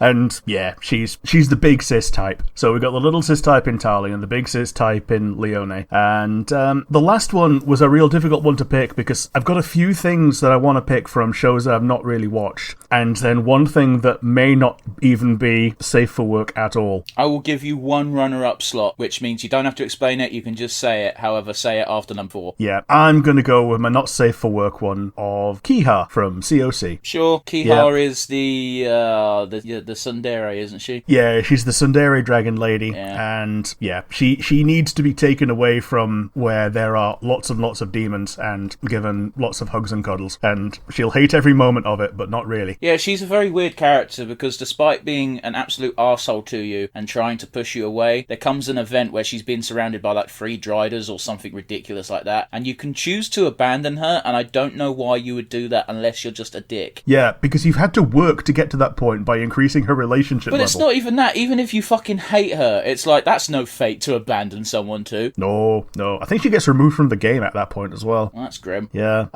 So... Who's your honourable mention? You get one. Yeah, my honourable mention would have been Kurokami Medaka, which is a weeb name character for weebs. Yeah, it's a character from Medaka Box, and she's basically a super Mary Sue, and, shaped like a 14-year-old's wet dream. So, I'll be turning the question back on you. Who are your 4 main picks? Well, first and foremost, I picked Raven from the Teen Titans. Yes. Very specifically, the Raven from Justice League Dark Apocalypse War. Okay. Because she's older, for one. Yeah. And she is just so adorable in it. Now, hand on heart, I make no lie or joke about this. Raven has been my childhood crush since I was like 10. Oh, yes. A lot of cartoons are someone's awakening. I wouldn't say she was my awakening, because I'm not like, yes, goth girls or nothing, but I don't know what it is, because like compared to Starfire, she just seemed more chill, even though she really isn't. I don't know. I just it would have been a crime not to include her. I do like that one scene where someone asks her if she's okay, and she says, "I'm perfectly fine," and her hair goes in a weird shape, and a bunch of TVs crack behind her, but she says it so nonchalantly that you have to believe her. Fine is relative when it comes to Raven, because she's constantly fighting her dad in her weird dream shadow world. So yeah. Yep. But anyway, moving on to slot number 2, I had to include someone from the group. It's going to be Ina from Hololive. Yeah, the reason that I didn't pick any Hololive girls is because the human part is literally a person rather than a person playing a part. It's all... Nah, I disagree with you there. It's like kayfabe. Like, I want Ina, not the person who is playing Ina. That's like saying I want the... I'm not going to include Raven because I know what their voice actress looks like, you know? And also, unlike you, Rick, I don't know what any of these people look like in human form, apart from Kason, but that's a really unique case. Yeah, it's a really unique case. She's quite happy to show off, including herself dressed as herself. But yeah, moving on. I was always going to include someone from Helltaker, but it was a fucking chore picking one. I ended up going with Beelzebub from Helltaker. Okay, my initial assumption would have been High Prosecutor Justice. Former High Prosecutor Justice. It would be, I only know except if you have Justice in your group, you will die. Yeah. Canonically speaking, Justice, as adorable as she is, she's so aloof and just doesn't care about things. Van Ripper himself even said, I like Justice, however, if you get mortally wounded in front of Justice, she is more likely to place a bet on how long you can last rather than get help. Yep. She's just that apathetic about what happens to people. So you're going with Beelzebub, who's the only waifu if you go down that route. Correct. It also leads to Exam Taker, but whatever. Yep. That's not a good look. But you know, Beelzebub has shape-shifting powers, which is already a plus. She has access to tentacles, which we won't go down that road. But she's called Grandmummy Fly by the fan base for a reason. Yeah. And last but certainly not least, I put Chi-Chi from Dragon Ball Z, very specifically post Goten. Yeah. Fair enough. I like my older women, and Chi-Chi once again can probably be blamed for my awakening when I was younger. Probably, maybe. There might have been other factors. Yeah, no, you've always been on Team Chi-Chi rather than Team Bulma. So, but Bulma's good, but it takes a while for her to age to that fine perfection. Yeah, and even when she does, she gets some work done to reverse it as best as she can. Yeah. Like, come Dragon Ball Super, Chi-Chi is looking her age, and Bulma, who is canonically like 8 years older than her, just looks like 20 years younger. Yeah, but she's also a billionaire. Yeah, she's a billionaire, she has access to the Dragon Balls. And hey, in the new movie, she uses 2 of the 3 Dragon Ball wishes to, like, make her bum tighter and make her eyelashes 2 millimeters longer. If you say so, dude. The longer Dragon Ball Z goes on, the more it just becomes Dragon Ball Abridged, but official. Yeah. Honourable mention, seeing as you got one very quickly, will be Bismuth from Steven Universe. Yes. The only downside is she probably doesn't have the parts. I don't care. I want to hug her pec chest. Yes.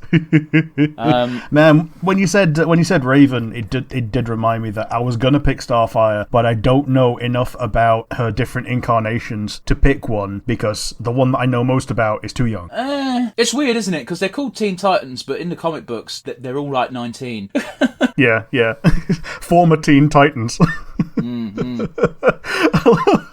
I love that one meme of a guy whose his qualification on the news is former child. Okay. It just reminds me of that. I've not watched it yet, but the live-action Teen Titans adaptation, just called Titans, available on Netflix, yes. All of the Teen Titans look like they're fucking 20+. Yeah. Which is, not great. The only person who looks the proper age is current Robin, which I think is Jason Todd. That's weird, because in Titans it's normally Grayson, ain't it? Well, Dick Grayson... No. Dick Grayson has formed the Titans. This is the Robin currently helping Batman, which is Jason Todd. Okay, alright, I get it. Fine. Yeah. Bear in mind, it's very baffling, because in the trailer it's like, here's all our powers, what the fuck have you got, random dude? And random dude's just like, it's so edgy and cringy, but I kind of want to see it out of morbid curiosity, especially because they cut to Beast Boy going, dude, that's Robin. Yeah. They're all shitting on him for not having powers, and then when it clicks, he's like, dude, fuck. This is a win. Man, it took me so long to realise that Robin in Teen Titans was actually Robin from Batman, even though, it's really obvious. They don't make any qualms about that. They really fucking go hard in Teen Titans Go, which I have dabbled in and isn't as bad as people think it is. Oh, him being Batman's number 2, and he idolises Batman, and he wants the other ones to think Batman is cool because he is. he goes home and steals the Batmobile or something and goes for a joyride and then gets shit on by Batman later. But I'll tell you this, if you do ever watch Teen Titans Go, treat it how it was meant to be treated, and that is dumb, fun, stupid shit, rather than thinking it's a continuation of Teen Titans from your childhood, because that's why I think it gets shit on a lot. Yeah, people wanted a continuation, and they basically got a reboot, except, some of the things actually are canon. Well, that's because they have that fucking dude with the TV remote who can do they have multiple people who could do multiverse bullshit, is the problem. Yeah. I love how Trigon's been pacified in Teen Titans Go just because he wants to be part of a gag show. Yeah, and he wants to be dad. Yeah. They constantly. I think the artist wanted to just constantly draw him in a dad sweater, and that's why he shows up so many times. Yes. I wouldn't call it the greatest show of all time, but it's fine. I wouldn't call it, shit. You are given the powers of a character from the Dragon Ball Z universe. Which planet do you destroy? Considering how much shit Earth goes through, I think it would be a mercy at this point. I mean, that includes you. You get to destroy a planet for shits and grins. Which one goes? Earth. You're on Earth. Yeah, I know what I said. Yeah. Well, the other one is, it finally put an end to the debate if I got rid of Pluto. Well, you see, the Pluto thing's always driven me a bit mad, because essentially the only reason they demoted Pluto from planet is because they thought, and maybe rightly so to a certain degree, that school kids couldn't learn more than 9 planet names. Well, there were 9 planet names with Pluto, and, my very easy method just speeds up naming planets is now my very easy method just speeds up naming, so you don't even know what you're naming without the P to be planet. What are you on about? Oh, it's the first letter of my very easy method just speeds up naming planet is the first letter of the all the planets. Yeah, but I never learnt that. I just learnt the planet names. Okay. That's why I'm like, what the fuck are you talking about? You're just like, I blow up planets, so that gets rid of the problem of planets. And I'm like, what? You sounded like a crazy person.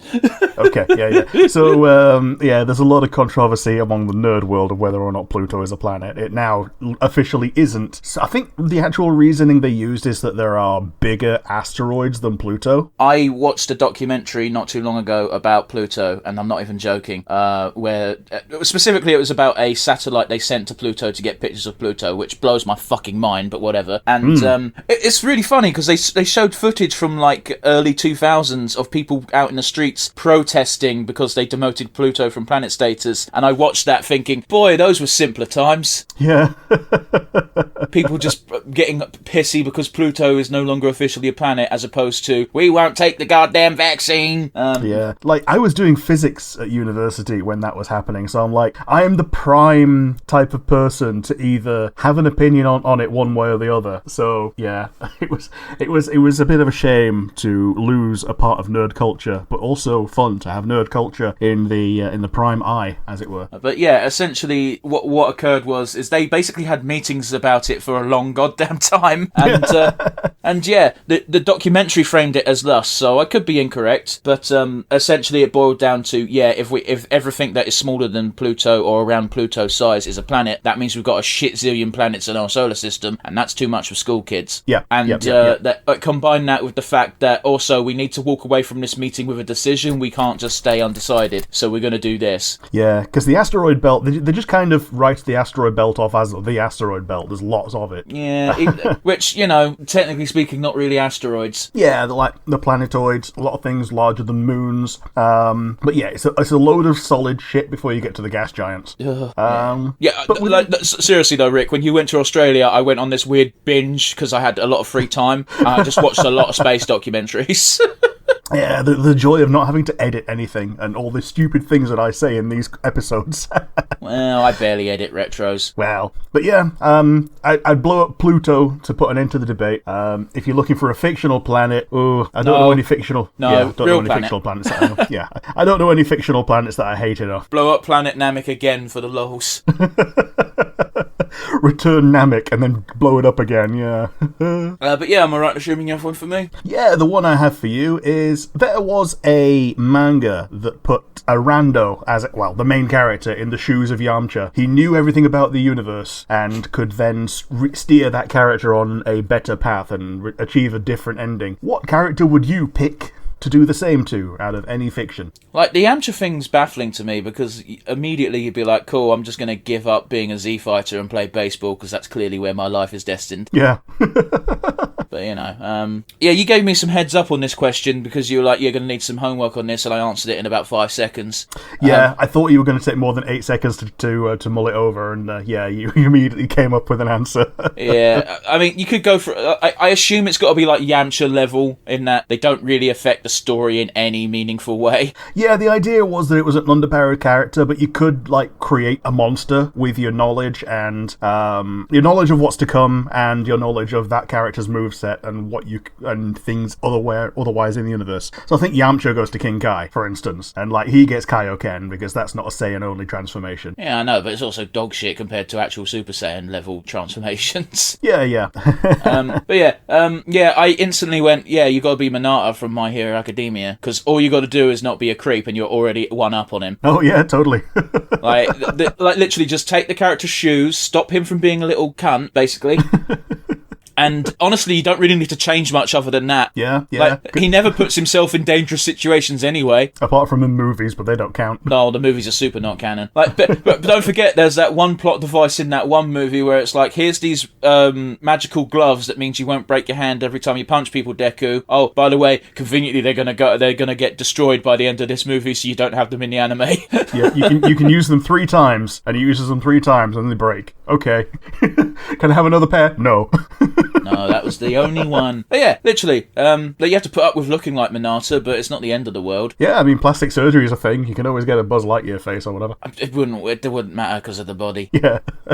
But then again, some girls are into that, you know? I mean, like, if you're a hero, it doesn't matter what you goddamn look like. But again, if you're turning down the creep factor, I think he'd be a lot more successful socially, full stop. Yeah, totally. If I lived in My Hero Academia world, just full stop, and I encountered Minata, I'd be like, you're very gross and a little bit rapey. Yeah, it would be very difficult to resist the urge to just punt him over the horizon.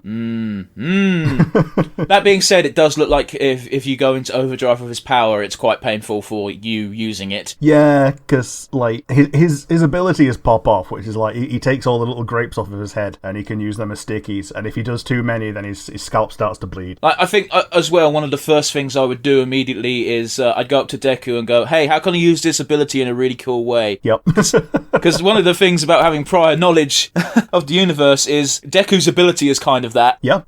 Like his main strength is knowledge rather than power, you know? Yeah, but he also gets the power as well. And I still don't know what they're doing with Bakugo in that, because all of the spoilers that I'm getting are hinting that might be permanent. I've got another spoiler that hints that it might not be, but it might be for someone else. It's very confusing. I said when I got the original spoiler, which I'm not really following My Hero anymore, so it's not really a spoiler for me. And I was like, okay. And people were like, yeah, but there's this, and this that can probably bring him back. And it's like, cool. Oh, spoilers for My Hero Academia, sort of. Yeah, I've recently been told, oh, maybe they're being serious. And I'm like, okay, cool. Yeah. I don't care. He's an arsehole. He was. You have been granted absolute veto power for one character. And when I say granted, I mean forced to use. Using the roster of Smash Bros. Ultimate, you have to remove one character. What character do you pick? I think it's going to be Dr. Mario because it's just Mario. By that logic, you can pick any Echo Fighter. At least Dr. Mario has a different moveset, whereas Richter and Belmont are the exact same character. Yeah, they are the exact same guy. I don't think they've even got different stats. Like, I think most of the stats in Smash Bros. Are based as a percentage of Mario, and I think they've got literally the same. Dr. Mario, the only thing he has different is that his pill bounces higher than a fireball. That's it. Everything else is the same. I'm just defending Dr. Mario because I've got a soft spot for Dr. Mario. If that's your pick, that's your pick. If you're saying it shouldn't be an Echo and it should be something that's actually a fighter and should be removed. No, you could pick Echoes. That's putting too many strings on the question. Yeah, fair enough. Yeah, we'll go with that for now then. We'll go fair with enough. Dr. Mario. Goodbye, Dr. Mario. I'm not happy about it, but I will accept your decision. But yes, do you have a question for me? My one for you, because I asked you the Smash Brothers question before, is If you had to change your accent to something different and had to speak it for the rest of your life, what would you pick? For those of you not in the room, there was a very lengthy pause there, which will be cut out by the episode coming out, as I thought and pondered. I really don't know, to be honest. I've got kind of a soft spot for the Irish accent. Yeah, fair enough. But proper Irish, not Northern Irish. Will that sentence get me in trouble? You know what I mean, though, right? Because there's a different accent between those two hemispheres. Yeah, the Republic of Ireland Irish accent, or one of the many thereof, Yeah, I'm not going to say the city, because now I'm actually confusing myself geographically, Rise, and I can't remember if I'm thinking of the right place. Well, Dublin is the capital. Okay, I was thinking of the right one. Oh, I was like, shit, is Dublin Northern or Republic? Oh. Yeah, no, it's Belfast is the Northern Ireland capital, and Dublin is the Republic of Ireland capital. Yeah, I'd go with Dublin because, like, I just love the way the Irish talk. Yeah, I know some people don't like it, don't know why, but I've got a Cockney accent, so I also get ripped the piss out of. Well, I say I've got a Cockney accent. It comes out more when I'm in London. And when you're angry, if you know what I mean. And when you're angry, yeah. Yeah, basically. So I know what it's like to have an accent that's not necessarily favourable, but like I think the Irish accent's great. I love it, and I can't do it without sounding like I'm taking the piss. Oh, totally. Like a lot of accents, you can't just turn it on without feeling like it's meant to be a lampoon, you know. So like you can always do a Jacksepticeye impression and have it be a Jacksepticeye impression as long as it's not taking the piss out of every Irish person ever. Yeah, like literally, when I try and do it, I end up sounding like that fucking racist, stereotypical Irish cop from The Simpsons. Oh yeah, him. Boy, that's a pull, because I don't think that character's been in the show for like 10 seasons. Oh, no. Basically, the other cop they have when it's not going to be Wiggum, Lou, and Eddie. Rick, you get to take any 2-stage Pokemon and add a 3rd stage evolution to it. Which one do you pick, and what do you do? Ooh, Bonus points if you can come up with some bullshit, weird fucking way to make it evolve, because these 2 additions were very weird. Yeah, they were very weird.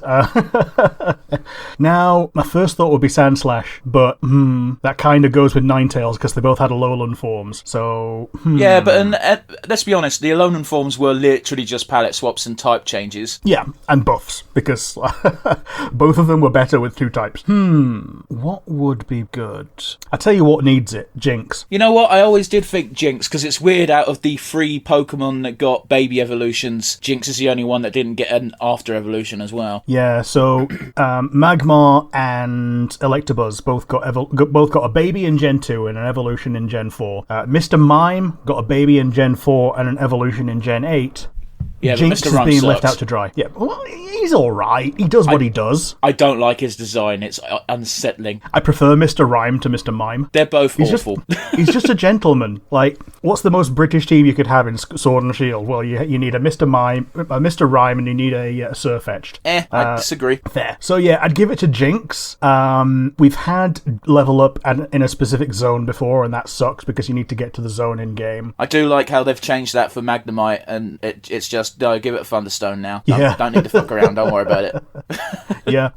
So I would say have at least 2 kiss moves and kiss a Pokemon with both kisses and then level up. Okay. So like Sweet Kiss and Lovely Kiss. So use both moves in a battle and then level up. Yeah. That's very easy, but it does fit the formula of bullshit. Yeah, it fits the formula of bullshit. The bullshit thing there is having 2 moves rather than just one, because a lot of the times you've either got to have one move that you use over and over.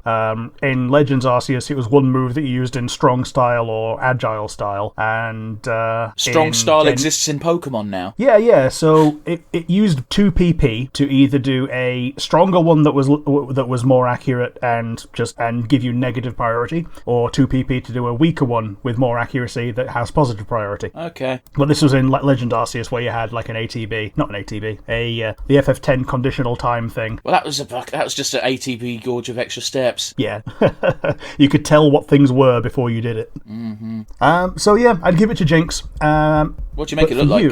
Ooh, like I did ask. It was part of the question.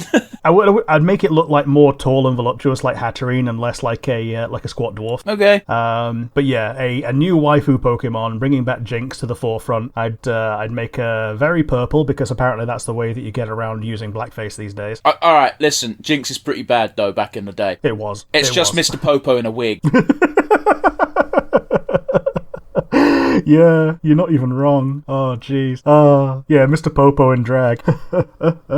But yeah, my one for you is you get to add a new type to the game. What type do you add, and what are its strengths, weaknesses, and general reason to be? I mean, this is an awkward question because it takes more than a minute to think of a type, especially seeing as it feels like they've done all the types. Sure. Like, you'd have to basically take a type that already exists and just slightly change the name, but that's kind of pointless. Yeah, I know there's a really obvious one that kind of already exists in the game with Sonic sound types, because there are sound-based moves, and there are abilities that interact with it. But like, I don't see why you need a type for that when it fits perfectly with just either air or normal. Yeah, but I guess it could have a better niche if it had actual strengths and weaknesses rather than just you use Boom Burst, you have the bonus to it. I feel like this question was asked because you wanted to implement a sound type into Pokemon games.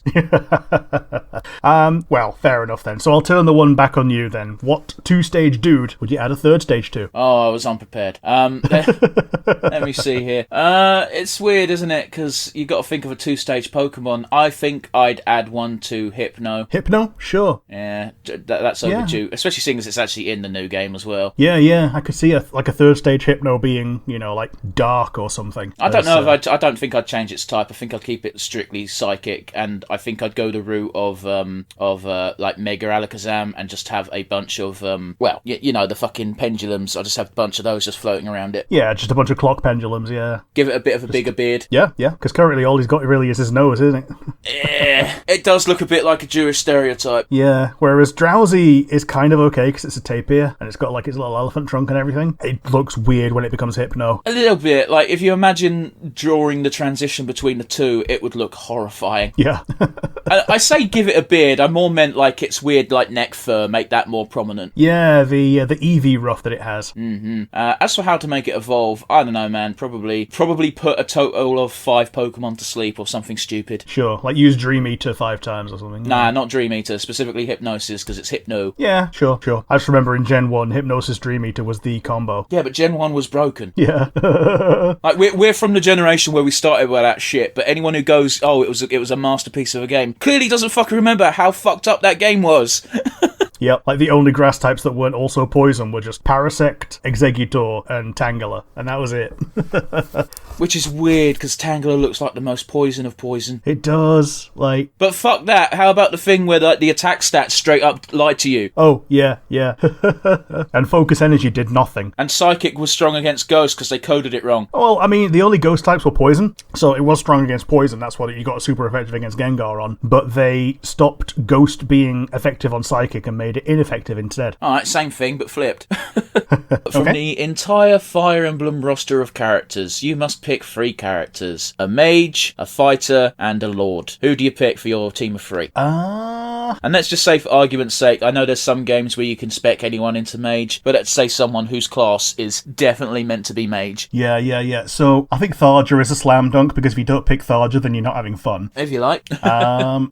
Fighter is very broad. Well, basically, a warrior who isn't... someone who's not a mage, but they also can't be a lord, because a lord's its own slot. Yeah. I'm kind of feeling Camilla. Camilla's too magey. Is she too magey? Okay. Camilla's a hybrid, so let's take hybrids out of the equation. Also, like, she's technically a lord. Yeah, technically, yeah. She ends up as queen if well, let's say that things happen. For the argument for the lord's sake, I know lord is its own class. Let's say nobility in the games. So, like, you got 4 to choose from each faction just from fates. So yeah. So that broadens lord. Byleth technically isn't a lord, but Edelgard is. Yeah, I'll go with Edelgard for the lord. Okay.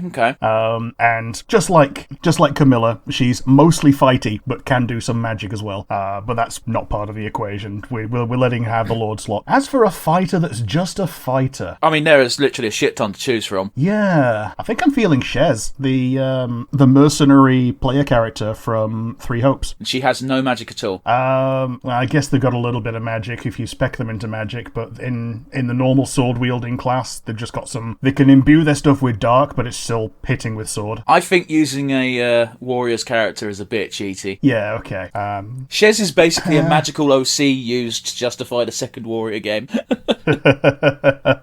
Yeah, totally. And I've not even played that game, and I can see it. Yeah, absolutely. Lynn's a lord.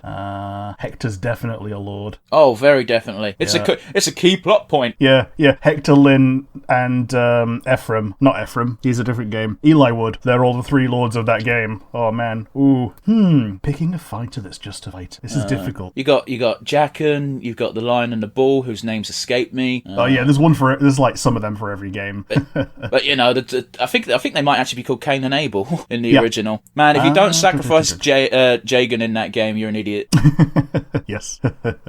Or 10, but that you kind of don't need to say both. Let's go with Rinka. Oh yeah, muscle-bound waifu with an axe. Yeah. If at the very least she'll distract Edelgard. Okay, but they're on the same team. Oh yeah, totally. Yeah, we're all on the same team. Everyone's on the same team. So why would you need her to distract Edelgard? Because Edelgard gets a little bit ethnic cleansy. I don't think she. Okay, I don't know where her story goes in Warriors 2, but in the base game, her storyline is very much not so much ethnic cleansing as I want to get rid of this gift by the gods because this gift from the gods is what made my life all fucked up, as well as countless others. Which I wouldn't really say is ethnic cleansing because it's not one particular race that gets given this mark. It's meant to be a gift from the gods, but I suppose it's passed down through blood. But she doesn't want to destroy them; she just wants to destroy the sigil. Yeah, it's passed down by bloodline. She also wants to destroy all the dragons, but she doesn't know that. So it's one of those where if it weren't for the fact that they were dragons, all she wants to kill are like church people. But she again, if the church capitulated and just went, okay, sigils no longer mean fuck all, she wouldn't even fucking start the bloody war. You know what I mean? Like, I think you've got to have a very pessimistic outlook on her goals to think she wants to kill an entire race of people, when in reality, no, she happens to be targeting that group of people, but the church just has to give up, and then it wouldn't matter. Also, she doesn't know that they're a race. Like, it's them that are keeping the fact that they're a separate species secretive. Yeah, but I forgot what the technical term is. The seals, the fucking crests, even they're not all dragons. No. None of them are, apart from the church ones, who are the original holders. So yeah, I'm going to go with Edelgard, Rinka, and Tharja. I like how you mentioned very briefly, you might have thought I missed it, but you said, harem. It's like, that wasn't even the point of the question. It was just... It wasn't the point of the question, but it turned out to be that, because, like, I'm not picking Vake. Like, he's a nice enough guy, but I'm not picking him over Rinka. Not to be a dick, but isn't it Vike? I've only ever seen it written down. Written down. So down. But yeah, my one for you. Yes. Famously, Fire Emblem Fates has 2 routes and a 3rd Golden Route DLC. Can you think of any other story, game or otherwise, that shows both sides but would benefit a lot from a golden retelling 3rd route? Boy, that's less a hypothetical, isn't it? Yeah. And just, can you think of any games to do this? The Warriors franchise pretty much has you be able to pick any side traditionally. I don't know what it's like with the Hyrule Warriors and shit, because I don't touch those. But like, in Hyrule Warriors, you're always definitely the good guys. You can play the bad guys in like special maps, but the story quest is just the roster of good guys. Sometimes you get a bad guy having a face turn for the sake of being able to play them, but you're generally against a threat. I think that's where they fall down a little bit with their certain adaptations, because the historical ones, the Samurai Warriors and the Dynasty Warriors, they're great because it's historical factions. You can play as anyone because no one's technically evil and no one's technically good. Everyone has their own goals. If you play as that side, they show that side as being good. If you don't play as that side is evil because they're trying to kill you. Yeah. Like a lot of the time you fall into a villain protagonist, but you're still the protagonist, so you get to see all the good parts of that faction. It's also, because it's historical, everyone has a death date. Right. So, for example, Cao Cao never united China because, of course, he didn't. He died way before. So if you if you play that faction, Cao Cao goes away halfway through the story, and he is by far the most villainous member of the Wei roster. Well, apart from Sima Yi, but he's technically Jin now. So, sure. But yeah, I don't know about a secret fucking 3rd retelling that'll help things go the way they should, because it's always, it's historical. You can't change that. And also in Dynasty Warriors 8, they kind of did do that with hypothetical routes. Sure.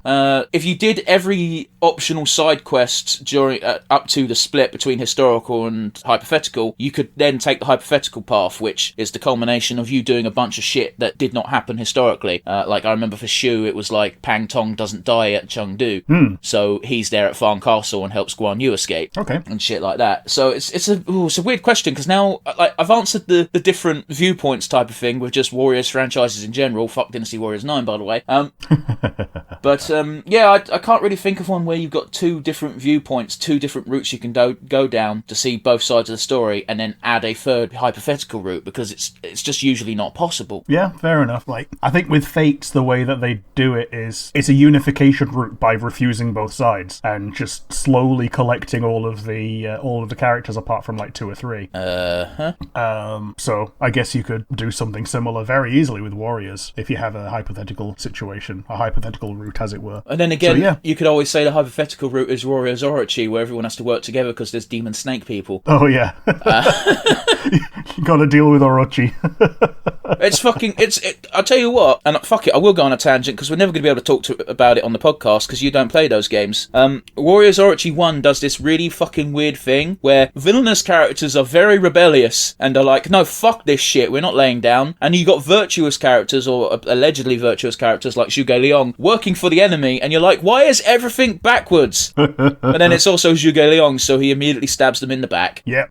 It's like, it's so convoluted, it's great. It really went downhill after 3. Fair. Rick, congratulations, you've been hired at Pixar. Your job is to come up with a new Pixar movie based on bullshit. And what do I mean by this? Well, Toy Story was toys, Cars was cars, Monsters Inc. was monsters. What bullshit thing do you pick? Top of my head, I think Tools might be a thing to do. The only problem with Tools is I feel like it's been done a dozen times before. Not by Pixar, admittedly. Yeah. But I mean, basically, it's just toys for, like, Dad. You're not wrong.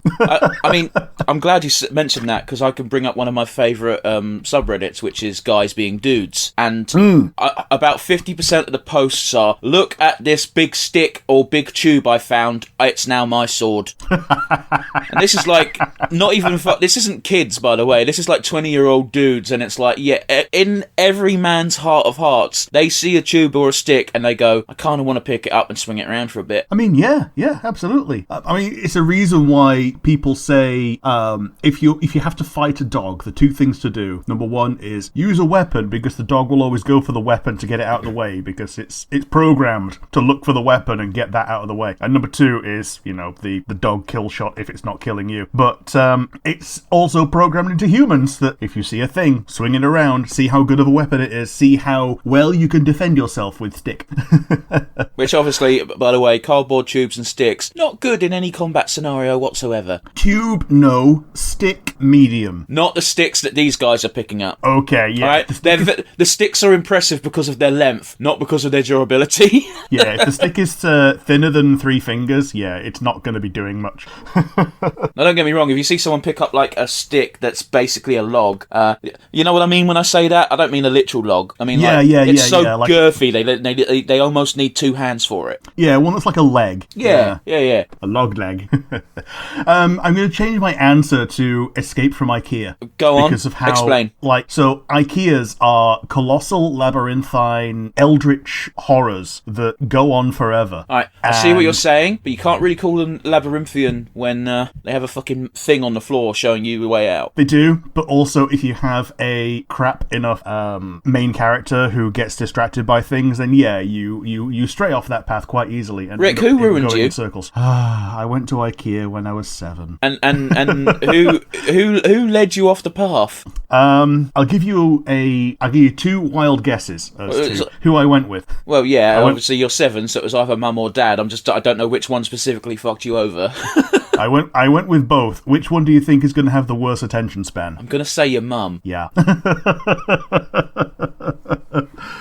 Yeah, she's got the attention span of a puppy. Listen, I've not been to IKEA with my mother, but as a child, I went food shopping with her pretty often because it was like a thing where, we're on the way home. There's a supermarket right next to our school. We're going to buy food. You have to come with me because you are a child. And it's a fucking nightmare because they like to look at everything. And during the COVID era, I did the shopping for my mum more often than not. Sometimes my sister would do it. And she'd drive me to the supermarket and she'd go, "Here's my list, blah blah blah," and she'd say the same thing every time I came out of the supermarket. "Oh, you were fast." It's like, yeah, because I got what was on the list and then fucked off. I work in a supermarket. I don't want to be in a supermarket for longer than I need to be. I know what I want. I'm going to get what I want and then I'm going to fuck off. Yeah, absolutely. Yeah, it's the same with me and my dad. Like, we'll go to the supermarket. We're done in 15, 20 minutes tops, not the hour that my mum takes. The only exception is Lidl. Yeah, because you have to read everything and find out exactly what it is. Well, it's not even that. I really like the crap that they put in the middle of Lidl because it's like going to a shit car boot sale. Oh yeah, middle of Lidl, the middle aisle. Yeah. I'm not so proud to not admit the fact that I actually like looking at the crap. I never buy the crap, but I like looking at it. Well, I can tell you exactly that I bought some of the crap recently because I'm looking at some of it. It's cinnamon Ritter Sport.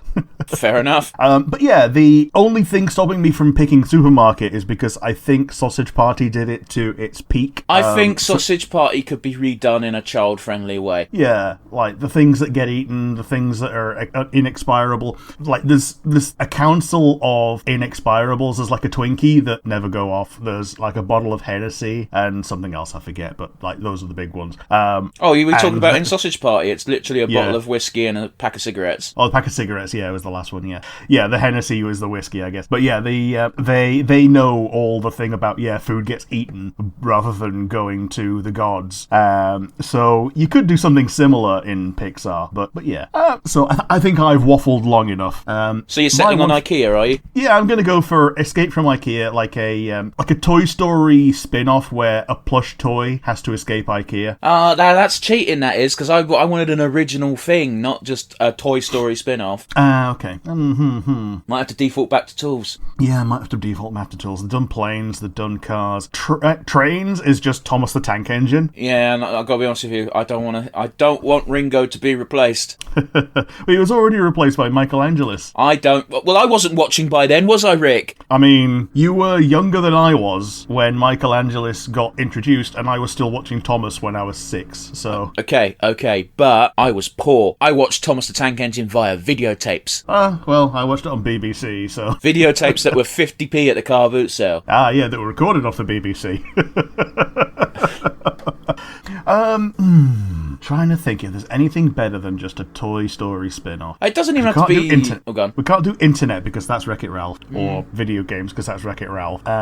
Sorry for the underlying noise. We've got the issues again. Well, you got more fucking work happening. I wasn't expecting it today, and it just so happens to have started right now. So, this is an off-the-cuff apologies to anyone who can hear anything under my breath. And it's absolutely not Rick just trying to buy time as he thinks of an idea. Oh, absolutely not. It's completely distracting me. I can feel this thing through my feet. It's awful. Well, again, you're not resigned to inanimate objects, or confined, I should say. Yeah, because so they've done the zoo with that's not a Pixar one, but it's been done. I mean, if you want to go animals, like the go-to Pixar one to point at is Finding Nemo. Yeah, Finding Nemo is the fish one that also has an aquarium side story in Nemo 2. And my question seems to have stumped one Rick. Yeah, well, it seems to have stumped Pixar as well because they seem to have slowed down quite a bit.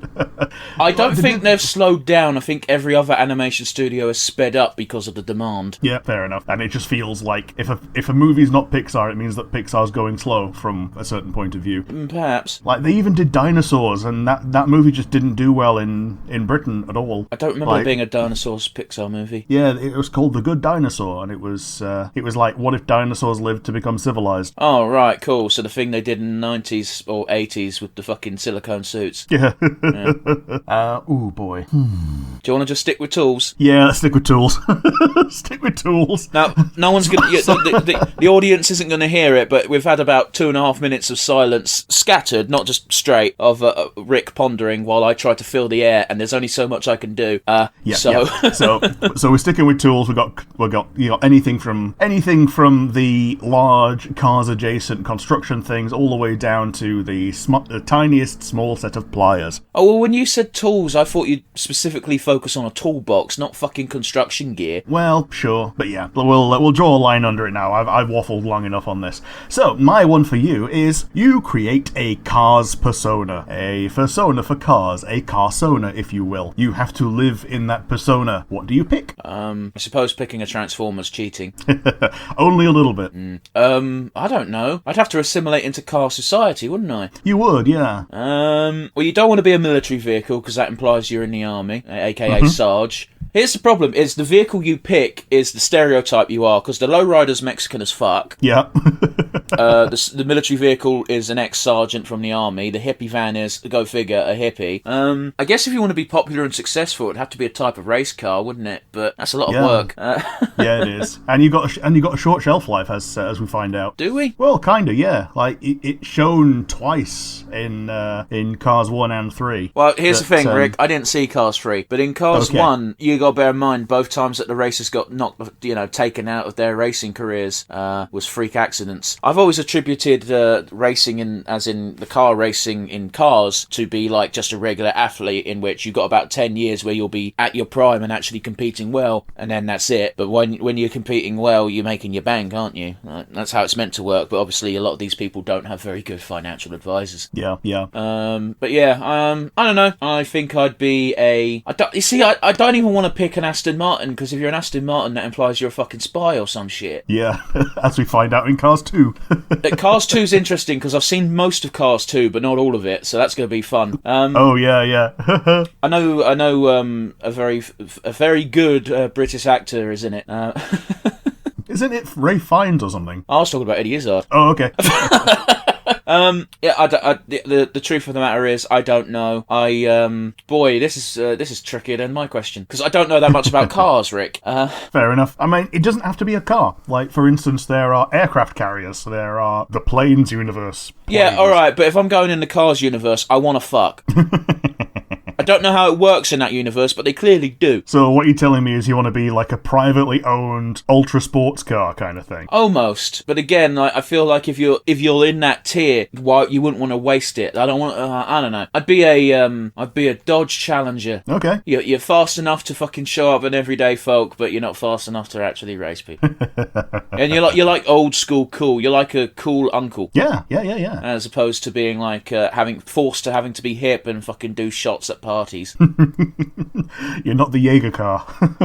Oh god. But yeah, I guess that's gonna have to be it. I don't know if it's the Charger or the Challenger I like more. I think Garrett's had both. Or do I want to be a Mustang? It could be a Stang, yeah. No, I'll go with Charger, because I'm pretty sure that's the old school cool looking Dodge. Sure. So you're going to be a Charger semi-race, but mostly civilian car. No, not even semi-race, just like past their prime. Like, you know, I might have raced back in the day, but I'm not actually a racer. Yeah. We're in the new year. We're reviewing retrospecting a video game thing, which, spoiler alert, we might be doing a lot this month. So my question was super obvious. There's a tradition that, while I've never personally seen the appeal of it, it's always on sitcoms and stuff. So fuck it. Congratulations. It's New Year's Eve. It's the countdown. You get to kiss that special someone. But that special someone has to be from a video game. Who do you pick? From any video game or just from Dragon Age? Any video game. Dragon Age is a bit too limiting. Yeah, Dragon Age is a bit too narrow. And, there's only like 4 or 5 actual waifu tiers. I'm going to go back to one that I would have picked a long time ago, and I'm going to go with Laia Martinez. She's your instructor in Phantasy Star Universe, and she really, really needs a hug and would probably appreciate a little peck on the lips. Unfortunately, I can't add anything to this. So that's really unfortunate. So apologies for that one. If I can think of one that's a bit more recent. Rick's been playing Phantasy Star a lot lately. I mean, yes, but also I've not played Universe since it went down in like 2012. So, man, it's been 10 years since I played that game. Yeah, one a bit more recent. Captain Lena. I like Captain Lena. She's great. Oh, the bun girl from 14. Yeah. The one who wishes the Crystal Exarch well because she knows that you can carry forth her wishes, but also she's now lost her dad because he's gone to another world. But yeah, I'm going to go with Laia Martinez for the obscure pick, Captain Lena for also an obscure pick, pick, but something that was released in the last, 10 years. Yeah, but even then, that's Shadowbringers content, so we're talking 3-4. Yeah, 3 years minimum. But yeah. Sorry, just as an aside, we've been playing Final Fantasy XIV for 4 years, Rick. Yeah. And I've been subscribed for one of them. But yeah, my one for you is... We're talking about Dragon Age today. Is there something in Dragon Age that you would like to see vastly, vastly expanded in the new games? I mean, shit, we kind of had that moment with Absolution, because we even made a point of it when we watched the first episode, and that is, there is a bunch... Every single Dragon Age game has taken place in, essentially, fucking Ferelden. Yeah, in 2, we go to the Free Marches, but only Kirkwall, and in Inquisition, we do technically have Orlais as well, but it's all the fucking same. Yeah, you're basically strategically on the borderline between place that is familiar and place that you are familiar with by proxy. Pretty much, yeah. So yeah, I want to see more of Tevinter, which we got an actual glimpse of in Absolution. I want to see more of Navarra. I want to see more of Ravane. Fuck, I'm pretty sure everybody wants to see what life is actually like in I don't remember the name of the place, but it's Canary Homeworld. Parvolan. There you go. Everybody wants to see that, and we all want to see Sten as Arashok, because we all know he is. Yes. Yeah, Navarra, we got a little glimpse of Cumberland, and we got a big glimpse of Minrathous in Absolution, and that's Navarra and Tevinter. And judging from what we've learned in book, which I've not read, but I've seen a deep dive into it, I'm just going to preface here. Spoiler territory abound. Oh, we're spoiling everything with Dragon Age. Yeah, it's out. Spoiling, full spoilers. Everything Dragon Age, anything up till now, anything that's including the thing that we're actually talking about, anything that came before, and a couple of speculations going forward. One of the books is all about how Solas is completely against slavery, which we kind of knew already, but he's put a decree out, if you bind a spirit or demon, then your life is mine to take. And that's pretty much Navarra and Tevinter in a nutshell, because Navarra binds spirit to corpses for the whole Mortalitazi thing and the underground tunnels, and Tevinter is all about binding demons to do their bidding all the time. Unofficially. Oh, they just do it. Yeah, I know, but officially they're not meant to, is my point, but they still do it. Yeah. Because once you're a magister, you don't have to give a fuck. Same thing with blood magic. They officially are not allowed to do blood magic, but they are allowed to everybody does it. They are allowed to use their own blood in blood magic. However, there's this very fun little caveat that most magisters like to spin, and that is, well, a slave is basically me. Yeah. A slave is mine, and therefore basically me. So yeah, I'm not okay. I think you and I need to put this out there. I think we've said it every single time we've done a Dragon Age thing, but it's one of those where I'm so glad that Dragon Age has never stepped away from the absolute hardline stance that blood magic is 100% evil. Yes. No matter the motivations. The closest thing we got to a good blood mage is Meryl, and she's just idiot. Well, it's the only people who actually get a pass to do blood magic is the Grey Wardens, because if the Darkspawn win, everything burns. However, that still doesn't make it good. Well, even the phylacteries that they use in that the Templars use to track down mages, those are made from blood magic. Okay, but you know what I mean when I say blood magic is evil. Oh, yeah. If you're a Grey Warden, you're basically... It's the everyone else version of the Legion of the Dead. Yeah. That you've signed your life away for this greater cause. The Legion of the Dead have their funerals when they join, but the Grey Wardens, they might as well do, but yeah, they will eventually go to a calling if they don't die in battle. It's one of those as well where they've backtracked on it, because they basically said that Alistair's an idiot and didn't understand how it worked. Where in Dragon Age Origins, you have a line of dialogue with Alistair where Alistair straight up says, oh yeah, you've got about 30 years and then that's it, you're done. And it's that's not a hard and fast rule. Alistair just has a very limited point of reference. Yeah, he joined when he was 10 and Duncan's 40. Rick, congratulations, you get to make a gacha game. What franchise is your gacha game based off of? We don't need to go too in depth, just, bare bones it. Yeah. Trying to think of something that's not been made into a gacha game yet. Probably Borderlands. Borderlands, I suppose it's got the character depth, but... Yeah, they've got enough dudes, they've got a cool art style, and if you work well enough at it, then you've got a good enough game there. Oh, no, when I say gacha game, I mean fucking Fate Go level, not fucking Genshin Impact level. Oh, No, if we're talking gacha game, if you... What you suggested is, let's have an actual game that just happens to also have gacha. I mean a gacha game. Yep. Ooh. What's not been done? Like, there's definitely been a Sonic one. There's definitely like 7 or 8 Star Wars ones. Is there a Sonic one? I think there's like 3. And they're all shit. but Rick, gacha game, none of them are good. Yeah, totally. Like, you can't even do a Dark Souls gacha, because, like, what would you do with it? It's like assemble a party of Dark Souls NPCs. I mean, it can be done, because the Dragon Age Origins, not even Dragon Age Origins, the Dragon Age gacha game was incredibly fun for the brief time I played it, at least as far as roster depth went. Yeah. I also played that for a little bit of time and dropped it as soon as I ran out of free resources and realised I had nothing. That tends to be the way. So yeah, I'm going to go for a Dragon Age, whatever it was, Dragon Age Legends, I think it was, version of the Souls universe. Okay, fair enough. So yeah, I could see you getting Solaire and Siegmeyer. I could see Solaire being the big free-to-play one to get people hooked. Yeah, and then the summertime alt is Solaire with the bug. No, summertime alt would be Solaire in his mankini. Yeah, that also has that face of the sun painted on it. I mean, I don't think you could really. You'd have to have a very detailed artist to draw that small. But the key point would be is, despite being in a mankini, he'd still have his helmet on. Yep. And then you'd obviously have the super legendary rares that only can be rolled for once every year. Like you'd probably take the 4 Knights of Gwyn. Shit, even the 4 boss souls of Gwyn himself. Yep. The 4 Daughters of Manus. Who have we seen? We got I suppose it's Nassandra and the 3 DLC queens. Yeah, so they all show up as like annual villains, and at the end of each year you can roll them, and they just get added to the roster. But one of them's not a villain, Rick. Oh yeah, she's actually really nice. But yeah, Dark Souls gacha. So my one for you is, setting aside the ethics, which is a bit of a theme for today's retrospective, and ignoring the danger, it's loyal to you. What wild animal would you like to take as a pet? I mean, it's incredibly an easy question, because if we're taking ethics out of the equation and we're taking risk of mauling out of the equation, it's going to be a gorilla. Yeah, fair enough. A western lowland gorilla, because, like, they're awesome creatures. I would never,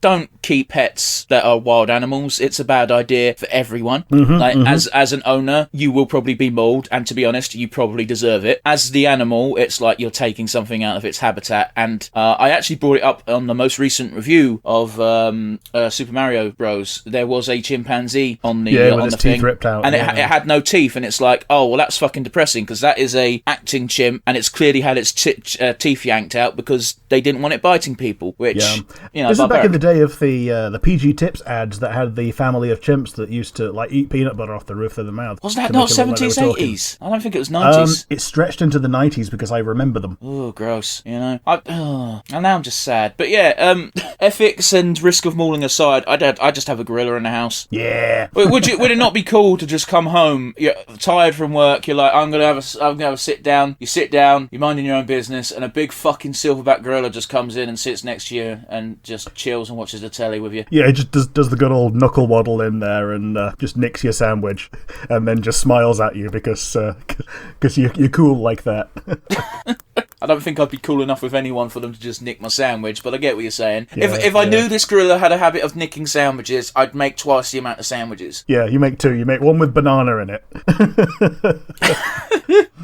Oh, have you seen the video of the gorilla making a banana sandwich? I don't know. I don't believe you. Okay, so it eats like 3 bananas, keeps chewing them, doesn't swallow, gets these 2 pieces of bread and spits out a perfect rectangle onto the bread, and then eats the banana sandwich. But why would it do that? Because it's seen other people make sandwiches. I'm hesitant to believe this one, Rick. And it's been given the bread. Oh, right, so it's been taught a parlour trick. Yeah, it's been taught a trick, and then it eats the sandwich. Yeah, don't sit right with me, Rick. Sure. Congratulations, Rick, you're now the creative director of Fire Emblem. What does this mean? Well, the next Fire Emblem game, you get to come up with a brand new mechanic that's not been in a Fire Emblem game before. So that means no time travel, no summoning people from other games, because we know that's going to be a thing in the next game. What do you add, and how do you add it? I think I'd add a proper Empire management subsection. That would be fun, but I don't know. I think you'd split the audience on that one. I'd like it. Yeah. It'd be just like another background thing. You know, like how you got your social links in Three Houses. It'd be just another background thing. As time goes on, as the game progresses, you make your decisions that shape the way that the territory that you're controlling or in stewardship of or whatever progresses. and that will give you different bonuses and unlock different missions. It shouldn't actually make that much of a difference now that I think about it, because normally there'll be some kind of optimal route. Well, that's just it. You saying it being a background element, my instant brain was like, no, I thought what you meant by empire management is you manage resources, you manage units, you're basically turning it into a proper fucking war strategy game as opposed to isolated conflicts. I mean, to a degree, yes. Like, if you're in charge of the resources, then that just does, like, Anna's job for her, pretty much. But it's like, I also thought, basically, like, when you get the map of the fucking region every bloody chapter. Yeah, and you just get sent somewhere based on the plot. Yeah, except in this case, because you're managing everything, you dictate where you go and why. Yes, that's what I'm thinking. But obviously, there's obviously got, it's Fire Emblem, it's got to be linear to a certain extent, which is why it might be a bit difficult to implement, but at the same time, I can imagine it being like, okay, you're up against another kingdom, and the way they shoehorn you into always fighting a certain kingdom is, you've got a non-aggressive pact with these guys, you're allied with these guys. So you've got multiple choice of battles, but that battle's always against the same person. Yeah, your non-aggression pact is against something that you're allied with.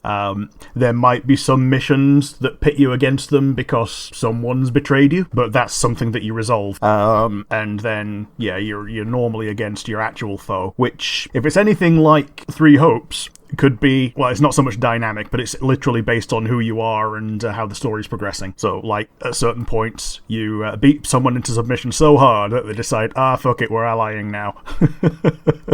But yeah, I'd put the empire management into it. And it could be kingdom management, it could be alliance management. I only picked empire because that's the one with the biggest iron fist. But it's also the go-to term. Like, if we go by Koei, it's always empire management because you're usually playing in fucking China or Japan, where they have an emperor. Yes. So, my one for you is that I've made no secret, I've been recently led down a rabbit hole of Thomas the Tank Engine lore videos. Why? What childhood memory would you absolutely slap on in the background to hear someone pontificate over for hours and hours? Rick, here's the really depressing thing is I don't really have childhood memories that are good, if you get what I mean. Yeah, I feel you. I never internalized the good bits because the bad bits were bad. I'm not trying to sound like a fucking edgelord, it's just a fact. Yeah. I don't know. I remember one time I got shaken awake while eating dinner by my dad because my sister told my dad that I was dead because I'd fallen asleep while eating dinner and watching Bananas in Pyjamas. That's not something I'd want to talk about for hours, but it's one of the few memories that is kind of funny in hindsight, but at the time was weird. Yeah, fair enough. I don't know what you want me to say, Rick. This is a question that's not really good for me. No, I mean less about your own childhood memories and more about things that were fun in childhood, like, I don't know, Power Rangers, that you'd listen to lore videos for hours on. But I don't, because I'm not like you. Yeah. The things I listen to lore videos and watch are stuff that I'm interested in now. Yep. I don't give a fuck fair about enough. the deep lore of Thomas the fucking Tank Engine. Neither did I, but it went on, and it went on autoplay, and apparently I slept through most of it, so now my recommendation is fucked up.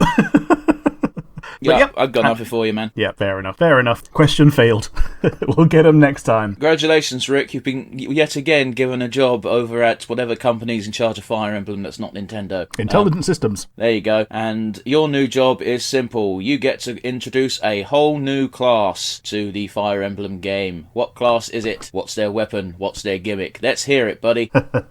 Well, man, what don't they have? Now, I will give you a bit of leeway here, because if you go back through the history entirely of Fire Emblem, they've had some wacky out there units, and by all means, if you somehow accidentally stumble on one that already exists, I will just go ahead and give you carte blanche to say, fine, we'll bring that one back and move on with our lives. Because they've had Witch, they've had Griffin Rider, you know? Yeah, like, the general archetypes are, what weapon do they use? Do they use magic at all? Is magic the only thing they do? Are they mounted? And what are they mounted on? I think as far as what are they mounted on's most unique aspect that they've ever done is Juggernaut in Fates. It's basically what was that? Was that just like an armoured horse? No, it was literally like a mechanical lion type thing. Okay. Yeah. So I didn't know about that. like I said, they're fucking out there. I guess the most out there thing that I can think of is being able to pair up a character with a beast unit and make a character that's mounted on a beast unit. That's not the nature of the question, Rick. You want to make pan riders, is what I'm hearing. Yeah, but like make a class that's all about riding and give them bonuses to riding. Have the other character do follow-up attacks as one of their own passives. I don't like that because that's quite dehumanizing.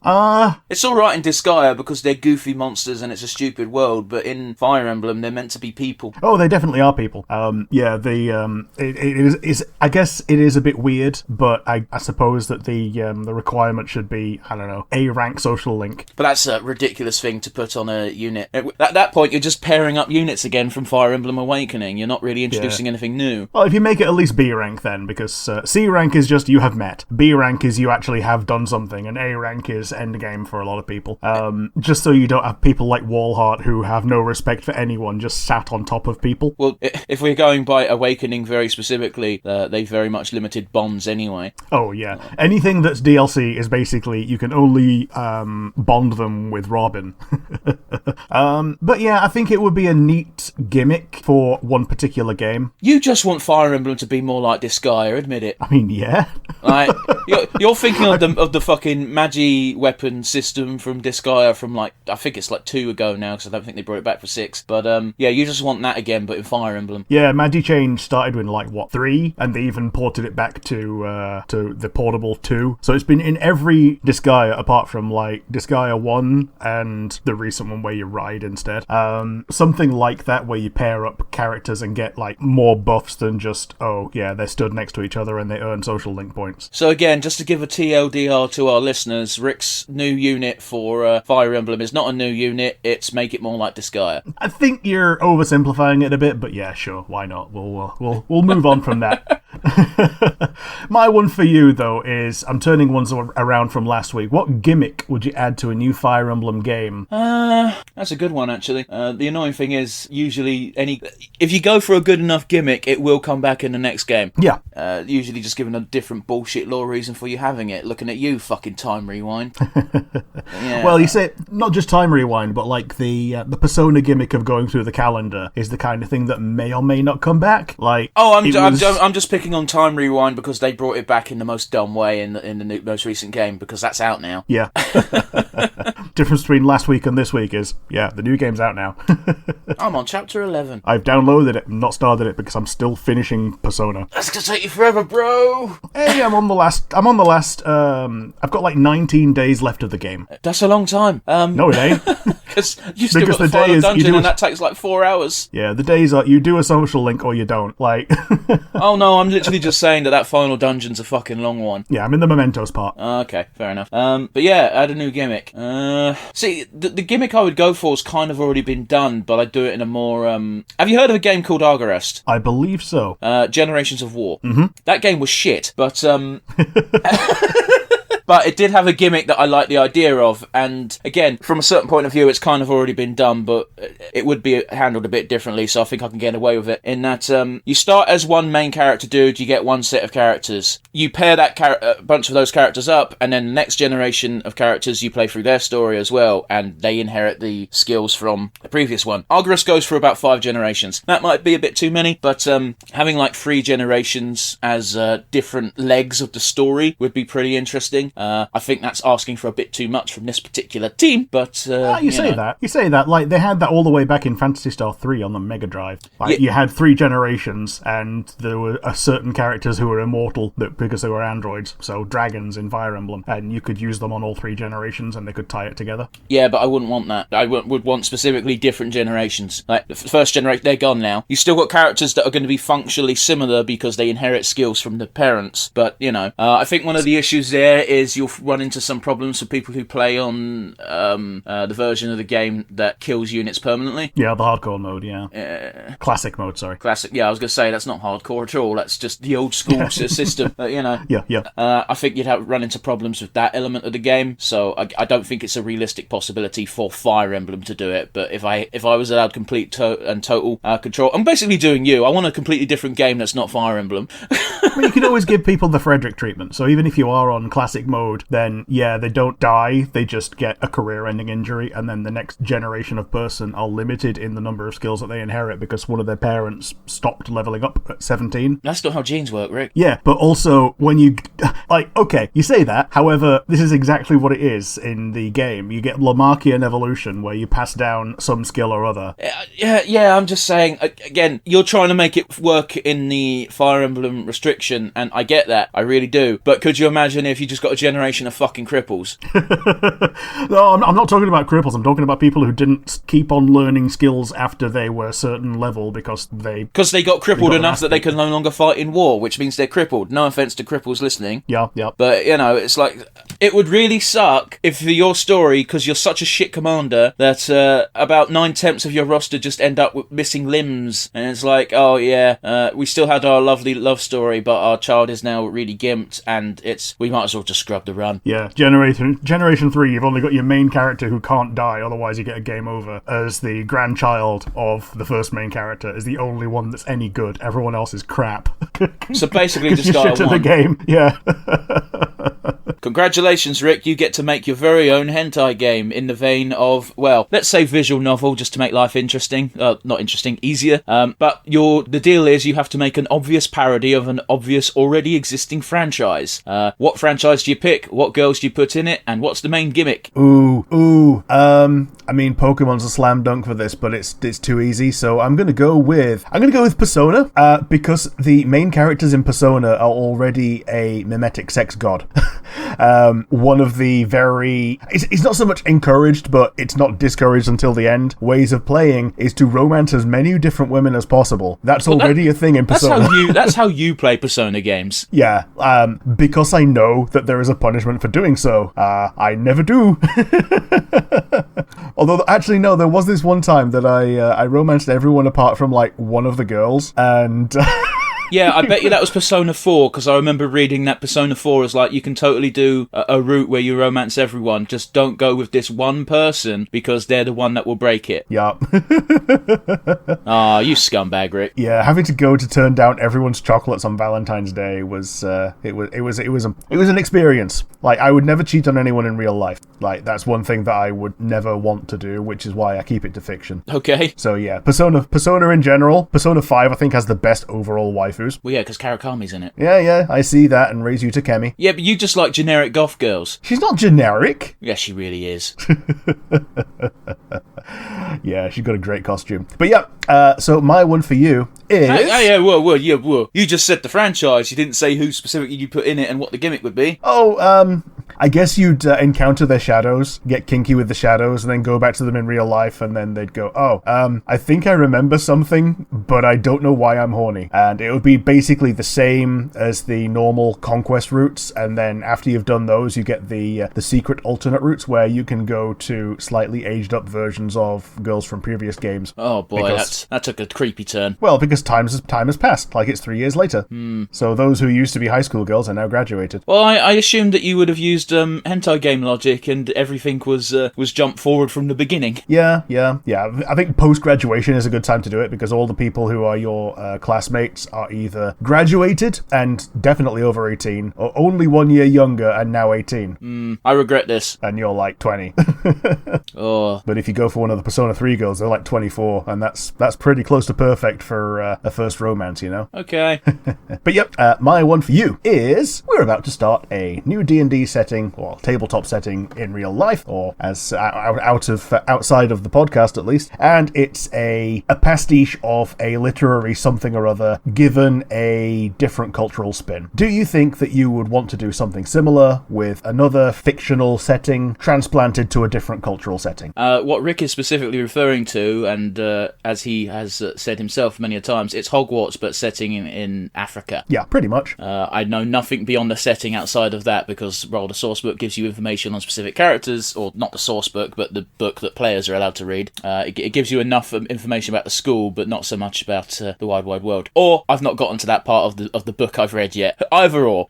Sure. I suppose I don't fully understand the question. What do you mean? So take a fictional setting and give it a different ethnic spin? Is that what the question is? Yeah, to turn it into like a D&D setting or like a fan fiction thing that you're going to do. Like, I'm just going to say, for instance, Three Kingdoms, but in Central American lore, for instance. But the problem with that you've done with that is Three Kingdoms is a historical setting, not a fictional one. Okay, but you know what I mean. Like the fictional version of Three Kingdoms, which is completely romanticized and can't possibly all be true. Oh, right, okay, that's what you mean. I still don't think it works because it uses historical figures. I get the general gist of what you're going for, but the answer is I don't know. Okay. That's fine. That's fine. Because if you consume any media from outside of your country of origin, you will find, it's like X, except if in Colombia. Yeah. You know? Yeah. It's one of those things where I guess I'm not imaginative enough to think of something on the spot. And we can't even just say, like, Lord of the Rings but British, because it's already British. Well, yeah, but Lord of the Rings isn't even British when you think about it. It's because it birthed the high fantasy genre. Yeah, totally. I think it transcends ethnic origin. Didn't you tell me the other day about dwarves? I don't know what you're on about. I think you probably read the same potential Reddit post I read where it's like, no, I don't even know. Go on. Yeah, someone was moaning at Tolkien that dwarves should be dwarves with a V and not dwarfs with an F. And Tolkien says, look at the dictionary definition and come back to me. And he goes, well, okay, yes, it does say dwarfs with an F in the dictionary. He says, yes, it says that in the Oxford English Dictionary because I wrote it. Yeah, you've kind of changed the back and forth a little bit because stuff gets lost in translation, but it's the general gist. Now, I thought you were going to say something going on about the spiel about the recent controversy. Well, I say recent, it's fucking ancient now, of the J.K. Rowling Jew goblins, whereas with Tolkien, his Jewish analogy was dwarves, and dwarves are far from a stereotype, shall we say. Yeah. No, they're not. Like, the only thing they do is they like gold, and the heroic thing that one of them very obviously does in The Hobbit is gives up all his gold to defeat an actual dragon. Yeah. I don't know. Like I said, I don't think I'm imaginative enough. You can't really do anything that's in space because space is nebulous. It's not hooked in a single, or it shouldn't be hooked in a single culture, you know? Sure. Although, technically, I'd say deep space is probably an interesting enough setting to be able to satisfy this. So, like, on a space station, rather than being on a planet where you could be on any planet, why not? But actually out in space and having to deal with space stuff. Yeah, but where's the other part of your question coming from there, Rick? Because your question involves taking a setting and taking a cultural thing and mashing it together, and I assumed the setting couldn't already have roots in said culture. Well, like, say, put Lord of the Rings on the Citadel from Mass Effect. That question is far too open-ended. Yeah, okay. Sometimes my questions are not great. Take this thing and put it with this thing. Wouldn't that be cool? Yes, it would. But everything out of everything, I could just say, I don't know, take Harry Potter, but put fucking Full Metal Alchemist characters in it. Congratulations, I'm now a bad fanfic writer. Yeah? And that's what DMing is, isn't it? No. Rick, you have to make a Simpsons couch gag. Go for it. And hey, guess what? I'm not an expert. I don't have an encyclopedic knowledge of Simpsons couch gags. So even if you do accidentally make one that already exists, at least try not to consciously make one that exists already. Yeah, I would have, like, one of the family members just be replaced by someone else, and then nobody questions it. I think they've done that before. Like Bart's Mole Man or something. That's literally a gag in an episode of The Simpsons. Yeah, that's a gag in an episode, but like something along those lines, like just have it. Shit, I think they've done this one as well, but just have the voice cast sitting on the couch. Yeah, that's a pretty good one. But again, I think they've done that or something similar. Yeah. Crossovers aren't off the table for a couch gag. Yeah. Or you can do a couch gag where it's just the Flanders family instead. Yeah. Fucking Ned sits down with Rod and Todd, and you just got two ghosts behind them. Yeah. Oh. That would be funnier if the reason Edna was gone wasn't because the voice actress is literally no longer with us. Yeah. It might actually be a reasonable good one for a Halloween where the Simpsons house is just like a crater that's smoking, so you have to follow Ned instead. That would be decent. And like the whole Halloween episode is about the two ghosts. That would be less decent, but okay. Yeah, okay. Well, Ned's getting haunted, and or something like that. Well, the problem with having Edna as a ghost is I feel that would be, and actually have an episode focusing on it, is I feel that would be incredibly disrespectful. Yeah. So my one for you is, what one-shot or guest character would you like to have the Simpsons show adopt into their long-term roster? Long-term? Yeah, like make them into a normal character. A guest character? As in someone voiced by a celebrity? Yeah, so it could be someone voiced by a celebrity that is themselves. It could be someone voiced by a celebrity guest who is like their own character. Someone like Larry Burns, for instance. Like, he only shows up once, but like it's weird that he never shows up again. I mean, yeah, except the reason he doesn't show up again is because he's voiced by Rodney fucking Dangerfield. Yeah. And he's got better things to do when he was And the character has a anyway. family. Does he? Yeah, like the end of the gag at the end is, oh yeah, shit, my wife will be wondering where I am. Listen, I love Rodney Dangerfield to death. He is sorely missed. But yeah, I don't know. I think it would be really funny for Roy to come back. Okay. Do you remember Roy? Was that the teenage kid that got adopted into the Simpsons household during the Poochie episode? It was, yeah. He showed up once at the end of the episode. Once at the beginning where they make the joke of, oh, guest characters just to make old cartoons feel better. And he goes, hey, Mrs. S. And at the end he goes, I'm moving to college with 2 sexy ladies. Bye, Roy. I think that would be great if he came back and came back for a season and then just fucked off again. Not overstay his welcome. That being said, we're on season 34? Yeah, something like that, something stupid. And all this time we've only had two-parters, and one of them was good. Well, like you say, I've not seen the other 2-parter because that was new.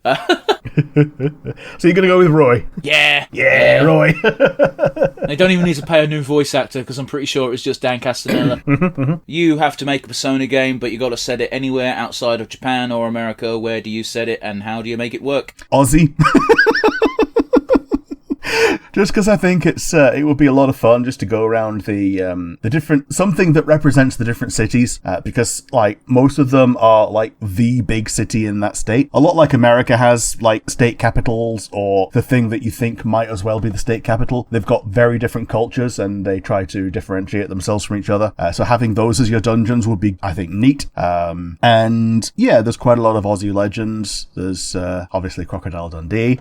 Yes, he's fictional, but that's kind of the point of a lot of personas. You're going for Crocodile Dundee when usually you go towards something like the Bunyip or the Platypus. Yeah, but it could be both ways. There's the platypus. There's I don't think someone who is still alive should be able to be a persona. That just feels wrong.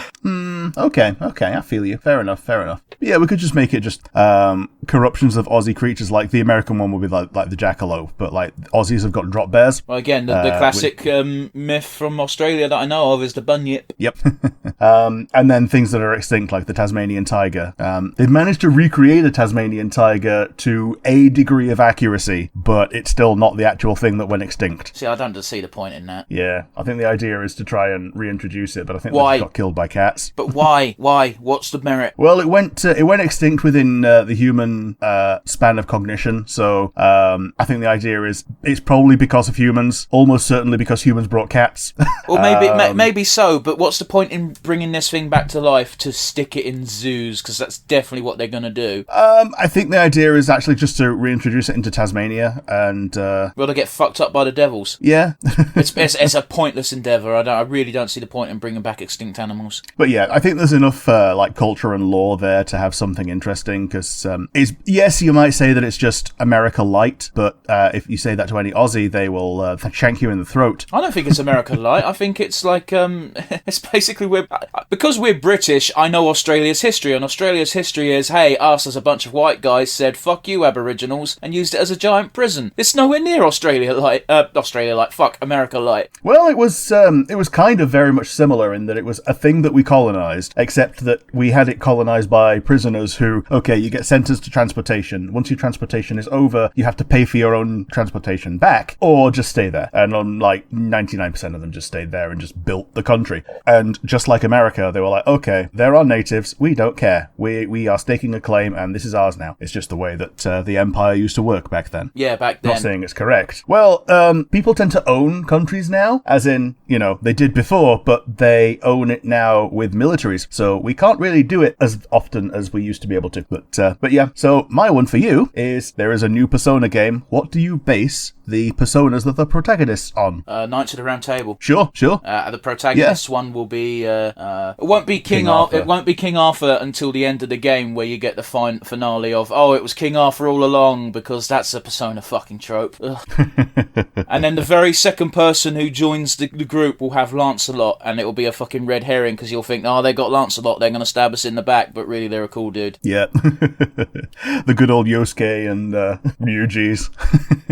I'd have it be Knights of the Round Table mainly, but I'd probably also throw in one or two that was just another order of knights, just to keep it a bit fresh. Oh, like good old Astolfo. I wouldn't have picked Astolfo specifically, but if you want, you got enough Knights of the Round Table to have change with the Persona main team. You got fucking Tristan, Bedivere, I've forgotten the name of Lancelot's kid. You got Sir Gareth. Was it Galahad? Galahad, that was Lancelot's kid. You're correct. There you go.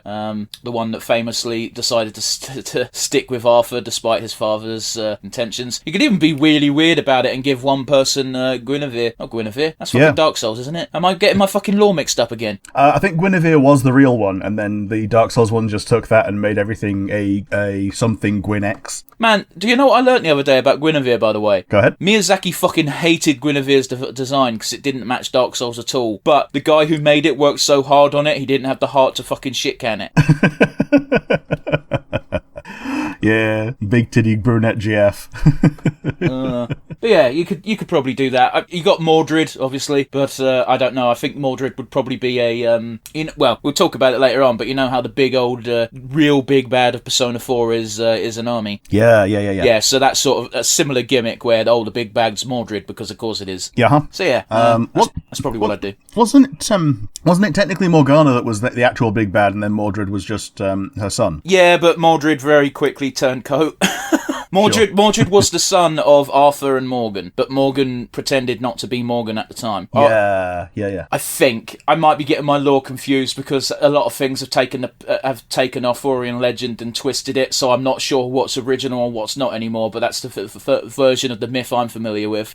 You get to add a character to Smash Bros, Rick. However, the Sakurai rule no longer applies. It's sacrilege. Who do you pick? I mean, the original one is Goku, isn't it? Like, everyone adds Goku. I mean, you don't have if to. You don't, I don't have to, but if the Sakurai rule no longer applies, he's going in. Can I think of someone other than Goku that I prefer? Is there perhaps a video game character that should be a video game character, but they had a comic book or a movie just before their video game that you can think of that you might want to use? Top of my head, I can't think of it. So what I will say is, I will fuck with the fans. I'll make it Kid Goku, because Kid Goku is more in line with Smash, I believe. I guess having the power pole and the cloud, it just feels more. He just feels like more of a Smash character than just dude who punches and shoots beams all the time. Yeah, and his final Smash could literally just be the Kamehameha. Yeah, because that shit was OP in Dragon Ball.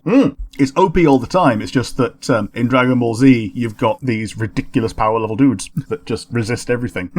Yeah, that's fair. Do you have one for me? Or yeah, my one to you is, what else would you make into a party fighter? For instance, we've got the cartoon one in the Punch Time Explosion from Cartoon Network, which sucked. But you could, but if you could open it up to any cartoon, would you do that, or would you prefer movies, or would you prefer TV shows? I actually know what I would do, and it's very unconventional, I'm afraid. There is a video game available on Steam called Shady Lewd Kart, which takes a bunch of lewd characters from lewd indie games, and it's a kart racer now. And yeah, there's still some lewd CGs, and it's not the best kart racing game, but it's a funny concept. I'd love to do that, but with instead of a kart racer, a Smash Bros clone. So off the top of my head, I know one of the characters in that Shady Lewd Kart is Zone Tan. So yeah. God, the amount of tentacles that'll be on screen at any given time, Rick. Oh man, I'm just thinking of the opposite of not safe for work version of Ina, just tentacles all the time. Yeah. Oh goodness, I'd even go a step further and perhaps extend that to animation that would be open to it, because I can imagine Blitz fitting right in with that cast of characters. Yeah, opening it up to adult animation and adult visual novels, like adult indie things. Yeah, is actually a pretty good thing to go with. Yeah, I like that. I mean, to be fair, Zone is a pretty fucking adult animator anyway. way. Like, yeah. I remember Zone fondly from my teenage years because he did those couple of animations of the Teen Titans, and boy, that fueled me for a long ass time. Yes. Thanks, Newgrounds and Zone. On to Smash Bros. The last TV show you watched and the last video game you played are going to get mashed together. You're taking the protagonist from the TV show and putting him in the video game world. How fucked is the video game world?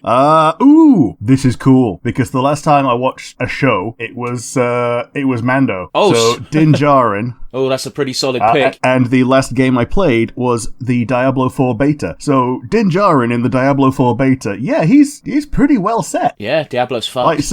Yeah. That said, probably not as fucked as nerds would like to believe, because, like, Mandalorians seem to have trouble taking down raid bosses on their own. So, yeah, he might have a bit of issue against some of the larger dudes. I mean, you say that... Especially the more intelligent ones. You say that, but I think the only reason why Mando's been having trouble with big creatures in the show right now, this second, is because they now have to show that the rest of the Mandalorians are also cool. Yes. And it's one of those where, like, the Mandalores are a warrior-like race in a galaxy full of warrior-like races and still scare the piss out of the other warrior-like races. Yeah. So it's one of those where it's kind of difficult to make them all brooding badasses, but they're trying their damnedest. But honestly, the actual annoying thing about Mandalorians is the more you learn about them, the less cool they are. Oh, yeah. The more you dive into it, the more they're just teenagers who never matured. Yeah, man. It's rather depressing. The armor is still cool because she barely says anything, but yeah. And you just know that she's a cool old granny under that. And I'm into that. Yeah. The armor are basically the matriarch of all Mando society right now. Yeah. If we do a retro of season 3, I'm gonna have some fucking words about that, but whatever. But yeah, Rick, do you have a question for me? Yes, I do.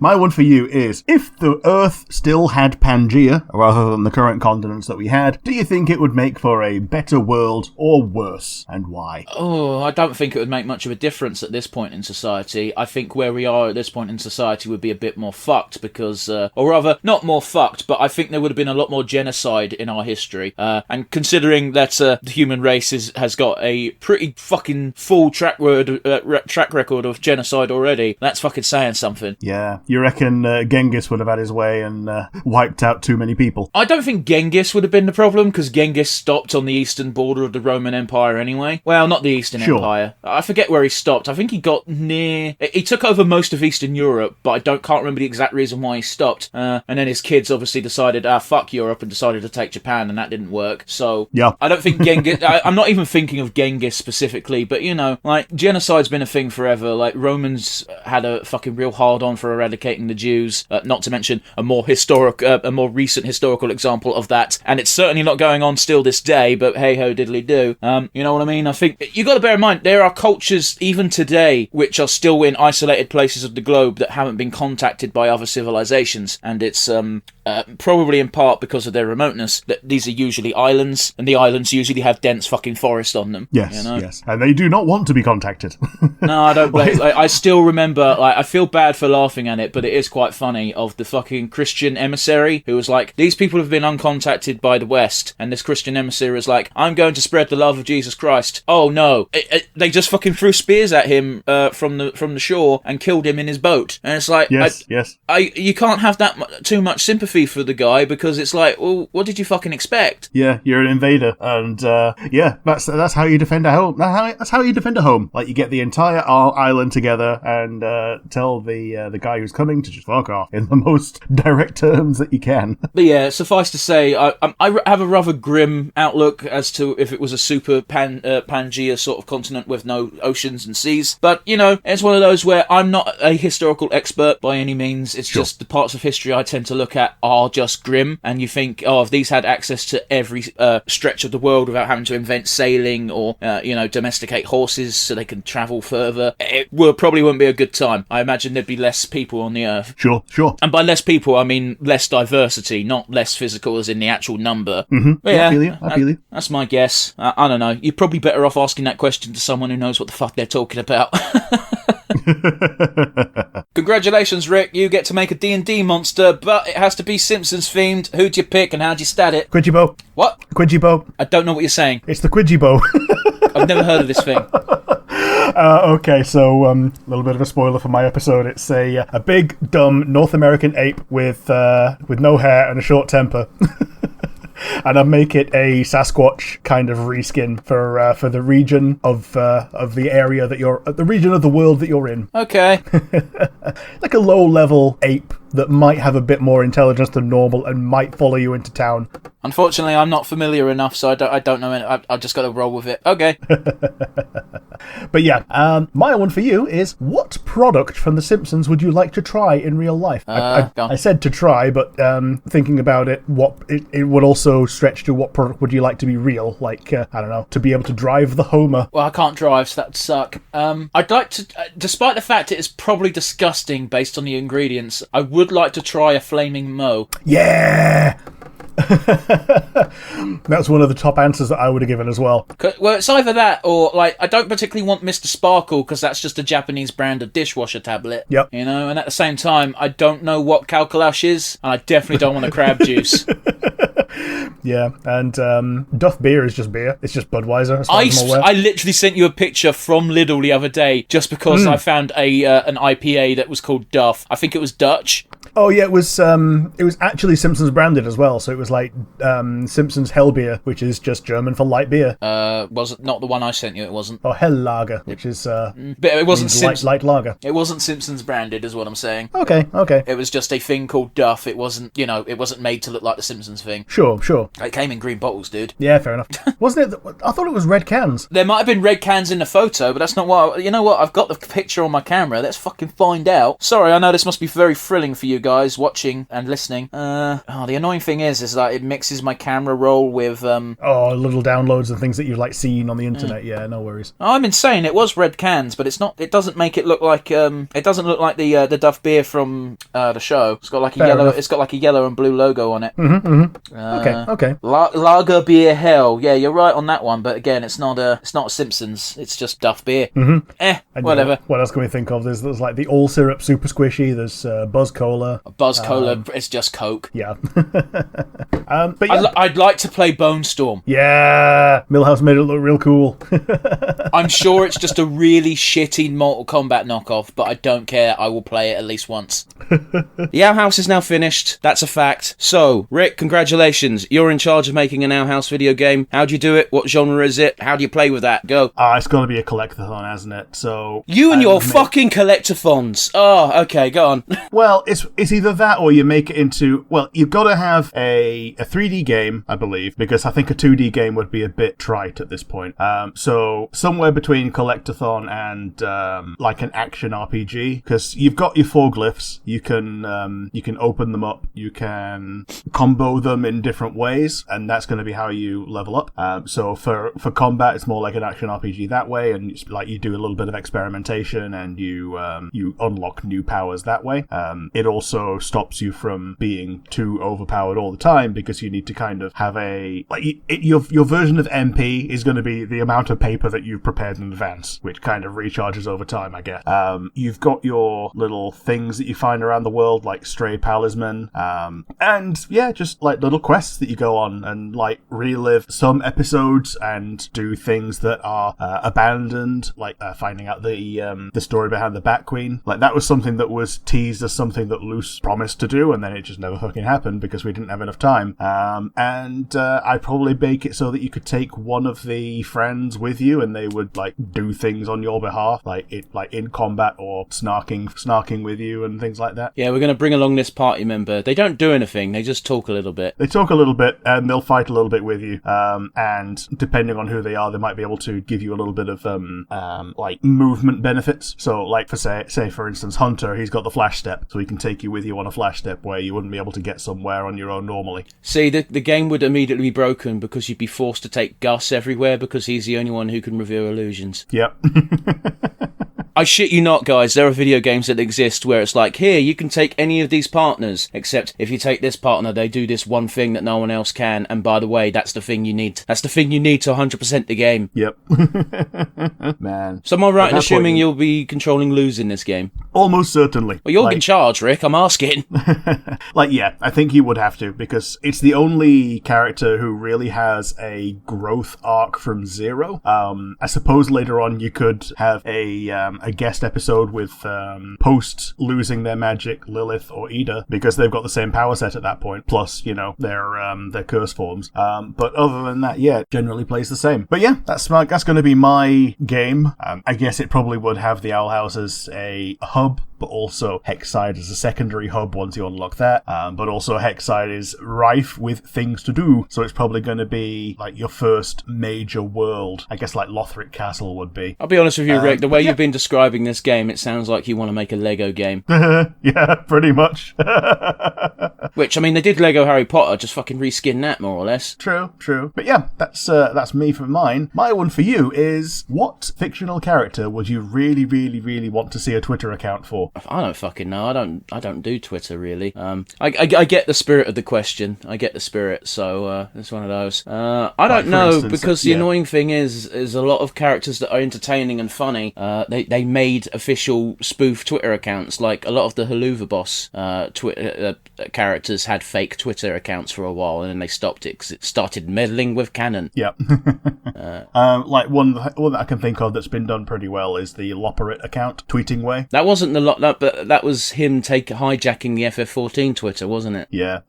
As opposed to having it's still his own pretty account. good though. Yeah, it was alright, I suppose. I don't know, man. I don't know. There's no character that jumps at me straight away to say, yes, I want to know how this character would tweet, because like I can't even pick anyone from the Owl House, to be honest, because like Belos might be interesting, but it would pretty quickly devolve into Nazi shit, and we know this. Yeah, plus if it was on his Twitter, it'd all be propaganda rather than what he actually thinks. Yeah, Nazi propaganda, but except instead of Jews, it would be witches. I'm trying to think. I am trying to think. Yeah, I like the genuine answer is I don't know, because unfortunately this question needs more prep time than zero for me, because I'm not that imaginative. And again, I don't do Twitter. The only thing I use Twitter for is to share the link for the podcast every week, because it might work.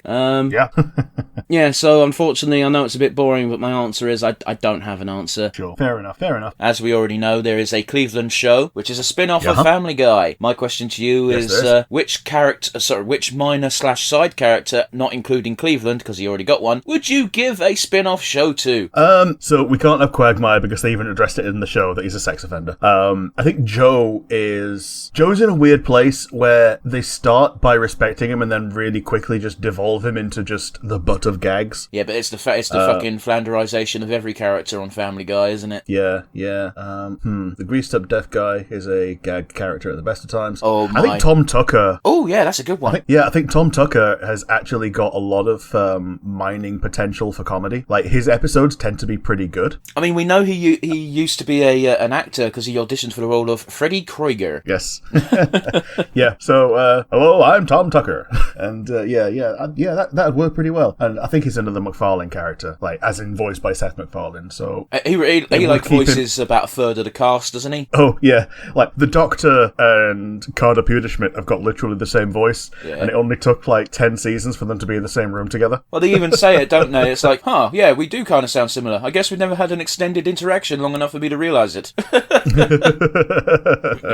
Yeah, so yeah, I'm going to go with Tom Tucker. Do you have one for me then? Yeah, so mine for you is, who is the least famous person that you would like to meet? The least famous person. Yeah. Oh boy. That's a good question, by the way. I'm just struggling to think. Really, I don't know. It's a bit. Oh. Yeah, it's one of those where it's kind of a bit subjective, because if you think someone is famous at all and no one else knows about them, then it kind of qualifies them for this. But they might be incredibly famous within the circle of things that you care about. Exactly. I'm essentially taking the question as, what person is famous in your niche, but outside of your niche, no one knows who the fuck you're talking about. Yeah. You know. I'm not really sure. Oh goodness gracious me. If it helps fill for time and to jog your creativity, I can tell you mine. Yeah, you go for that, man. Yeah. The one that I thought of when I thought of this question was Haymitch Hamish Steele, the creator of Dead End Paranormal Park. I get you. He seems like a real interesting person to just pick the brains of on like what well, obviously you've got the series in different forms to go over and have a look into his creative process, but just a chat to, you know, seems like an interesting person, you know. Yeah. Shit. Okay. Well, I've got one, but I'm gonna butcher his name because it's actually an art style, but it's named after the dude. Okie dokie. Blanchitsu. Okay. It's something that comes up a lot in old white dwarfs. Right. It was. I don't know if it's still popular. I really don't. And I honestly, it's doing my head in. But a guy used to do a bunch of artwork based on Warhammer 40k, as in actual paintings and drawings and whatnot. And are these the ones that would end up on like the box art for the versions, for the editions? They wouldn't end up on box art. It was just artwork. Okay. And the reason why I'm bringing it up is because I remember in the White Dwarf articles, it was people making miniatures based off the artwork, and the article was called Blanchitsu. I can't remember the geezer's name, and it's driving me crazy. And I just did a cheeky Google, and it just corrected me into, no, Blanchitsu's not a dude's name, it's an art style, so I don't know. Rick, once again, I'm giving you creative control of a Star Wars-themed show, but I want you to do it in the style of The Mandalorian, in the sense that you're going to pick a race, and that's going to be the main character, that's the background we dive into. Here come my caveats. It can't be Wookiees, it can't be Dathomirians, and it can't be whatever the fuck Thrawn is. Shame, because that was the one I was going to pick. Yeah, I know it was, motherfucker. Yeah, because his culture is completely different from him. So you'd get to see how his culture normally works. Oh man. Well, I mean, I think we see enough of the Twi'leks, so that one's a bit of a bust. Like, you've got the juxtaposition of how they are treated in the universe versus how they see themselves in their own history and culture. Like, but we've seen that. We've seen that perfectly with Rebels. We've seen it with Rebels. We saw it with Clone Wars. We saw it with Bad Batch. We fucking know enough, guys. Yeah, we know enough. We know enough about Twi'leks. Oh man. So, and the Togruta are basically just They're not basically just Twi'leks. That's space racist. Yeah, but they even have Leku. Like, their tentacles are actually called Leku, which is what Twi'leks have. Okay, but that might just be the galactic basic for it. I also think it's kind of cheating, because with Ahsoka being one, we've learnt so much about that race we didn't need to fucking learn. Yeah, but again, like, we've learned most of what we know from one person, and that one person is a massive exception to the rule. So, and that's basically the same with Thrawn. Okay, but again, Tales of the Jedi shows us how they live on their home planet, therefore I take that as we know their deal. You know what I mean? Yeah, you know something. I'm not saying you can't do it, I'm just saying, like, we do know enough that we don't need everything. I think one thing that would work, if they're still kicking around, is ethnic Sith. Well, they're not, so no. Yeah, it's one of those, like, we lose focus on the Sith homeworlds quite often. There being basically three of them. There's Zeost, there's Korriban, and there's Dromund Kaas. And Korriban gets a lot of focus. It's the most boring of the three. It's just Egypt. Well, space Egypt, as in just pyramids. And but like the other two are actually kind of cool. So Zeost is like an ice planet that the Sith were like allegedly born on. Dromund Kaas was like the heart of the Sith Empire, and it keeps getting rediscovered and recolonized by the Sith. And yeah, Korriban is just like their tomb world. So doing that would have to be a window into the past. Seeing someone from the ethnic Sith tribe, as you know, red-skinned fellas with little fleshy bits coming off their cheeks. It's a grotesque mental image. Yeah, and seeing how that. Well, they just look like demons. That's pretty much it. More like devils. And that's what they're meant to evoke. They're meant to evoke some kind of lawful evil culture that have their own internal rules. And when someone else tries to adopt that culture, they go overboard, which is how we get modern Sith. They just took the name, appropriated the culture, but did it in such a horrifying way that they just never do it right. I feel like this show would be the first half of Boba Fett, specifically the Tusken Raider parts, which were boring as piss. I don't care, by the way. Like, you do what you want to do. I'm just trying to interject what I can, because I don't know fuck all about this deep nerd lore that you're spewing. Well, you stopped me from doing a homeworld chiss, so oh well. So yeah, Old Republic ethnic Sith. My one for you You have died. You get to see your stats. What is a stat that you would like to see from the length of your life? I don't want to know anything because I don't need to know how shit of a human I am. Are you not interested in like a really obscure stat like number of farts smelled by other people? No, because I've also seen that comic strip where the guy gets sent to hell because he wants to see how much poo he did and then how many walls he could build with the poo, which, you know, is a funny throwaway gag for about 2 seconds, and it's like, I don't care. Like, I don't want to see my stats, and I don't want it to be put on a leaderboard either, because it will be way fucking down there, and I know it'll be down there, and I don't need that for the rest of my afterlife. Fair. Okay. You've declined. I don't know, man. If you have to, gun to head, you have to know something. How many people I made smile? Yeah, that's a good one. Because how many people you made smile, and like joy created to joy received ratio. That's another decent. Well, I don't want a ratio, because that gives a. I just want to know how many people who I tangibly made smile because of something I did, because I know that numbers are more than 0, which means I'm not a total piece of shit. You get to adopt a single fictional character, and your objective is to make them have a much better childhood than they did in their canon universe. Who do you choose to adopt, and how do you choose to improve their lives? Ooh. And you can only adopt the one. You can't like. If there's like a set of twins or a brother and sister, I'll allow you to grab both, I suppose, but no more than 2, and they have to be related. You can't just pick 2 random people that you want to save. Yeah, I think pulling out Anakin Skywalker and his mum might be a bit cheating, because his mum is like a completely different generation, and it's basically the same story, because you're pulling him away from his family to make him do something else. What's a better choice than Anakin Skywalker? So, like, obviously the influence for this question is the fact that while Catra and Adora eventually managed to move past it and have brighter futures and brighter hopes, their childhood was quite clearly shitty. You can also extend this to any of the other teenage characters we see from the Horde, like Lonnie, Carl, and what's his name, Rogelio or something? Yeah, Rogelio. And Scorpia. And Scorpia, but by all accounts, Scorpia had a relatively good childhood. Like, she never badmouths her parents because she wasn't brought up in the Horde. She was brought up with her mums. Yeah, she was brought up by her parents, and when the Horde took over, they kind of gave her special treatment because she's a former princess who chose to stop being one. Yeah. That being said, Scorpia could probably benefit from a better childhood. Like, not to knock her parents, it's just, not even childhood, just fate. Yeah, they weren't around for a lot of it. This is a really difficult one to answer. Yeah, it's one of those where it's broad, and if you have an idea in mind already, it's not too difficult, but yeah. Yeah, because, the go-to is actually Anakin. Yeah. So, what would be better than Anakin? Luke and Leia might be better, but I think the whole point of them doing what they did was serve the story better than one person taking them both. Yeah, no, I don't think taking both of them would be a good idea at all. No. I'll be honest with you, apart from the kidnapping, Leia had it pretty good. Yes, she did.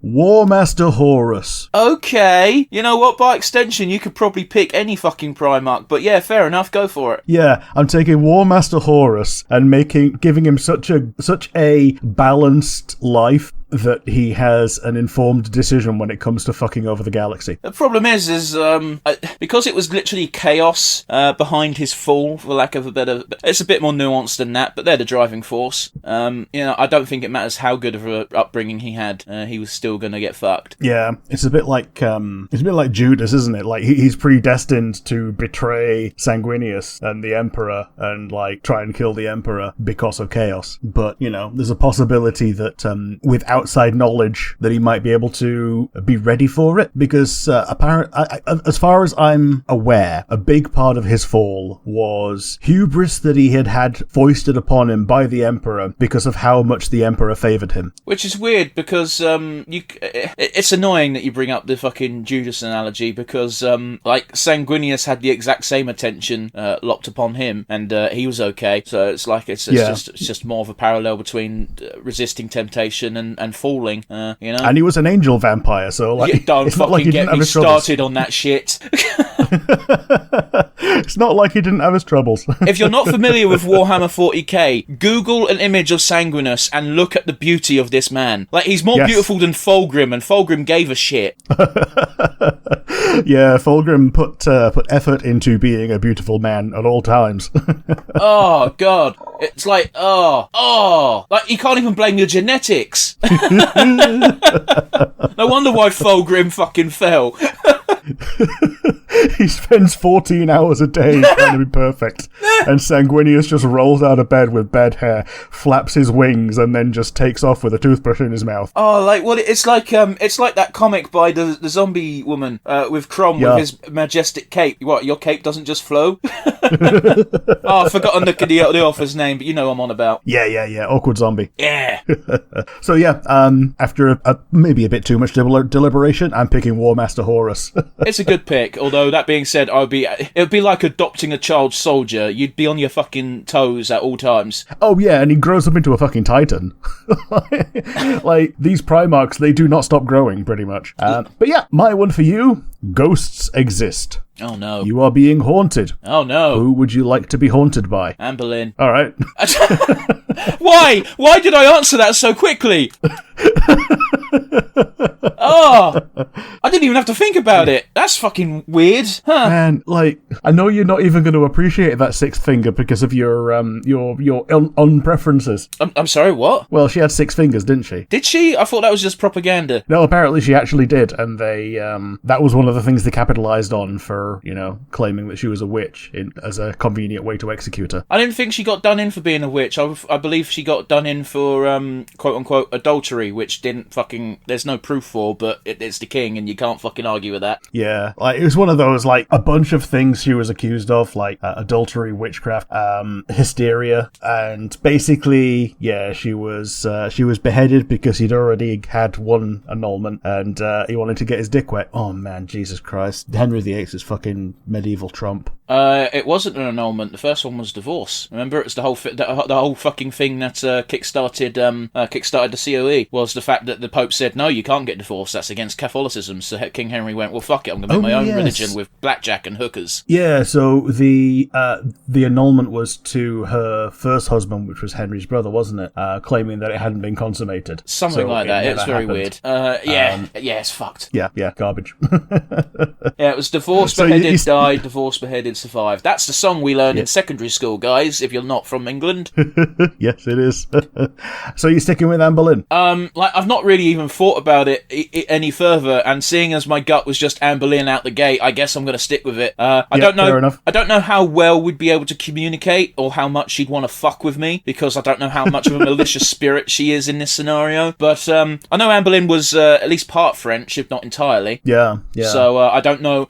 You got to bear in mind, given the year gap, even if she was fluent in English for the time, there's still a language barrier, because guess what? Language evolves. It does. Like, if you look at anything that was written back then, it's almost illegible. Yeah. Plus, by all accounts, she must have been ginger, because, you need double gingers to get ginger kids, pretty much. What's this about now? Because her daughter, Elizabeth I, was also ginger, so she must have been at least part ginger. I thought Anne Boleyn gave birth to Mary. I think Mary was the first, Oh, and Elizabeth was the second that lasted longer, because she wasn't a shitheel that kept on murdering everyone. Hang on 1 second. Oh yeah, no, you're right. Anne Boleyn was Elizabeth I. I don't know why I thought it was Mary. Yeah. Well, no, but bear in mind, I'm not fucking well versed in English monarchs apart from the ones they drill into you in secondary school. Well, these are the only ones that they do, pretty much. They call it the Tudors and Stuarts, and then it's like literally all Tudors, and then you get like James I, I believe, is Stuart, isn't he? Yeah, I think so. And then you get like one lesson on Oliver Cromwell, Lord Protector of England, who we treat as a hero, and the Irish treat as literal Satan. We don't even treat Cromwell like a hero. Like, depending on what side of the royalist scale you're on, depends on how you see the man. And even if you're anti-royalist, by all accounts, Cromwell's fucking scum. Oh yeah, totally. But yeah. Boy, that was a fucking tangent. Yeah, sorry. You are handily handed the keys to Game Freak and Nintendo. You get to make one addition, any addition at all, to the Pokemon games. What is that addition? That's a very broad question, but it is a broad question. Like I said, low-hanging fruit. You can't bring back a feature. It has to be new. So I can't just like throw Mega Evolution into Gen 3 or something.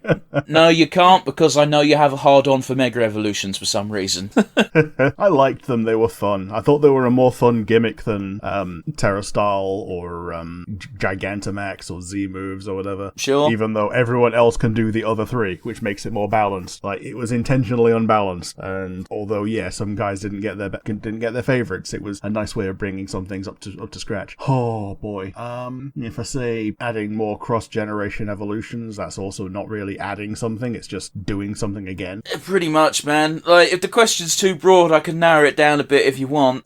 What I would do, it's something they have done, but I would expand it massively, is having a talking companion. Right, something better than the Rotom Dex. Yeah, because the Rotom Dex now and again it says a thing, and now and again in the modern games you get rung up and you just kind of talk to people that you're talking to from around the world. I think it would be a lot better if you had a companion like nearly all the time that would react on your behalf, and like Gen 7 almost did this with Lily because she was nearly always with you all the time, but she wasn't with you all the time. Like, she wasn't there to like cheer you on or like have their own gym battle at the same time or anything like that, you know. And what really made me want this was the banter that you got between the three root leaders in Sword and Shield, Scarlet and Violet during the final chapter. Like, it just gave so much heart to the game, you know. I sort of get where you're coming from. I think that's just. I think that was Game Freak's attempt at simulating what they want, how they wanted people to play the game. Because with the new feature they had of essentially being you can just play the game at the same time as your friends in the same overworld. I think that was their way of trying to artificially simulate that for people who didn't necessarily play like that. Like, unfortunately, the game was a bug-filled mess when it came out, so not a lot of people did experience it in that manner. Oh, and all you have to do is be travelling a slight divergence away, and you end up miles away. Yeah, but I think what's supposed to happen is, like, if you're playing with someone you know, you're probably talking to them over Discord, or Skype's kind of dead now, but Skype, you know, you could be talking to them while playing, so you'd still have that banter even if you went completely different routes. Notice how we didn't include the Nintendo chat app. Yeah, because it might as well not fucking exist, man. Yeah, like, it requires another device on which you can already have Discord, and you also need to exchange details anyway, which you would probably do over Discord. Like, for real, man. Stupid. So yeah, I would add more focus on companion characters. I think they could be just as important as choosing a starter. You choose a companion early on that you bum around with, and I think that would lead to richer gameplay, especially in the modern game times. How about you? What would you say for your same question? It would be it's a real cheaty answer, and I hope you don't veto it, but I'd honestly combine... no, screw it. I'd basically destroy the game a little bit, in the sense that when you start the game, I'd make it two separate game modes, in that you could go the Pokemon Trainer route or the Pokemon Researcher route, and basically combine the game with Pokemon Snap. Okay. That would be my option, my choice. But yeah, you were going to say? I was going to say, I think the Researcher route is kind of what they're doing with the Catch-em-all in the region goal that has become a lot easier these days. I get what you're saying, but it's the only way I can justify someone going off with a camera, you know? Like, sure. an actual researcher, as opposed to the Pokemon traditional definition of researcher. Because you're right, in the game they usually go like, oh, you want to be a researcher? Catch all the Pokemon. Whereas in Pokemon Snap, it's like, we're watching and examining Pokemon in their natural habitat. That's what researchers actually do. You can't learn anything about an animal by watching it in a zoo. Mm-hmm. I feel you. Like, they even say that if you catch one of these legendaries, the Pokeball, and just owning it and it being owned cuts its power massively. Yeah, that's just fucking... that's gameplay bullshit justifications of shit. Yeah, it's the reason why you are not literally Doctor Who as soon as you catch the Alga. Or, you know, literally catching God, that is Arceus. Yeah. At least they tried to handwave it in the Arceus game that he's just sent a fragment of himself as a reward for doing everything. You know what I say to that, Rick? Fuck off. You pulled it out your arse, Ninty. Yeah. It was weird that they gave us God so early on. Then again, every generation is the latest generation, so it kind of makes sense at the time. But we also knew that there was going to be more after that, so oh well. It's funny, isn't it? Because we got God in Gen 4. Wait, Gen 5 even. Yeah, Gen 4. Arceus was Gen 4? Yeah. Was Arceus Gen 4? Yeah. What, Dialga and Palkia? Yes. Huh, okay. Arceus' design just looks like it matches more with Zekrom and Reshiram. That's why I blanked. But anyway, yeah, Gen before. And what did we get in the most recent gen? Oh, this one's a dinosaur and this one's from the future. Yeah. They're not even legendaries, they're just really, really strong paradoxes. Yeah, it's great. I love it. It's so dumb. But yeah, we've waffled a bit much on my question. I really liked your answer. What about you? Do you have a question for me? Yeah, I thought I saw some things in there recently out in the world that they're bringing out more and more movies of things from like real world in the past that have been translated into movies, like Tetris and the Barbie movie. So, what toy from your childhood would you make into a movie, and what would you do about it? Oh, okay. I don't know. I've now got to think back to my small catalogue of toys. It's one of those where a lot of my toys consisted of random crap from car boot sales, which I'm not knocking it, but that's just how it was in the 90s. Yeah, no worries. You see, I don't want to say Action Man, because I think Action Man's crap, and I think it's also already been done.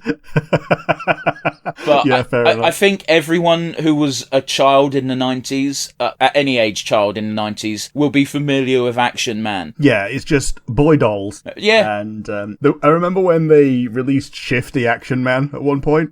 Turns out they'd done that in like the 60s, and they just brought back the idea of the Shifty Action Man, where he's got a little switch at the back of his head and he just moves his eyes from left to right. He just looks really shifty. It's great. Jesus, I mean, like they made an Action Man PS1 game, Rick, and I know I'm going on a bit of a tangent where it was shit. It was a game that looked like it wasn't made to be an Action Man game, and the people who made the game were told make an Action Man game, so they just stuck a skin over it, and it sucked because it involved a lot of driving around in a car, but like it was Grand Theft Auto style, so it was top down 2D. Yeah, it was awful. Yeah. That's all I'm saying. The only Action Man thing I ever bought was I bought it for my cousin. It was a File Effects Action Man adventure book, but it was a really, really short adventure book where you didn't even have to like go to a different page or anything. You just, in a normal adventure book, you go number 269. Find this number. Yeah. Go to X page, go to Y page, depending on what choice you make. Now, this was just, if you choose the correct thing, just go to the next page. And the one thing I remember was the thing that really fucked me up of Dr. X giving you a choice and saying, choose the right one. And the correct answer was to pick the thing on the left, because Dr. X would only ever say something to trick you, and therefore you should choose the other. But, like, yeah, it really annoyed me. So him saying pick the right answer was a trick question in that you picked left because he said right. What? Yeah. There were two options, like two doors, and he says, pick the right one or else you'll die. Okay, like, sure. It sounded like a villain monologue, but apparently the correct answer was to like take him at his word that he was saying go to the right, and take that as a clue, and then like wipe that out. Fine, it's more logical than complete chance. I still think it's bollocks, but whatever. Anyway, vetoing Action Man because fuck Action Man. I guess sure. I'd have to go Mighty Max, but it's. Oh man, what was Mighty Max? Wait, was it called Mighty Max? I'm gonna have to Google this real quick. Hang on, feel for time. I generally, I think I remember it. It might be a false memory, but I do kind of remember Mighty Max adverts. It sounded like it was a little bit like Action Man in general. Okay, here's the problem, Rick. I remember Mighty Max the toy, but Googling Mighty Max, there was also a TV show because, hey, it was a toy in the 90s. Go figure. Yep. What Mighty Max is you'd get a sort of... it was sort of a toy. I remember I had the snake, and you'd open it up, and honestly, I shit you not, it was Polly Pocket, but for boys. Okay. So, like, you had stuff like I had the snake. You had a T-Rex skull. You had a Cyclops head. You had a skull. You had a tarantula. You open it up, and it's like a little fortress inside, and you got really tiny figures that you can move around. And honestly, it would probably make a decent D&D adventure map. You know? Sure. Yeah, I like it. But the only problem here is I don't know how the fuck you turn that into a film. I guess you just pick one of the Mighty Max toys and go, this is the setting, go, you know? But yeah, or like a guy gets stuck in one, vaguely remembers it from his childhood and was like, oh man, this place I'm in is like really awful because it's like a skull or like a shark's head or whatever. I vaguely remember these, and then he finds another one and gets to go into that world and do stuff in there, and then realizes, oh, there's a plot. Oh, let's find more heads and go into those. You're basically basically describing Kingdom Hearts. Yeah. But yeah, it's one of those where I don't know how you'd make a film out of it. I don't think you can have someone shrunk down, because then you're basically just doing Honey, I Shrunk the Kids again. But yeah, I'd have to say do something with that, because otherwise the option becomes knockoff Lego. And, you know, I've never seen the Lego movie, but I don't want another one. Sure. What about you? What would you do? Speaking of not wanting to see just another Lego movie, like the main toys that I remember from being a kid are the Thomas the Tank Engine toys, and there's already a movie of that. Lego, and there's already a movie of that. And Power Ranger toys, there's already a movie of that. The one thing that I do remember that I don't think there's been a movie of is Micro Machines. Oh, there's been a shit ton of video games, even on the PS4. Yeah. They love like making racing games out of Micro Machines because it's just such an easy translation. You have a racing game, but the terrain is normal sized things which are giant compared to the Micro Machine. Absolutely, but I'll give Micro Machines credit, or at least the owners / creator of it, because a lot of these toy companies sort of refuse to dip into video games but if people can buy the video game, they'll stop buying the toys. Yeah, and as we saw recently this week, apparently it works the other way around as well. that Game Freak really didn't want not Mattel. Actually, was it Mattel? No, it was Hasbro. Hasbro and Tiger Electronics to make their Pokédex because they thought that would cut into game sales. Oh, is that what that was about? I remember seeing the article, but I didn't click on it because I was like, that looks weird. Yeah, they gave out the license and then decided, wait, no, this we don't have control over this. We're gonna make it the shittiest thing ever by just like refusing everything that you want, like 2-frame animations on the Pokemon, which now have to be cut down to 1. That's not animation then, is it? No, it's just a fucking picture. Like fucking yeah, dickheads. Oh. And this was before Gen 2 had actual animations for Pokemon, so this would have been the first time that Pokemon had animations in the digital format. I was going to say, because the cartoon definitely existed before Gen 2. Oh, definitely. Mind you, even in that show, they didn't have many frames of animation, I'll grant you. No. Like, it was passable. I remember watching a lot of it because it was all we had. It was perfectly fine, but I definitely remember a lot of still motion shots for the moves. Yeah. That's all I'm saying. True. So yeah, I think I'd pick Micro Machines just because, like we say, if they can make that many games out of it, then I'm sure someone would be able to make a plot. Dude, just take Death Race and make it PG. There you go. That's your Micro Machine movie.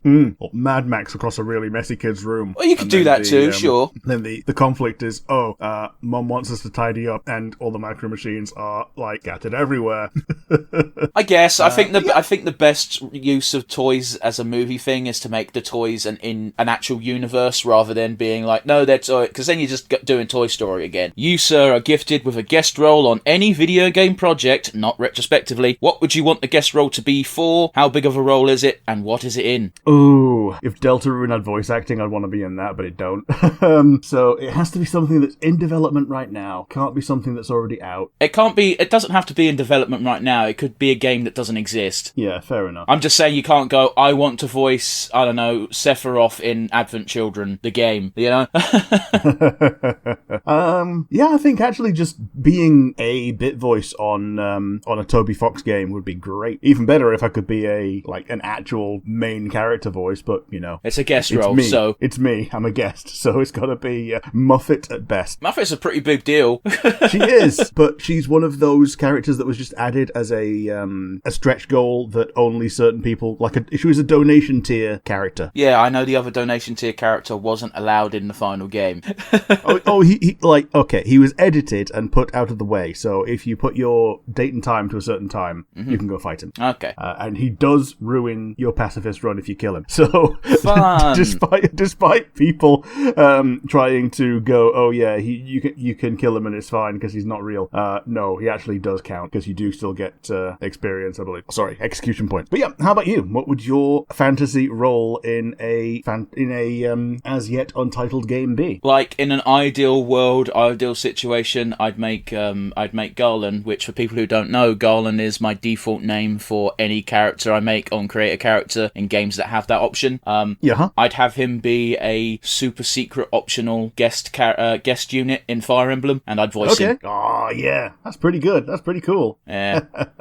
So that was pretty much the motivation for that question. How about you, Rick? Do you have one for me? Yeah, my one for you is you get to ignore one of the rules for these Smash Passes that they have to have originated in a video game. Like, what would you pick for a Fantasy Smash Pass addition to this episode? So add a character to Smash Bros, but there's no limitations. Yeah. Right. Okay. That's okay. I'll put in Lemmy Kilmeister because fuck it, Lemmy is God. He can do what he wants. Yeah.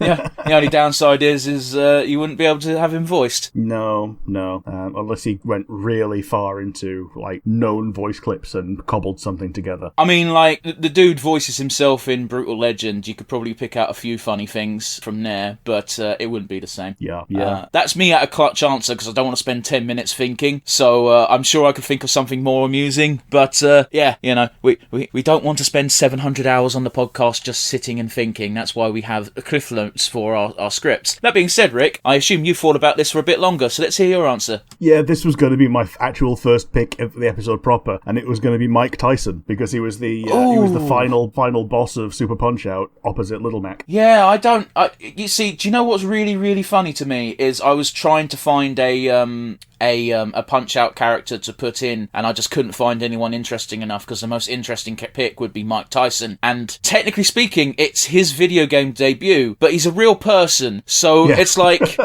I don't know, we'd have to fucking write to Sakurai and get an official verdict. Yeah, does Mike Tyson count? Does he have an email address you could publicly send questions to? Because I'm tempted. Maybe. He's probably got a Twitter at least. Oh yeah, but we're not big enough on Twitter to get a response. Plus, he probably tweets exclusively in Japanese. Yeah. I'm going to steal a segment from another gentleman's segment on a different podcast that's completely unrelated to our own. Namely, Rick, do we need him? Good old Carl Pilkington. So with that in mind, assuming there is absolutely no ecological repercussions, like you get to do it for free, there's no negative impact, you just remove the creature, and obviously you can't do this in real life, but fuck it, who gives a shit? Pick an animal, it's gotta go. Now you can be broad and say cats, but that would mean every single cat from lion to house cat, or you could be super specific, like the ibex, and only the ibex, because as we know, it's the dickhead of antelopes. I'm going with the mosquitoes. This is one that this is one that's asked quite a lot. Like, if you can remove an animal, mosquito is my go-to. Yes, it's a food animal, but I've already removed that problem for you. Yeah. The problem with getting rid of every mosquito without the no ecological impact rule is that, unfortunately, the reality is mosquitoes feed so many fucking creatures that if you get rid of them, it would devastate ecosystems. Yeah. So frogs, for instance, they like eating mosquitoes. Like a lot of the frogs and toads in Florida, for instance, just thrive on mosquitoes. Fish thrive on their bloodworm and everything. But yeah, when there's no repercussions, they gotta go. Like spreading malaria, no. Being annoying, no. Biting you and making you bleed and just making you itch like a bitch, no. Like, they don't have a single redeeming feature to a modern human. This is very They've true. gone. So, how about you? What would you remove from the universe if they had no ecological or otherwise impact? Well, my answer was actually the same as yours. So I'm going to change it ever so slightly because it's the other animal that I fucking hate, and I think you know what I'm going to say. It's the bastard panda. I fucking hate them. They're so fucking useless. And I'm pretty sure you could take the panda out with no ecological repercussions. But, you know, even if they did, fuck them. They're gone. Do you like pandas because they look cute? You're fucking part of the problem. Yeah, and aren't all pandas in captivity licensed by the Chinese Communist Party? Well, I don't know if that's technically correct. They are all owned by China. I don't know if the fine print says specifically the Communist Party. Yeah, and they're loaned out as basically political favors, but they're also a super white elephant that you give this panda to a nation, and this nation now has to take care of the panda. Yes, they get a little bit of tourism because of the panda, but they have the burden of panda.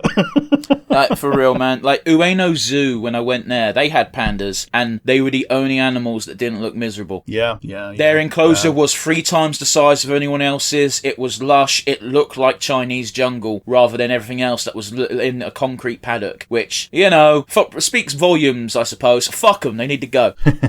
Yeah, the ones in Edinburgh Zoo, they also had a big enclosure. Then again, it wasn't that big of an enclosure. It was just the fact that there was only 2 pandas that had it, and only one of them would be out at once because, if they're together when they're not breeding, they fight. So it's one of these things. The number of creatures that humanity have caused to go extinct, not least the dodo, versus the one that they're trying to keep alive, the panda, that's literally trying to extinct itself. You know what? I'm legitimately bummed out about the dodo, because the reason why the dodos got fucked up, by the way, in case people didn't know, is they were super docile because they had no natural predators. So humans turned up and found out dodos taste fucking great. So it was very easy to catch them because they just come up like inquisitive puppies and then they get banged on the head and eaten. Not to mention the fact that human settlers also had dogs, and because they came on ships, they brought rats. Yes, so it was like a triple whammy. Like the bonk on the head thing was a double thing, that one of them would come up to see what the human was doing, get bonked and eat, and then another one would come to see where their dodo friend had gone, get bonked and eat. Like, they didn't do themselves any favours. Well, that's just it though, isn't it? Like, if you evolve with no natural predators, you have got no survival instinct because you just live. Yeah. Anyway. Yeah, totally.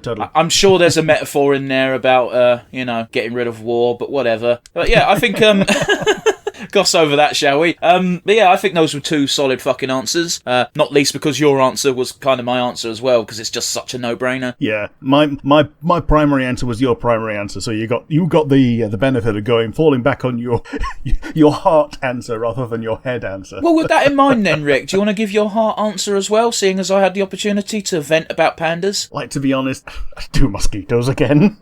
You can't do mosquitoes again. But yeah, if you want to move on, we'll move on. Yeah, we'll move on. My one for you is you get to add a supernatural being or species like mummies or vampires or werewolves to an existing franchise that doesn't have them. What do you pick? What franchise do you choose? And what is their effect? Man, you were right when you said you had a broad question today.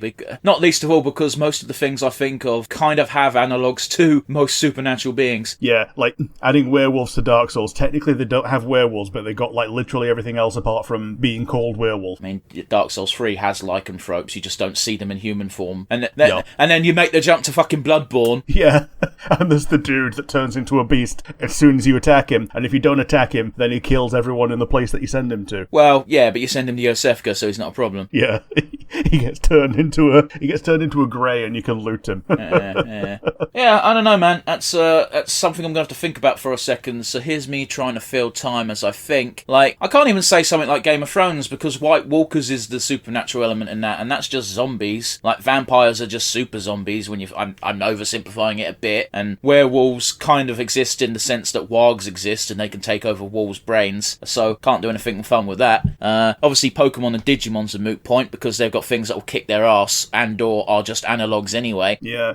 Now, here's a fun one. Like, adding things to Pokemon would be kind of funny if it's very obviously a part human creature, and people just treat it like a Pokemon anyway. So you just add Gorgons to Pokemon, for instance, and like there's these people trying to catch Medusa the Gorgon as like a legendary Pokemon. Yeah, but here's the problem with that one is that everyone would immediately flip their shit for this new species of Pokemon, because they're like, oh man, it knows more than 4 moves. Yep, and it can speak without being called Meowth or Mewtwo.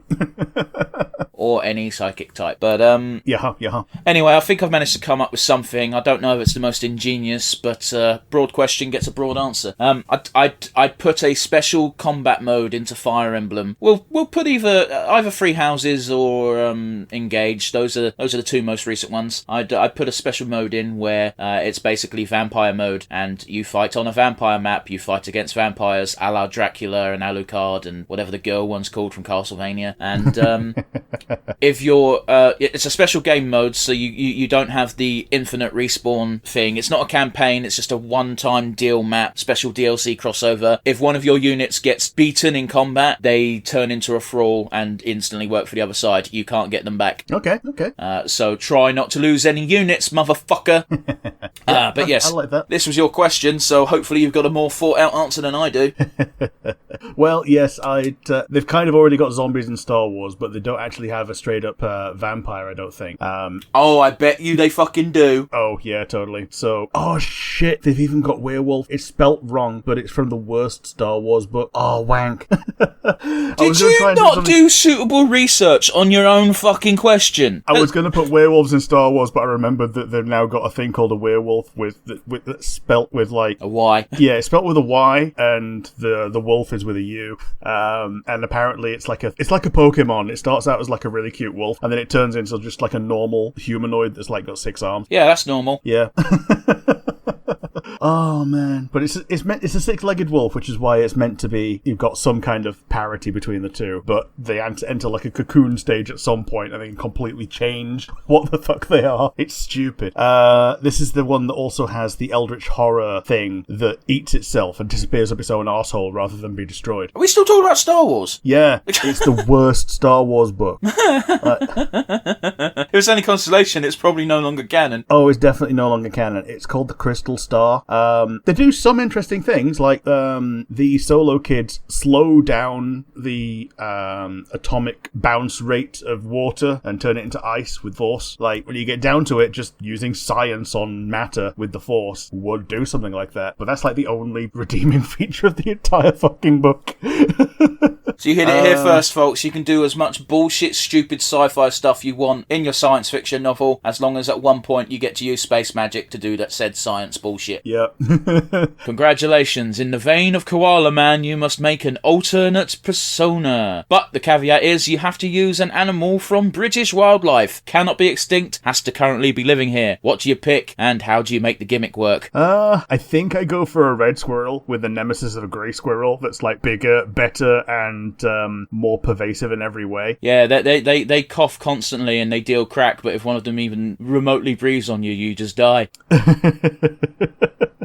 Yeah. I mean, man, what more? The cokehead squirrels take out the fancy fucking posh-looking beautiful squirrels. Yeah, because red squirrels are so cute. Look at them. And they mind their own fucking business because they're too scared to go near you. Yeah. Apparently near us there's a one wood where reds and greys cohabit. Cohabit is a choice of words. Well, a case of the greys have not killed all the reds on site yet. Right, okay, that's more in line as to what is actually happening. Yeah, possibly because there's so much damn space, but that's never stopped a grey before, and possibly because they keep a lid on culling the greys as quickly as they can. Okay. So yeah, I just make it a like a cute hero who goes around like treating everything that's good as their nuts and collecting them, like collecting good deeds and having a horde of nuts that are just a list of good things they've done in the world, and they just sleep on top of like a pile of books that are like diaries of, oh yeah, I did this day, yeah. You don't have to sleep, you don't have to become full squirrel, like Koala Man has an alternate persona. Oh yeah. Bear in mind, Rick, you're not being transformed in any way. You're just you, but you're dressed up like a bit of a twat doing good deeds in your community. And I'm trying to think, what is there anything more iconic than the red squirrel? Maybe a fox, but like they've got them in. Well, okay, they've got squirrels everywhere else as well. In fact, the only time I've seen a red squirrel is in Germany. That's fair. I think I saw one in a zoo once because they're that fucking exotic, basically, at this point. Yeah. The further north you go, the more likely you are to get red. So, like in Scotland, you're probably going to get reds. And Cornwall. Yeah, which is very weird. Like it's the one sanctuary in the south where you could realistically expect to stumble upon a red squirrel in the world. I think the Isle of Wight might have a couple as well, but I might be misremembering. Yeah. Fair enough. But yeah, that's mine. How about you? What would you make for a British superhero-themed animal? This one's easy. It would be a badger, and I just eat loads of mashed potatoes. That is a reference only. I imagine most people who get that reference are near death at this point. Yeah. Like it was an old show when I was young. Yeah, exactly. exactly, man. We're referencing Bodger and Badger, by the way. Yes. And yeah, I'd go around. I'd have my what was it? Fucking, I almost said panda. Fuck me. Badger pelt on my head, looking like a deranged Viking. But instead of slinging axes, I'm slinging mashed potatoes at pricks. And you could always do the modern, in inverted commas, update of mushrooms as well. I suppose, but I don't like that fucking song. It drives me nuts. Yeah, it awoke. It made me realise that life had gone on when I heard Cub Scouts singing it. Jeez, that was like a Newgrounds original, wasn't it? Or did it predate Newgrounds? It didn't predate Newgrounds, but it was on Weeble's stuff, and I think it's still on Weeble's stuff. He's still active. Jeez, but he's not made Catface in like 8 years, but I think he is still making stuff and like hosting his own like mini Newgrounds alternative. It's more like E-Bound's World. Yeah, which as we all know was shit. That's not very nice of me to say, but yeah, it's mostly his own stuff. He used to churn it out pretty quickly. Like some of it was comedy gold, some of it was filler, most of it filler. I mean, that's the thing though, isn't it? Is if you churn content out too fast, it's going to be mostly shit. Yeah, and like from our generation, a lot of people remember the horse song. The fucking what now? The horse song. Yeah, I'm not familiar, Rick. You're going to have to do more than that. It's look at my horse is amazing. Give it a lick. It tastes just like raisins. Oh, okay. Is this the same guy who did Magical Trevor? Yes. Okay, that makes sense, because I heard that hook sounded like a Magical Trevor fucking hook. Yep, he's back and he's got a new trick. My Trevor is 10 times as slick as the last time you saw. See, I didn't like the Badger song, but I fucking loved Magical Trevor, especially the Narwhal. Wait, I don't think Narwhals was Magical Trevor, but it was the same dude, right? Yeah, same dude, yeah. Narwhals swimming in the ocean, causing a commotion, because they are so awesome. I love that shit. Big and pretty, why'd they beat a polar bear in a fight? I don't know if they would. No. I mean, in water... Yeah, but that's not fair, is it? Neutral ground you got to go for. Like, actually, in water, maybe still not. No, in water, polar bears could beat seals in water. I don't think they could beat whales based solely on the size. Never mind their giant fucking tooth. Yeah. The unicorns of the sea. Man, we're gone real fucking... They stopped Cthulhu eating thee. They... Fuck it. It's just like a Pavlovian response, certain fucking internet trends, aren't they? Yeah. Anyhow, we've gone way off topic. Rick, do you have a question to respond in kind? Mine was the same question, but I was going to go with other Aussie animals. So this is going to be limited to like what you know about Aussie animals. You see, the problem with that is, like they kind of did most Australian animals in Koala Man. Yeah, they picked the two. They picked two of the most iconic ones, and then they showed obviously what kangaroos are like in the koala-verse. Fucking dickheads. Could we tweak the question a bit, just so it's a bit more interesting, just because we kind of did the bog-standard Koala Man version? Could we actually get the powers of the animal? Yeah, you get the powers of the animal. If you think the animal has powers, you get the powers of the animal. Yeah, if we... shit, now I'm not even sure if this snake is native to Australia or not, but boomslang? Okay. Let's find out quick. On-site Google, boomslang is a snake. I knew that, thank you Google. It's environment. Boomslangs are native to Africa. Can't have boomslang. Fuck. Well, I do know that the only venomous snake in Canberra is the red-belly black snake, and we saw one. It was very small. And yeah, just like you say with scorpions, the little ones, as soon as... They're the worst ones to get bitten by because they give you all their venom. They don't know how to regulate it. Yeah, not quite true with what I meant by scorpions, because with scorpions, its little tails don't have fuck all for venom, whereas big tails means they've got a lot of venom, so you gotta worry. So almost the opposite of what I said. Huh. Okay, fair enough. But yeah, just a bit of behind the scenes, guys. There was a bit of a kerfuffle that we had to sort out, which means I had enough time to Google snakes from Australia. So instead of going for the cool named boomslang, I'm going to go for the even cooler named common death adder. Oh man, it's got death in its name. I could dress like such a fucking edgelord, and I could kill people with my fangs. Yeah, but have to be careful not to accidentally bite my own lips. Yep, this is true. So that being said, Rick, you've probably thought about this more than I have. Even though I had to have you tweak your question a little bit. So, yeah, what would you do? I'm going to go with the venerable bin chicken. It's Australia's unofficial official bird, which it actually might actually be their official bird, but not with the name of bin chicken. It's the white ibis, and they're called bin chickens because they pick through rubbish all the time, and it's estimated that about 35% of all of their diets come from like landfill and bins. Okay. And I just make make it into a recycling hero? The national bird of Australia is the kookaburra. Okay. I thought that's... I wasn't going to argue with your fact, but I was like, I can think of like 3 birds off the top of my head that are more connected to Australia than an ibis. Yeah. Yeah, they're fucking everywhere. There's that, the galah. There's the galah, there's the kookaburra, as you mentioned, and the all-important other bird, the emu, which Australia has officially lost a war with. Yeah. Speaking of, he's coming up. Yeah.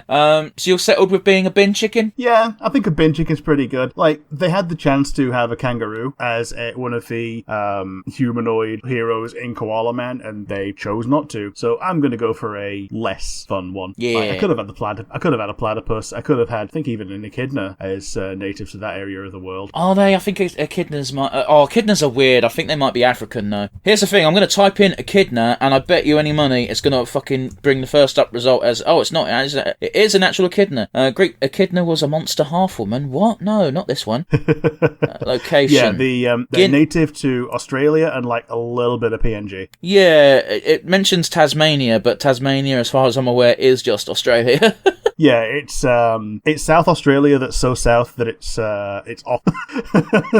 Yeah. It's off the island. That said, it's pretty big. It's about half the size of Brit, so That's not pretty big. We're small. I mean, for something that's counted as just like a state, it's pretty big. I guess. Rick, there is an episode of The Simpsons that exists where both Homer and Lisa end up being put in these weird tank things that let them live their fantasy lives. Congratulations, you get to go in one for an hour. What would you hope for it to show you and let you experience? Well, it's a kind of thing where it doesn't give you a fantasy life, it just lets your imagination run wild to a degree. Okay, but I've described it as such, so that's what you're getting. It's not real. Okay. Like, just take my prompt and run with it. Don't be all technical and fancy about it. Don't think about it too hard. I just like the idea of having it be, one of those dreams that lasts a lifetime, and then you wake up. I'd kind of want one of those, but I can remember it, Come on, but give me a bit more detail than that, my friend. So, say for instance, like, I get isekai'd, and I have no control over things apart from the fact that I'm in control once I'm there, So, I'd like to experience a whole nother life within the confines of the pod, as myself in a separate world, as it were. Do you have any ideas for this powered by my separate own world, imagination. Well, I'd kind of like some kind of fantasy world, but, it's, I would like it to be so out of my control that I wouldn't be able to just pick on the spot. But come on, a general idea, a bit more general than just fantasy, because fantasy encompasses so goddamn much. Okay, but like the isekai trash fantasy of you start in a village, you may or may not be the chosen one, you start learning magic, right, you want happen. So less isekai, more Final Fantasy. Yeah, and there may or may not be a harem that you build up. It may or may not be consensual on your part. Man, again, this is your fantasy. You're in control here. You're leaving a lot of elements up to random chance for no real reason. Well, here's the thing. I would like it to be a surprise. So defeating the entire nature of the question. Yeah, but like I say, the thing that I want is a whole life's worth of dream condensed into this 1 hour. I like rapid hallucination. Yeah, there might be a few skip forwards, but in general, I want there to be a rich and memorable experience that I can carry with me longer than you can carry a dream with you for the 14 seconds that it sticks with you before you forget. Unless it's a nightmare, and then it haunts you until the end of your days. Oh yeah, man, jeez.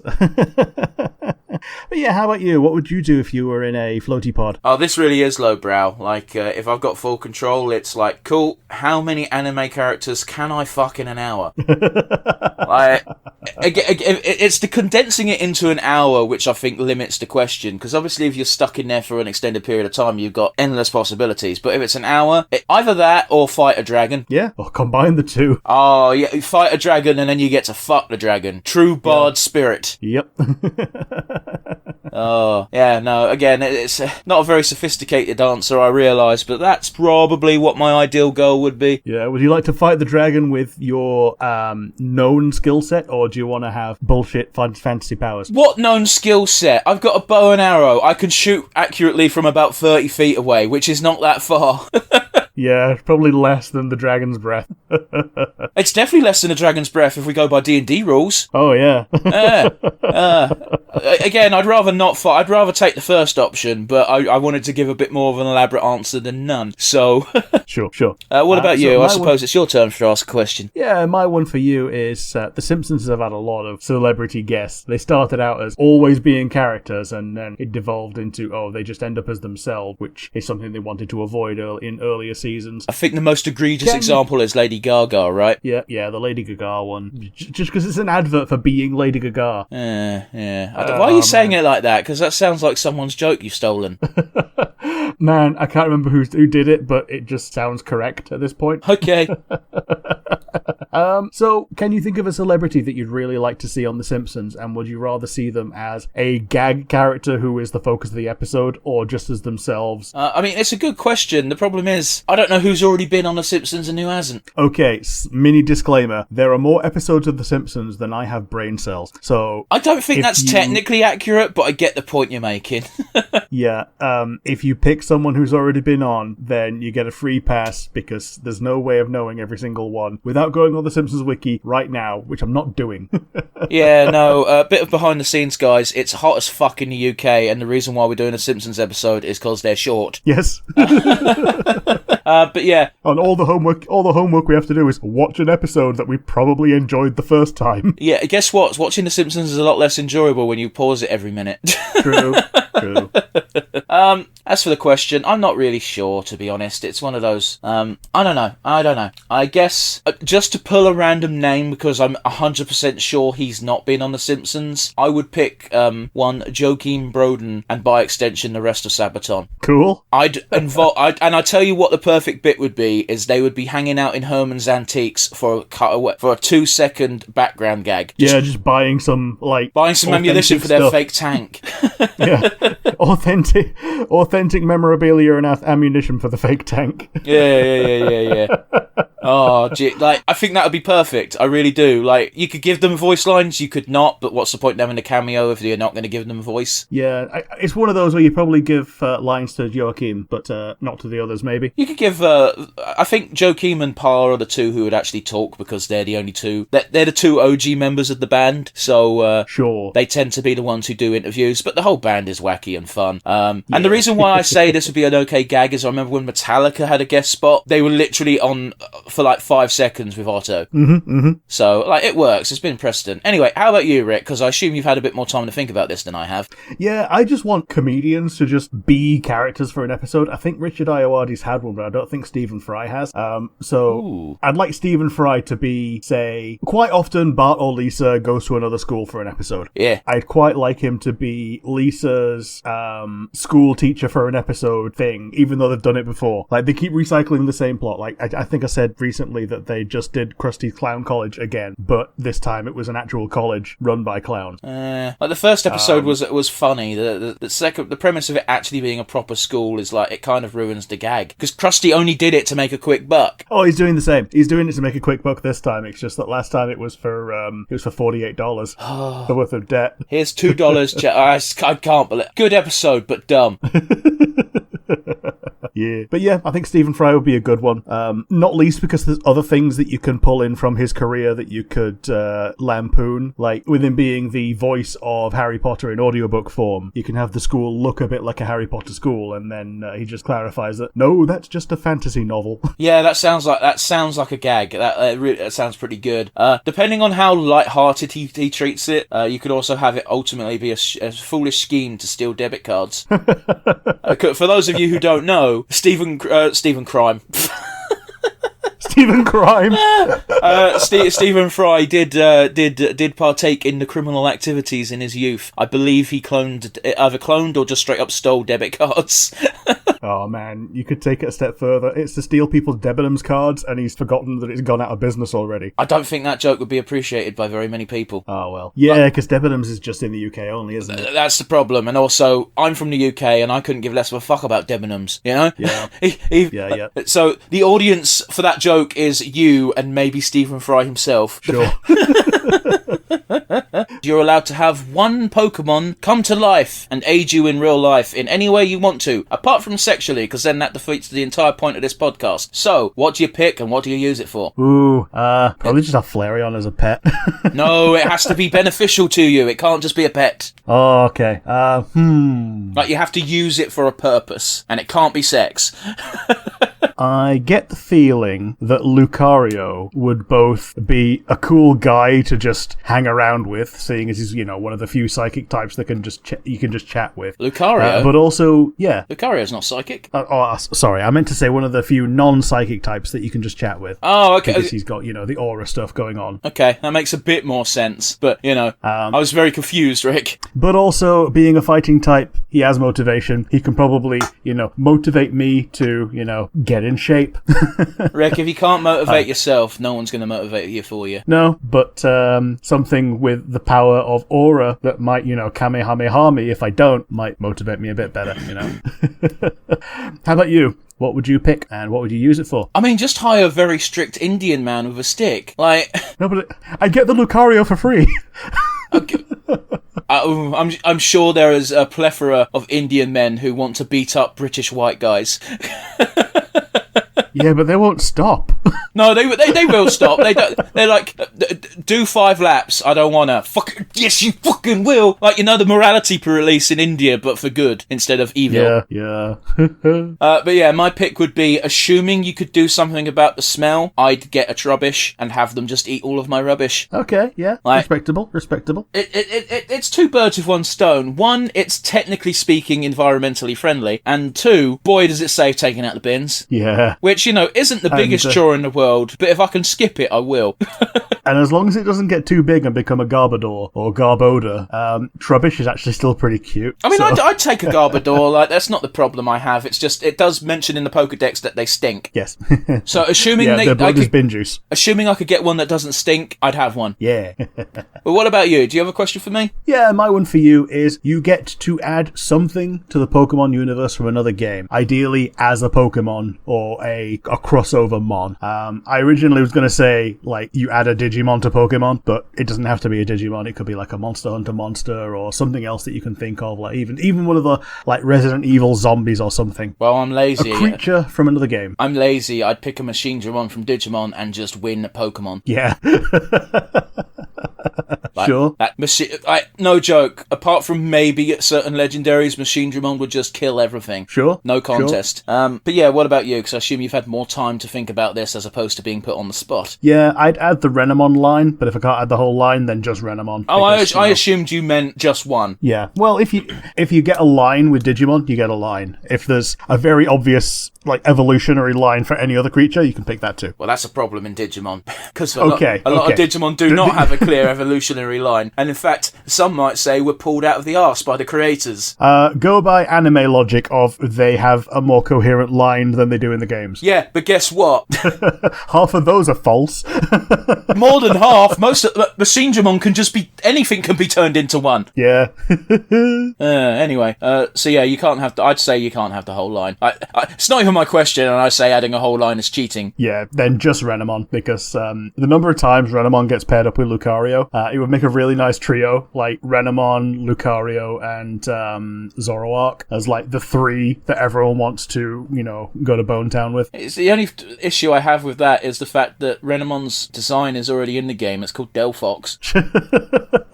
A little bit, yeah. Not a little bit. Like, apart from the colour of its lower half, it's pretty much just a fucking copy-paste. I'd say there's enough differences between the two, but sure. Yeah. Okay, so yes. I pick Machinedramon because I want to actually rule the world. Rick picks Renamon because he wants a third thing to fuck. Congratulations, you've been teleported to the world and the city, or town rather, of South Park. You get to do one thing. What is that thing? Oh, you can't do much with the children. Not really. Because it would either be, super creepy as an adult, or you could stop one of their plans. Stopping Cartman's plan for Scott Tenorman, and his parents, maybe. Maybe to tell early South Park people that it's not always going to be like this, and that they are actually going to be more respected. Nah, that's shitty. I'd probably ask the mayor out. Oh, okay. Because she was an overworked, and highly strung, but otherwise fun character who seems to never get used anymore. She gets used usually when Bezos turns up. Yeah. Just to capitulate to Bezos. But yeah, how about you? What would you do in the same scenario? You get teleported to South Park, you get to do one thing. There's only one thing to do in South Park, and that's Cartman's mum.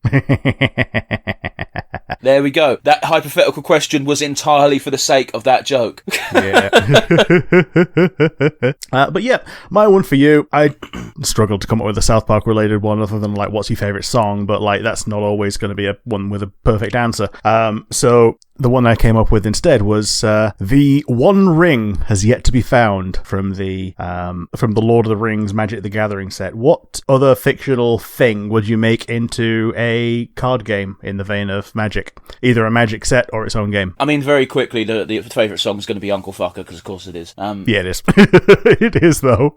So the question is, make an MTG set or just make one card? What's the exact thing you want from me here? Yeah, make an MTG set based on something fictional that you enjoy. I mean, the annoying thing is we know we're getting a Final Fantasy one anyway. Yeah, we are. So that's the obvious. So we can revisit this in a year's time and say, yeah, we didn't like what they did in this Final Fantasy set. This is how we do it different. Oh, all of a sudden, Zidane's a woman and Steiner's black. Is that joke okay? Yeah, I'm here for it. I mean, it's okay to do it with Lord of the Rings because there's absolutely no fucking diversity in Lord of the Rings. But if you do it to Final Fantasy, I will stab a bitch. Freya's now a dude, and no, fuck you. Just put in Freightley. No, because it makes it a canon homosexual relationship with Fratley. Cooger's in that fucking game. You don't need a canon homosexual relationship. Look at him. Cooger's a gender rebel. Fuck you. He radiates sassy gay energy, and I'm here for it. Oh, Jesus. It would be a very limited set, but I suppose it would have to be like, I'm looking around my room for inspiration because of all the art, the beautiful art littered around. I'm going to go for Helltaker, but it'd be a very small set. Oh yeah, so like a secret layer, like the Transformers and the Godzilla ones were. Yeah, I suppose that would have to be it, because there's only like 12 characters. Yeah. Well, fair enough. What about you? You've clearly thought about this a bit longer than I have. I would make it BioWare, so... No. If I can make it all a BioWare, no. Cool. If not, then sticking with Mass Effect, because I like it slightly more than Dragon Age. Right, but only slightly. Because that's fucking fudging the envelope of your own fucking question. Yeah. You filthy bastard. Yeah, as much as Dragon Age would just fit really easily, it's pretty generic to a lot of other things that they're doing anyway, so yeah, I'm going to go with Mass Effect for this. Well, I'm trying to think of something from Dragon Age that would be truly unique, and there's not, because you said it before, it is just their version of D&D. Yeah, totally. It's just D&D with the serial numbers filed off, a bunch of things just removed because they couldn't be bothered. There are now 3 races, 4 if you count... Oh, sorry, there are now 4 races, and 5 if you count the Darkspawn, which you shouldn't. No. But yeah, I think Mass Effect is a good one because it lets you have like creature type Krogan, Spectre planeswalkers, just a bunch of cool shit. Like the Elusive Man as a Commander Deck commander. Like how cool would he be? I guess. But yeah. I guess you need 4, don't you, for Commander Decks, and I guess that would be a faction, but... Yeah. It's one of those where, unfortunately, all the cool Cerberus guys defect to the good team, so... Apart from Kai Leng. He's not cool. No, he's not. He just breaks into Anderson's house and eats his cereal. He's a try-hard edgelord, and the only reason why he didn't get curb-stomped by Shepard is because he had fucking video game immunity, and it still rubs me the wrong way to this fucking day. Yeah, he had plot armor for showing up in a... He's not even a fucking boss fight when you actually kill him. He's a fucking... he's a prompt. Well, that is after you fought him as a boss fight, so that kind of skirts the definition, but it's bollocks. It just is. Yeah. Whoever decided that character needed to be a thing needs to have been sacked, and they probably have been, so it's fine. Yeah. Congratulations, you get to make, or rather commission Lego to make one not safe for work Lego kit. What do you pick and why? Ooh, Rick thought he was going to coast on the coattails of his previous answer, which he could just use again. I could, but I don't know if those... Actually, okay, yeah, it would actually be pretty good because they've done the same thing for other IPs, and it generally sells. When we did the previous question and my answer was Vivzy Pop stuff, this actually is a pretty good answer. So you've got both Blitz's office and you've got Has Been Hotel as locations, and then you've got all the little characters, which would look really cute. And then you could have like a big... Gotta pick one. It's got to be Hell of a Boss, isn't it? Because there's more of it. Well, yeah, but when I said one, I mean a specific kit. You don't get to make a whole range, just one thing. Ooh, that's also difficult. I'm blanking. Like, Imp Headquarters probably isn't a bad one, considering the amount of stuff that occurs in there. Like, if you make use of a full 3D scene, you've got quite a bit of stuff you can stuff in there. Yeah, that's a pretty good one. Like, you've got just Imp HQ, you've also got Veronica, because they're over the road.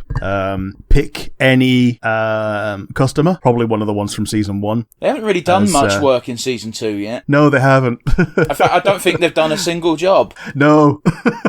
Now that we mention it, yeah, I don't think they've actually done anything related to their actual role. Because when I think of interactivity and the Imp Headquarters, I immediately think the wacky inventor that bursts through the wall twice and kills Moxie. Yes. Yeah. The two wacky inventors that burst through the wall. Yeah, they're a very good customer to have. And then because it's that episode, you've got the angels that pop down. Yeah, they don't appear in hell though. Again, you can't have the whole landscape. You have to narrow it down more than not at all. Sure, but like if it's an episode's worth, then having like I don't think you know how Lego works. Yeah, okay, but when you get a big set like The Simpsons, you get things that are like tangentially related, like Ned Flanders and Apu and things like that. When you get them in the sets that they start with, but yeah. I think Imp HQ is a pretty good one. So apologies for it taking a long time for me to get my one thought out of my my zero brain. So how about you? What would you pick? Would it be cheating to say the Bible black? Could you fucking imagine that in Lego? Oh, fuck a doodle dandy. No, but for real though, I'm just going to do exactly what you did and steal my answer from before, and that be interspecies reviewer. I want a life-size Lego kit, 1-to-1 ratio of the fairy receptionist or pixie. I'm not entirely sure what she is. She might be a pixie, because I think fairy might be something else that they come across later on in the series, but it's by the by. I think she's a fairy, but I got to be honest with you, the distinction between fairy and pixie in most franchises is minimal at best. Yeah. But what about you? Do you have a question? Yeah. Again, behind the scenes, we did this. We scrubbed a recording. I'm using the same question.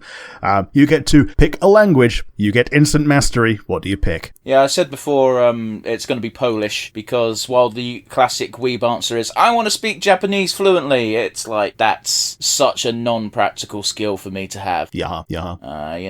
And one of the beauties of learning an Eastern European language is you can kind of feel your way through other ones if you know one of them. Yeah. It's not perfect, don't get me wrong, but it's a bit like learning Latin. It's like the key to other Western European languages is Latin. So if you know that, you can unlock most of them. I don't think that's accurate. I mean, it kind of is. I don't think if you know Latin, you can all of a sudden feel your way through most European languages. You get a feel for the structure. I think that's a different level to what I'm talking about. Eastern European languages share such a core sort of rule set, you can kind of bullshit your way through other languages. Whereas if you know Latin, you can't bullshit. Just by knowing Latin, you don't gain the ability to bullshit your way through other languages. Do you know what I mean? Fair enough. Anyway, what about you? Yeah, for me, it would be a coding language. All right, so you decided to pick this question so you could pull the rug out from under me and do a bullshit one.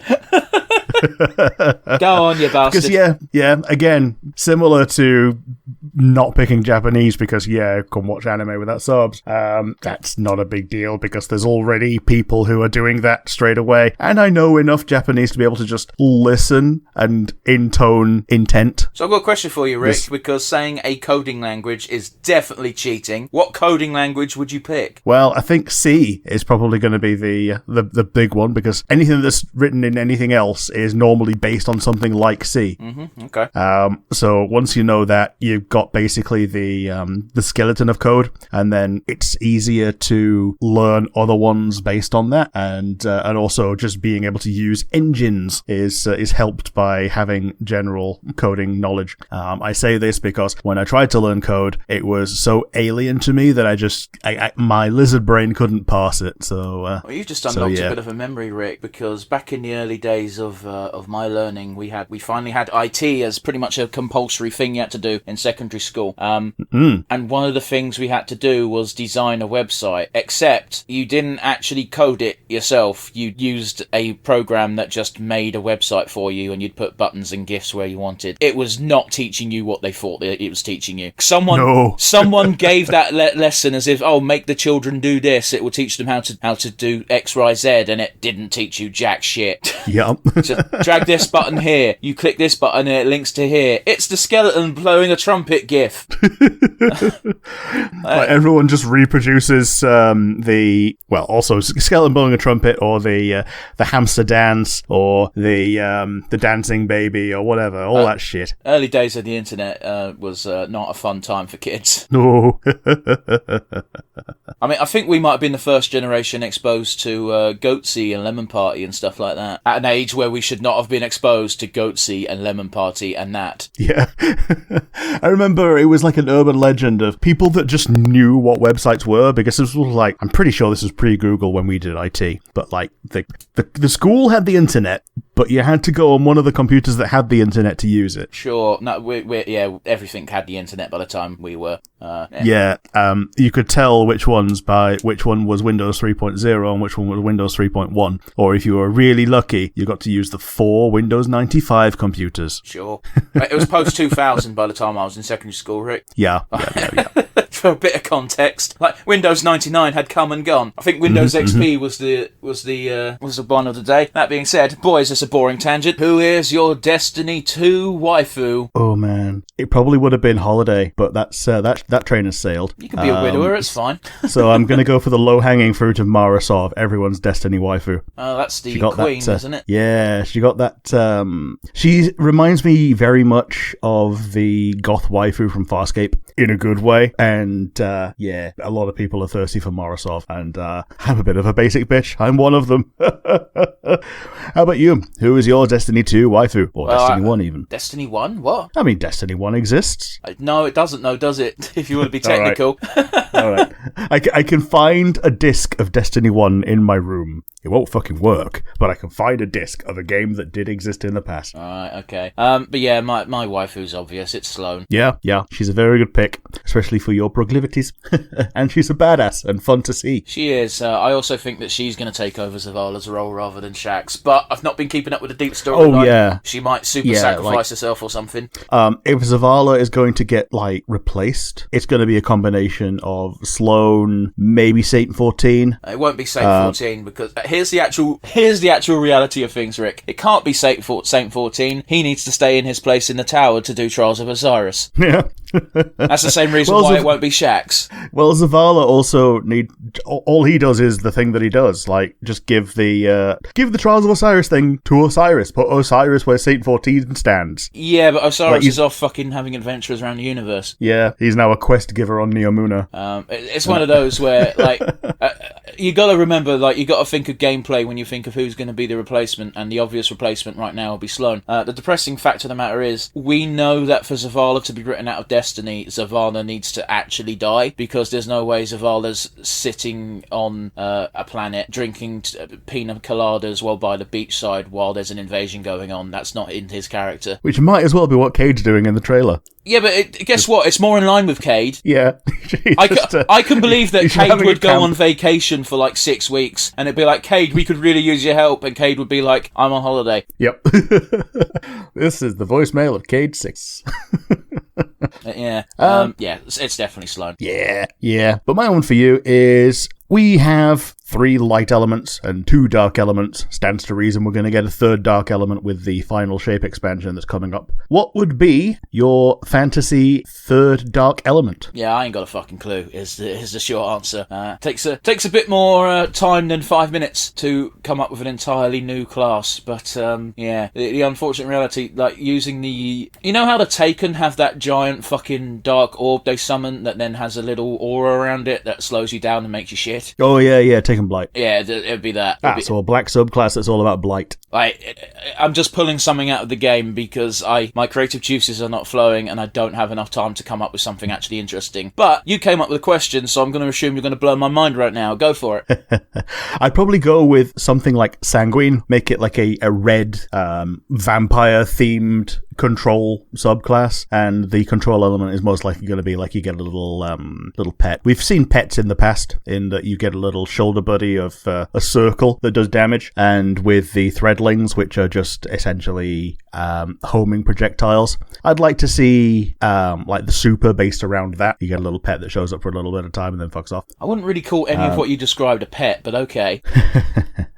And maybe for Warlock, being able to puppeteer enemies, like turn anything below boss status into an ally for a few seconds, like maybe 10-20 seconds. That's more than a few seconds. Okay, but in a shooter, it kind of isn't, because if an enemy has the same AI that they have against players, against other enemies, they're probably not going to fire that much. So it's probably not going to do much damage unless they're allied for quite some time. What I'd do is I'd tweak that a bit, because what you're describing would be bollocks to implement, if you get what I mean. What I'd probably do is similar sort of concept, just flip it on its head in the sense that you give the selected enemy an aura that makes enemies prioritize it as a target. Yeah, I could see that. Like a super hatred aura. You tell all the other enemies that guy's been cancelled on Twitter and they all start firing on him. Because Digimon is such bullshit as far as the Digivolution chart is, you can only pick one and that Digimon stays as that Digimon. There's no Digivolution involved. What Digimon do you pick to have as a real-life pet/companion? Ooh. So you can't digivolve it. It has to stay in its single form, because otherwise, yeah, you pick one and you could pretty much digivolve it into anything. Yeah. Just by reincarnating it. Well, you don't even have to, going by the field guide we're using today is the Cyber Sleuth / Hacker's Memory Field Guide. In that game, you don't even need to reincarnate. You can just de-digivolve and then cross over lines. Yeah. Man, I'm real tempted just to pick Renamon, because... I don't care. You could be a basic bitch. Yeah, even as a rookie, she's incredibly powerful. This is a real-life companion, by the way, not in some fantasy world. It's another weird one. And sorry, not weird. It's another super basic bitch one, but either Garurumon or Metal Garurumon would be a real cool pet to have. Okay, pick one. I'm going to go with Metal Garurumon because, who doesn't want a mech wolf? Someone who wants to have a pet they can actually cuddle. You can cuddle a mech wolf. No, you can't. It's not the same. They're probably overheating most of the time, so they're probably going to be warm. But yeah, how about you? What would you pick for yours? Lilymon. Sure. Yeah. Sure. They can make my house smell very nice very easily, and also, as we'll find later on during this Smash Pass, we know why. Let's not beat around the bush. What about you, Rick? What about you? What's your question? Well, for you, I've asked the opposite of this, of what Digimon would you put into Pokemon? What Pokemon line would you put into Digimon? I wouldn't, because they'd fucking die. Yeah. It's such an unfair fucking comparison, Digimon to Pokemon. Digimon, unless it's a legendary Pokemon, the Pokemon will die 9 times out of 10. Yeah, I feels it. So my choice out of humanity for humanity's sake, and to preserve the Pokemon in question, I refuse to put a Pokemon in Digimon World. What about you, Rick? I think Tyranitar could hack it. You say that. So, well, yeah. Larvitar, I think, would make a pretty good rookie. Pupitar would be a really shitty champion, and then Tyranitar as an ultimate. And he may or may not count Mega Tyranitar as a Mega, almost certainly not, because the jump from ultimate to Mega is way bigger from Pokemon to Mega Pokemon. Okay, but generally, I think he's a good pick. But hey, guess what? There's an additional weird stage above Mega. There's many weird stages that are above Mega because of the way Digimon works, and the anime's dumb. Yeah, there's like movie Mega. There's like Ascended Mega. Like Imperial Dramon Paladin mode is so far above what a normal Mega is. Well, that's introduced. That's a DNA Digivolve Digimon, so that's its own fucking class. class. But that's what I'm saying. In the game, they get around it by, hey, these things that are above Mega are Ultra level or some bollocks, and Sure. they all just get classed that. But like, I'm thinking of the burst mode specifically, where it's usually just a palette swap, but for some reason it makes them stronger. Sure. Anyway. Okay, fair enough, fair enough. You are only allowed one type of cheese ever going forward in the rest of your existence. What cheese do you pick? I'm going with burrata. It's basically mozzarella ball, but better. That's the only cheese you can have, full stop. You sure? Yeah. Fair enough. Yeah. It's just high quality mozzarella ball. Now, If you need it to be anything less interesting, you just leave it out for a while and the middle goes hard, and then it's just the mozzarella ball. well, then let me tell you this, guys. This is the most conviction Rick has had with an answer in a long goddamn time. I'm not wrong. Maybe so. Like, I just think it's the best cheese. You only get it when it's fresh, and you only get it fresh when you've got a place that's good. That's fair. Like, you can't buy it in supermarkets pretty much because, by the time it gets to a supermarket, it's been somewhere overnight, and then it's no longer good. Well, I'm rather glad that you explained what the cheese was, because I'd never heard of it. Yeah, it's a mozzarella ball. The middle is creamy, and to be creamy, it needs to be fresh. But yeah, how about you? What will be your cheese of choice till the end of time? The thing that people forget about Britain is we have some nice fucking cheeses. Oh, yeah. Like, people praise the French for it, but we also have a thing of if you go 2 miles in a direction, there's a different local cheese. Yeah, like we even have our own brie. Yes. If you go to the supermarket, you've got a choice between British brie and French brie. There's no discernible difference, but patriotic fuckers will stare at you if you got French brie in your trolley. That being said, I fought for this for a long time because I've always long championed Gouda as my favourite cheese. However, Sure. if I've got to have one cheese and one cheese only for the rest of my life, it's going to be extra mature cheddar. Yeah. I want to fucking taste it. Sure. To be honest, cheddar on its own is a fine choice. And it's just your choice of how mature it is. Yeah, pretty much. But I feel like if you say cheddar and then that encompasses all age ranges of cheddar, it's, a bit of a cop-out answer because you're getting so many different flavours for the price of one. Man, we had some cheddar the other day that was so different to normal cheddar that it tasted like Manchego. Sure, I've got to be honest with you. I boast of my my like of cheese. I haven't actually had that much different cheese. I stick relatively safe to European cheese.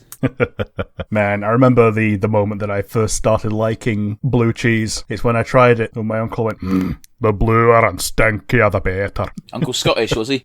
Yes, he was. It would be a bit weird if he wasn't. Well, I don't know, Rick. Sometimes you just do voices for the sake of it, so I have to ask. But yes, before we get bogged down in boring cheese talk, I feel like we've reached the pinnacle of cheese talk for the podcast for today. Rick, I assume you've got a question for me as well. Yeah, today we're doing a personal ranking of monster manual creatures, and I went to the other end of it of what's the weakest monster you wouldn't mind being? The weakest? Yeah. Oh, fuck. By weakest, I assume we have to go by challenge rating. Yeah, general by challenge rating. If you can make a case for something being weaker than the challenge rating suggests, then that's fine too. I don't know, man. Oh, this is an awful question, because you know what I'm like about my sense of self and my humanity. Yeah. So by that logic, I guess a bandit. A bandit, okay. I'm me, and the sad a bandit. and the sad reality is a bandit is probably more physically capable than I am. So if anything, it's an upgrade. The only downside is my morality has been bankrupted. What about you? You've had more chance to think about this than I have. Yeah, I was going to go for a jackal weir, but I realised that's actually just a jackal that's been hit with lycanthropy rather than a human. So I went for the good old the tried and tested flump, because, always trust a flump. The universe loves you. And they kind of just float around and do nothing, don't they? More or less. They're not actually that bad. Let's see. They've got tendrils and they've got a stench spray. They do their stench spray once a day. I do my stench spray a lot more often than that. Sure. I become a flump so I can fart less. Okay. They also have the turtle thing of if they fall on their back, they're screwed for a little while. But, who isn't? I've got to imagine that flumps will only come up as an enemy for evil campaigns. Oh, yes, definitely. Or dream sequences is another good one for that. Congratulations, Rick. You get teleported into the world of Pokemon. You have to make a journey through the Pokemon League. However, there's a twist. There's always a twist. You have to make your way through it with a doubles partner. The doubles partner has to be an existing gym leader, not counting the Elite Four or the champions. Who do you pick? Existing gym leader, can't be Elite Four, can't become an Elite Four. Can't be a champion. Yeah, I do realise that kind of eliminates Larry, but... It eliminates Larry. To be honest, Rhyme is actually a really good one for this, because she's already a doubles partner. Or she already does doubles. Also, she's a really cool old lady, and I can see us just having, like, really fun, just, like, evenings. Yeah, okay. Just, like, sit around the campfire, swapping stories, maybe a sensible amount of booze. So, yeah, I think Rhyme's a pretty good one. How about you? Who'd you pick? It's time for me to drop my poker face, because Rhyme was pretty much why I made up the question. Yeah. Who doesn't want to tour the Pokemon universe with a sassy old black lady? Yeah. She was literally, if it weren't for Larry, she'd pretty much be the only memorable gym leader of that zone. Maybe Iono. I think Iona is a bit more iconic for the youths because of the VTuber sensation and the fact that she's basically a TikToker. Yep.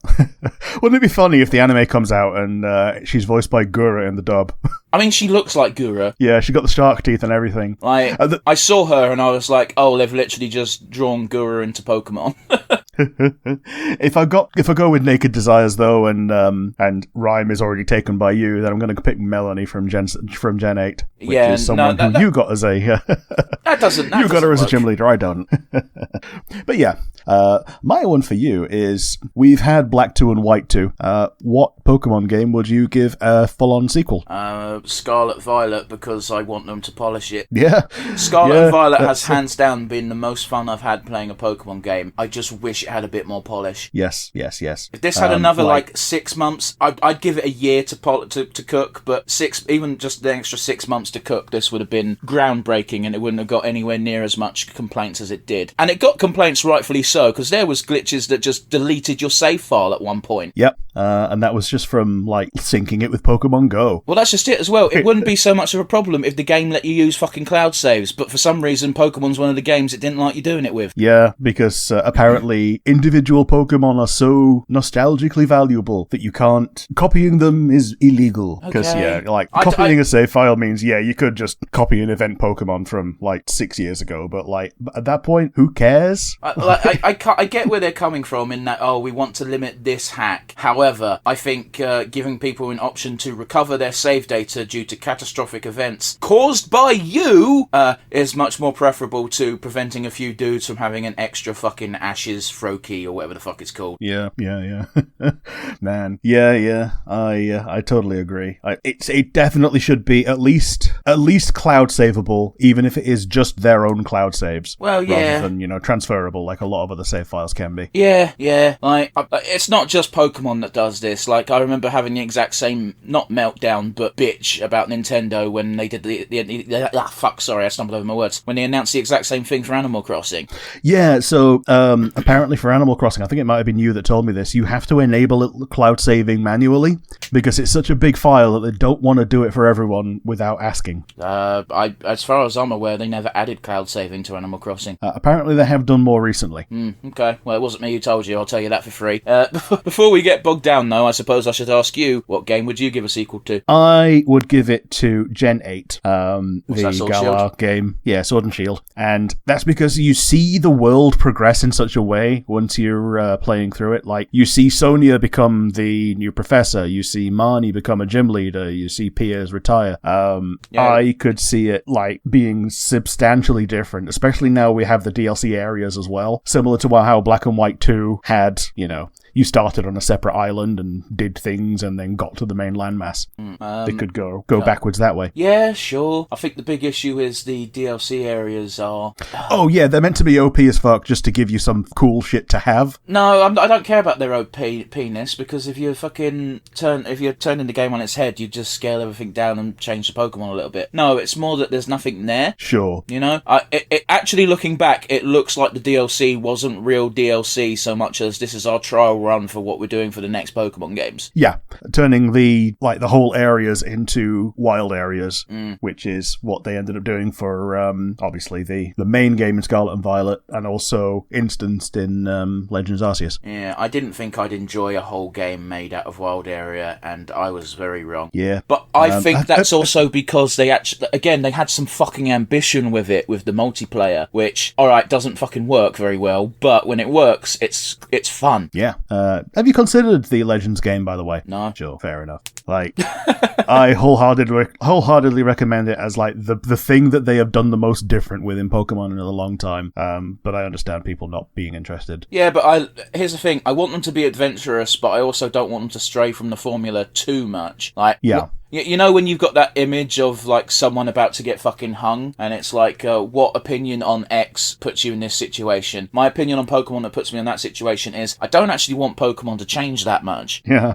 and I know that's very counter to what most people want from Pokemon. Now, don't get me wrong, you've got the other end of the spectrum of people going, like, Pokemon should be a full-blown MMO where you can just drop in and drop out, and it's like, well, that's unrealistic and never gonna happen. Yeah, totally. But, you know, I like the Pokemon games because they are formulaic. Yeah, totally. They're easy to understand. You know you know what you're in for, and if they change something up, they normally don't change it up too far. Like in Sun and Moon, yeah, you didn't have gym leaders, but you did have your trials, and you had the same number of them. That seemed like a pointless change to make, didn't it? A bit, yeah, but like when they said trials, it I made thought it sense. was going to be more like Orange Island, not gym leader light. Yeah, it's a gym leader, and you've got a totem Pokemon instead of a gym leader. But that game got rid of the HM moves, so I'll be forever grateful for that. Yes. Congratulations, you get to become a pony. What does this mean? I want you to pick your fur colour. Okay. It's probably going to be like a nice dark teal. Not super dark, but like a nice rich teal. Fair enough. And, teal is like a... I could have sworn teal is a light blue anyway. Teal is the dark one. Is it? Okay. Cyan is the light one, and probably cyan for the main. Oh, fair enough. I didn't even want the main, but okay.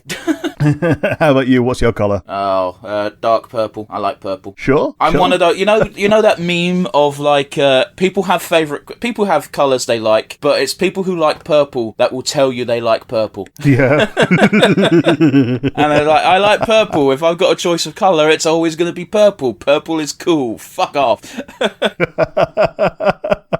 Oh man, yeah. I mean, it's one of those things. Like, you know that you've reached the bottom of the barrel when you're asking someone what the favourite colour is on a first date. Well, what's the joke? It's just like, do you have a favourite colour? And it's like, no, I'm over the age of 12. Now, you don't stop having a favourite colour. Yeah, but you do stop having a favourite dinosaur. I don't know. All right, let's put it this way. People ask so infrequently, you kind of forget what the dinosaurs are. Yeah. You and you also have learned more about dinosaurs, and it's less that, oh boy, Stegosaurus is better than anything, okay, maybe an Archaeopteryx is kind of cool, but maybe I shouldn't be this autistic and point out that it's not actually a dinosaur. But yeah, moving on. My one for you is, do you have any honourable mentions for this list that have been disqualified from being in the list on account of not being a pony? Yeah, it's not an honourable mention because, no, fuck you, I'm not doing that. Because they're too important. It's Gummy. Sure. Yeah, Gummy being like probably the most important of the pets. It's the only one I could be asked to remember the name of. Yeah, even more important than Aloysius, who got his own episode of Spike being, A dick. Well, yeah, he was a dick, but he was jealous of the pet. And he proved why Twilight needed a pet, because Spike is a baby and can't stay awake all day. Yeah, Aloysius is less a pet and more of a service animal. Oh, yes. Oh, man. But yeah, what about you, Rick? Have you got an answer? Mine is Cranky Doodle Donkey. Fuck off. He's basically a pony. No, you're right. He's technically not, but fucking it's close enough. Yeah. Yeah, it's one of those, like, I was going to put Zecora in the same thing, but, like, she's even closer to a pony. She shares the same model. But yeah, I think Cranky is a great one because he's the focus of more than one episode. And he's essentially Pinkie Pie's nemesis for, one episode. I was going to say, he has a face turn pretty quick. Yeah, until, like, she wears him down via attrition. He becomes a friend. Suck you girl would you most want to be with? I think it's something I've asked before, but hey-ho. Yeah, so assuming that I could get over the difficulties, the Salamander Girl is absolutely top. Well, it's something they don't do in the show which bugged me, where they're in a magical world. I'm pretty sure potions of heat resistance exist. Apparently that's a plot point. The mage lady, whose name escapes me at the moment, she collects essence of Crim and uses it to make rings of fire resistance, and realizes that they're more lucrative to sell to people who want to fuck the fire ladies than they are selling to adventurers to go out on adventures and not die. Using the term plot point is very loose in the sense of interspecies reviewers. Oh, yeah. But they still exist, is my point. Oh, yes. And Stunk and Zell are rich enough adventurers that they could afford to get them made. But anyway. Mm-hmm. Well, apparently they only start really existing after Essence of Crim becomes a thing that can be harvested. Yeah, I don't believe that. The author pulled it out their arse. Yep. But yeah, how about you? Who's your pick? Elsa. Yeah, she's another top one.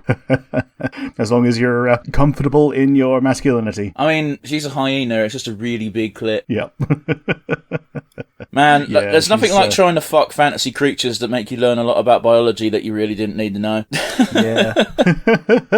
But yeah, do you have a question? Demia, that's the mage lady whose name escaped me. Yeah, she's But yes, basically an archmage. yeah. My one for you. It's a little bit more pedestrian, but still in a fantasy theme. You get to take a single level of a fantasy class, but otherwise you are yourself in the normal kind of world. Which class do you pick, and how does it change your life? You've asked me this before. Have I?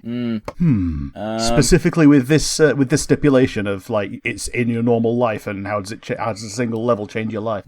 Maybe not, but you've asked me similar questions, so it's like, oh, how boring. Bard, because Bard is jack of all trades, and therefore life gets easier. Sure. How about you? Yeah, I'd pick the Pally because it gives me something to strive for. Like I've made this step, and there's potentially more to do, and it gives me something to aim for, even if I never achieve it. Rick, that is the most depressing answer you could ever fucking give. What do you want from me? I'm clinically depressed. There's clinically we're talking about depressed, the fun show today. and then there's sad.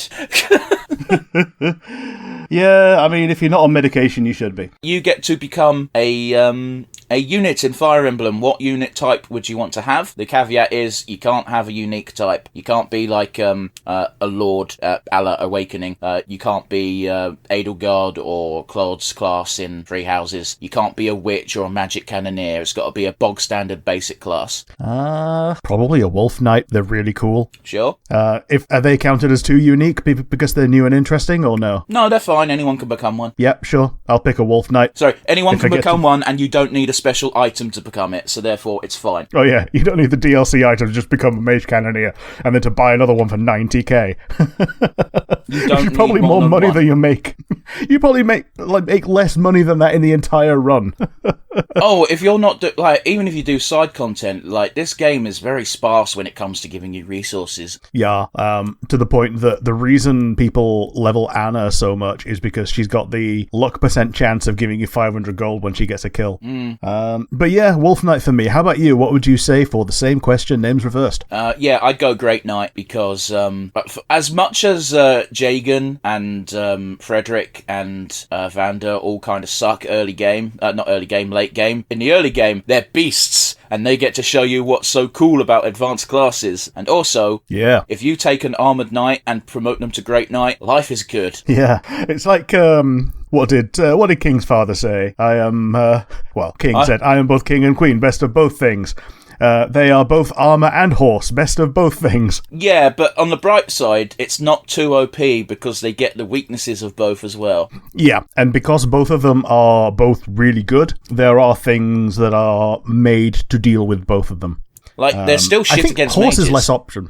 Yeah, I think horses are the ones that are less countered. Yeah, because realistically, the only counter to horses is the Beast Killer Spear and equivalent weapons, but I think it's only really the spear. Yeah, or like Hades spikes or whatever. Sure, yeah. Like certain tomes, but even then, it's a tome attacking an armor with low res. It's going to do damage anyway. But yeah, do you have a question for me? Yeah, mine for you is Fire Emblem Engage has a bunch of emblem rings. What do you think is missing from the emblem Emblem Ring roster? Well, again, you phrased this question differently now, haven't you, Rick? Because you phrased it a bit Well, more okay. open to interpretation before. Yes, I didn't say Emblem Rings when I gave the preview of the question. What's missing from the roster in Fire Emblem Engage, do you think? Beast units. Yeah, totally. Like, I remember Awakening, you had Pan and not Tiki, well, you did have Tiki eventually, and Naui, and Nar, and Pan's kid, whose name I can't forget, he's kind of shit. Yarn. Yeah. It's one of those where I felt it was missing. The DLC kind of fixes it with Nil and Nell, but they're not real, you know? And obviously you could kind of turn someone into a Maniquette via Tiki's ring, but it's not the same. Mm-hmm. Yeah, with Nil and Nell, you've got the Dragon Stones. Nell can obviously use it during the DLC, and even then, she's just a human for 99% of the time. She just turns into a dragon if you use the Dragon Stone in combat, and only in combat. I mean, that's how it worked for Naui and Awakening as well, but... Yeah, it's how it works for Manichees usually, but I'm thinking of in Heroes, for instance, if you are a beast unit, you just turn into your beast form as long as the conditions are met, and you just stay in your beast form until you no longer meet the conditions, which is normally don't stand next to a human. Yeah, but that doesn't. But again, I'm using the Awakening logic because even Pan wasn't a permanent giant bunny. Yeah, she didn't she basically just use the same rules as the Manichee? Yeah, it's a stone. Just turn into a bunny when she wants to. What's your weapon type? Stone. Yep. Beast units in particular and Transformers in general are something that, you feel their absence in this, which is weird because, like, it was meant to be a celebration of all of Fire Emblem, and when they were doing things with Ike and Soren, they just completely skipped over, like, the whole bunch of beast-type people on that world. Well, yeah, but they're also not iconic enough characters to get an emblem ring. They've got their regular emblem rings still. Oh, yeah, the little bond rings. Yeah, which I don't think anyone ever uses. Yeah, there's, like, 3 good ones. Yeah, I got lucky on my one. first playthrough. I got Ulm's S-rank ring, and it gives low sweep, and I was like, well, this is going on someone. Yeah, you got, like, Ulm, and you've got Ulwin. And Ulwin is basically turns basic bitch Thunder into Dire Thunder. Oh, okay, fair enough. Yeah. It's great for people like Hortensia, who only get like a C rank in tomes. Mm-hmm. But yeah, what about you, Rick? I thought that particularly Eliwood was missing from the roster of Lords. He's just another horse cavalry, but it's very obvious that he's missing out of Lyn and Hector. They're a trio. I get it, but Roy exists. Yeah, and it would just be, like, imagine a DLC ring being Eliwood, and it's like, oh, it's a copy of Roy. Well, I think he's not more used to being a horse guy. But then again, Sigurd kind of fills that, so I can see why the archetype wasn't there, but it's weird that he's not there as a character. I mean, it got to the point where when I got the Roy ring, I went, oh, it's Eliwood. Oh, no, it's not. Yep. Because I didn't play those games, which means my only exposure to these characters are via Heroes, and in Heroes, I have Eliwood, and I have Roy, but he's a 3-star, so he can fuck off. Yeah. So my first exposure to Roy was Smash Brothers.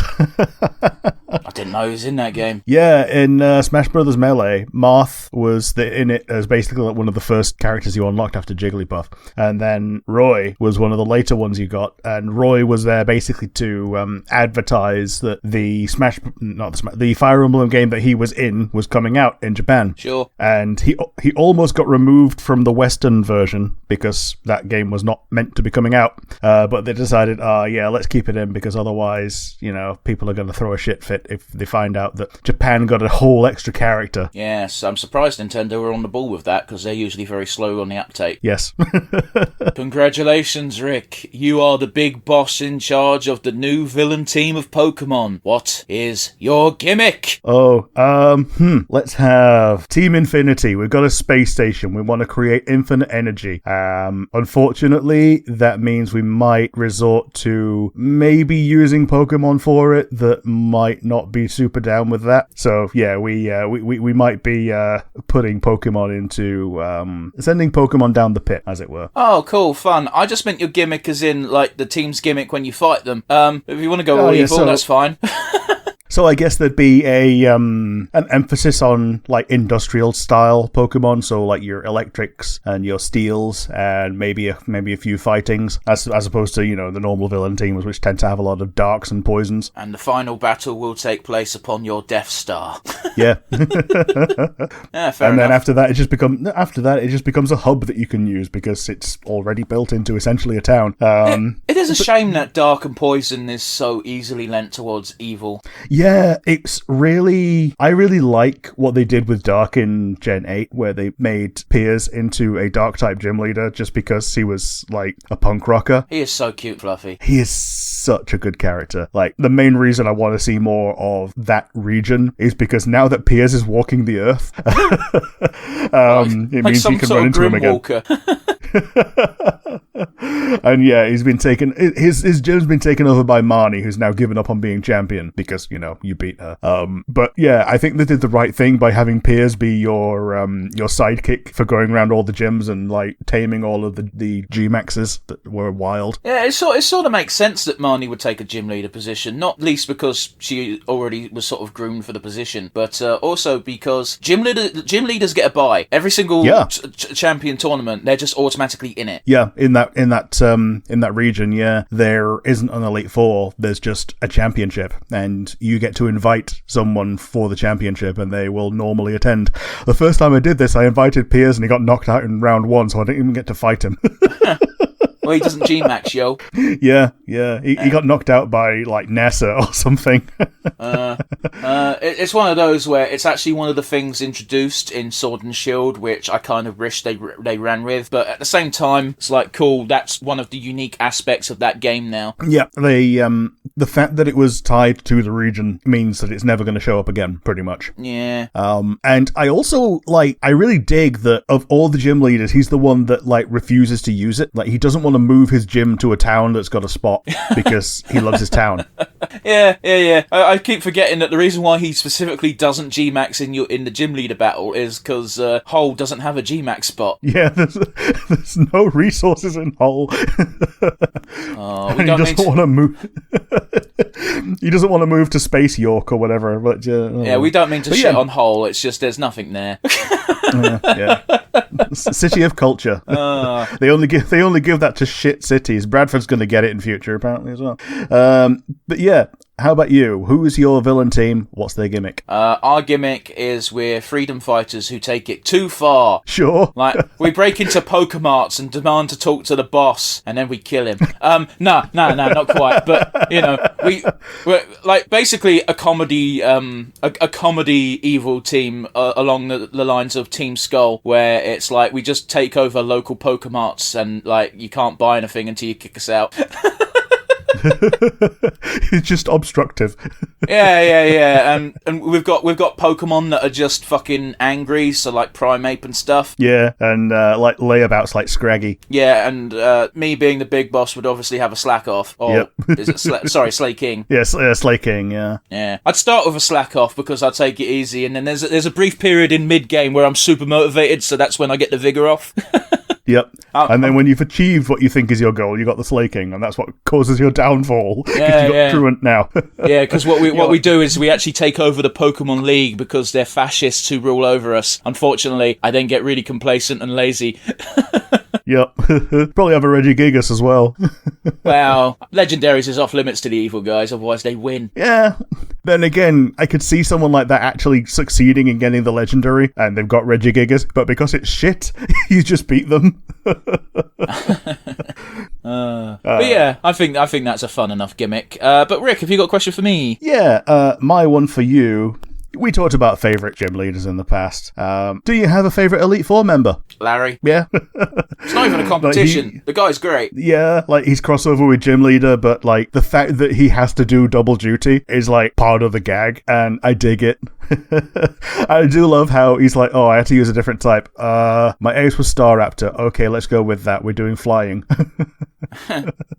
Yeah. I feel like, here's the thing. I know I'm being basic bitch by picking Larry because everyone loves Larry because he's too fucking relatable to the aging fan base of Pokemon. Yes, absolutely. Failing that though, I've forgotten her name, but the ground member of the same Elite Four is incredibly attractive, and I wouldn't mind banging her, but she's not my favourite. Oh, Rika. Is it Rika? Rika, yeah, Rika. Yeah. I've also seen The one who does the the one who does the interview and puts the glasses on and goes into super business mode. Yeah, I've also seen fan art where she's got her nipples pierced, and it's the most adorable thing ever. Yeah. I love how she also points out that it's like a bender of "shut up, baby, I know it" in game where she knows that she's hot. Good. There's so many times, and Japan are fuckers for it, where it's like, here's this clearly attractive character by the standards of whatever art style they're in, and they're like, oh, I'm reserved and quiet, nobody likes something like me. And it's nice to see someone who is clearly a bombshell and acts as if they are aware they're a fucking bombshell. Yes, like an absolute goddess of her niche. Yeah, even despite the fact she's flat and you prefer the big old titties. Oh yeah, totally. She's she still presses buttons. Oh, cool. A different button, but she presses it. Flat is justice, my friend. Although justice is not flat, as we can see from Helltaker. But yes, Rick, what about you? Who's your favourite Elite Four member? As much as I wanted to throw a bone to Karen from Gen 2 and being the first Dark type specialist, my actual favourite is Olivia from Gen 7. She's also technically kind of a gym leader in that she's a kahuna, but that's from a generation that didn't have kahunas, which is why I didn't pick her for the gym leader favourite. But because she does become a Elite Four member, yeah, I get to pick her here. So yeah, my favourite's going to go to Olivia, the buff-looking rock type specialist from Alola. Dude, I can't remember Sun and Moon. I wanted to like that gen because, again, it's a very unique take trying to take away the gym leader aspect, but they didn't really take away the gym leader aspect, they just called it something different. Yeah, and instead of fighting a gym battle, you fight some bullshit totem that the gym leaders have cared for and raised and made into some like challenge for you to overcome. But yeah, you've just got to throw your team of 6 at this bullshit thing. But again, I was expecting Orange Island level bullshit, but instead it was just more Pokemon battling, which means it might as well have just been gyms. Anyway, it doesn't matter. We've bitched about this like 5 times on the podcast in recent memory. You get to purchase a fake restaurant from a famous TV show or series. What restaurant do you pick and how do you run it? Do you change anything or don't you bother? The reason I bring this up is because while it's technically not a fake restaurant, Casa Bonita got bought by Trey Parker and Matt Stone in real life, so... Oh yeah, they also don't accept tips there because they pay their waiters and waitresses like $35 an hour. Which I respect, but at the same time, America's a tipping... Yep. Well, it's one of those. America's a tipping culture, but if the employees are actually definitely getting paid correctly, then you need to wean them off the culture, and what better way to wean them off than saying, do not tip here. Yeah, the tipping culture has been normalised as a way to stop having to pay people for their work. Yeah, it's one of those where if I ever visit the States, I'm not going to be a dick about tipping, because while I'm like, tipping's bullshit because they should get paid, they don't currently get paid, and the workers shouldn't suffer for it. Yeah, like, that's why I go to places that are, like, where you don't have to tip, you know, like McDonald's. Oh yeah, that's different. Yeah, like places where you don't have to tip because it's fast food and everything is baked into the price are often popular because you're not expected to pay an extra. When I first started going there, it was 10% minimum, 12.5% for good. I thought it was 15. And then it became 15, and now it's basically 20. I thought 20 was only if you were in a large party. Maybe. And even that's for organising everything to come out at more or less the same time. Yeah, pretty much. It's one of those where tipping cultures... We're from Britain, guys. We don't tip. I tip... Yeah. The only times I tip my Uber delivery drivers because they usually get fucked. Yes. I make it a point to always tip them. Sometimes it's only 10%, but 10% is better than 0. Yeah, and do it in cash because otherwise it just goes straight to the company. It's not supposed to, but I get your point. Yep. I tip delivery drivers if I think they're getting fucked over. So Uber is always an instant tip. I don't care. I also tip a hairdresser if they don't talk to me. Yes. The old Ron Swanson argument. I didn't even know that was a thing, but yeah, I always tip a hairdresser about 15% if they just cut my hair. I don't have to make awkward small talk. Yeah, had a hairdresser for 25 years. Don't even know his name. Best friend he ever had.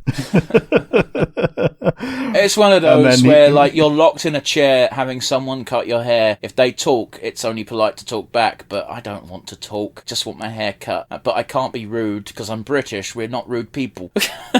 Yeah.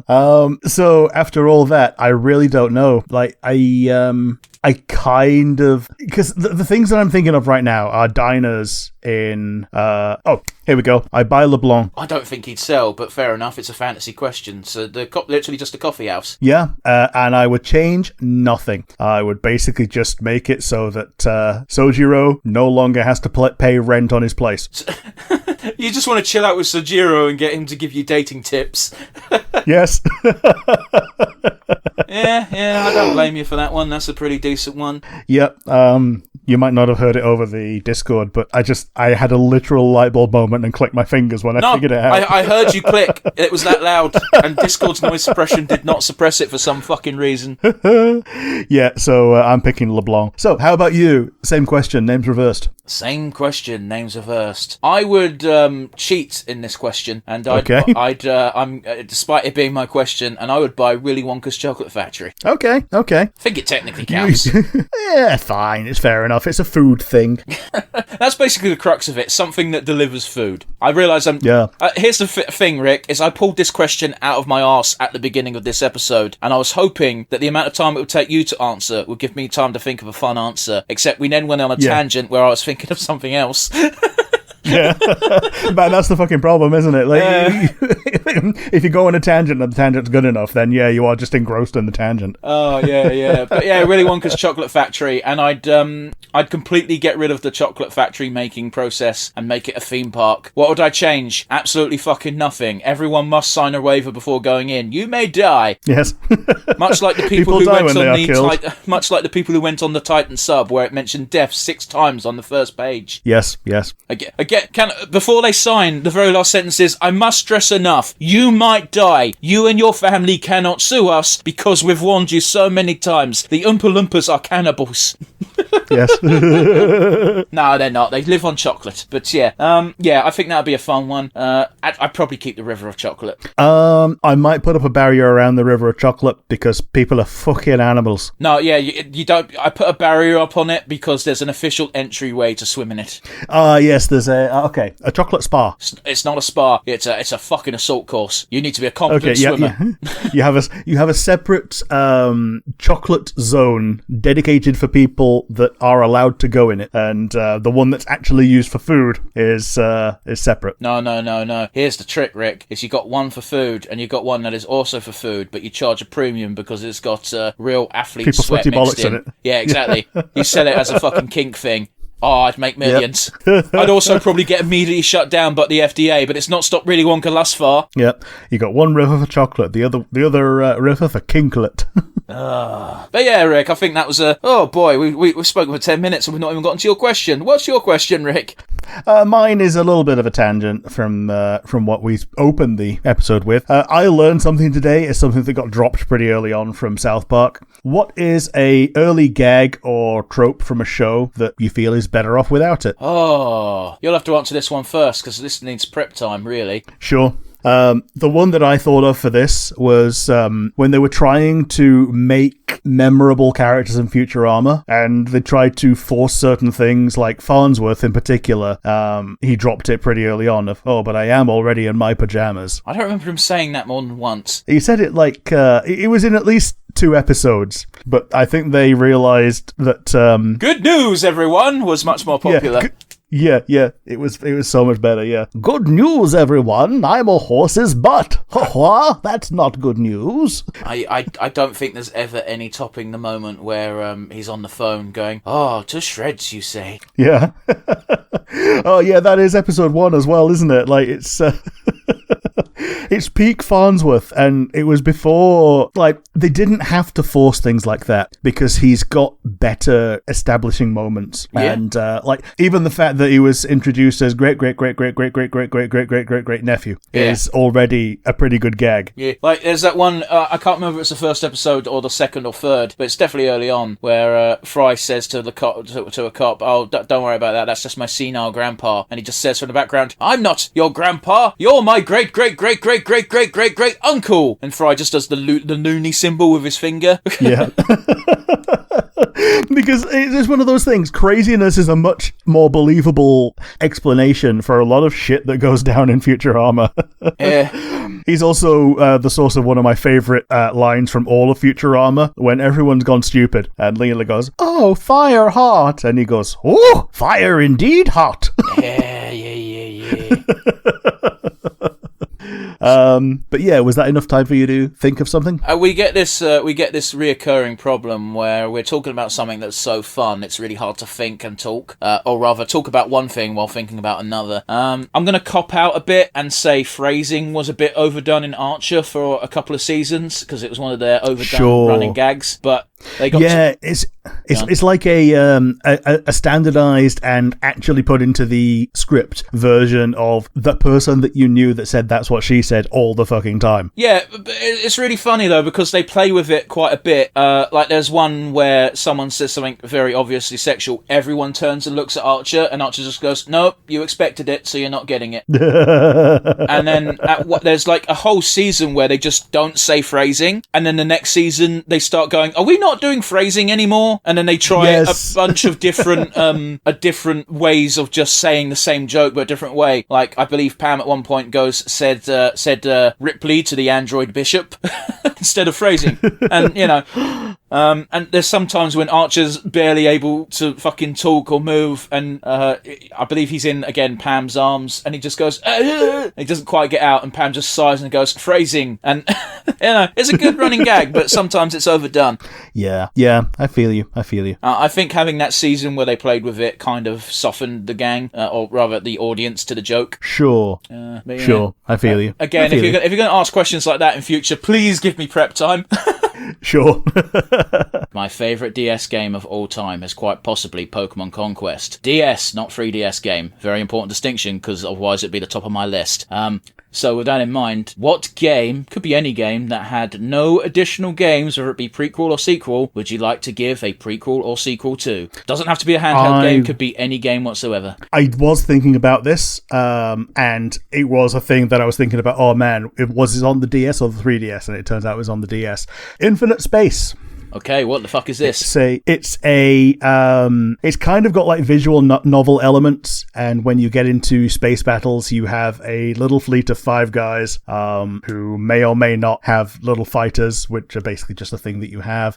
You've got crew management, you've got a little Tetris mini game. Not really Tetris, but like you've got block stacking for installing your modules in your ships, resource management, just all of that. And on top of that, there's a generally reasonably good plot, in my opinion. Okay. It was made by Sega, and of course it was on the original DS. Yeah. It was on the original DS. I didn't know it was made by Sega until like after I'd played it. Okay. But yeah, it's one of these things that's actually pretty difficult to get hold of in the UK. That's really surprising, because Sega usually makes a big fucking fuss about they made a game at the beginning of the game. Yeah. They may have just been the publisher. Oh, that makes more sense. But yes, it was a very unique game, and I always keep like my mind keeps coming back to it. Oftentimes it's just when I think about something in space, or I get told the name of something or read the name of something out in space and realize, oh yeah, that's what this was named after in the game about space where you go around space. Yeah. But yeah, how about you? What would be your choice of mono standalone game to give a sequel or prequel to? Yes, I've already mentioned Pokemon Conquest, so I've disqualified it from my answer just for sake of fun. Yeah, it's also a weird one in that it's part of a franchise, so it technically does have sequels and prequels. No, because it's a spin-off. It's its own self-contained thing. Sure. Also, by that logic, my other game would be disqualified, so fuck you. Yeah, the game I want to have a sequel, actually, I think I'd rather have a prequel, is Lord of the Rings: The Third Age. Oh man, that game was so good. It was Final Fantasy X, but with a Lord of the Rings skin. Yeah, exactly. I remember we had it, played it. It was kind of difficult in some sections, but also once you realized it was just FF10 and that you could just grind certain things up and the dwarf was just fucking strong, like, it was great. The actual best OP character is the Ranger, Elagost. Oh, yeah. The one who's clearly not Strider. Well, it's weird, isn't it? Because Strider's, or rather Aragorn, is split between two characters in the sense that it's both Berefor and Elagost, because Berefor is the Citadel Guard, which is basically what Aragorn turns into. But come to think of it, Berefor is a bit of a better one-to-one exchange with Boromir. Yeah, Boromir. He even starts with a B. True enough. He even starts with a B and ends with a R. I can't remember the name of the strategy game, but there was a real-time strategy game. I think it was Battle for Middle-earth. Okay, that sounds about right. Where you could create your own hero units, and I really smiled when I found out that the default creator character heroes that they'd put in the game to show you how they worked were the 6 members of the Third Age cast. That's really cute. It is. I loved it. I was like, yeah, that's a great fucking idea. But yeah, it's one of those where I think I'd want either actually, let's go for a sequel. The thing with the Third Age is it happens at the same time as the movies. Yeah. So I think you could have a great... you end by fighting the Eye of Sauron, which is ridiculous, but whatever, it's a video game. Yeah, this is also a game where you fight the Balrog alongside Gandalf, because apparently you follow the Fellowship through a lot of the game. You follow parallel to them. You literally follow the Fellowship up until that point, and then you're pretty much at the same time. You catch up with the Fellowship straight up at Helm's Deep, because you're at Helm's Deep, and then you split again, and somehow you get to Osgiliath after Frodo and Sam are fucked off, but before any of the Fellowship get to Gondor. The timeline doesn't make sense, is what I'm saying. Yeah. But yeah, it's one of those where I'd definitely have a sequel. It means it would have to have an original plot, but that's fine. Where it doesn't have to be the base cast. It could be a new cast of characters. It wouldn't matter. And the storyline would just be cleansing further evil. Because even though Sauron's gone, evil's not completely eradicated. Yeah, because like a lot of the mercenaries that basically went to fight for Sauron still have cultures that need to be, dealt with in some way before they can be integrated into society properly. It is one of the things that Tolkien is not for, in that the Easterlings and the Harad, or the Haradrim, sorry, are both evil forces of men, and they are very strangely Eastern, all of them. Yep. Yeah, I'm laughing because it's uncomfortable. Yeah, that's fair. There's also a distinct lack of women in Tolkien's books. Yes, we know Eowyn, and we know Arwen, we know Galadriel, we know they're all badasses, but they don't really show up much in the books. Yep, and there's Rosie that Sam likes, and that's about it. Oh, she doesn't fucking count. She's in the book / the film for about 5 minutes. Yeah, and all she exists is to be told that, Sam married her. Yeah. Oh yeah, that's all I'm saying. That's what I'd want. Yeah, that's a good one. I want more turn-based RPGs, so what do you want from me? My one for you is the 3DS was the rival system to the PlayStation Vita. Can you name even one game on the PS Vita? Well, yeah, Dissidia. That wasn't on the Vita, that was on the PSP. Pretty sure there was a Dissidia on the Vita. Well, I mean, you could play PSP games on the Vita if you managed to download it from the... Because there was like 2 versions of Dissidia, and I swear one was the Vita one, because it was a bit of a sequel, and it included a character from the thing. Nah, they were both on PSP. It's okay to say no, and that's part of the point of the question. In that this isn't the 3DS was such... This is meant to be a hypothetical question, Rick. Not an actual fucking question. It's one of those though where the 3DS was such a runaway winner of that generation of handhelds. Well, obviously, same with the DS versus the PSP. That this went so far beyond the crushing that the DS did to the PSP that people just don't remember the Vita at all. Persona 4 Golden. Yeah. Excellent choice. I still swear there's a Dissidia game on Vita. Nah, the Dissidia games are 2 for the PSP, 1 for the PS4, and obviously the mobile version. The PS4 is a bit of a shit game because they literally just ported the arcade game. Oh yes, and not well. I'm sure it's a reasonable port, it's just not fun. When was the last post on our Vita? Probably recently, because it's become a hotbed for... 4 hours ago. I've got my PS Vita, but it doesn't turn on. But it does. Yeah, the Vita has basically become a hotbed for homebrew in recent years. Like, people have found a way to just crack the whole thing open and just install emulators on it. And as an emulator device, it's fantastic because it was very powerful for its time. I don't care. Have you got a real hypothetical question? No, that was it. So you didn't even prepare a hypothetical. You just asked me a question. Name a Vita game. Well, the hypothetical was, can you name one? Like, can you? That's not a hypothetical question. That's just a question. All right, then. You fucking bellend. I'm sorry, but god damn it. Sure. Congratulations, Rick. You've been teleported into a tabletop RPG, specifically in the Swords Coast. In the Swords Coast? In the Sword Coast of D&D. The caveat is you cannot become an adventurer. What job do you take? Ooh, I like this one. This is very similar to what I was asking, and it's basically the same question, so I think we can go a little bit more in depth on the answers for this, because mine was pretty much, what profession would you have in the D&D world if it couldn't be an adventurer? So it's basically the same question, but this is me as a person being transported. The other one is you raised there. It's the same question. So I like the idea of being an antique dealer for, like, magical items. Okay, so I can already see one very big problem with this, and that is you will have to have some sort of plan to deal with the murder hobo parties.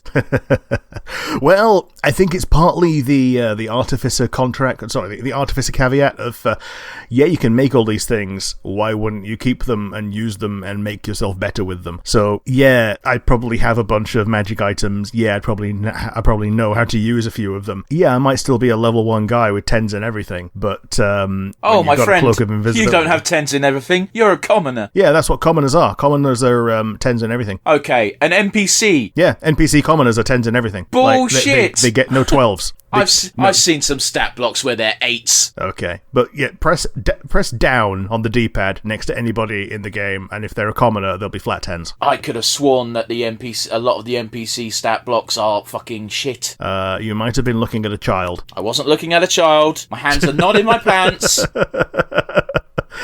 Oh, I mean, I hope your hands are not in your pants when you're near a child, but yeah. So, yeah, I like the idea of being some kind of archaeologist / dealer. Probably wouldn't get too far in the archaeology way, like, because to be Indiana Jones, you need to be an adventurer, pretty much. You need the adventurer levels. You need to be, whatever, a ranger or a rogue or something like that. But being the person that they come to at the end with the expertise and going, oh, this is a blah blah. Oh, this is a blah blah blah blah blah. Oh, I'm not going to fleece you. This is actually more valuable than you thought. I'm going to, like, treat you right. I think that would be a pretty good, interesting thing, and being able to live vicariously through adventurers that, like, come to you and essentially have them as not quite pets, but, like, have your like, favored few adventurers that you like to send out into the world and watch them succeed. Basically, I'm describing the game Recettear. Yeah, the thing that's getting me is I still think that the job you've picked is too important for the nature of my question. But whatever. Sure. I mean, you can start small, but yes. How about you? Same question, names reversed. Same question, names reversed? I'm joking, I know what that means. Well, there's one of two routes I could go. I could go general farmhand, because I know how to do that shit. However, in the D&D world, that job feels like it is much more dangerous than it should be. Oh, yes. So, instead, I would probably go for a guild clerk. Okay. Just fucking keeping the ledgers. Yeah. You get to encounter adventurers on a daily basis. Not even an adventuring guild. It could be anything. Like, probably an artisan's guild, because that feels even safer. Yeah, the Glassblowers Guild. Who's gonna fuck with the Glassblowers Guild? That's exactly it. Like, you gotta join a guild, and you gotta join an artisan guild, but not one that's gonna get fucked with. Yeah, so you join carpenters and glassblowers, yeah. Because, like, who's gonna use the glassblowers? Probably alchemists. People might fuck with alchemists because, they want to steal their things, but, they're always gonna need more potion bottles, because apparently Despite how much effort goes into making them, people tend to just drink the potion and toss the bottle. I mean, that's except just video in Baldur's game Gate, logic. where you can just pick up empty bottles all over the place. Yeah, but you don't get a free empty bottle every time you use a potion in that game. No, you don't. So yes, my question to you was basically the same thing, but the difference was between being transported there versus being raised there. I would be giving the same answer.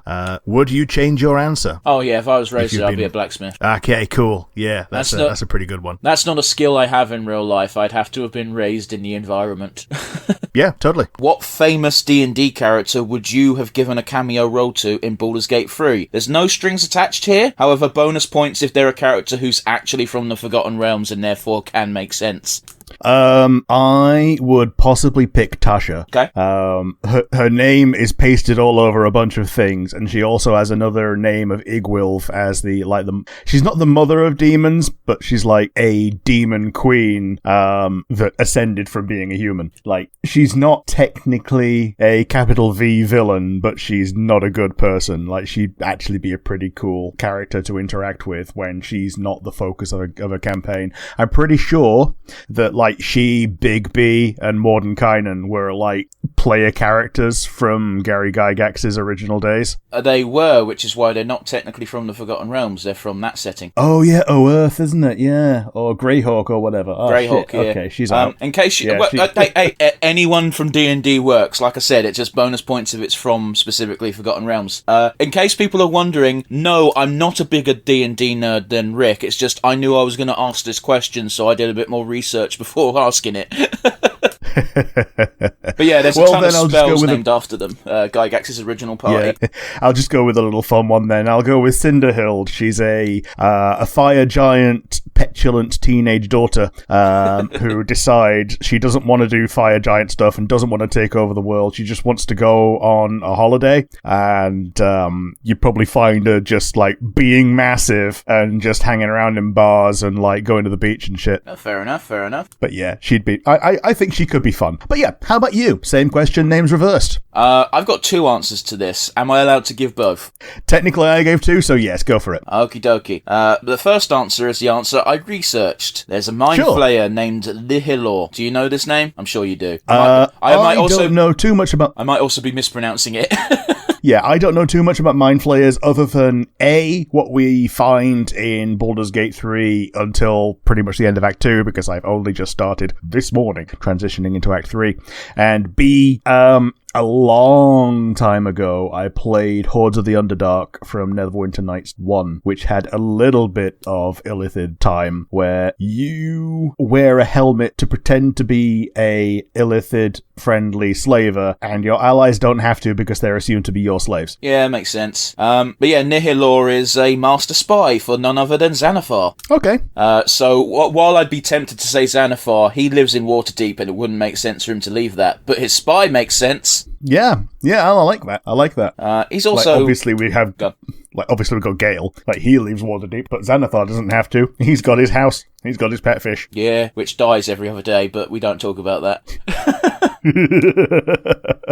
But yeah, bonus points that he's a mind flayer, and it's kind of thematic for the game. Yeah, there's actually quite a lot of renegade mind flayers. Like, any time one of them doesn't get enough psychic powers, they almost invariably start learning arcane things on their own, and that counts them as heretics, and they get ejected. Yeah. I mean, you know, you've met what's-his-face down in the Underdark, haven't you? Oculum. Oh yeah, Omelium, yeah. Yeah, that's the one, sorry. Like, there's another Illithid that works for that society that's just more well-known, so I don't know why they didn't just... Well, actually, I do know why they didn't use him. Probably because people wouldn't know or care. Yeah, and you can just, like, immediately try and kill him. Yeah, that's kind of a problem. Like, you don't even have that option when you meet Elminster, and rightly so, for many reasons. Because, one, it doesn't make any sense, and two, I looked things up, and apparently he's level 25? Okay, so, you can. If you try to attack him without talking to him, as in you just attack him, Who the fuck you does can that kill except him, for psychopaths? And when you do, he bursts into snow, confirming that particular one was a simulacrum. I mean, So sure, it's not even the real Elminster. Well, fair enough, but it just doesn't make any sense to attack a random old person on the road unless, again, you're a psychopath. Which, I guess, is the theme for one of the characters, so fair enough. Yes. But yeah, my other answer to this was my gut answer, because I just so happen to be running a campaign literally on the Sword Coast, so of course I'm going to say Harshnag. Yeah! Like, if you just encounter him, I don't know if the years really mash up, but assuming you encounter him before Storm King's Thunder, he is just an adventurer at that point. Yeah, he's tall, but he's just an adventurer. Yeah. Cinderhild is also from Storm Kings, like, if it wasn't obvious that I talked about a giant from the Giant campaign. Yeah. But yeah, if you go down the Fire Giant path, then she's someone that you can bargain with and just let out into the universe. Yeah, fair enough. I kind of assumed, but I didn't want to poke, because we didn't do that route in my game, so I don't internalise as much from the Fire Giant side. Yeah, no worries. Yeah, man. I could talk about Storm Kings for like 10 minutes, but let's not. So, Rick, do you have a question for me? Yeah, my one for you is, can you think of anything that you think is glaringly missing from Baldur's Gate 3? I'm thinking more in terms of D&D mechanics, be it a ancestry, subclass, or even a whole class. I actually know exactly the answer to this question, because I was gonna bring it up during the podcast. The thing that I hate most about Baldur's Gate 3 is you have to control the character whose skill check you want to use, and you're not playing as the party, you're just playing as whoever you have selected. So what I mean by that is, you've only got, if you're playing a D&D game, the whole party can do what they want at any time. So if you're having a negotiations, like it happens in our Storm King game, we have a rogue who's got high charisma. We usually use their charisma score whenever you're trying to convince people. It also helps that the player is a bit goofy, and likes to flavour his persuasion attempts as goofy, which just makes things more fun anyway. Yeah, totally, absolutely. But yeah, I'd really like. Again, I know it might not be exactly what you're looking for, but I'd like it if you were in a dialogue thing and your party member just perked up saying, "Oh, say this for religion." The only time this happens in the game that I've encountered is once, where Shadowheart tells you to take over for the torturer in the Goblin camp. That's the only instance where a party member has said, "Say this." Yeah. Like now and again, I have people interjecting, but normally it's it's advice rather than just them actually taking over. Yeah, that's the one thing I would change. It's not game breaking, and it certainly doesn't detract from the experience. It's the thing I would pick. So yeah, it's one of those things. Before anybody played the game, I just advised everybody pick a charisma main character, because I know how Original Sin 2 worked. If you wander too far in any direction, you are going to get kidnapped by a cutscene, and you're going to have to do speech checks. There is a alternative method of dealing with that, and that is quick save is your friend. True, but there's a limit to how well you can roll on that. So yeah, okay, fine. You can save scum for a nat 20. No, I'm not talking about save scum. I'm saying if you quick save after every encounter, if you go too far and you get kidnapped by a cutscene, you can then go back and be like, I'm going to avoid that area for the time being.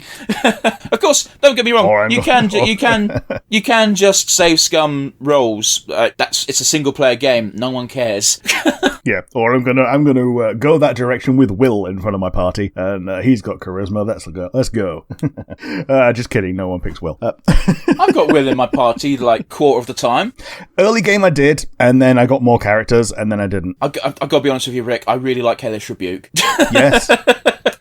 So here's the deal. I've got that on my Oathbreaker, so I just got that all the time. Sure, but my player character for my game that's actually near completion is a ranger, so my spells are interesting, but they're not the best. Kind of like Ranger on the tabletop. But let's not get sidetracked. Rick, you asked a question. I'm going to have to throw it back at you. I'm going to go with the whole ass class of Artificer, because I think there will be more people picking Artificer than pick, say, Monk or even Druid. Like, we get 2 free Druids. Why you're not gonna make a Druid player character unless okay, if you're blind, you don't know you get 2 free Druids. But Artificer is something that there are in this setting, and you find out more and more later on. Like in the city, there are lots of them. Like there has to be. Even in Act 1, because the Underdark is part of Act 1. one, which I feel like it feels like it shouldn't be, but it is. Yeah. And you go into the Underdark and you meet the Artificers. Yeah, you do. Like, you can't... I feel like they added, say, the Spore Druid because of the all of the mushroom people in the Underdark. They added Githyanki because, we have Githyanki in there against Illithids. They added... what's another subclass they added that was random out of nowhere? They added the Chaos Barbarian for no fucking reason. But, like, they didn't choose to add something else that was good, like the whole Artificer. It's only a game show, Rick. What game show, past or present, would you absolutely love to take part in? Oh, so I think I'd like to take part in Catchphrase. And it's had like multiple incarnations by the time I've been alive. And it's always really easy when you're watching it, and it's always really frustrating when you're on the spot. So I'd probably make a tit of myself, but it'd be interesting to see how far I get. I'm absolutely with you. Like, it's one of those really... It's one of those where you watch along with a quiz show or something, and you bang them out, and you know for a fact in the back of your mind, if I was there, though, I'd probably struggle more. Yeah, absolutely. If you're there, you will be blanking. Also, sometimes I'm on a different wavelength to the quiz makers, so I just cannot get what they're trying to portray, and sometimes I'm just bash, no problem getting them all. So I guess it depends on the day sometimes. Yeah, and speaking of Catchphrase having multiple, iterations, one of the more recent ones has started like incorporating celebrity faces into the catchphrase to give you a bit of a clue, and it's like, I don't know half of these people, so therefore I'm fucked. Yeah, that would really mess with me. Like, I can get most turns of phrase. Some of them I don't know because, like, I'm not Southern enough or from the 80s enough. Like, I was born in the 80s, but I wasn't conscious. So yeah, I'd struggle with some things, but like you say, I would really struggle with these celebrity names where they put like a footballer as they call them. Yeah, that's the clue. And it's like the Andes, and it's like Andy Cole and I don't know, another fucking bloke called Andy. See, I can only think of one fucking famous person called Andy, and that was a footballer from the 90s.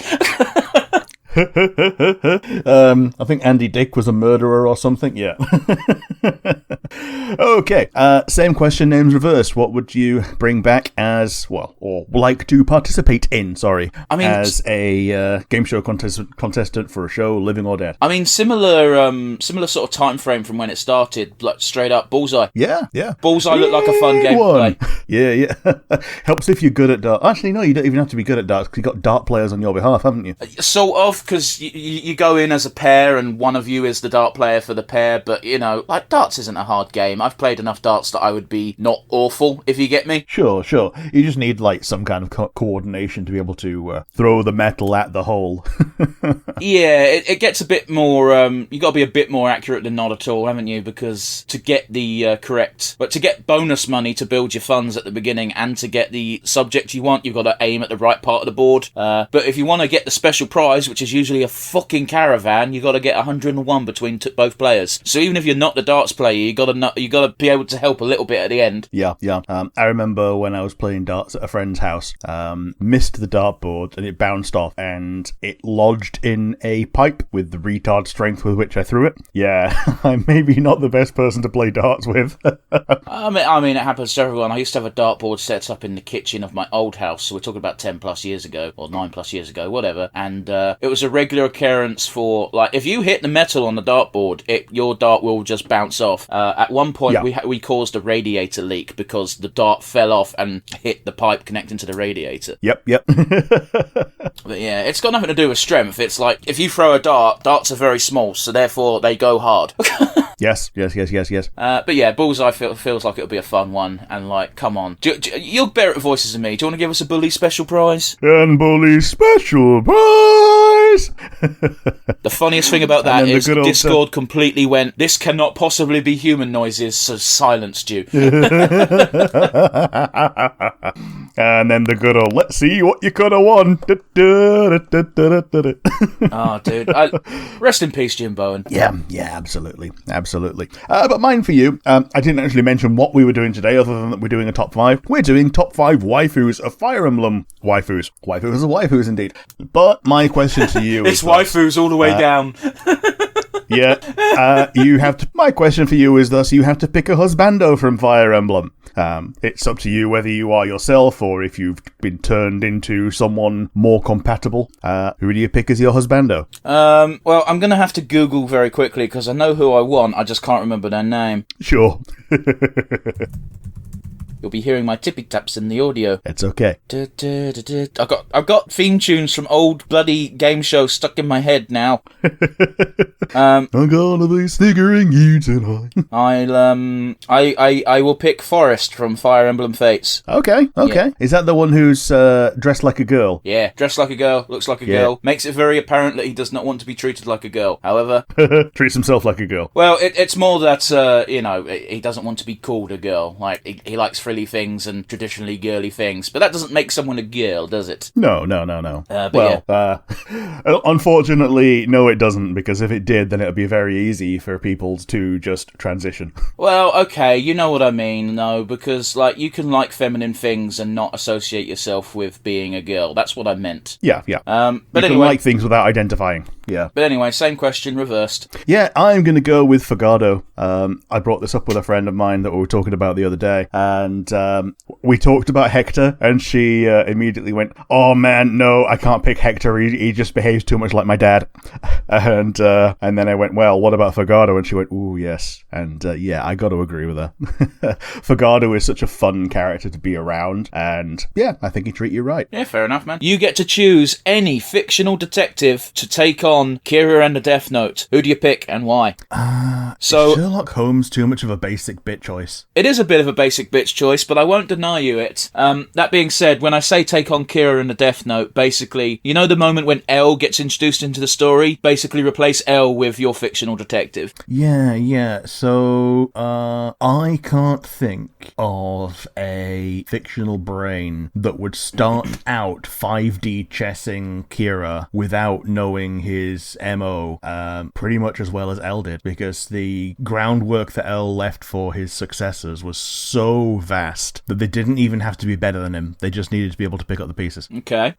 Sherlock Holmes is fresh in my mind because I watched the first 10 minutes of Hound of the Baskervilles yesterday. That's fair. I do and like a good I, old Sherlock Holmes interpretation, man. I used to watch the old movies with my dad. They were great fucking shows. Yeah, Watson was just arguing with someone on the train about curry, and Sherlock just is not paying any attention.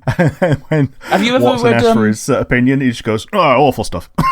Have you ever read a Sherlock Holmes book? No. Oh, it's fucking wild, man. I read one, I couldn't tell you the story, and it starts with and Sherlock took the needle out of his vein because he's a super fucking heroin addict in the books. Yes. I think if we're going by incarnations specifically, I really like the Robert Downey Jr. incarnation of him. Yeah, I get you. I think the Robert Downey Jr. Any Sherlock Holmes would be a good counter for Kira, but I think the Robert Downey Jr. one specifically. Do you know what? I actually think a better answer from the Sherlock Holmes universe would be Mycroft. Sure. Also in the back of my mind was Moriarty, because sometimes you set a villain to catch a villain. Yeah, but how would you motivate him? Because as long as Moriarty works in the shadows, so therefore if he stays to the shadows, he'll never be on Kira's radar anyway. Yeah, Moriarty is motivated almost purely by chaos, right? And continuing Kira is kind of his MO. He'd probably get a Death Note early on and then just take over. Let's be honest, it would be pretty easy if he was I'll start that again. It would be pretty easy if he was interested enough to probably rob the Death Note off that girl. Yeah, the one from Misa Amane. Yeah, God, I feel bad for that character in that show. Oh, yeah. She gets such a fucking raw deal. She's like a prime case study of why not to simp for the villain. I guess. Oh, it's awful. That's the part of the story that legitimately makes me sad. Yeah, the only saving grace for the entire character is that she does survive longer than Light. It's not much of a saving grace. No, especially since she's basically implied to be about to kill herself as her last shot. I'm not so sure about that, but regardless, she's taken the deal for the eyes at least twice, and I think, it takes your lifespan down by half each time, right? Yeah. Yeah, or at least it says so, yeah. But once you're a Death Note user, your lifespan is not visible by other eye users. Yep. Right. So that even can't be confirmed. Sure. But yeah, I think that's enough from me on the matter. How about you? Who would you pick? Oh, to easy. catch? Easy. Columbo. Sure. For those of you who have never seen an episode of Columbo, it's fucking great, because you don't follow Columbo, you follow the villain of the episode, and every so often Columbo just appears and starts saying random questions to people, and then fucks off, and then at the end he goes, he did it, and this is why. Yep. The best way to beat Kira is to bumblefuck your way into beating Kira. Yes.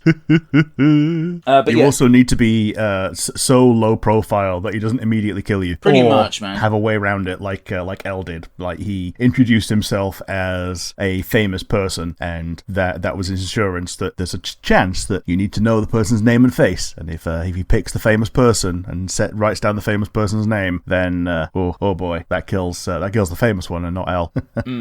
But yes, do you have a question for me? Yeah, my one for you. We're doing Pokemon. It was a bit of a Pokemon question that I realised was something that could be asked. Can you think or imagine what a future generation gimmick might be? I think this is the first gimmick generation in that it introduced only new Pokemon and tried to keep the entire generation to only the new Pokemon. I guess that's kind of a gimmick if you exclude Kanto.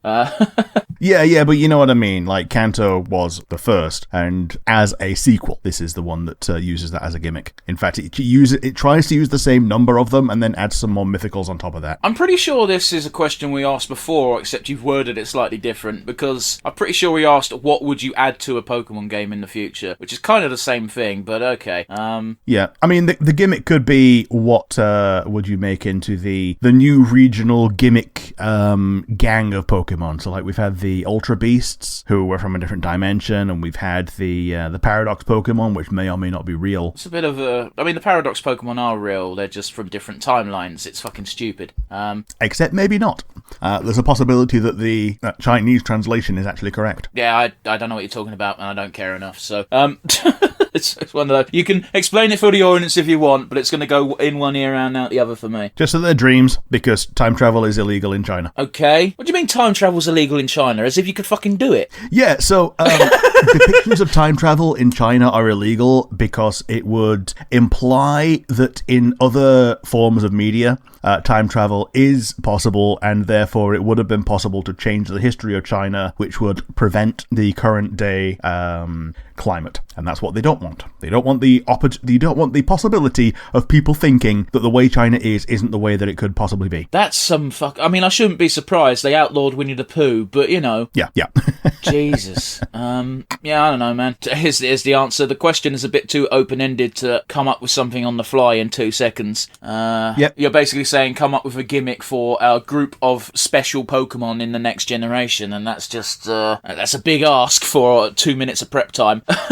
I mean, would you revisit any of the current gimmicks? Because we've actually got 2 gimmicks in Gen 9. We've got, not only have we got the Paradox guys, we've got the regional fakes, is something that we've only got 2 of. Well, 3 of now with the DLC. What the fuck's what's the regional fakes? Like Wiglet and Toadschool. Oh, you mean regional variants? These are not regional variants. These are completely different Pokemon that have got, like, convergent evolution. Yeah, okay, but it's the same. It's one of those where they introduced regional variants in whatever fucking gen, and what you're describing is they're still regional variants. They're just naming them different as opposed to calling them Diglett but Alolan. You know, I get what you're saying. On a technical level, you're correct. It's just it seems like such a stupid fucking distinction to make to me. That's on Game Freak, not you. Oh yeah, totally. It's like the like in Madagascar, nearly every creature fulfills a role that is fulfilled somewhere else in the world, but it's normally just like a marsupial or whatever. Well, yeah, you can say that about pretty much any island.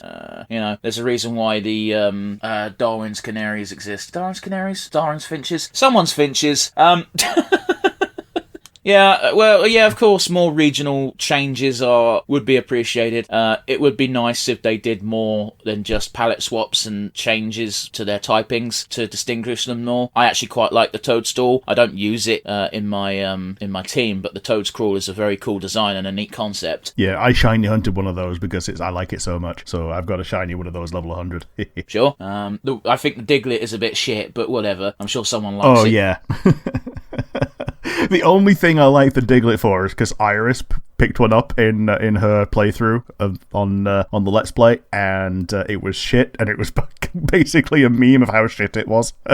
Fair enough, but you've had actual time to think about this question, seeing as it's yours, so what's your answer? I would go with pirate copy Pokemon. So, you know how we've got synthetic ones like Porygon and kind of to a degree Rotom, like the creature itself isn't synthetic, but everything they put it in is. I'd probably say someone like Team Rocket is making synthetic Pokemon and kind of flooding the market with them, and that's just like the cycle of weird Pokemon for that generation. Yeah, as long as they don't do more than 6, fine. Yeah, like 3 in each version, or 2 in each version that are exclusive, and then 2 that are common to each version, 2 that are common to both. I mean, Rick, I don't know if you're with me on this, but I really think they should just fucking stop making 2 versions of the fucking game. I mean, kinda, yeah. It feels like the reason that they do it at this point is because they always have, and, you know, it makes fucking money. But we saw with Emerald what the best version of the game could be. Like, it wasn't even the first time they did a combined version, but it was the first time that they combined the version differences in a meaningful way, because, you know, Ruby and Sapphire is pretty much the only time when there really was a version difference. Yeah. Do you want the world's ocean to go away, or do you want the world to be flooded? Yeah. And then you got Emerald, which is, yeah, let's have both of these being arseholes at the same time and get Rayquaza to come down and tell him to knock it off. because Rick, let's be real. Back in the 90s and the early 2000s, pre-internet days and ease of Wi-Fi, encouraging kids to be friendly with each other by, you find someone with a different version of the game, get your link cable and trade and be friends and do some socializing so you're not just completely shut in with your video game console. It's a great idea, but it's not something that exists anymore because of the internet. And also, they got rid of the GTS, and that's fucked me off to no end. Oh, yeah, totally. I used to love being able to pop a Kadabra in my fucking GTS slot and say, does anyone want to trade their Kadabra? And then 5 minutes later, my Kadabra is an Alakazam. Yeah, it's so crap that they've just moved that onto Pokemon Home. It's fucking bollocks. Like, yes, we've all got phones. Yes, you can just move it onto the app on the Switch and then onto the app on your phone, but you shouldn't have to. No, you shouldn't. The only saving grace, Rick, is we both tend to get the opposite game to one another, so we just have to go, hey, Rick, can you evolve my Geodude?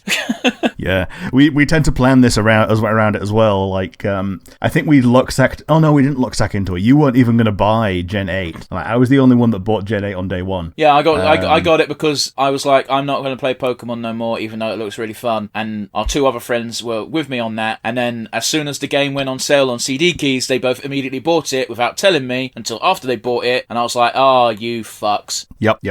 Like, I was very open about the fact that I was just going to buy it no matter what. Rick, you get given the ability to browse the internet from 100 years in the future for a grand total of 30 minutes. What do you do? I just look up, like, what diseases have been eradicated, what diseases have taken their place out of morbid curiosity. I look up what countries still exist. Sure. I look up just general technological advancements, like how humans have integrated with technology over the course of the next 100 years. Okay, I think you've used up your half hour now. And then, in the last 10 seconds, I look up lottery numbers. Yeah, no. You don't get to do all of that. But yeah, I think I probably go down a rabbit hole on the disease part. Sure. So... I know how your mind works, Rick. I know what you're like with TV tropes. Oh yeah, totally. I can go on TV tropes and I'll be there for all evening. How about you? What would you choose to look at for the internet 100 years in the future? Yeah, with half an hour to spend on it, I would be super selfish and I would look up horse racing results for the year 2024. Yep. The Biff Tannen method. Like, it's just so... Hey, it works for him. It's just so obvious. Yeah. You pick something and just roll with it. That's the one thing that you gamble on, or just basically take advantage on from things that are meant to be random. Pretty much. Well, it's one of those with, to be fair, horse racing in particular isn't as random as some people. It's random if you don't know what you're doing. Yeah. It's the reason that pundits make a lot of money is because they have a feel for the meta. Pretty much, man. It's one of those where the reason why professional gamblers gamblers can be professional gamblers is because they spend 8 hours a day, the thing that you do doing your 9 to 5, looking up form, doing this, learning strategies, etc. No matter what type of gambler you are, whether it's betting on the football, the horse racing, or going to casinos, you're dedicating your life to a craft. And, you know... Yeah, absolutely. Of course, there's always an element of chance and luck to it, no matter what you do, but it's still, you know, you can improve your odds immensely by dedicating a lot of time at it. That being said, we've gone down this rabbit hole for longer than I think it's worth. So, Rick, do you have a question for me? We're doing Star Wars today, and I thought of a little Star Wars question. What canon event would you delete from Star Wars and hopefully make it better? I don't know, actually. Unfortunately, the truth here is that you know a lot more about Star Wars than I do. I think because Disney's decided it's canon and they don't want to change from that, I would delete Luke having a brief moment where he thinks, I'm going to kill my nephew, because that is so not Luke Skywalker anyway, it might as well not be canon. Yeah, there's potential, there's theories that the way that they're getting rid of the sequel trilogy is by giving us a divergent timeline in which he's a better Luke. Yes, but... And he doesn't think that because he's got, like, Ahsoka to lean on. Yes, but Rick, that's stupid. Yeah, it's stupid. They made the movies, they made their bed, they have to lie in the shit that they did in the bed. Well, they've got two choices. They either do that or they go, these movies are no longer canon. But they're never going to do that because then they admit they're wrong. Yep. Like, it's just like, oh, we wasted all this time and money and blah, blah, blah. I've only watched the first 2 of the new series of movies, and I did that with a friend who said, oh, they're not that bad. And yes, they are that bad.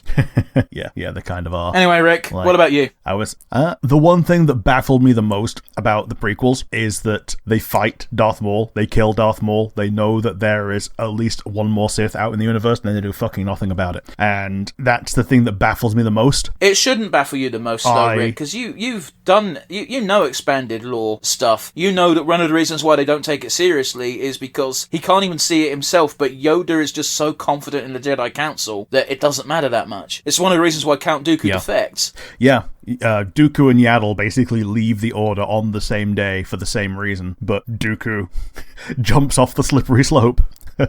As we see in that Dooku short. Yeah, I didn't know Yaddle had actually left at that point, yes. But okay. I think she mentions during that short just before they duel that if he'd have gone to her, then they could have basically done the same thing together rather than choosing to do the same thing separately for different reasons. But I don't think that implied she was leaving the Order. But fair enough. It's open to interpretation, I suppose. That's fine. Like, I think she had to have left the Order because otherwise there would be a massive investigation into why another Jedi Master has died. Okay. Like, it only makes sense if she's left the Order, or if they put her into the first movie as a gag and then forgot about her. That's the other reason.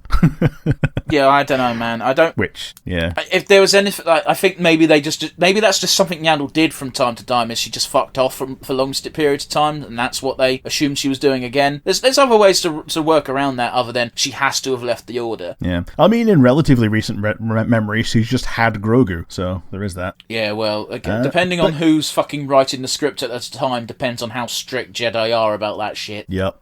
Have you ever been to a con and discovered a new thing that you've immediately binged once you've gotten home from the con? And if so, what? Ooh, so I've basically only been to 2, as it were, cons, but one of them many times. And I don't know if I can remember anything that I found out about that was new to me. I guess technically the one that wasn't MCM was a board game con, and I enjoyed one of the games that we bought the games that we played so much that I went and bought it and then ended up only playing it like twice, like in person. So I guess that's kind of an idea, and that was Cults Across America, the Lovecraftian inspired board game where you build a cult, and one of the ways to win is Hands Across America, an unbroken chain of your units in states from one coast to the other. Oh, that's too real, man. Yeah. Yeah, I think we've all done that, like in living memory. Just bought something and then never played it. I think no. I meant the concept of the game. Okay. Like, you can summon Hasta, and the way that you summon Hasta is you have the card that lets you summon Hasta, but you're not allowed to say it. It gets summoned as soon as someone says Hasta. Okay. Actually, no, you can say it as much as you like, but it only gets summoned when someone else says it. Are we still talking about the Cults Across America thing? Yes. That's one of the things, because it's the it's Lovecraftian cults like Hastur and Cthulhu. Cthulhu is the strongest. Hastur is number 2. Oh, when you said cults, I thought you meant the white supremacist guys. Oh, no. I mean, you can theme your guys after that, but they're just the same looking cultists. The Pope is one of the characters you can recruit, and he outlaws contraception. So you, in the city where the Pope is, you can recruit infinity cultists. Okay. As opposed to one per turn. The president lets you pay resources to summon the National Guard, which is just a soldier with a +1, but they go away at the end of the turn. And the president is the only one that gets re-elected because there's the ambassador is titled the Vicious Little Bastard from Uruguay, and he assassinates any other character, and the president gets re-elected if you assassinate him, but the other ones just stay dead. And yeah, that's... there's also the head of the CDC who you can use to make a plague bomb, which is fun. Man, it was a pretty fun game, and I went pretty far, not too far out of my way, but I essentially ordered it in specifically at the local game store that we had in Lancaster to get it, and paid through the nose for it, and then basically never played it, which is a shame. So, how about you? Is there something that you have discovered at a con and binged? Not quite. So it's kind of tangentially related to something I was already on the cusp of anyway, but D&D miniatures I didn't know were a thing, or at least I didn't know they were a thing in such a wide variety of variations, because I like saying things like that because it sounds goofy. But I haven't gone mental with them, but I think I bought a very simple little goblin, and it kind of evolved from there. I'm looking at my beholder on my shelf right now. Yeah. Yeah, because those are pretty cool, some of them. Did you buy ones with the intent of painting them, or did you buy ones that were already kind of pre-colored? I bought one from a dude because that was not already painted, because it kind of transitioned over from Warhammer, in that the best part of the Warhammer hobby for me was building and painting. So I can zoom in even farther. My favorite part of Warhammer is just building. Yeah, but if you don't paint it, it's not done and it looks shit. Yeah, if you like the building, go get your Legos. Or buy those Gundam kits. Yeah, to be honest, because another one I like is the intricate action figures like Figma and Revoltech. I think Revoltech was specifically for things that were mecha, and then they eventually just released some more humanoid ones. But whereas Figma were kind of always meant to be humanoid people. Well, you know my opinions. I like figures, or statuettes, as it were. You just put it on its stand, and you put it where it is, and it looks nice and cool. You don't have to fuck around with it. I also live next to a train station. Anything that's even remotely movable will move. Yeah, you'll end up with all of your people will end up with at least one Artorias arm. And speaking of Artorias arm, there's I was talking with a mutual friend of ours about figures, and was told him about the Figmas and stuff like that, and said that, oh yes, you can also get cheap fake ones off China. One of the joints will always be loose. And he goes, oh well, hope it's a leg and not one of the arms, because otherwise you're going to end up looking like Artorias. Fair enough. Do you have a question for me? Yeah, my one for you is another con-related one. Is there a convention that you haven't or otherwise can't go to that you would really love to go to and visit? Yeah, I was going to talk about this on the podcast, actually, because myself and a mutual friend of ours have both said we really want to go to San Diego for one of their cons one year, because, let's be honest, it's the one in the world that everyone talks about whenever it happens. Yeah, it's the one. Absolutely.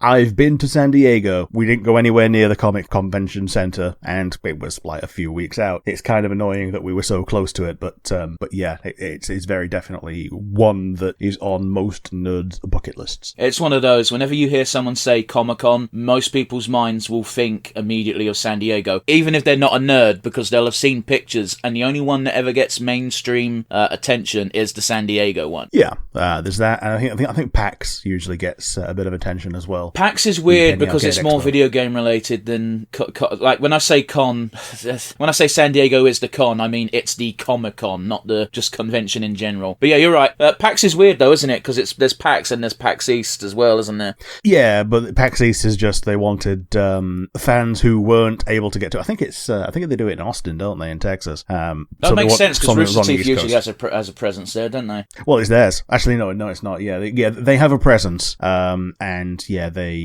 because it's Penny Arcade that run it, the webcomic. Rooster Teeth has their own fucking convention nowadays, don't they? I forget what it's called. It's not PAX East, because PAX East is part of the PAX brand, but yeah, it's something like Rooster Teeth Expo or something. Well, yeah, it's they've got their own. They may show up to other things, but the way that Rooster Teeth has been in the last like 7 or 8 years, it wouldn't surprise me that they've just decided that they're too far up their own arses to give anyone else money for something that they think they can do themselves. All right, tell us how you really feel, bud. Yeah, I didn't mean to be so disparaging, but I used to really like Rooster Teeth, and yeah, it's gone downhill a lot for various reasons. But yes, same to you, unless you have it. I don't know if your answer was also San Diego, but I'll ask all the same. Nah, I'm going to say E3. So this is one that... Oh, E3 is such a weird fucking one. I think E3 doesn't exist anymore, does it? It's in a quantum state of flux. So if you go back far enough, anyone could be an attendee if they were some kind of reporter, which included like any old little blogger who can just say, oh yeah, I run a blog, I'm going to report, let me in. And as long as you did, then you could get a pass. And then around 2006 or so, they decided, okay, no, we're only going to allow like either actual members. It wasn't even actual members of the press. They just decided we're not even going to let people in. We're just going to let people run their own shows, and then people just see the shows online essentially. And only in the past few years they've started doing public passes. So I think 2017 was the first one of those, and then obviously that led up to 2020, and after 2020 it's been in like real quantum flux. 2020 itself, people essentially ran their own display booths from the comfort of their own company and just basically live streamed it to the E3 servers, and then after that it's been weird still. Even though it's very obvious in the game if you know, I didn't know. Baldur's Gate 3 pretty much follows on immediately from the events of Descent into Inverness, correct? Yes. And as you know, and as you informed me, it's a D&D module. So my question is, if you had a bit of control over what Larian does next, what D&D tabletop campaign, complete book, would you have them base their next game upon? Either immediately following the campaign, or parallel to? What are you thinking? Ooh, boy. I know, it's a bit more of a tricky question for you, because I know you know more than I do about modules. Yeah, to be honest, I think Strahd would be a very good one for them to do, because they've done... Because Strahd has multiple little settlements in it, I believe, and they've shown that they can have like different settlements that are well set up and like full of life and people with like hopes and dreams and wants and needs. So I think that would actually be a very good one for them to do. It would help with the focus, because obviously you have your main villain, and it might feel a bit like only Act 1 and 2, for instance, but, you know, hopefully that would be alleviated by the Larian magic. It might get a bit unliked for the opening, being, you know, the Death House, which everyone knows about. Even people who've not played the game know about Death House. The thing about Curse of Strahd is, just before we get too far into it, is I think the way the book is written out, I think would be hard to translate into directly into a video game. They'd have to take some liberties, and they'd certainly have to take some railroading measures, because I don't know if you've read into it, but one of the first things as a DM you're supposed to do, don't ask me why I've been reading into it, is you have to do a quote-unquote tarot reading with the group, and that tarot reading is going to dictate where you go in the campaign. There's no reason why you can't go to other places as well, but those are basically your MacGuffins. Sure, okay. So, like, the entire map is open to the party, but the DM kind of knows that things that are going to be relevant are going to be in the tarot reading places. It's more that, like, there's stuff everywhere, but the tarot reading places are the things that you point out to the players immediately, so they know if they go here, they'll find something related to this. Sure. So a player that knows things can go, oh, I want to go to the Wereraven place, but that would be a slap on the wrist. Yeah, so I think Strahd is probably one of the better ones to pick. Really, I'd kind of want a sequel that just follows on straight away and just goes into what the characters are doing now. Like, I know one of the endings goes into, like, up to 3 characters, and that would be a really fun one to just follow on into, but, like, some players won't even have those 3 characters alive by the end of the game. So, yeah. or able to do what they're doing. So yeah, we'll that's a tough one, and it would be a tough ask to ask Larian to like write a whole DLC/sequel based on what could be an incompatible world state for some people. Although that said, they did the same thing with Avernus. Like, I was going to say, almost nobody ended up with the world state that we got with the with what ended up being the thing for Avernus, because a lot of people would have dealt with Zariel in a different way, and Elturel normally doesn't return to the surface while Zariel is still an archdevil. Yeah, it's weird, isn't it? Because they're a bit fog screen with it, because it's kind of implied that the tieflings we meet just managed to slip free rather than the whole city actually getting out. So, okay. But it's very like open to interpretation, unless of course there's an NPC that just straight up tells you things, and I didn't find that NPC, because let's be honest, that happens in Baldur's Gate 3. It does, yeah. Man, the number of times I've not come across someone until like my second run through. My second playthrough, Rick, I didn't find the Blood Merchant, which means Astarion got so little character development. Oh, yes. And she's just standing there. All you have to do is walk there. But I didn't it's even weird that you missed her on the second one. But I didn't. No, I missed her on the first playthrough. I only found her on the second one, and obviously I go there all the time because I like Astarion's dialogue involving her. But yeah. And also to +2 strength is good. Because my first playthrough, I just didn't go to that part of the castle because I was like, I don't know, I wanted to spend as little time there as possible because I was doing I knew I was being infiltrating, Yeah. So yeah, I'm going with Curse of Strahd for one that exists, and that I would like a sequel to the actual events if it was possible, but I know that that's going to be tough. How about you? What would you say for the same question? I've read the endings to Curse of Strahd. It's definitely possible. But anyway, my pick would be again, my pool of knowledge to steal from is very limited, so of course I'm going to say Storm King's Thunder. Yeah.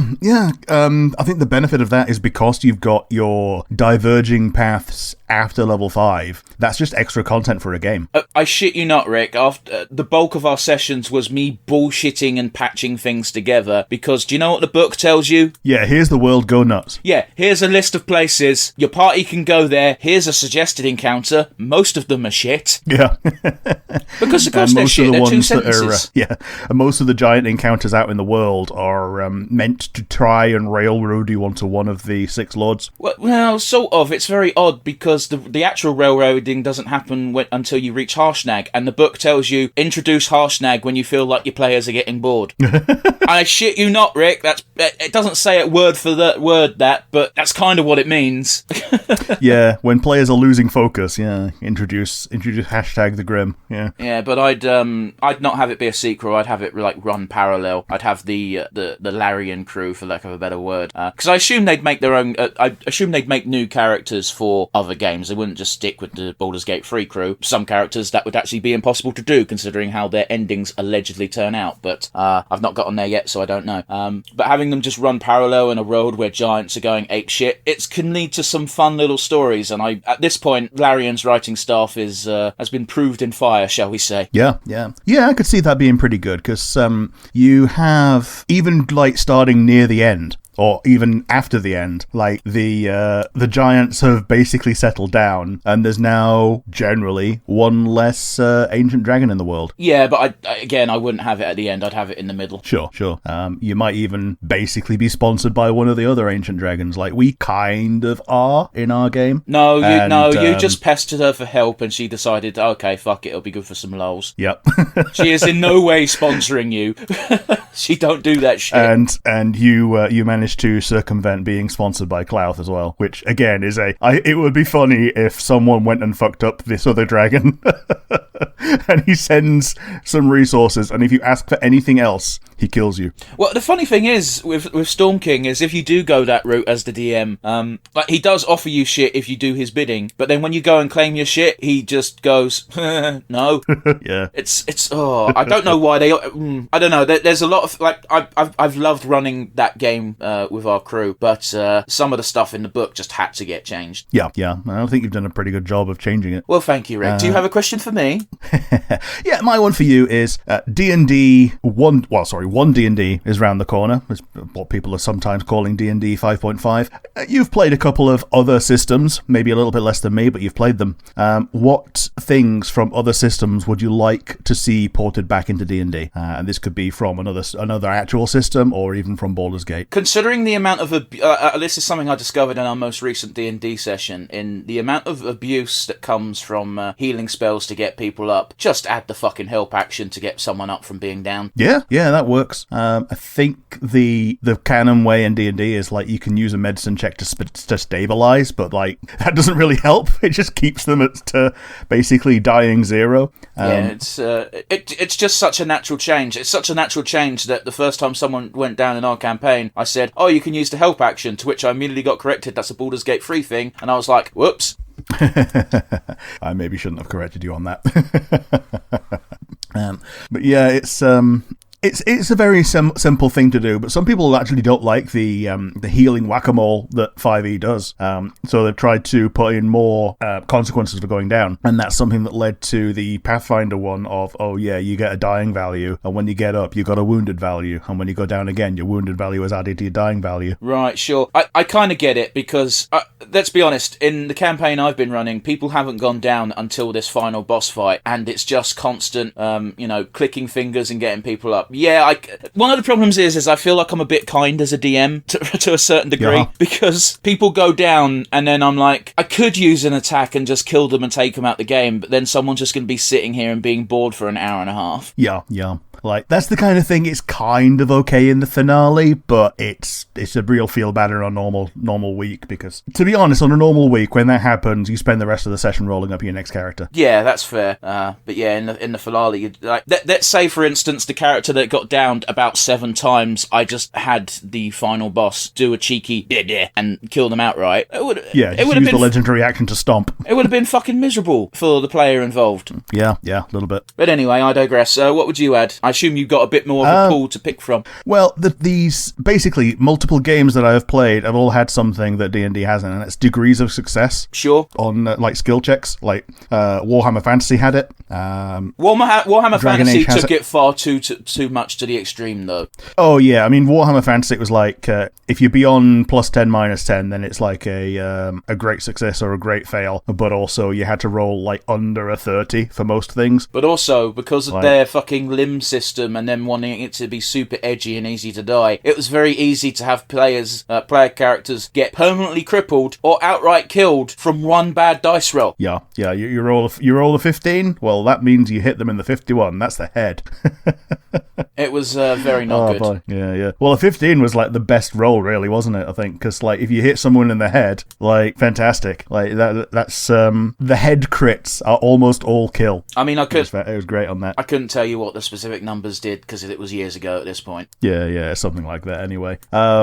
Dragon Age was more based around rolling an 11 because it was on 3d6. Sure. And obviously the average is like 11.5. And so I think the maths was based around, yes, everyone's going to have this kind of stat in their main thing, and therefore the difficulty class should be based around that. Unfortunately, it fell apart at higher levels because they just didn't write the rules until like a couple of years down the line for past level 5. So we were doing things wrong.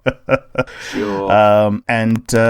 Obviously Pathfinder has crit success and crit fails and like tells you what to do on those. Like, so I would say have rules and rulings built into the system for crit successes and crit fails for a lot of things. I like crit success and crit fail effects for spells, but everything else I can take or leave if I'm honest. Sure. Like a lot of things in the Pathfinder one they're set out the same way as spells are. So like a skill feat is like, oh, crit fail, you can't try this again. Sure. On that character. Like crit success, it lasts like a minute instead of like a round, and things like that. So I guess that's part of how the actions are structured. So I think it could work. My question, very simple, very easy. You get to add any 2 characters as a guest spot in a Disgaea game. Just Disgaea in general. The 2 characters can be from anything. They don't have to be from the same thing. Like they can just be 2 characters you really want to see in Disgaea. Could be completely batshit insane. Could be something that might make a bit more sense. I'm not bothered. Go for it, Rick. The world is your playground. Maybe don't put in real people. Yeah. Now, Hololive spoiled us because we got some really good lore from those, and like some of them have like really colourful personalities. But with all of fiction to pick from, this one's tough. I'd have to go with something like completely outlandish. So like Kamina from Gurren Lagann, because he feels like he'd fit right in with how bullshit stupid he is in terms of being hot-blooded and awesome, and also it would give us more Kamina, which everyone would like. And it might be a bit of a cop-out because it's very recent, but Raphael from Baldur's Gate 3, he's an incredibly entertaining villain, and it would be funny to see him having to deal with a hell that's completely out of his control, because he thrives on being in control of the situation, and it would tickle my irony nerve in such a way that like just to see him not enjoy himself, it would be great. But the thing that Baldur's Gate doesn't really touch on is Raphael isn't actually that big of a... He's a big of a deal compared to your party, but he's not that big of a deal compared to the Hells. Oh, yeah. So they give Cambions a big upgrade in Baldur's Gate 3 because Cambions are just half-devils. It's just... Well, I'm not even talking about... Like I'm not even talking about that aspect. I'm talking about literally they make him a big dick G because he happens to decide to fuck with your party in Baldur's Gate. But in reality, he has a house in hell, and that's all he controls. Yeah. Yeah, like, you zoom in on him because you zoomed in on the stakes of the game. Like, the game is 1 to 12, not 1 to 20, or beyond. So he's not god level, but he wants to be. and he thinks he is compared to normal ants, as in normal people. So yeah, it'd be interesting to see what he does in a game like a Disgaea universe where it goes to level 9999 and beyond if you go by 6 in standards. He gets to level 9999 and just goes, why do I still feel weaker than if I was 20? Yeah. Why do I still only have 4 skills? Yeah, so who would you pick for your 2 characters to be added to Disgaea from anywhere in the universe? Yeah, well, sod's law, Rick. I had a bit of time to think about this prior to the podcast, so I wrote down my 2 answers so I wouldn't have to think for long on the podcast. Funny enough, I also picked someone from Baldur's Gate 3. All right. Because I think it would be fun for Karlak to hang out with some chill demons for a change. Yeah, and, her not having to burn when she's in a different hell would be kind of fun. Yeah, I think, you could even play it off that, she went back to Avernus, but, I don't know, Prinny got in her way, and that's why she's in this world. Wouldn't you want to see her just hang out with Hegan for 5 minutes? Oh, yeah, just hug Prinnies.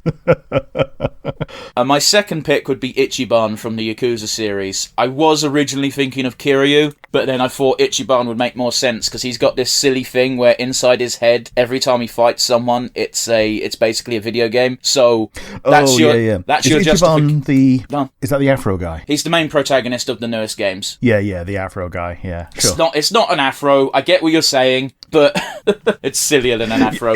Yeah. Dude, do you know why he's got that haircut?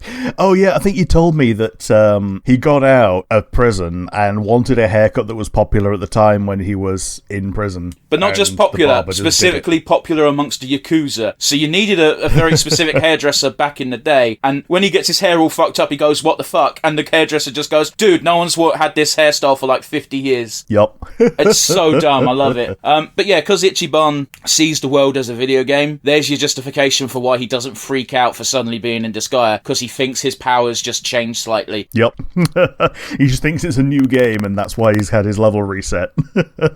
Wow, it's just like, the amount of meta quotes he can have, because he's always comparing things to Dragon Quest in Yakuza. It's so funny, because his party members don't play video games, and the only reason he fixates on Dragon Quest is because that was one of the few games that existed before he went to prison. Yeah, absolutely. And And everyone thinks he's double crazy, not just because he's comparing things to this old video game, but because they don't play video games, so they don't know fuck all as to what he's saying. Yeah. Oh. Anyway, Rick, do you have a question for me? Yep, so my one is, you are a generic unit in Disgaea. Which overlord would you, well, kind of two questions, most or least want to be a minion of? Well, when you say overlord, what do you mean? So someone who is essentially the overlord of a game or a netherworld. So Ieyasu being a shogun. Shogun is the local equivalent of overlord. Technically in 4, the equivalent of overlord would be Axel, because the president is the equivalent of overlord in that, and he ends up as president. Lahal, Krichevskoy, all that lot. You can also pick ones from like 5 where pretty much everyone's an overlord, or even Makai Kingdom. Well, I don't play those games. If you're that way inclined. Yeah. Yeah, well, here's the thing, is every single overlord sucks, so the question in itself is flawed, because all of them treat their underlings like shit. That being said, assuming she liked me, I would just pick Etna. Yeah. She's one of the worst ones if you're a Prinny. Well, that's again, assuming she likes me, so therefore I'm first of all not going to be a Prinny in this scenario, and second off, I assume she actually likes me enough to not constantly shove her spear up my arse. Sure. How about you? Okay. Yeah, well, if you're going with Etna as that tier, then Lord Velvatores is a very good one to go with. Even if you are a Prinny, he treats you with respect. He will drill you, but if you're not a Prinny, then he will treat you even better. Like, I think he's very definitely the most heroic of the main protagonist at that level. Well, yeah, but that's only because of a technicality, though, isn't it? Because Adele has to be given the title of hero instead of demon. Otherwise, it spoils the big twist of the game. Because otherwise, it's quite clearly Adele. He is the most heroic protagonist in Disgaea. Yes. Well, even Killia is actually, very heroic in his own arc. He just, has to awaken to emotions and not be a completely emotionally closed off kind of dude. Yeah, but I still argue that Adele is therefore the more heroic figure of the two. I'm not saying others aren't heroic. I'm just saying that Adele is quite clearly the most bog standard stereotypical hero. Yeah. The one that I would least like is one from Makai Kingdom, and it's one who is an attempted sexual predator. You say so, yeah, don't want to work for him. You have to make a Pokemon adventure as a tabletop game. How would you do it, and what story would you tell? Well, I would probably take a leaf out of the current game's book, Generation 9. My favourite portion of that was the end, where you have basically a full party just delving into Area 0, which is like the end game area. So I would have a Pokemon Academy. The party are all students, and you go on prescribed adventures. So they first start out by being told, okay, go on the treasure hunt, go on the gym challenge, all that shit. And then culminating in a big old expedition into somewhere that is actually dangerous. Okay, I didn't know that's where you were going to take it, and that's a really fun idea. Although, that being said, I'm part of your Pathfinder game, so I think there's almost a one-on-one analogy for how you can convert it. Yes. Yeah, so I'm running Strength of Thousands, which starts out as a Magic Academy, which is very similar to a Pokemon Academy. Like, if you make everyone into summoners, you've basically got Pokemon. We've already got one summoner, essentially, with our fighter, who's got his Velociraptor. You got 2 summoners. I just haven't used my summon ability. Yep. 3, actually. I think our paladin has forgotten that she has a witch familiar. Well then. Oh, in which case I could summon 2 things, because don't forget, I've permanently got my familiar out. Yes, the familiar is actually pretty good once you get to a certain point. Well, because I'm a witch, it got Phantasmal Pain, which is a great spell, but I can only use it once. Yes. Man, yeah. That's actually a really good spell for making people not eat you. Yeah. Because they can't swallow when they're sickened. So yeah, how about you? What would you do in such a way as to converting Pokemon to tabletop? I mean, I bring it up almost every single time we talk about Pokemon because I love it so much. But I would just make a Pokemon Conquest style game. So every player character would be a trainer, and in that game you're limited to 1 Pokemon. So there you go. Trainer and Pokemon is 1 character. You get control control of both. Obviously, the difference would be the trainer could do things as well. I know that's sort of something they do in Arceus, isn't it? Yeah. So in that, the main thing that you can do is you can chuck calming bombs. The idea is that you are fighting something that is frenzied and you're just giving it drugs, and that's like the shooting portion of that adventure. Yeah, so I wouldn't actually do that. I'd have it so that the trainer could take actions other than just throwing items, because otherwise it might get a bit dull. And obviously I'd set the campaign in a warring a nation, a universe where nations settle wars with like teams of people with their single Pokemon going to battle. Maybe deal with petty bandits with shit, like deal with petty Team Rocket grunts with Meows and Ekinses until you're level 4, and then it's like, okay, now fight this guy. He's got a Nidoking. Why am I fighting him? He wants to eat your family. Yeah. Look at the size of it. It wants to get bigger. And its trainer doesn't care. No. But I think that'd be fun. In fact, if I could ever get a team of players willing to go in on my bullshittery, I might look into it in the future. But I doubt it, and that's not for here to discuss. Rick, do you have a question for me? My one for you is just a rather simple one. We got Mega Evolution introduced in the generation we're talking about today. Do you think there is a Pokemon that deserved a Mega that didn't get one? No. I actually thought... Mega Evolution forms are cool, but I really didn't care for the mechanic. Sure, fair enough. Like, let's be honest, man. All the Mega Evolution Pokemon, and I'm looking at the picture right now, are all fan favourites anyway. I mean, there's a couple that are not. Like, if Pinsir is your favourite Pokemon, then you've not seen Scyther. Okay, but that got one as well, Rick. Yeah. Yeah, Scyther got an Evolution, and then Caesar got a Mega. Yeah, but like all the cool bug Pokemon got a Mega. Yeah. Apart from Butterfree, and that gets a G-Max for a couple of generations in future. If Butterfree's your favourite bug Pokemon, you need to go outside. Meet Scyther. Yeah, I don't know, man. I don't know. I don't really care. Like, a lot of the Mega Evolutions are actually a bit shit. Sure.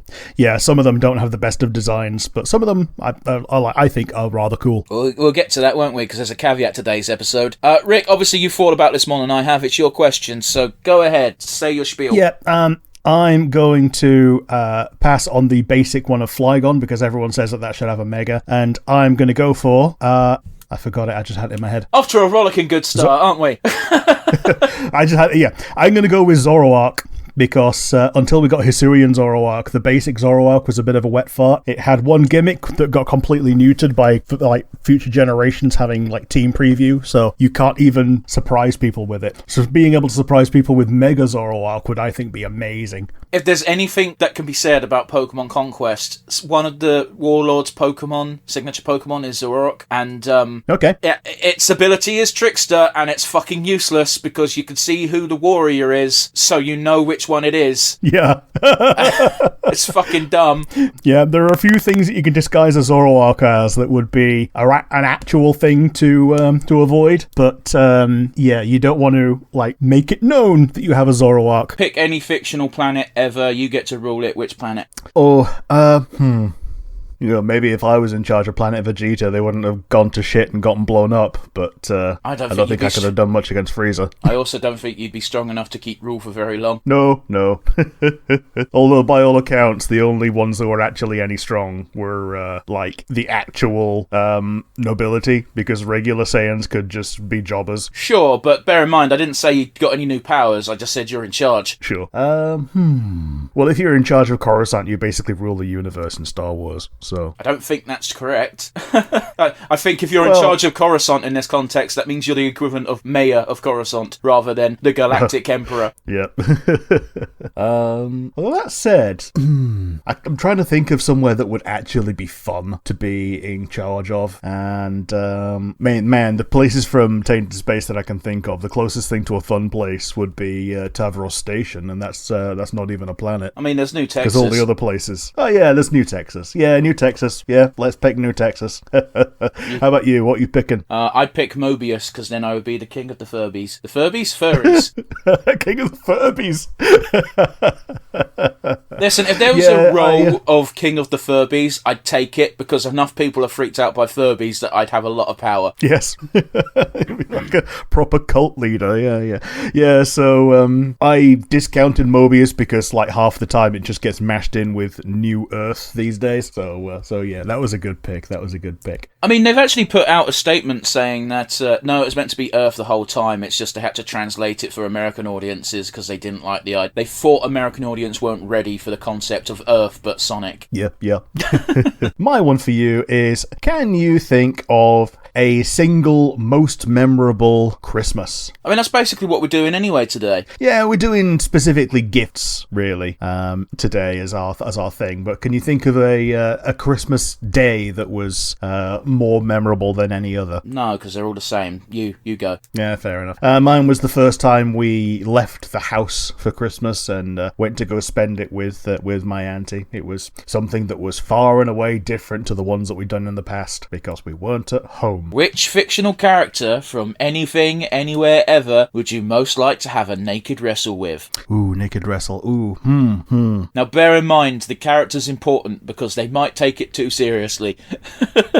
Yeah, they might take it too seriously. Doing it with Adora, you will die. I think Adora, you might be fine, but She-Ra, you're fucked. Oh, yes.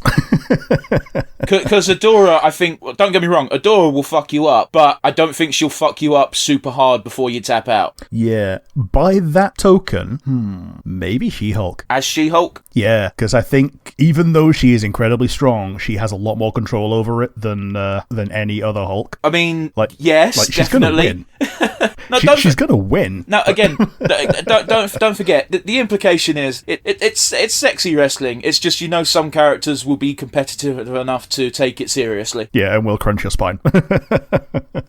Yeah, I think I'm going to go with She-Hulk. In the moment, yeah.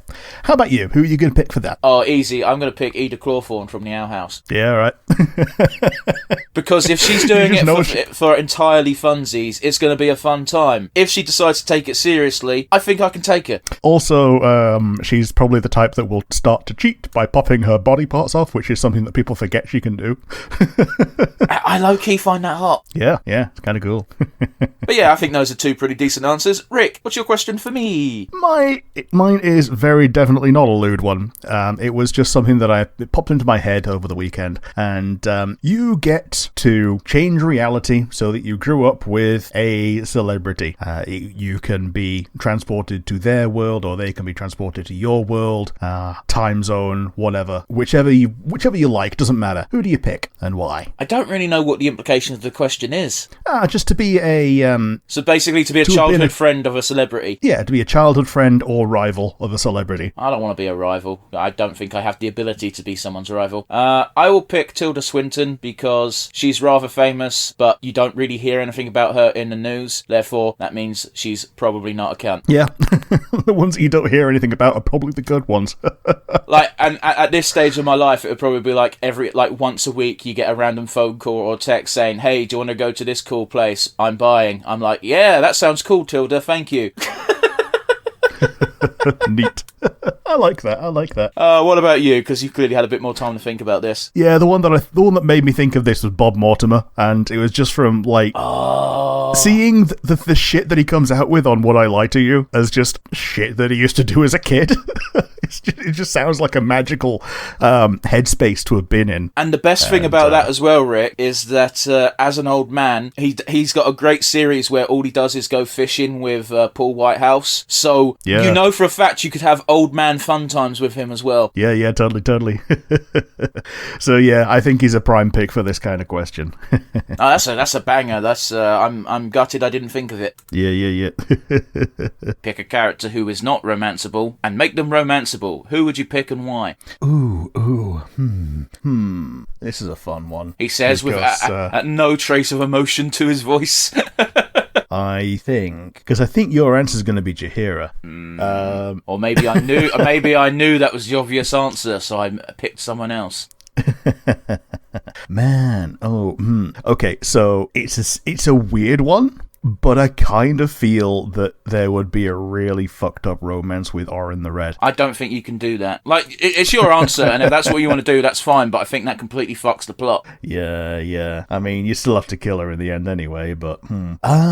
Is there a better one than Orin? Well, there's millions of better ones than Orin. I really like Alfira, but she's got a love interest already. Man, fuck it. Volo, because he very definitely does have a lot of paramours, and who's to say you couldn't be the next? Yeah, but I think the game has to remind you that one of his paramours is a bronze dragon, so, you know, you're probably not going to hold up. Sure. But yeah, how about you? Who's going to be your paramour? Like, as much as I would love for Jaheira to get a bit more attention in the romance scene, I totally get why she doesn't. Yeah, she was happily married. And, you know, like, I would jump on that immediately because it ticks so many boxes. However, I do think it kind of fucks Jaheira's character up a little bit. So instead, and while it would fuck up another set of NPCs, I don't care about them as much. I think it would be cool if you could have a quick cheeky fling with both Aelin and Isabel. Okay, yeah, because there's a short amount of time in which neither of them know that the other is alive. So it would be I don't mean that. I mean, that's fucked up. No, I mean a quick little fling with both of them in some weird, like, we're all horny, let's just do this quick and then never talk about it again. Oh, okay. So a nice menage a trois. Okay, yeah, I like that. Oh yeah, I've got to ask you. Fuck, sorry, there was a big old pause of silence there, guys, so that's why the flow of the podcast is weird. Rick, do you have a question for me? You asked me for this in Act 1, but I'm going to ask you specifically from Act 2. Is there an Act 2 character that you would say would make a good companion, as in a party member? Right, I was going to say, because initially when you ran this by me, you said party member, and I'm like, companion's completely different. Yeah. I'm going to cheat a little bit in that there's two I'd go to. One of them is, and you're going to have to forgive me because I don't remember his name, but I think he'd only work for a very specific type of party, and that's the weird dude you meet in the woods who wants to punish that girl. Oh, okay. Yeah. I think it was He Who Was. That's the one. Yeah, he's got a weird fucking name, and he's got the White Raven with him. Isn't it called Quoth? Cool. Yeah. Oh no, Quoth is your Raven. Oh, okay. So when you summon a Raven familiar, the Raven is called Quoth, and it's the only one that's got a name. The rest of them are just called like Wolf or Pig or Cat. Yeah, that's because someone at Larian was really pleased with that joke. Yeah, Quoth the Raven. Yeah. But yeah, if you can't have him, because again, it's very flimsy, and unless you're literally playing a lawful evil party, I don't think he'd fit in with anyone else. Yeah, like even Minthara fits in very well with the party because she likes other party members. Yeah, except for a Gale for some she fucking hates Gale, and I don't know why. I mean, I do know why. She hates wizards. Yeah, I was gonna say I do know why, but it's just like it feels so unfair. But yeah, my other answer would be because I'm eliminating Zevlor because he's not a party member for plot reasons. Yeah. So by that token, I think Damon would actually make a pretty good member of the party. Okay, yeah, because basically you complete Karlach's questline with him in Act 2. Like, getting to meet him in Act 3 and, like, give him a high five is nice and all, but, like, he doesn't need to be there for that. So, yeah, you'd be able to pick him up there. No problem. Okay, yeah, I like that. But yeah, how about you? I'm gonna go with Zarel. She is the second in command at Moonrise Towers, but it feels like she could be swayed if she were to be extended the protection of the prism and be shown that no, she's not actually met the absolute. She was on drugs. Yeah, but at the same time, I kind of get what you're saying. However, she is really happy to have the instant kill power. Like, I think, again, you'd have to be a very particular party for her to fit in. That being said, when she started flirting with me, I did fucking melt. Yeah. It would also be nice to have a half-orc, because they've gone to the trouble of, like, implementing half-orcs, dragonborns, and small races, only for none of them to be used as party members. Well, yeah, it's one of those. Like, there's what, like 8, 9, 10 races in the game? Yeah, something like that. Like, and, like, half of them don't get used. Yeah, but by the same token, I also don't use half the fucking party members anyway when I'm playing a game, because I usually pick a team composition, and it stays like that, apart from when I'm doing someone's specific person on quest. Oh yeah. Like I only use Will when I need to, pretty much. Like, I mean, sorry, Will. I mean, I started a new playthrough with I can't remember what the fuck. Oh yeah, I started a new playthrough because I wanted to try and recruit Minthara the good way, and I've made a conscious effort of putting Will on my party, specifically making him a Palilot because I now know I can multi-class. Yeah.